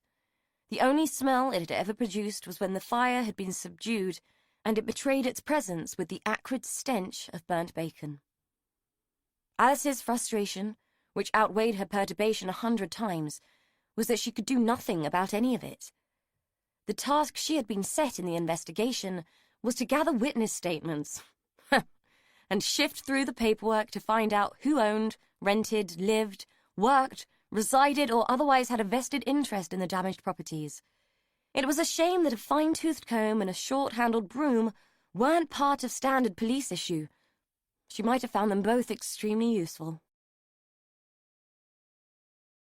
Chapter 22. What the fuck did you think you were playing at? Didn't it cross your mind that they'd be crawling all over a house with 2 dead bodies trapped in a basement and the whole place stinking of petrol? Jono was referring to the police, and he was shouting. Sam unscrewed the cap on the bottle of cheap whiskey and poured himself a generous measure. Less a few fingers and more a fist. He took a gulp before answering, wondering if he had underestimated Jono's intelligence. It doesn't really matter what they find as long as it doesn't point back to me. You own the bloody building! Sam looked at his glass, regarding the pale glow of the liquid and the way that it clung to the glass, almost like oil. He took another gulp and grimaced, baring his teeth for a second as the heat of it hit his gut. True, but you poured the petrol. So you reckon you could have kept your cool, do you, when they were asking you why 2 women were tied up in a house that you own? But they wouldn't have been tied up by then, would they? The heat would have melted the cable ties, and they'd have just been your typical crispy critters all gnarled up. Accidental death, mate. Jono rolled his eyes. Oh, yeah. Simple as that, because the police are fobbed off that easily. Shit, Sam, you have fucked us over. I've always done your dirty work, no questions asked, but you've never forced me to murder innocent people. Fuck's sake, Sam, no one cares if a scumbag gets turned over, but women and kids. Jono shook his head in disbelief, as if accusing Sam of breaking some mutated code of honor amongst thieves. Sam laughed. It's all semantics now anyway. I'm fucked. Whatever I do, that bitch lied about the diamonds, and Pascoe will have my head on a spike either way. Both our heads, Jono said with a grunt. So this our gaff, is it? Nice place. Sam cast his eyes around the empty kitchen with its bespoke units and central island. If you like this sort of middle-class schlock. She must be in for a fair bit of cash, it being sold and all. Where's her husband, then? Sam slid a letter across the worktop. Living it up down under by the looks of it. Her kid lives out there. Nice bloke, wants her gone out of his life by the time he gets back. Apparently his solicitor will be in touch about dividing up the spoils. So who owns this place now? Sam shrugged and drained his glass. No fucking idea. But according to this, the sale doesn't complete for another week, so unless the estate agents decides to call in for a sneaky piss, we should be all right, he said, stabbing at another letter. You do know that tampering with mail is an offence, Jono said, his tongue literally in his cheek. Sam ignored him and poured another drink. Did you get everything I asked for? Of course I fucking did. I wouldn't have been dicking around in that house if I hadn't, would I? And you're sure you dealt with our mutual friend? The police can't do fuck all without a witness. Jono sniggered. The only way he'll be talking to the police is via a fucking medium. Shame about Suze, though. She was a good earner, she was. Well, maybe you should have thought about that before you smashed her face in and left her in a burning house. Not like it matters, we won't be going back. Besides, what's the difference about who died? A minute ago, you were bleating about it. Who do you think you are, bud? God? Sam sneered. Fuck off, Sam, you know he's different. We owned Suze, and that twat Garvey owned us. Anyway, it weren't like I had a lot of choice, mate. Fucking firebobbies were banging on the door, getting everyone out, and Suze started screaming. If I'd have let her go, you wouldn't have got your gear, would you? It was true enough, and right now Sam's emergency rations were more important than a whore's life. He had to laugh, really. If Suze had known that she was sitting on £250,000 in cash every time she fucked a man, well, it was funny if you thought about it. Got to love a divan bed. All that storage, he said, an indifferent smirk lifting the corners of his mouth. So you left it like the two of them were in a clinch, yeah? Yeah. Lumped him on the bed with her. Not sure the filth would buy it, though. Andy was small-time scum, do anything for 50 quid, even torch a house for you. They ain't going to believe that he paid a ton to fuck a whore. Whatever, Sam said. He didn't care what they thought. Guesswork wasn't evidence. Bodies were evidence. Makes no fucking difference to us what they think, we'll be long gone. So, what are you going to do about our other little problem? Jono said, raising his eyes towards the ceiling. We wouldn't have one if you weren't such a dick, Sam said, his voice laden with weariness. If Jono had a brain, he'd be dangerous. It was a bit fucking pressured, Sam. I can't say I'd exactly thought it through. She was just fucking lying there on the stairs, half out of it. I just threw her over my shoulder and scooted out the front door. At least I remembered to tie her fucking hands at the back. In any other circumstances, Sam would have taken umbrage at the criticism, but Jono was right. It seemed he'd underestimated Edie, too. You sure the girl didn't get out, too? Fucking certain. He said it with a certain edge to his voice, as if he wished he wasn't. Don't sweat it, bud. She might not even be yours. Never fucking know now, will I? Anyway, what's the plan? That was it. Jono's moment of regret was as fleeting as Sam's moment of conscience. Whatever a conscience was, he'd never stopped to worry about whether he had one or not. We fake her suicide? Leave her here, poor grieving divorcee tops herself. How? Sam thought about it for a moment. About everything Edie had put him through by interfering in his business, by turning up at all. If it weren't for her, he'd be living his life as always, having a cuppa at his mum's and being Pasco's best pal again. The whiskey tasted worse with every mouthful, but it was serving its purpose and soothing his thoughts. Well? Jono demanded. Sam looked around the kitchen once more, then wandered through to the hallway. After a moment, he pointed up towards a banister that ran along the large landing. Get a rope and I'll hang the bitch. Chapter 23. Matt's hand was shaking as he stared at Alice Hale's card and tried to punch her number into his phone, stabbing at the buttons with fingers fat with fear. Sophie had woken up and spilled her guts, and not just into the cardboard bowl a nurse had provided. All Matt could think about was that 3 bodies had been found and that one of them was Edie's. The call went straight to voicemail, and a tinny voice advised him to call 999 if he was experiencing an emergency. He was, but not the kind that the police would recognize. He left a message telling D.C. Hale what Sophie had told him, hung up, and wondered who he should try next. Would a 999 call send anyone searching for Sam Campion? He doubted it. The crime had already been committed, and the perpetrator would be long gone. Alice Hale would call him back, she was bound to, and in the meantime he had thought of a way he might be able to help her out. Leaving an extremely agitated Sophie with an equally agitated nurse, and his paltry reassurance that he would find Edie and sort it out, he made his way out of the ward and down towards reception. Lena Campion had to be in this place somewhere if they had kept her in. Ward 18, Bay 2, Bed 3. He found her behind a half-drawn curtain, propped up against her pillows, and loudly complaining to the woman in the next bed about the quality of the tea. She spotted him just as she was telling her captive audience how a decent cuppa should be made. Apparently it involved a warmed pot and loose leaves. Far be it for him to point it out to her, but the woman in the next bed was completely oblivious. In fact, she looked to be unconscious, and if it wasn't for the fact that she was hooked up to a machine tracking her vital signs, he might have assumed that Lena had bored her to death. He made his way to the end of Lena's bed. She looked mildly surprised to see him. "Hello, Mrs. Campion, how are you?" he asked, offering the question more out of politeness than concern. At that moment he couldn't have cared less if she was loitering outside death's door. "I could say better for seeing you, but I'd be lying. What do you want, boy?" Her use of that word had become intensely annoying. Matt was no boy, and sometimes felt that he never had been. "I came to ask you where I might find Sam." She shrugged. "Search me. I haven't heard hide nor hair of him. The nurses have been trying to ring him since yesterday, and the bugger hasn't picked up once. What's it to you, anyway?" Matt was not about to tell her anything that might trigger a tirade or hysterics. "I take it you've heard about the fire." "Heard about it? I've been bloody living and breathing it, watching the news all night, and not one solitary bugger will tell me about my house. They keep me in here because they're worried about me art. They'll nearly kill me with the stress of all this." "As far as I know, your house is fine. Next door was affected, but not yours.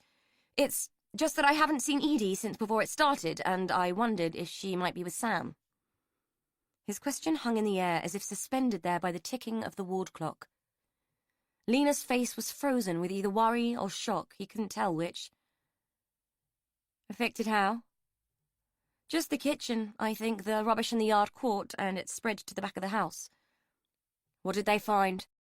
It seemed an odd question. Surely she would have been more worried about her son and Edie. "I've no idea. I think they're still looking into it." "So, you have no idea where Sam might have gone? I'm assuming they've tried him at home." "Home, here, there, every bloody where. I told you. He's not answering." "And you have no idea where he might have gone?" "How the bloody hell should I know? I'm not his keeper." In that moment, something seemed to pop in her face, and it sagged, aging her 10 years in as many seconds. In front of Matt's eyes, this loud, brash, ornery woman seemed to diminish. Her hands were agitated, fluttering and twitching like dying birds, and her already grey skin had paled further. Matt looked at the woman who had essentially killed his father, and who had made his mother into a hollow shell. She looked gravely ill, but he had no sympathy and no feeling for her. He watched, impassive, as she clutched at the sheet, her other hand groping for the call button. Matt could see it, and he could have pressed it. He could have called out and summoned help at any moment, but he didn't. "Call the nurse," she gasped. Matt looked her up and down, considered her demand, and considered the kind of man that he was.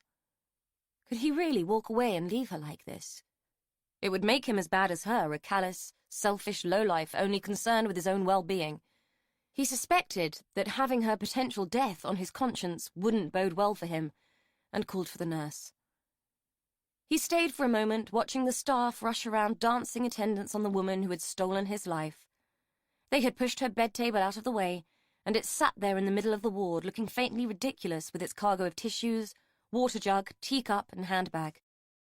The accoutrements of living, assembled into an incongruous still life.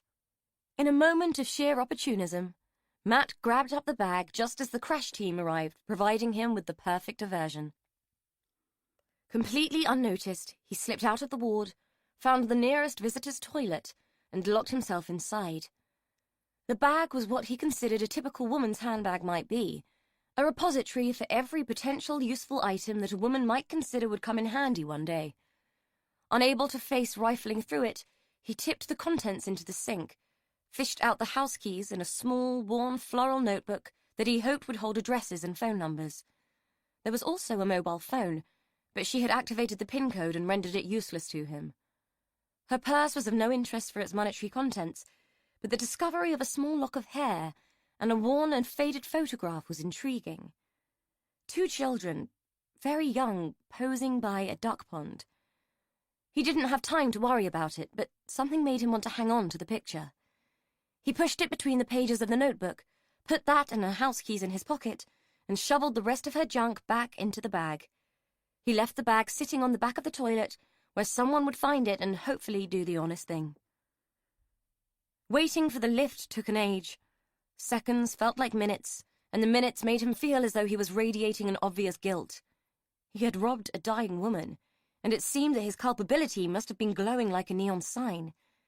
If it was, people were choosing to ignore it, including Sophie, who stepped into the lift right behind him looking battered, bruised, and defiant.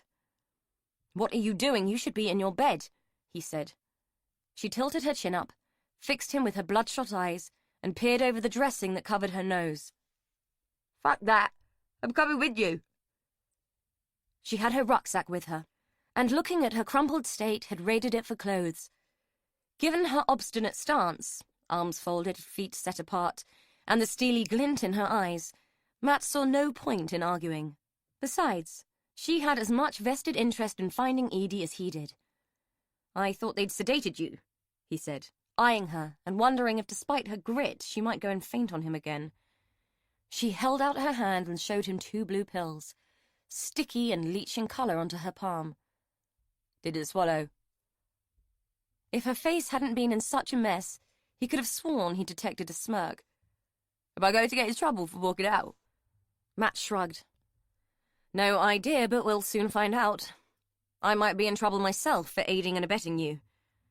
To his satisfaction, she had the grace to look worried. "But since when have either of us bothered about getting in trouble?" he added, with a wink. Outside, fate intervened and allowed them to hail a taxi that had just dropped off a passenger. As Sophie clambered in, her face causing a look of shock to flicker across the driver's features, Matt gave their destination. "Coronation Square, mate. Quick as you can." From the garden side, the square looked the same as it always had. The devastation of the fire hidden by the facade of houses. The only sign that anything might be different was the unusually large police presence, and the sense that everyone who was out and about was behaving in an equally unusual civilized manner. The police were in pairs, stopping people as they went about their business, and from what Sophie could see, knocking on doors and asking questions of the square's dubious and reluctant residents. They were wasting their time, in her opinion. Even if anyone did know that Jono and Sam had been absolute bastards, not a one of them would let on. The square looked after its own. Matt paid their fare and turned to her. "I was hoping to get into Lena's house and poke around, but there are too many coppers about. We'll go to mine and try and figure this out there." Sophie nodded, her relief tangible. The last thing she needed or wanted was more attention from the police. They might not be interested in what had happened to Edie, but she was. It had irritated her beyond belief that her story had been dismissed by everyone but Matt as the ramblings of a morphine-addled mind. She might have been off her face, but she still knew what she knew. Edie had been in that house. On the way to the bedsit, Matt stopped to buy a paper. News of the fire was plastered all over the front page under the banner of 3 dead in devastating arson attack. The headline made her blood run cold, and had her face not been so swollen, she might have cried from the fear that Edie was one of the 3. They made their way to the seedy building where Matt lived, and climbed the stairs in contemplative silence. Sophie had no idea what Matt was thinking, but she felt as if her whole world was being torn apart. Edie had been the nearest thing to a friend she'd ever really had, and the prospect of losing her was creating a sense of loss that was both horribly unfamiliar and threatening to overwhelm her. She didn't know how to begin to stem the feeling, and followed Matt like a lost and terrified lamb. Once inside, he pressed her into a chair, gave her a look of sympathy, and handed her a small notebook. You need to take your mind off it. The only thing we can do is try and work out what this is all about, and the only way to do that is to work with what we have. I found that in Lena Campion's bag. Have a read through and see if there's anything that might help, an address or a phone number that might tell us where Sam might have gone. She took the book. Should we give it to the police? Matt frowned at her. Given that I stole it from an old lady's handbag, I'd rather not. But if we find anything they need to know, we'll pass it on, he said, making what Sophie considered was a fair point. I'm going to read the paper and see if there's anything in there about who they found. She's dead, isn't she? Sophie said, tears welling up behind her swollen eyes and finding no outlet, just causing pain. I shouldn't have left her. Then you would both be dead. The only thing we can do to help her now is find the person responsible and make sure he gets everything he deserves. He sounded angry and bitter, and though Sophie shared his feelings, she was surprised that he felt so strongly. She had thought that Edie was just a means to an end for him, the person who could give him access to evidence that would clear his father's name. He was sitting at his desk, eyes focused on the newspaper. The map on the wall and its satellite clippings looked like a huge halo of information swirling about his head. It made him look so sad and lonely, a stark figure in a landscape of misery. As sorry as Sophie felt for herself in that moment, she felt even sorrier for him. With nowhere else for her feelings to go, she turned to the little book and opened it, expecting to find a diary or a list of addresses. It was a diary, but not the kind that had records of dental appointments, meetings and reminders, but the kind where someone had poured their heart onto the page. The writing was tiny, and at times had been penned with a shaking hand. The entries were sporadic and spanned decades, a fact evidenced by the age and fragility of the little book. The words told a story that shocked Sophie to her core and frightened her no end, but faced with mounting realization, she was forced to read on. When she reached the end, she discovered a photograph. 2 children about a year apart in age standing by a duck pond. One a girl, one a boy. The boy looked like a confident little thing, a cheeky, knowing smile on his face and a cocky stance. The girl was different, shy and diffident, her stance one of a child who preferred to neither be seen nor heard. If Sophie's deductions were right, the picture showed a sister and brother, and having read the diary, she was fairly sure her thoughts were correct. Reluctant to confirm her worst suspicions, yet compelled to do so, she turned the picture over. In the top left-hand corner, in the same hand that had written the diary, were the words, Edie and Sam, 1969. Matt looked over at her. Found anything interesting in there? Profoundly shocked, she passed him the diary. Yeah, but not what you might think. A puzzled look on his face, Matt took the book and started to read. Sophie watched his face, looking for the moments of revelation that she had experienced to show in his expression. As he read, she went back over the words that began the diary, words that seemed indelibly burned into her mind. Today I paid my debt to the woman who you'll come to call mother. It is the hardest thing I have ever done, and amongst my many regrets and sorrows will be the one that haunts me the most. You will most likely never know why I gave you away, and as I sit here wishing you the best of lives, I'm not sure you ever should. The fact that I loved your father with all my heart means little now. Though I've loved him all my life, he never loved me. I'm not sure he loved any woman other than his mother, and what she did made him hate us all. I thought I'd been a comfort to him, and him to me, but it didn't turn out that way, and Shirley did what she did to save both of us. But the price was you. Funny bird is Shirley, you never know what she's thinking, but having seen what she's capable of, I've not got the guts to argue with her. Not even for you. Not sure which of us will be the worst mother. Sophie watched the emotions flicker across Matt's face as he took in what the diary had to say, and waited impatiently for him to reach the end and know what she knew. She knew he'd got there when he looked up, eyes wide with realization, and begun to read aloud. You came back today for the first time in 30 years, and it broke my heart to see your face again. Shirley is gone, Dolly is gone, and I am the only one left who knows the truth. I ache to tell you, but I can't. You'll find him soon enough, and I wish I could save you from it. He'll be right where we left him, hidden away where he can't do any more harm. It had to be him, you see. He killed those girls. But by the time we realized, a man had been sentenced to hang that day and I was pregnant with you. It was the scarf that did it. Shirley found it and thought it must be mine, but I knew who it belonged to. He caught us. Shirley railing at me because I was pregnant and she wasn't. She hated me for that alone, in spite of the fact that you were his. I suppose he panicked that we'd found him out. I remember it now as clear as day. The way he hit her, the look on his face when he came at me. He was an evil man, a cruel man, and he would have done for both of us if he'd had the chance. Shirley never gave him that chance, and I suppose I should be grateful that she saved us both. There are only so many secrets a person can bear. They come back so often to haunt you. You have haunted me all your life, and everything I have ever done and ever been is going to haunt you now, and I can't even tell you that I'm sorry. She should have let him kill me then, and I wouldn't be facing this now. Watching you flirt with a man who is your brother. Too scared to tell the truth, too scared not to. I know my son is not a good man. There are no good men. And when I look at myself in the mirror, I know that there are no good women either.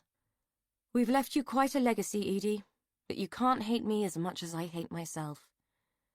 Matt tailed off. There was more. Lena had rambled on using words that spoke of self-pity and fear and ended the diary in a spiral of confusing motivations that painted her as mad, bad, and sad in equal measures. Can you bloody believe it? Sophie said, as she looked at Matt's dropped jaw and raised eyebrows. He closed the book and stared at it. I'm not entirely sure that I want to. Sophie thought she knew exactly what he was thinking, because it was probably the same thought that was going through her mind too. May God forgive them for it. He gave it voice when she couldn't. Should we be grateful that Edie never has to know this? Sophie's heart lurched. Thinking it was one thing, speaking it another. We don't know she's dead yet. Matt picked up the paper. I think we do. According to this, one of the bodies was a female. If what you say is true, it has to be her. I think she's gone. Sophie, I'm really sorry. He looked at two, and as Sophie absorbed his words, she started to understand the true meaning of sorrow.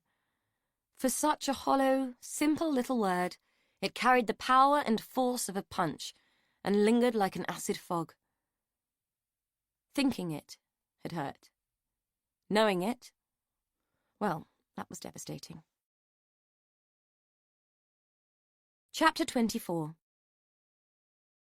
Alice Hale felt thoroughly defeated. Her return to the hospital had yielded the news that Sophie Headley had done a runner, and Lena Campion, a woman whom she sorely wanted to speak to, had suffered a fatal cardiac arrest. Sam Campion was still at large, as was his known associate, a nasty piece of work by the name of Jono. According to her current intelligence, neither of them had been seen since before the fire, and the officers who'd called at Campion's home address had found the door breached and the apartment turned over. Something much bigger than a spot of arson was going down, and there were familiar names popping up all over the place, names that were linking more than one crime. That they were all connected wasn't the question, but how they were connected was. She drove back to the office at a more sedate pace than normal, her driving reflecting her subdued state. A breakthrough was needed, something that would tie everything together into a neat little package and make her life easier. Wouldn't it be nice if life worked out that way? In Alice's experience, it rarely did, and she had no choice but to go back and carry on picking through the paperwork until something turned up that would connect the dots into something recognizable. Preferably a bloody great CCTV blow-up of Sam Campion's face, or a reliable witness who'd had the good sense to record something on their bloody mobile phone. The office was buzzing when she got back in, everyone agog with the news that two of the bodies had been identified. Susan Prothero, a known sex worker, and Andrew Garvey, a petty criminal and all-round pain in the arse. It was sad to say that neither of them would be considered as a great loss to anyone, and some of her less sensitive colleagues were muttering that their loss was Winfield's gain, especially as Garvey's fingerprints had been a match for those found on the petrol can that they believed had been used to fuel the fire. Personally, Alice thought that the backpatting and celebrating was a little premature. The case was hardly a wrap. The identity of the dude in the other house was still outstanding. Edie Byrne was missing, and they might have nailed the culprit, but they hadn't remotely come near to guessing the motive. Besides, what was a two-bit dodger doing with a not-so-cheap whore? Alice had been reasonably familiar with them both. Garvey had certainly not been a customer, and the two of them would hardly have been a love match made in heaven. In fact, Suze Prothero wouldn't have pissed on Andrew Garvey if he'd set himself on fire. Alice felt a smile begin to brew at the pun, then kicked herself for being such a callous bitch. Suze had been all right in her way, and there but for the grace of God went Alice. With her disapproving scowl back in place, she sat down at her desk and noticed that the red light on her phone was flashing, letting her know that she had a voicemail. By rights, she should have linked the phone to her mobile and would have received a slap wrist if anyone had realized she hadn't. Still, nobody was perfect, least of all her. She picked up the receiver, casually pressed the message button, and swung round in her chair, turning her back on the room and her chattering colleagues lest they realize she had been remiss in missing the call. Matt's message galvanized her into action and sent her scurrying back out of the office to hoots of laughter and shouts of, "Hey, Alice, where's the fire?" Still smarting from their sarcasm, she launched herself into the car and drove it away in her own inimitable, if demonic, style. Everything about where Matt Bastin lived was surprising. From the building's shabby exterior to its worn interior, not to mention the virtual incident room, which looked all too familiar, except that it contained a bed and a kitchen. While he looked on, embarrassed by her perusal of his collection, she surmised that the man either watched too many detective shows or had better skills than half her colleagues. The girl was equally surprising. A battered, bruised specimen who looked even more diminished in this crazy room than she had when Alice had first seen her in the hospital. After slowly ascertaining that Matt Bastin was a lonely obsessive and that Sophie Headley was a trouble magnet, she took the chair that Matt had offered and listened to Sophie's story about the events of the previous day. As the girl talked, her speech hampered by the swollen, busted nose, all the pieces began to drop into place for Alice. By being in the wrong place at the wrong time, Sophie had managed to pull all the threads together, placing Sam Campion firmly in the center of a series of crimes that went way beyond arson. This was big, very big, and Alice finally allowed herself the smug smile she'd tried so hard to keep off her face. The girl seemed horrified to see it, and despite knowing Alice's status, had no qualms about launching a verbal attack on her. Alice found it hard not to burst into laughter as the indignant girl uttered her incoherent tirade. "Don't you sit there fucking smiling! My friend died in that fire!" "Whoa there, miss. Slow down. Neither of the bodies brought out of that house were Edie Byrne. We've identified both victims. I have no idea what happened to your friend and can only assume that she got out some other way, but she didn't die in that house, I can assure you of that." Alice's words seemed to rob the wind from Sophie's sails and cause her to visibly deflate. Much as she had been indignant at the attack, Alice couldn't help but feel for the kid. She had been through one hell of an ordeal in the last 24 hours, and Alice hadn't been exactly the soul of sympathy. "I'm sorry, Sophie, I didn't deliver that as sensitively as I could have. Wherever Edie is, I'm sure we'll find her." "You better have," Sophie said grudgingly, as she turned her face away and looked at Matt. "They need to find her, Matt," she pleaded. "They will, Sophie. They will." He smiled at Sophie, then turned to Alice. "What about the third victim?" "We're awaiting news on that, I'm afraid," Alice said, hedging her reply. The information blatantly displayed on Matt's wall hadn't been lost on her, and she knew exactly what he was thinking. To her surprise, he passed her a small floral notebook. "Read that, then tell me you don't know who you found in that house." While she read, drinking in every word of what was essentially Lena Campion's confession, he busied himself making coffee. The whole time she was reading, Sophie's eyes never left her face. If what she was reading hadn't been so shocking, she might have felt unsettled by the attention, but Lena's diary was a compelling read indeed. When she had finished absorbing and making sense of the contents, she closed the little book and held it up. "Where did you get this?" Matt handed her a cup of coffee and exchanged a conspiratorial look with the girl. "Let's just say it fell into my hands by accident," he said.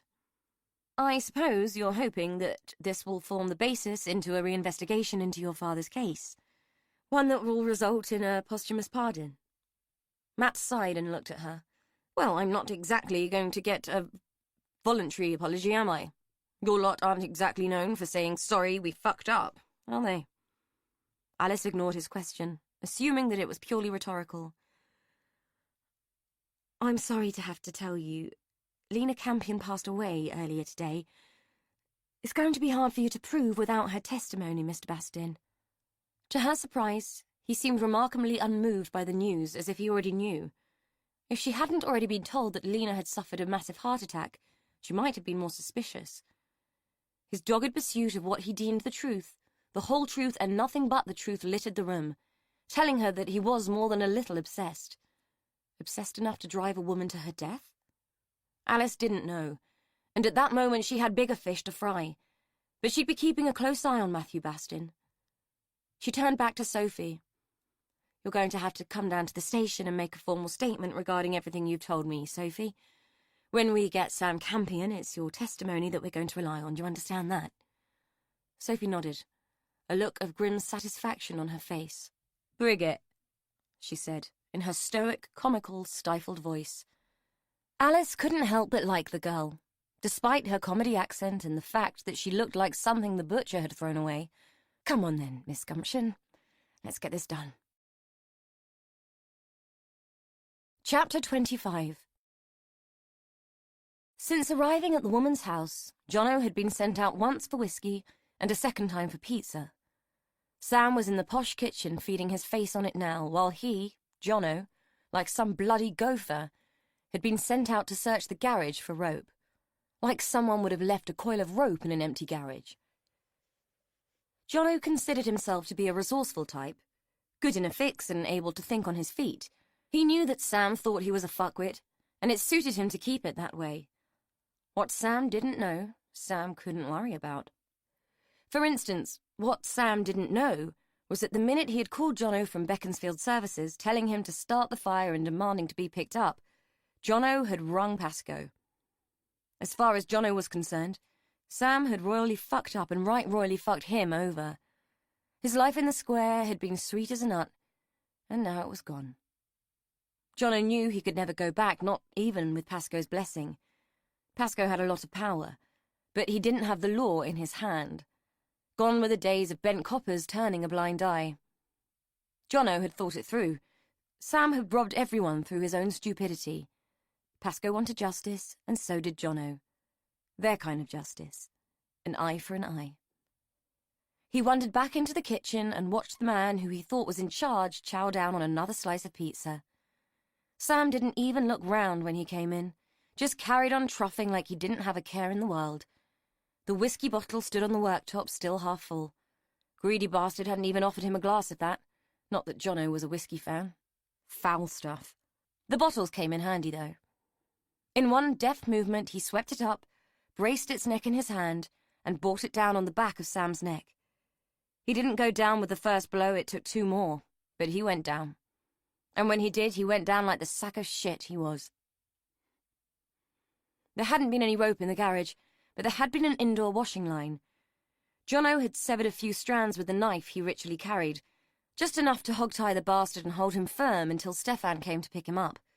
The deal had been that he gave them to Sam, and he got to go free. The problem was, there was nowhere left to go. In an empty house, you hear everything. When your hands and legs are tied and your mouth is covered, and all your functional senses are on adrenaline-fueled high alert, you hear even more. You heard people talk about how they were going to kill you, and you heard the indifference in their voices. Edie had heard the door through to the garage open and shut. She'd heard a series of sickening thuds and grunts, and now she could hear the heavy tread of someone ascending the stairs. She could hear him breathing in short, determined breaths, and she could feel her own fear emanating from her in pulsing waves. This was it.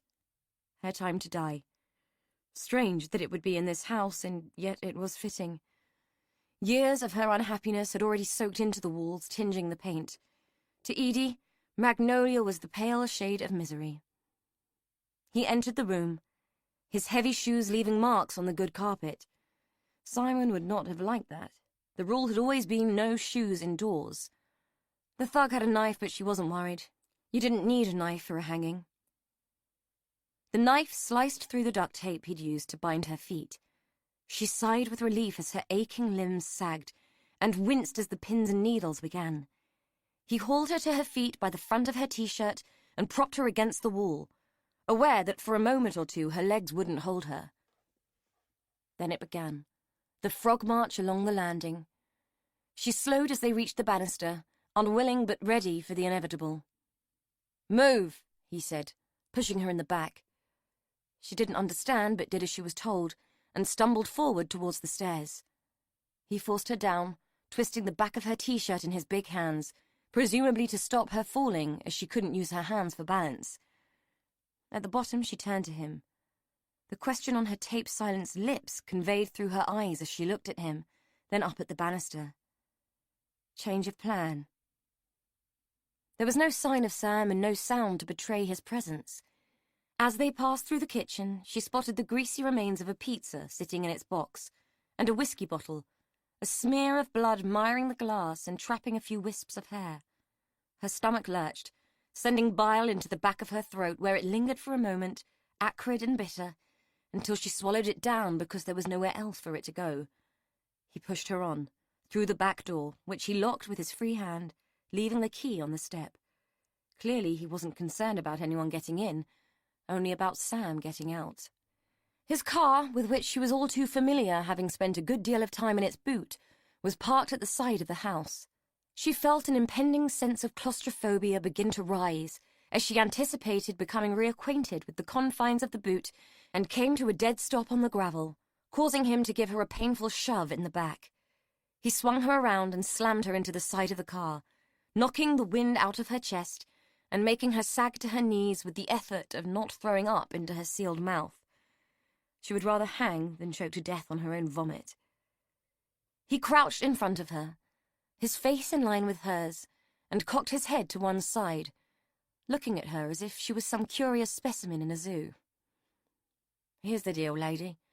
I'm not going to hurt you, but I will if you so much as think about taking the piss. We're getting out of here and we could do it the easy way or the hard way. The easy way is that you promise not to give me any shit and you could sit in the car with me all nice-like. Or you could go in the boot and I'll dump you in the nearest ditch and leave you for dead." Everything she was feeling, confusion, fear, panic, must have shown in her eyes, because he reached out, knife in hand, and slipped the duct tape that he had bound around her head. The tape was ripped from her mouth, bringing what felt like half her skin and a good portion of her hair with it. She squealed and gasped as the pain rang through her nerve endings like an electric shock. In films, it would have been a tiny strip of tape, no worse than a waxing strip, its removal causing no more than a brief sting and a haughty look of objection. In films, she would have screamed her head off and called for help. In reality, screaming was no use. Simon had bought the house for its splendid isolation, and had always been inordinately smug about their lack of neighbours. Edie had always thought it the loneliest place on earth. Bracing her heels into the hard ground beneath the gravel, she pushed her shoulders against the car and used both forces to lever herself up. He rose with her, watching her progress and giving her a sly grin of appreciation for her determination. "Gutsy little piece, aren't you?" he said. She treated him to the best look of utter contempt that she could muster. "I have my moments." He folded his arms and smirked at her, shaking his head in what looked like amused disbelief. "Why didn't you just leave me in the house if you want to get away? Why bother with all this?" "Now that there is a very good question. I could, and if you piss me off again I will, but the people who are coming here are not people you want to be dealing with.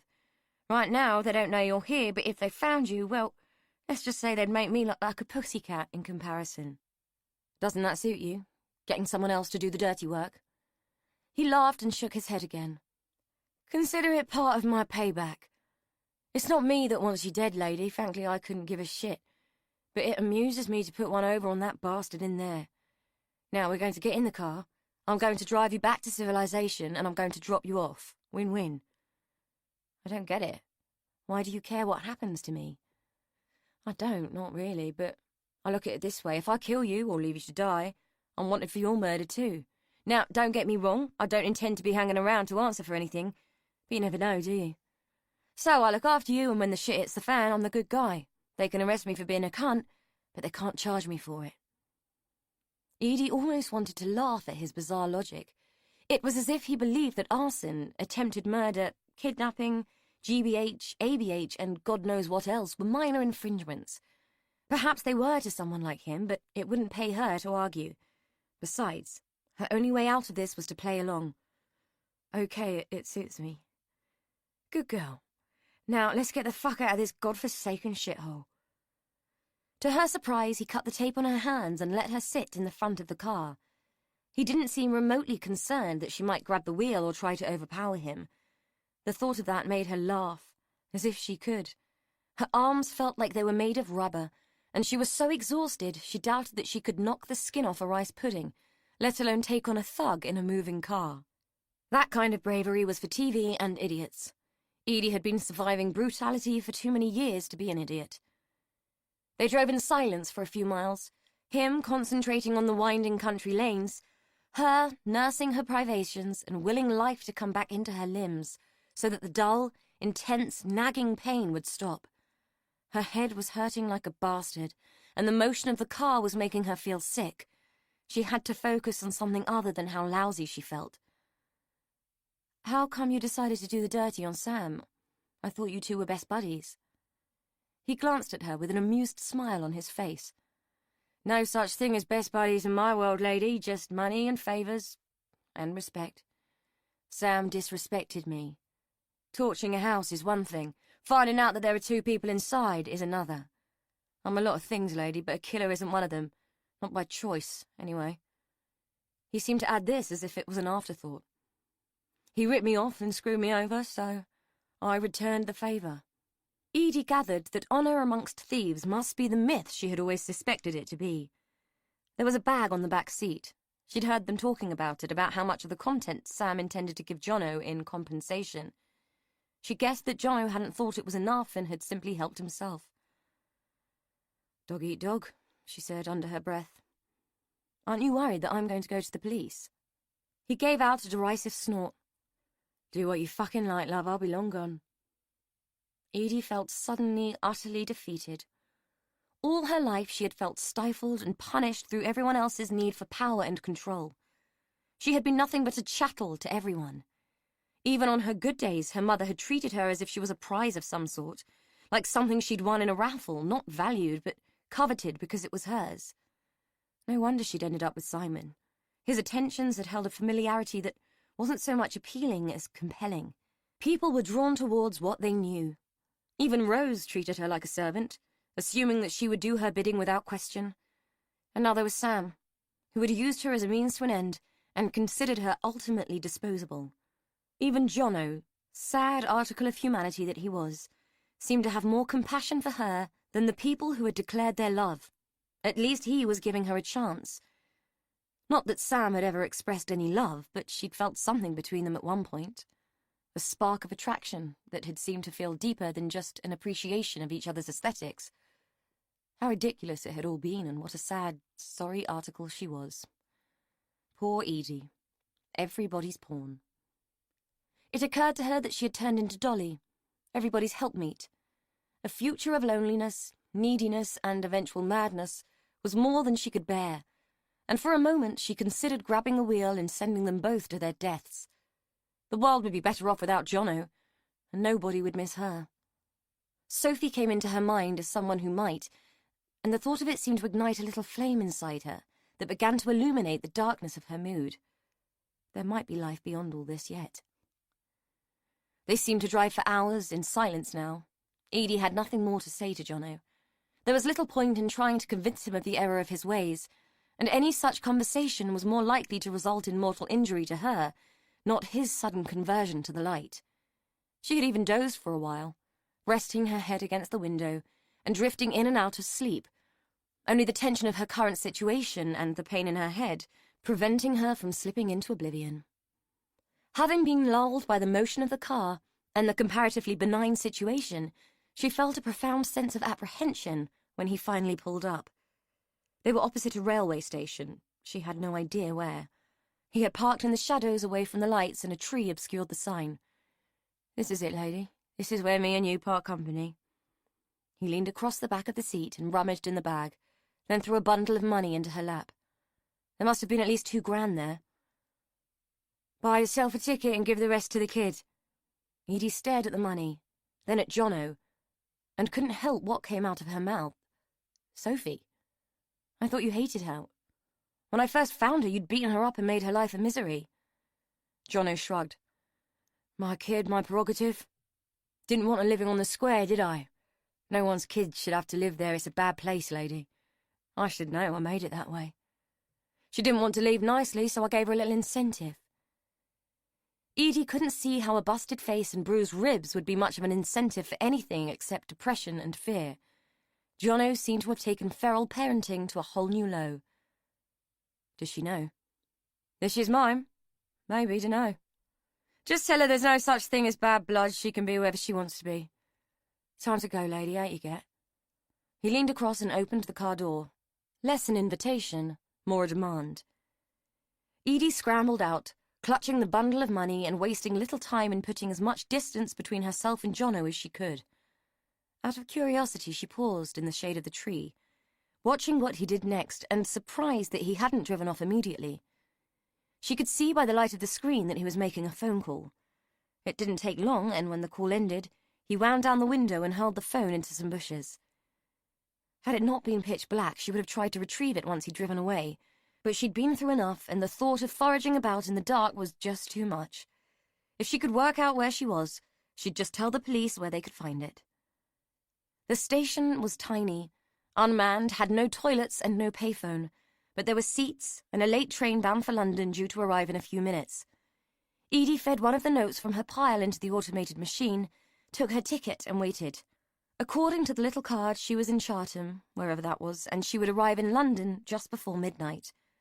Mercifully, the train held hardly any passengers, but even so she headed straight into the toilet, bolting the door behind her and sinking down onto the tiny loo. She knew that she was filthy. She had crawled around a cellar, then across an attic, and had been practically barbecued in a fire. Blood had crusted and dried into her hair from where she had hit her head falling out of the attic. On shaking legs, less firm now that the shock was beginning to set, she stood and took a look in the small mirror. The only part of her that was remotely clean, even if it was red raw, was the area of skin that had been covered with tape. She did the best she could with the thin trickle of water in the tiny sink, but still looked like an extra from a zombie film when she'd finished. Not unusual in central London. A bit of a rarity on a late-night train coming in from the sticks. She spent the rest of the journey locked inside the toilet, hoping against hope that the train had no conductor. For once, fate seemed to be on her side, and the change at Ashford not only told her that she was in Kent, but also allowed her to find some better toilet facilities where she could clean herself up a bit more, though the whole thing felt like an exercise in moving the dirt around. When she came out, looking only slightly less dishevelled than when she'd gone in, she realised that she had missed the connecting train. In that moment, all her tolerance snapped, and her stoicism failed under the strain. In a mess of tears, she looked around for a member of staff, but there was no one around. In her chaotic and hysterical state, she drew a few horrified glances from the people moving through the station, but no one came to help. She probably wouldn't have either, had she been them. What she did find was a payphone, so she made her way over to it, dialed 999 and asked for the police. For a few moments, she knew that the woman at the end of the phone thought she was a crank. It was only when she mentioned Sam's name that things changed, and all she could assume was that his name had triggered some kind of alert which changed everything about the attitude of the woman on the other end of the line. Alone, bereft, filthy, and terrified, she waited for the police to arrive. All her gumption had ebbed away as she sat, head on her knees on the floor beside the phone. She didn't even have the energy to laugh when some pitying person threw 50 pence at her feet, even though she was literally sitting on a couple of £1,000 worth of ill-gotten gains. When they came, she told them everything. By that time, she would have sold her soul for a hot cup of tea and a bath. When it was all over, and she had learned about the extent of the fire, and that number 17 was a no-go zone, that the body of an unknown man had been found on the premises, and that Lena Campion had passed away, they asked her where she wanted to go. Having handed over the money, which had been stowed away in an evidence bag, she was penniless, homeless, and struggling to find any semblance of hope. They asked her if she had any friends or family that she could go to. With Rose currently on a ship somewhere and Will in Australia, the answer was no. There were no friends. Simon had seen to that. The only person that she could think of who might fit that description was Matt, so she asked to be taken there. The irony of her needing him after everything that had happened was not lost on her, but the fact of the matter was, she was way past caring. Chapter 26. Matt had come to a decision. Now that he knew that he'd been right all along, and that Frank Morris had been responsible for the murders, his obsession had ground to a halt and fizzled out. He was sick of looking at the dead women's faces and staring at the files. He no longer cared where his carefully pinned strands of red string led, and the map was just a huge, meandering symbol of how trapped he felt by everything that Winfield stood for. He'd had enough. While Sophie slept like a log and snored like a hibernating bear in his bed, Matt quietly and systematically dismantled his collection. He wanted to take it outside and burn the lot, but figured that the square had seen enough fires to last it a lifetime. The bulk of it he threw into a bag, ready to be thrown away. The rest of it, the photographs, the locket, the case files, he put into a document box, unsure of whether he wanted to keep it or not. Probably not, but he'd never been one to make hasty decisions. He was puzzled to find that the scarf had disappeared, but given his mood and his level of distraction, he thought that he might have already packed it. Either that or it had fallen down behind the desk. It didn't matter. It was hardly important now. Glancing at Sophie first, then at the clock, and noting that it was 5:30 in the morning and that the night had slipped away from him, he picked up the rubbish bag, opened the door, and made his way downstairs. Half of the others in the house didn't surface until noon, so no movement would stir them. He called it the tenant's super stupor. Sitting on an upturned crate in the bin area, a patch of scrubby broken concrete which the landlord somewhat nefariously referred to as the garden, he found Edie. "You're up early," she said, her smile as feeble as she looked. "I never went to bed." "You're all right, then?" It was a stupid question. Her clothes were filthy. She had man-made bruises, and she looked like hell. "Just about. I'm sorry, Matt, but I didn't know where else to go. The police dropped me off an hour ago, but I didn't want to ring the bell and disturb anyone." "So you've been sitting here all that time?" "Yeah. The square is a funny old place at dawn. So quiet. I went and looked at the lane. The fire made quite a mess." "It certainly did." He didn't know what to say, though he was inordinately pleased to see her. He had no words to begin to ask what had happened to her. She stood up and wrapped her arms around her chest as if she were naked. "Can I ask you a favor?" He nodded. "Sure." "Can I use your bathroom and borrow some clothes? Mine are all in the house and they won't let me back in there." "Of course." He held the back door open and followed her through, trailing after her as she climbed the stairs as if they were the north face of the Eiger. He had never seen a person so weary or careworn. He didn't bother to apologize for the state of the shared bathroom, just fetched her a clean towel, toiletries, and a t-shirt and joggers that he used for pajamas. He told her to make sure that she bolted the door. The shock of one of his neighbors wandering in to perform their ablutions was all she needed. By the look of her, an unexpected confrontation with a hairy drunk nursing a hangover would just about finish her off. Before he left her, she asked about Sophie. Had he seen her? Was she all right? The look of relief that flooded her face when he told her where Sophie currently resided was like watching the sun come up over a stormy sea, the effect of it settling the waves and bringing calm. "Thank God. The police wouldn't tell me much, just that she'd got out," she said. "Have your bath. I'll make some coffee and we can talk after." It seemed that neither of them had slept that night, so to prop them both up, he broke open the good stuff, putting an extra spoonful of the pungent, dark roast coffee into the jug. They needed this pick-me-up to be industrial strength. When she came into the bedsit, hair wet and slicked back, looking faintly ridiculous in his oversized clothes, she looked more like the Edie that he knew and loved. Loved? Had he thought that? The prospect made him pause the pouring of the coffee and fumble with the sugar pot. He brushed the thought away. It was just a saying. "You look a mite better," he said, passing her a mug of coffee that was so dark it was almost viscous. "Consider that a quadruple espresso." "Thanks, I think I might need it." He watched as she stood for a moment, looking at Sophie as if she were her own sleeping child.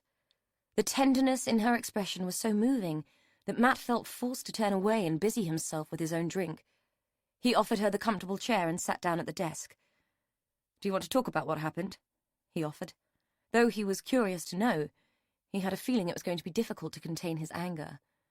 To his relief, she shook her head. "Not yet. I'll tell you when Sophie is awake. I don't think I could do it twice. Well, 3 times if you count the police."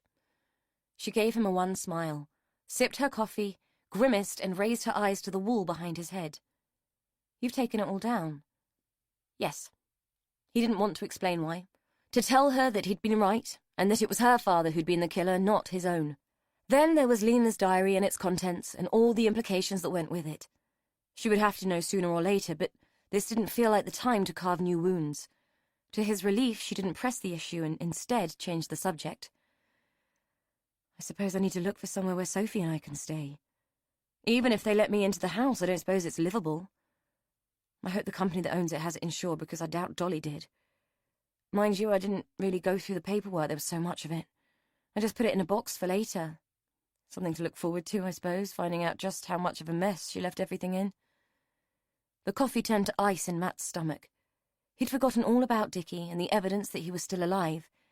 He'd have to break that to her, too. She had spoken so casually, he couldn't bear to try and explain it now.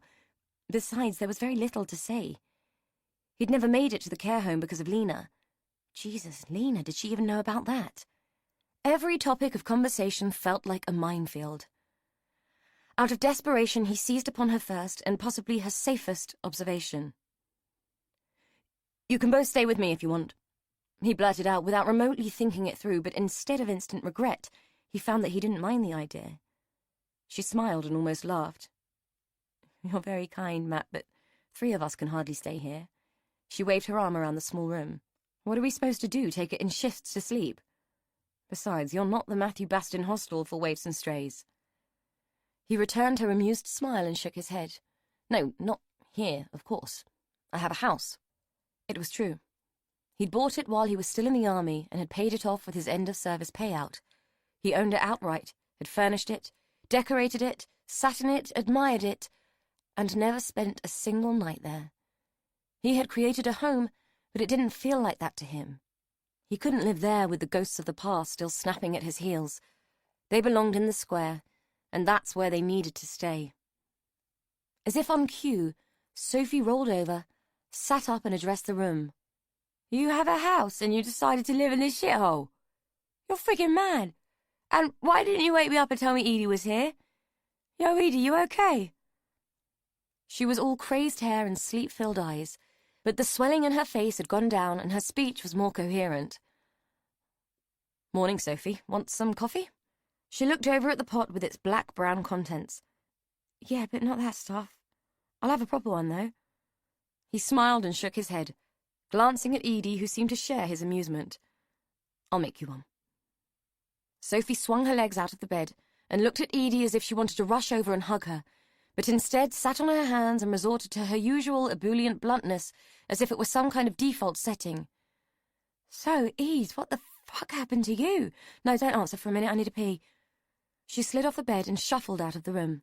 Edie looked at Matt and pulled a face. Edes. Matt risked an amused smile, aware that this moment of shared humour was going to be all too brief. When all the tales had been told, and the conclusions drawn, not a one of them was going to come out of this without some degree of shell-shock. As if she was reading his mind, Edie reached into the pocket of the filthy jeans she had put on the floor next to her and pulled out a card. "The police gave me this. Do you think we're going to need it?" She held it up and he read the words, "Victim Support." He looked at her pinched, worried face and realized that for all her bravado, whatever had happened to her had taken its toll, and that between him and Sophie, things were about to get much worse. "I wouldn't throw it away just yet." She nodded, slowly, and drained the rest of her coffee, wincing at the bitterness but seeming to need its strength. She didn't speak again until Sophie came back. Then she waited for everyone to settle before saying, "Bring it, let's talk. I'm as ready as I'll ever be." Chapter 27. Sophie threw herself down on the bed and let out a dramatic sigh. Much as she liked the hotel that Edie had chosen for them, it couldn't be a permanent solution, and as good as Edie had been to her, she couldn't expect it to go on forever. It had been 4 days since the fire, and their 3rd night in the hotel. They had only seen Matt once since he'd had to sit and explain to Edie the dire truth of her family history. It wasn't that Edie seemed to be avoiding him. It was more that since it had all come out, Edie seemed to have gone somewhere inside herself. As far as Sophie could tell, Edie was still functioning, still getting up every day, getting dressed and doing what she had to do. But it was all a case of going through the motions. What Sam had done to her, what Lena had confessed to, and what the police had so far confirmed, seemed to have robbed her of anything resembling a zest for life. Much as Sophie cared for the woman, it was like living with one of Dickie's automatons. She was in the bathroom now, mechanically dragging a brush through her hair and staring into the mirror with dull eyes. If Sophie were to be honest, she would admit that she was worried. It felt like Edie was going to crack at any minute and shatter into 1,000 pieces. For herself, she'd liked the idea of shipping out to Matt's house and playing happy families, even though she knew the thought was naive. 3 fucked-up people trying to play it straight was never going to work. Even if it could happen, between them they would be the most dysfunctional unit in the history of sociology. Anyway, Edie was having none of it. Said Matt was a nice guy, but they couldn't do that to him. Shame. Edie had been worried about her reaction to finding out that Jono was her biological father, but it hadn't surprised her in the least. Her mother had never been fussy who she gave it out to, and it could have been worse. If she kept telling herself that, she might start to believe it. Jono was nothing but an involuntary sperm donor, as far as she was concerned, and though he'd been an absolute bastard to her, he'd helped Edie get away, and she had to give him credit for that. Dipping out on the money had been a bit gutting, though, but Alice Hale had said that if it turned out to be clean, they could have it back. $2,000 would be awesome, but she wasn't sure she'd be able to get past where it had come from and who'd had to die for it. She hadn't known Andrew Garvey, but Suze had been a mate, and it was hard not to feel gutted about the way she'd died. The more she thought about it, the more it felt like everything had turned to crap. Edie wandered out of the bathroom and picked up her bag. It was brand new, along with everything in it, bought with emergency cash from the bank. Edie had been forced to cancel all her cards because everything she owned was still in the half-burned house. The police had finished with it now, and Edie was allowed to go back in and get what she wanted before the looters took over.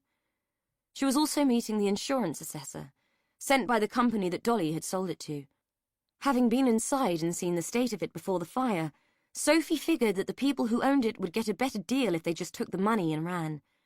The best thing that could happen to number 17 was for it to fall down or get pulled down with everything still in it. "What time have you got to be there?" she asked. 11. She was getting used to Edie's one-word answers and no longer felt offended by them. She got it. If Edie started talking, fuck knows what would come out. She felt a bit like that herself sometimes. "Want me to come with you?" Edie shook her head but didn't look round, and Sophie was glad of it. Looking into those eyes since everything had gone to shit stirred something painful in her, a seam of distress that she was more than happy not to tap into. "No, but thanks for offering." Sophie didn't know why, but once Edie had gone, she was overwhelmed with an unbearable sense of loneliness. It felt like Edie was disappearing in stages, that only her physical form was left, and that she was being forced to grieve for her piece by piece. Frustrated, confused, and feeling thoroughly out of her depth, she switched on the TV, seeking distraction from her difficult thoughts. The only thing that Matt hadn't told Edie was that her uncle might still be alive. Of all the revelations that he'd been obliged to batter her with, Dickie's continued existence was probably the least worrying. Why he'd left it out he couldn't really explain, but it felt like pieces were missing from Dickie's story, and Matt was fundamentally tired of gaps. He would tell her, but only when he had the full picture. He'd been surprised to realize how disappointed he'd felt when Edie had turned down his offer of staying at the house. Understandable, he supposed. Why would she want support from the man who had accused her father of murder and forced the issue so far that everyone she had ever known had turned out to be a bad guy? A strange plan had formed in his head, a way that he might redeem himself in her eyes, and it involved reuniting her with her uncle, the only person from the past who was not implicated in anything foul. It had started with a search of documents, looking up first Beatty's will and confirming that she had left the house to her daughter and not her son. It was pure speculation on Matt's part to assume that Dickie's delicate nature had deemed him subpar in some way in his mother's eyes, and that Beatty had simply left him out. From what Matt had been able to gather, mainly from his newfound friend Lionel, almost everyone had discounted Dickie. Yet in Matt's mind, Dolly had been the unbalanced one. The image of the wooden heads, each named for one of the murder victims, was forever etched into his mind, and it still puzzled him that she had done that, and he wondered how much she had really known about Frank's proclivities. He'd managed to find out, through a fairly simple internet search, that Dolly had mortgaged the house in the form of an equity release arrangement shortly after Dickie's supposed demise. According to Lionel, that had also been the time when she had stopped interacting with her neighbours and had, in Lionel's words, turned. Logic dictated that she had used the money to fund the care home, though a reread of the invoice that he had found made it clear that Dolly had only made partial payments, the rest having come from social services. He'd hoped that would mean that Dickie had a social worker, but so far hadn't been able to find a single soul who had any connection with the old man. What he did know for sure, though he had put a great deal of effort into denying it, was that all this searching and inquiring was sheer procrastination. The simplest thing to do would be to just go to the care home and ring the bell and ask to see the man. The reasons why he hadn't were both stupid and complicated. Stupid because all he had done was waste time, and complicated because facing Dickie might cause all the rage that he had so carefully packed away with his collection to resurface in some unstoppable way. All the bitterness, resentment, and anger towards the Morris family was holed up in an imaginary box in his head, and he was afraid to open it in case it gave Pandora a run for her money. The myth of Pandora's box was that once she had released all the ills of the world, hope had remained. The only thing lurking in Matt's box was despair, and he'd been afraid to unleash it. Knowledge was power, and he knew, and had always known, that all he had ever done was use his search for the truth as a shield against having to face that despair. If the search ended, there was nothing left to do but face that final demon. It was time to go and find Dickie, take the lid off the box, and face the last remnants of the past head on. Lionel always appreciated a helpful soul, and the lady at the care home had been most helpful indeed, though she had expressed her surprise at Mr. Morris receiving a visitor after all this time. She had been sorry to say that Mr. Morris hadn't taken the death of his sister very well, a fact made worse by the fact they'd had to read it in the paper because no one had taken the trouble to let them know. They'd been concerned that his bill might not be paid, and had been desperately trying to find out who they could contact to get it resolved. Did Lionel know who that might be? He said that he didn't, and had been away for some time, had only just returned to the area and had decided to look up his old friend. He often found that a little white lie made life simpler. She'd been even sorrier to tell him that since his sister's death, Mr. Morris had seemed to decline, and that they had felt that his care needs would be better met in a hospital. Lionel doubted that she was sorry at all, and that the decision had been made more on their concern that his bill might not be met than on any worry about his health. Lionel was sorry to say that life was like this now. Everything was about the money, but he had kept that to himself along with all his other secret thoughts. It didn't do to let people see the inner workings of the mind. Lionel had done the decent thing and sympathized. Then he had asked which hospital his dear old friend had been taken to. She'd told him, asked him to pass on their good wishes to dear old Dickie, such a love, and had smiled warmly. Lionel had returned the smile, thanked her for her time, promised to pass on her well wishes, and forever condemned her in his mind as a two-faced avaricious bitch who shouldn't be allowed to care for a dog. He made his way to the hospital by bus, casually observing the moral turpitude of Winfield through the steamy window, and concluding that, despite his best efforts, the whole place had become a sinkhole of depravity. It was a crying shame, and he didn't doubt that his mother would be turning in her grave at the knowledge. She had been a pillar of morality, and a shining example of righteousness. Lionel liked to think he'd carried her good work on, and that she would be proud of his fine moral stance. Even the hospital had gone downhill, and as he negotiated the corridors, searching for Dickie's room, he rued the day that they had got rid of matrons. His mother had been a nurse and a strict advocate of hygiene, precision, and order. She would not have functioned in this place, and he was glad that she was no longer able to witness the decline of even the things closest to her heart. Unmade beds, dirty bedpans, and clutter in the corridors would have turned her puce with fury. His mother, in a fury, was not a thing that many people would wish to see, and the memory of it still loomed large in his mind. No matter, she was gone now. He found Dickie in a side room, a frail lump under the blankets, his skin and bone head resting against an untidy pile of pillows. Lionel frowned. The poor man looked distinctly uncomfortable. When he had inquired where he might find Richard Morris at the nurse's station, he had been told that poor Dickie had suffered a stroke and was unable to talk, which was such a shame as he seemed like such a sweet old thing. Lionel agreed that Dickie had, indeed, been a lovely man. He eased himself into the chair by the bed and made his presence known. "Hello, Dickie, old boy. Long time no see." Dickie's eyelids fluttered open, and a frown wrinkled his brow as he tried to get a fix on his visitor. Lionel watched as recognition dawned, seeing himself reflected in the old man's rheumy eyes. Was that fear he saw too? It seemed so, as Dickie began to moan and lurch as he tried to force his failing body into a sitting position. Lionel found himself feeling quite annoyed and a mite insulted about this. "Come on now, old man. No need to be like that, it's only me." Dickie was having none of it, and groped about on the bed, his frail hand searching for the call button conveniently left by the nurses. Lionel raised his cane and used the rubber-tipped end to push the object out of reach. "No need for that. Here, let me help you get a bit more comfortable. Let's sort these pillows out, shall we?" He stood up and began to fuss with the pillows, pulling one out and plumping it impatiently. "Such a fuss, Dickie. Your sister would be ashamed of you. She didn't play up like this. All I'm trying to do is help you get a little peace. Now be quiet and let me help. It'll all be over soon." It didn't take long, and once the pillows had been rearranged behind Dickie's head, everything looked much better, much more neat and orderly. Lionel straightened Dickie's arms and laid them at his sides.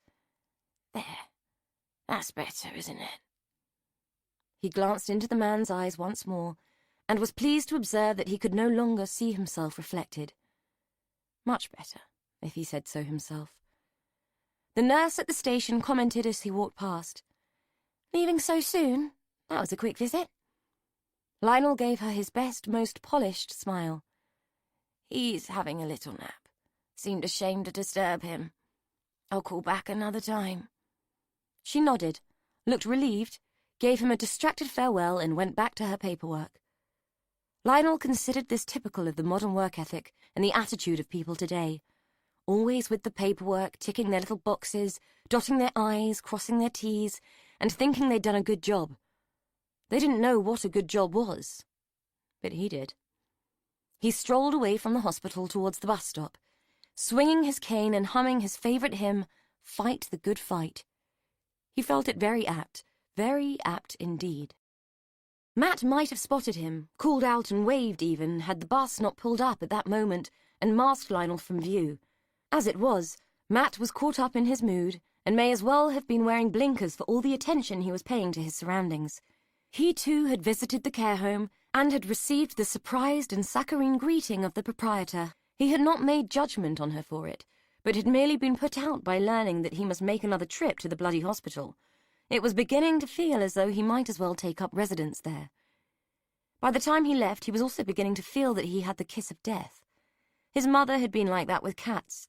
Every time she'd taken in a stray, the thing would die within days, despite her tender ministrations. Matt did not consider himself the tender type, but seemed to have inherited his mother's touch. Except cats were safe. It was only the elderly who needed to be cautious. Finding out that Dickie had died peacefully in his sleep, according to the harried nurse, hadn't been much of a comfort.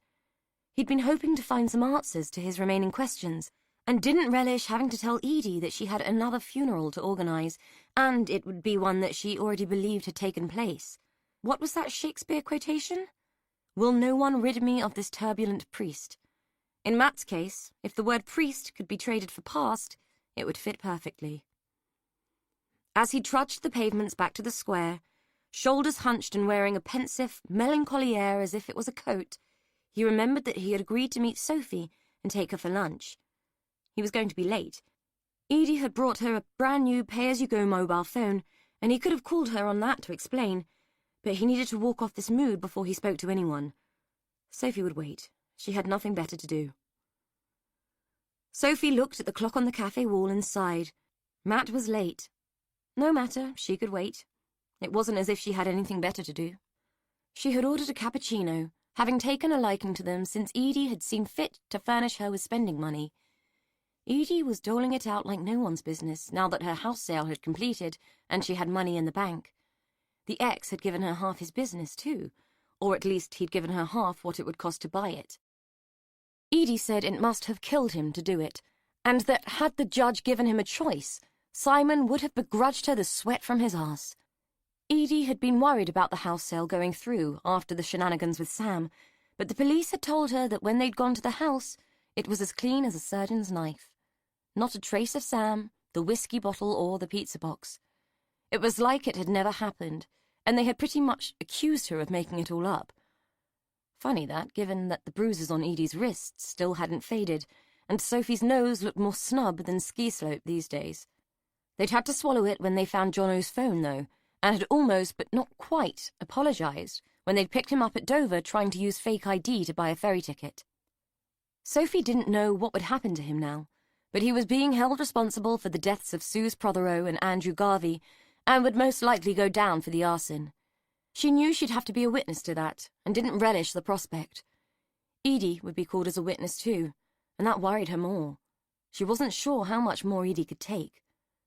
The waitress wove her way between the tables and deposited Sophie's drink in front of her, slopping some of it in the saucer as she let it drop down.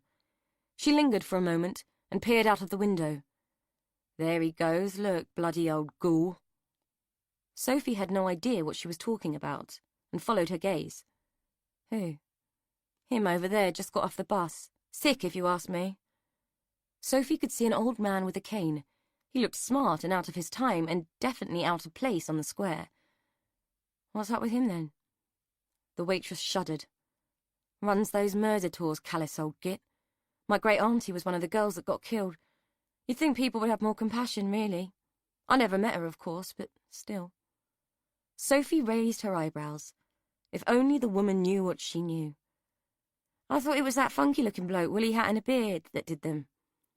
He takes the tools, but it's that one over there that organises them and gets the money. Sophie found this mildly intriguing at most. Really? Yeah, makes you sick, really. My mum tried to get him shut down, but apparently the whole thing is an important part of local history and brings tourism to the area. Like tourists want to come here. Mind you, keeps me in a job, I suppose. Sophie snorted. She had to agree that not many people would be given Winfield a 5-star rating on TripAdvisor anytime soon.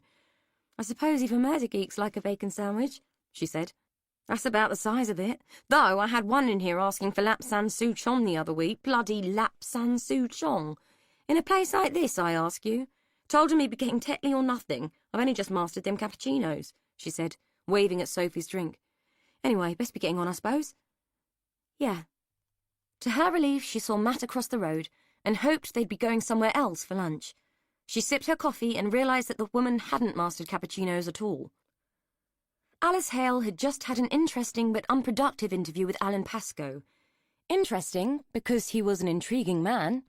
Unproductive because he had more or less laughed her out of his office. They both knew that he was as guilty as sin where Sam Campion was concerned, but, as he'd so helpfully pointed out, she would need evidence, and that she was sorely lacking. She'd challenged him about the phone calls from the mobile that Jono had discarded. He'd laughed and said that he provided contract mobile phones for all of his employees and allowed them to be used for personal reasons. He could hardly be accountable for who his employees chose to associate with.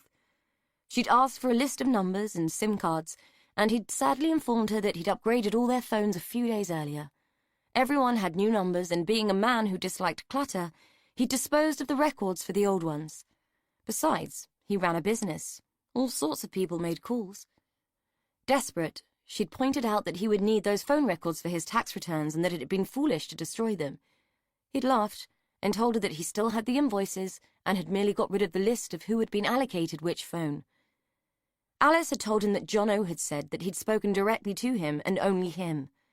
Pascoe had spread his hands, brushing his palms across his leather-topped desk, and said, "Do I look like a man who takes personal calls from the likes of that?"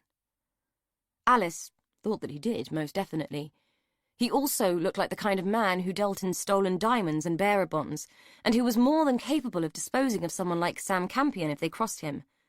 The diamonds and the bonds weren't her case, but everything connected in the end. Everything about the diamonds was pointing at Pascoe, but neither Alice nor the team working the case had a single shred of evidence that could link him to them, just a hunch that was eating away at each and every officer. Derek Sellers had cleaned away all traces of who might have handled the diamonds with his cleaning process, but Edie Byrne was willing to testify that Campion had handled them, if they ever found him. The look on Pascoe's smug, languid expression had told Alice that Sam's body was more than likely bulking out the footings of one of Pascoe's building projects. He would never be found. The fact that they had records of the locations where the phone calls were made was irrelevant.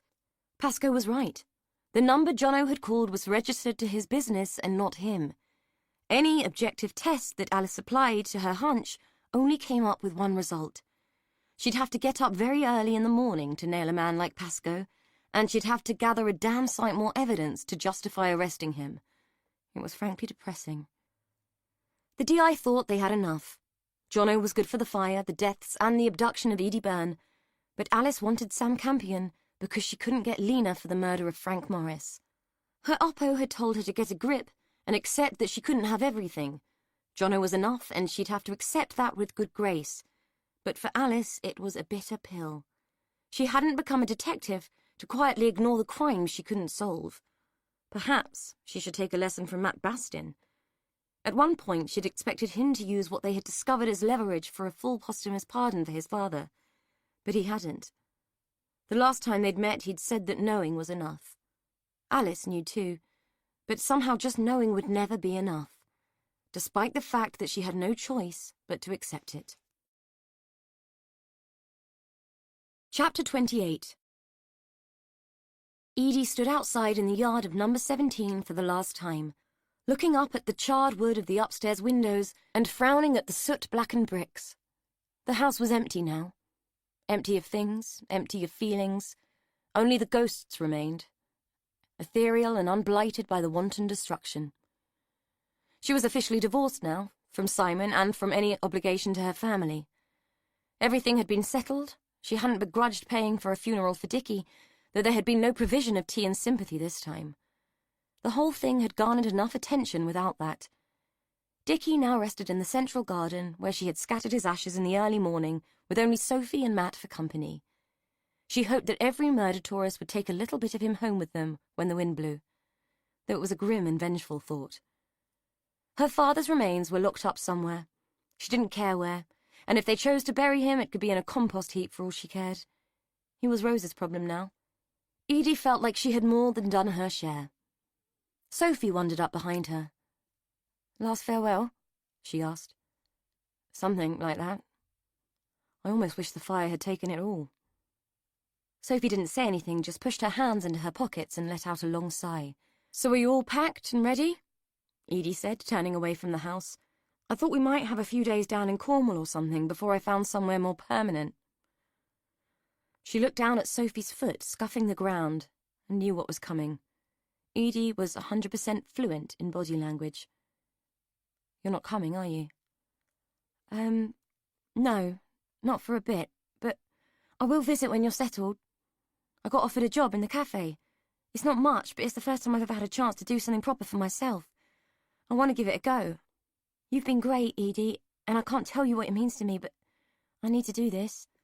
I need to prove I can stand on my own 2 feet. Edie nodded. She did understand, but it was going to break her heart. Sophie had been the one purposeful focus in the whole debacle, and the only thing that had kept her sane in the aftermath. But where will you live? Matt said I could have the bedsit. He's moving on too. Edie nodded. She had become quite fond of Matt, even though he had been the catalyst for terrible things. It felt like the only two people who had the vaguest notion what it looked like when your world had been tilted on its axis were abandoning her. It hurt, like a hunger pan in her heart. "That's kind of him," she said. "He's a kind man." "He is." Sophie was kicking the ground again. She had worn away the residue of grime from the fire and had found fresh earth. "You should have given him a chance, you know. He really likes you."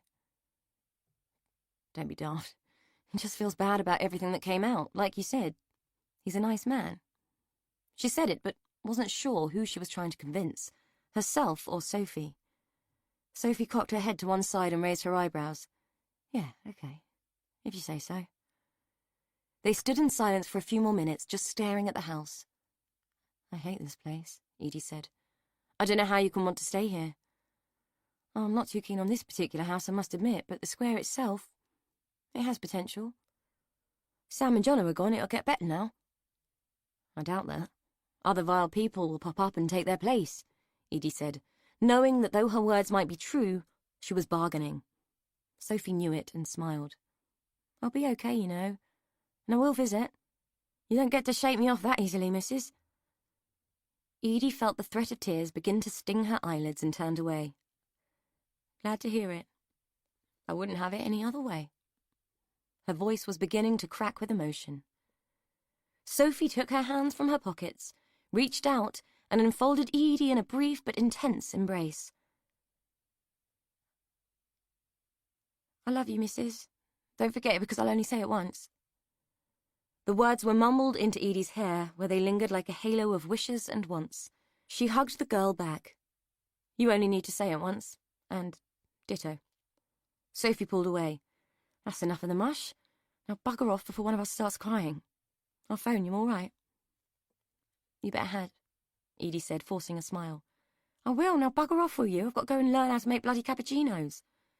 Edie laughed, wiped her hand across her face, and blew Sophie a kiss before turning her back on number 17 for good. At the tube station, she hovered in front of the destination board, trying to pick where to go. A ticket to anywhere would do. She had been invited to go and stay with Rose, but it was too soon. They might talk about the past one day, but Edie needed it straight in her own head before she allowed Rose to soften it and mould it and make it into something more palatable than it was to suit herself. Cornwall had been appealing when she'd thought it would be her and Sophie. She'd had a vision of them staying at that big hotel in Newquay and having a ball, but it would be too lonely a trip on her own. She would rather be a sad middle-aged woman in a city where she could be relatively invisible. But not London. She was tired of it and, as the saying went, she was tired of life too. York had always held an appeal. Maybe she would go there. "Edie." Her thoughts were entirely disrupted by the sound of his voice. She turned to see Matt standing a few feet away and staring at her with a pained look on his face. "Weren't you even going to say goodbye?" he asked. She blushed because trying to slip away quietly had been an abject act of cowardice. "Am I going to make a complete dick of myself if I say don't go?" he said, peering at her through those knowing grey eyes of his. She looked away from his face and through the station entrance to the busy road outside. "I have to. I can't stay here. I'm sorry I didn't say goodbye. It felt awkward. Anyway, you still got Sophie. She'll keep you out of mischief," she said, with a laugh that sounded hollow even to her. "Sophie might be staying, but it doesn't mean that I am." "Oh, where will you go?" Somehow she couldn't picture him anywhere else but in the square. "I suppose I ought to try living in the house that I own, be normal for once. What's normal for people like us?" He spread his hands and raised his shoulders in a gesture of bewilderment. "Search me. I'll let you know if I ever find out." Edie looked down at the bag that rested by her feet. "So I'd better say goodbye then." For the briefest of moments she thought he was about to do what Sophie had done and hug her, but he hesitated and the moment passed. Instead, he reached out and took her hand, squeezed it, and let go. Then he was gone. Edie bent down to pick up her bag. It felt so much heavier now. It was as if she had forgotten that she'd packed all her sorrows too. King's Cross was heaving with people. As Edie stood in the queue to buy her ticket to York, she heard a little girl ask her mother where the Harry Potter train was. The mother was clearly harassed and had no time for such things. It's not real, love. It's all made up. There is no Harry Potter train. The child's face fell. But there's a shop and everything. The mother laughed and gave the kid a hug. You can't buy magic, love. Edie watched the child's shoulders visibly sag as this news sank in, and felt her own heart shrink with them. Not because she was under any illusions that a magical train would somehow whisk her away to a better life, but because... She pulled away from the queue, causing the man behind to mutter rudely. Given that she had just done him a favour, she glared at him and mouthed a profanity. Life was too bloody short to put up with rubbish or miss out on opportunities.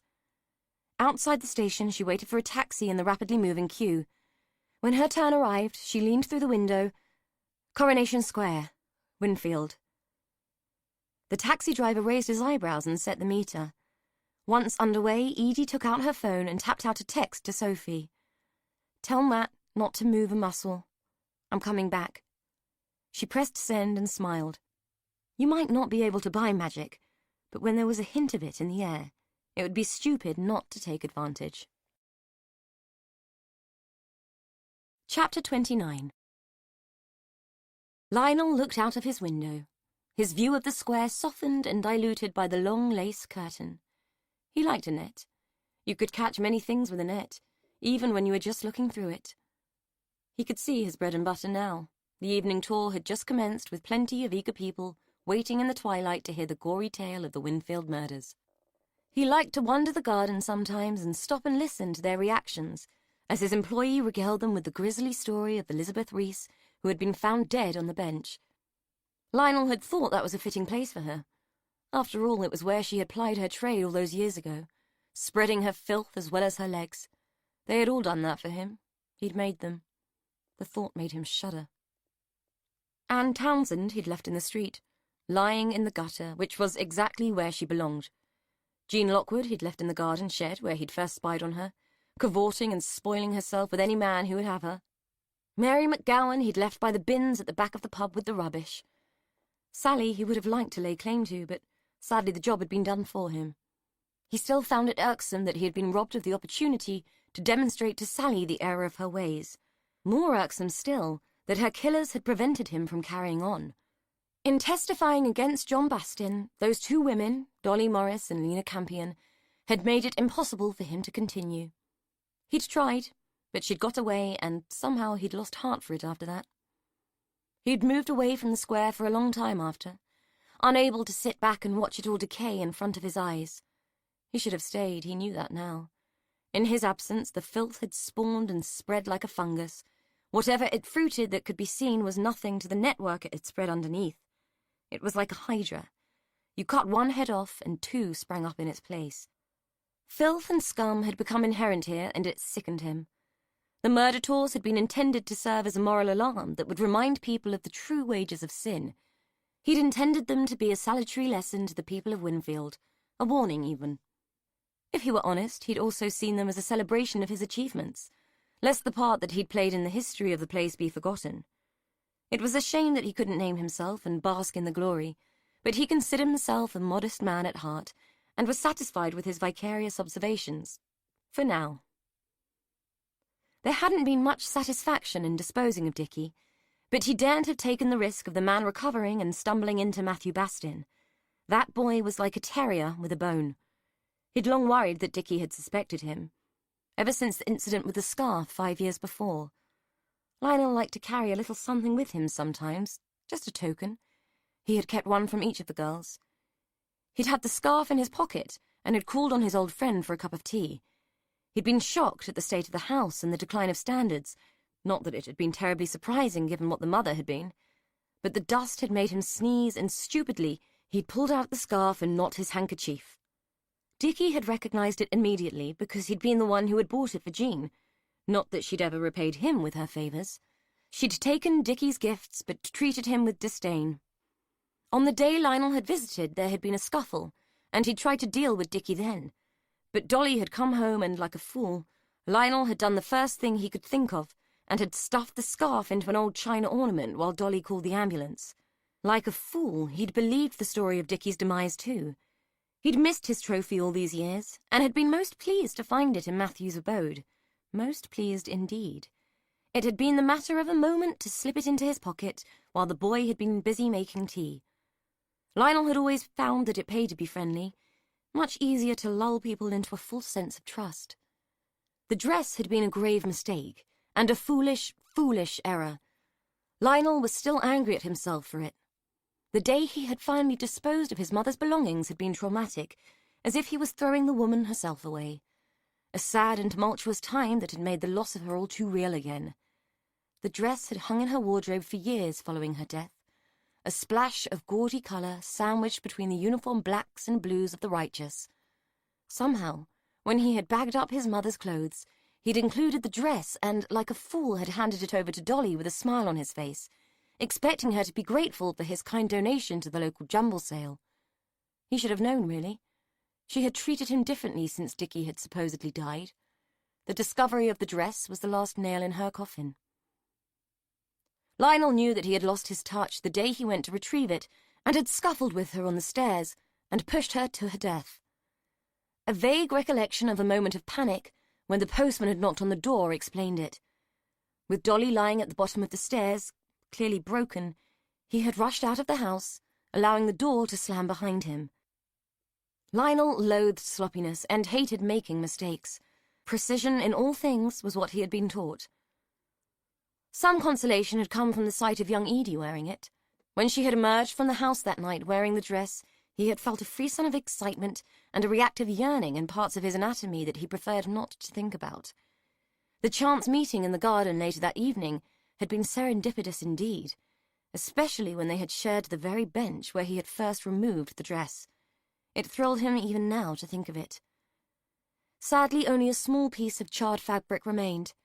It had taken him a while to find it. He'd had to rake through the sooty remains of the burnt-out kitchen for some time.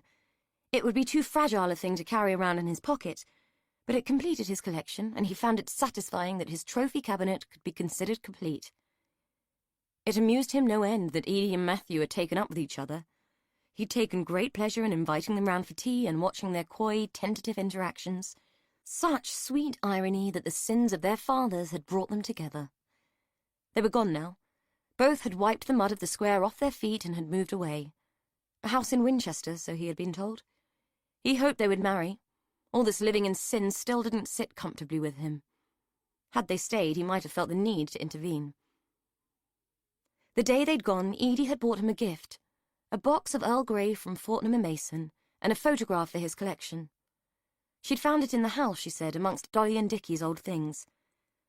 A picture of them all as children. Lionel looked at it often, remembering the day it had been taken. He looked at it and considered that he'd been a handsome boy. When he looked long enough, he was sure he could see a halo of light surrounding his own handsome head. In moments of self-doubt, he thought it might just be a trick of the sun, but on other days it was clear to see that he had been a saint. How proud his mother would have been to see her son so rightly shown. Chapter 30. Alice Hale couldn't settle. She'd had to accept that Sam Campion wasn't coming back. Hard as it was, she'd had to let go. Despite that, the name Campion continued to make her lose sleep at night. Along with some smarmy-looking old guy who smelled of mothballs and dressed like a throwback from the 20s with his dapper cravat and silver-topped cane, she'd been one of only 2 witnesses at Lena Campion's funeral. It would have been disingenuous to call herself a mourner. Besides, it would be hard to mourn at a state-funded cremation. They were always rather perfunctory affairs. It was hard to know the reason she had bothered going at all, but something about Lena Campion's confession had been niggling at her. Despite her superior's reluctance to reopen a solved case, the whole thing had piqued Alice's curiosity. Since Lena's death, she'd been poking around and had requested the old case notes from the archives. There had been nothing new to find. John Bastin had been hanged on the evidence of his affair with Sally Pollitt, his reputation as a Lothario, and the testimony of Lena and her friend Dolly Morris. Despite this apparent fait accompli, and the fact that it couldn't realistically be reinvestigated due to the fact that everyone involved was now dead, Alice was still curious. It had become the latest bee in her bonnet. As it buzzed, nudging at her consciousness, she moved across the office to make herself a cup of coffee. She would need the caffeine to focus.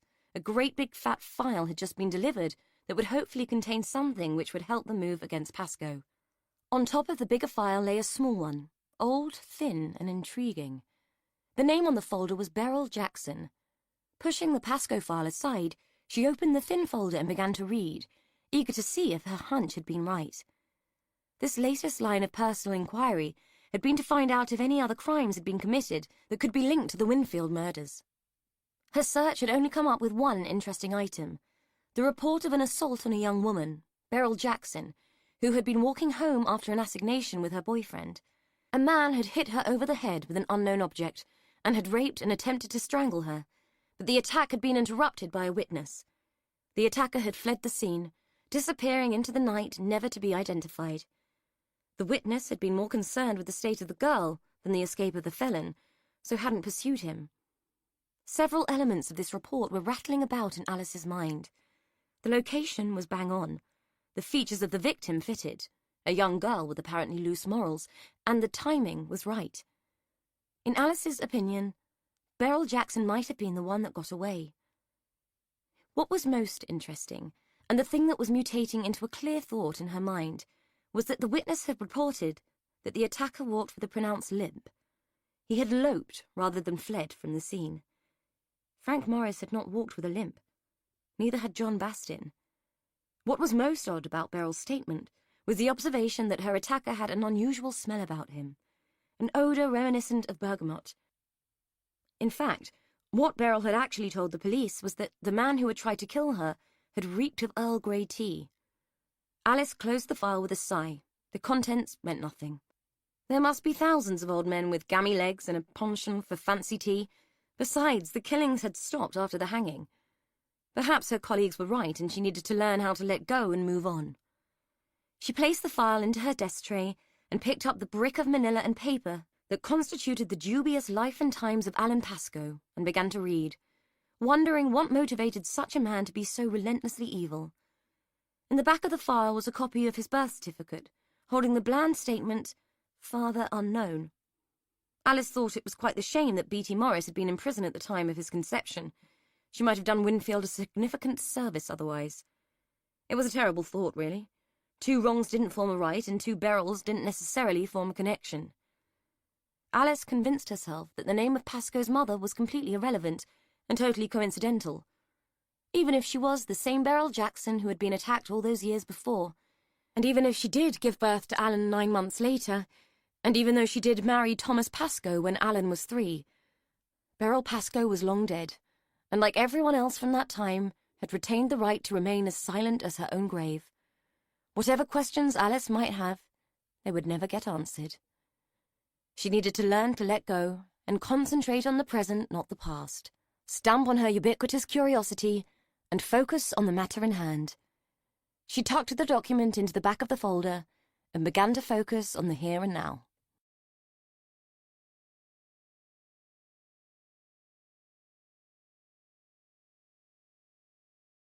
If you enjoyed The Silent Girls, then keep listening for an exclusive extract from Ann Troup's second novel, The Forgotten Room. Prologue.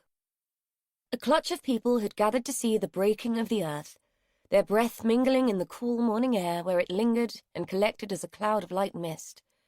They watched as giant metal teeth bit into the ground, tearing it asunder in the name of progress. Some clapped, others thrust their hands deep into their pockets and huffed out stale air and small wet puffs, as that thing called progress made its mark on dead land. A single watcher stood firm and still, refusing to show reaction and wondering how long it would be before old, long-extinguished life would be revealed. Her bones had been planted long ago. Her flesh had nourished the earth and made gluttons of the worms, while maggots had grown fat on the meat and the memory of her.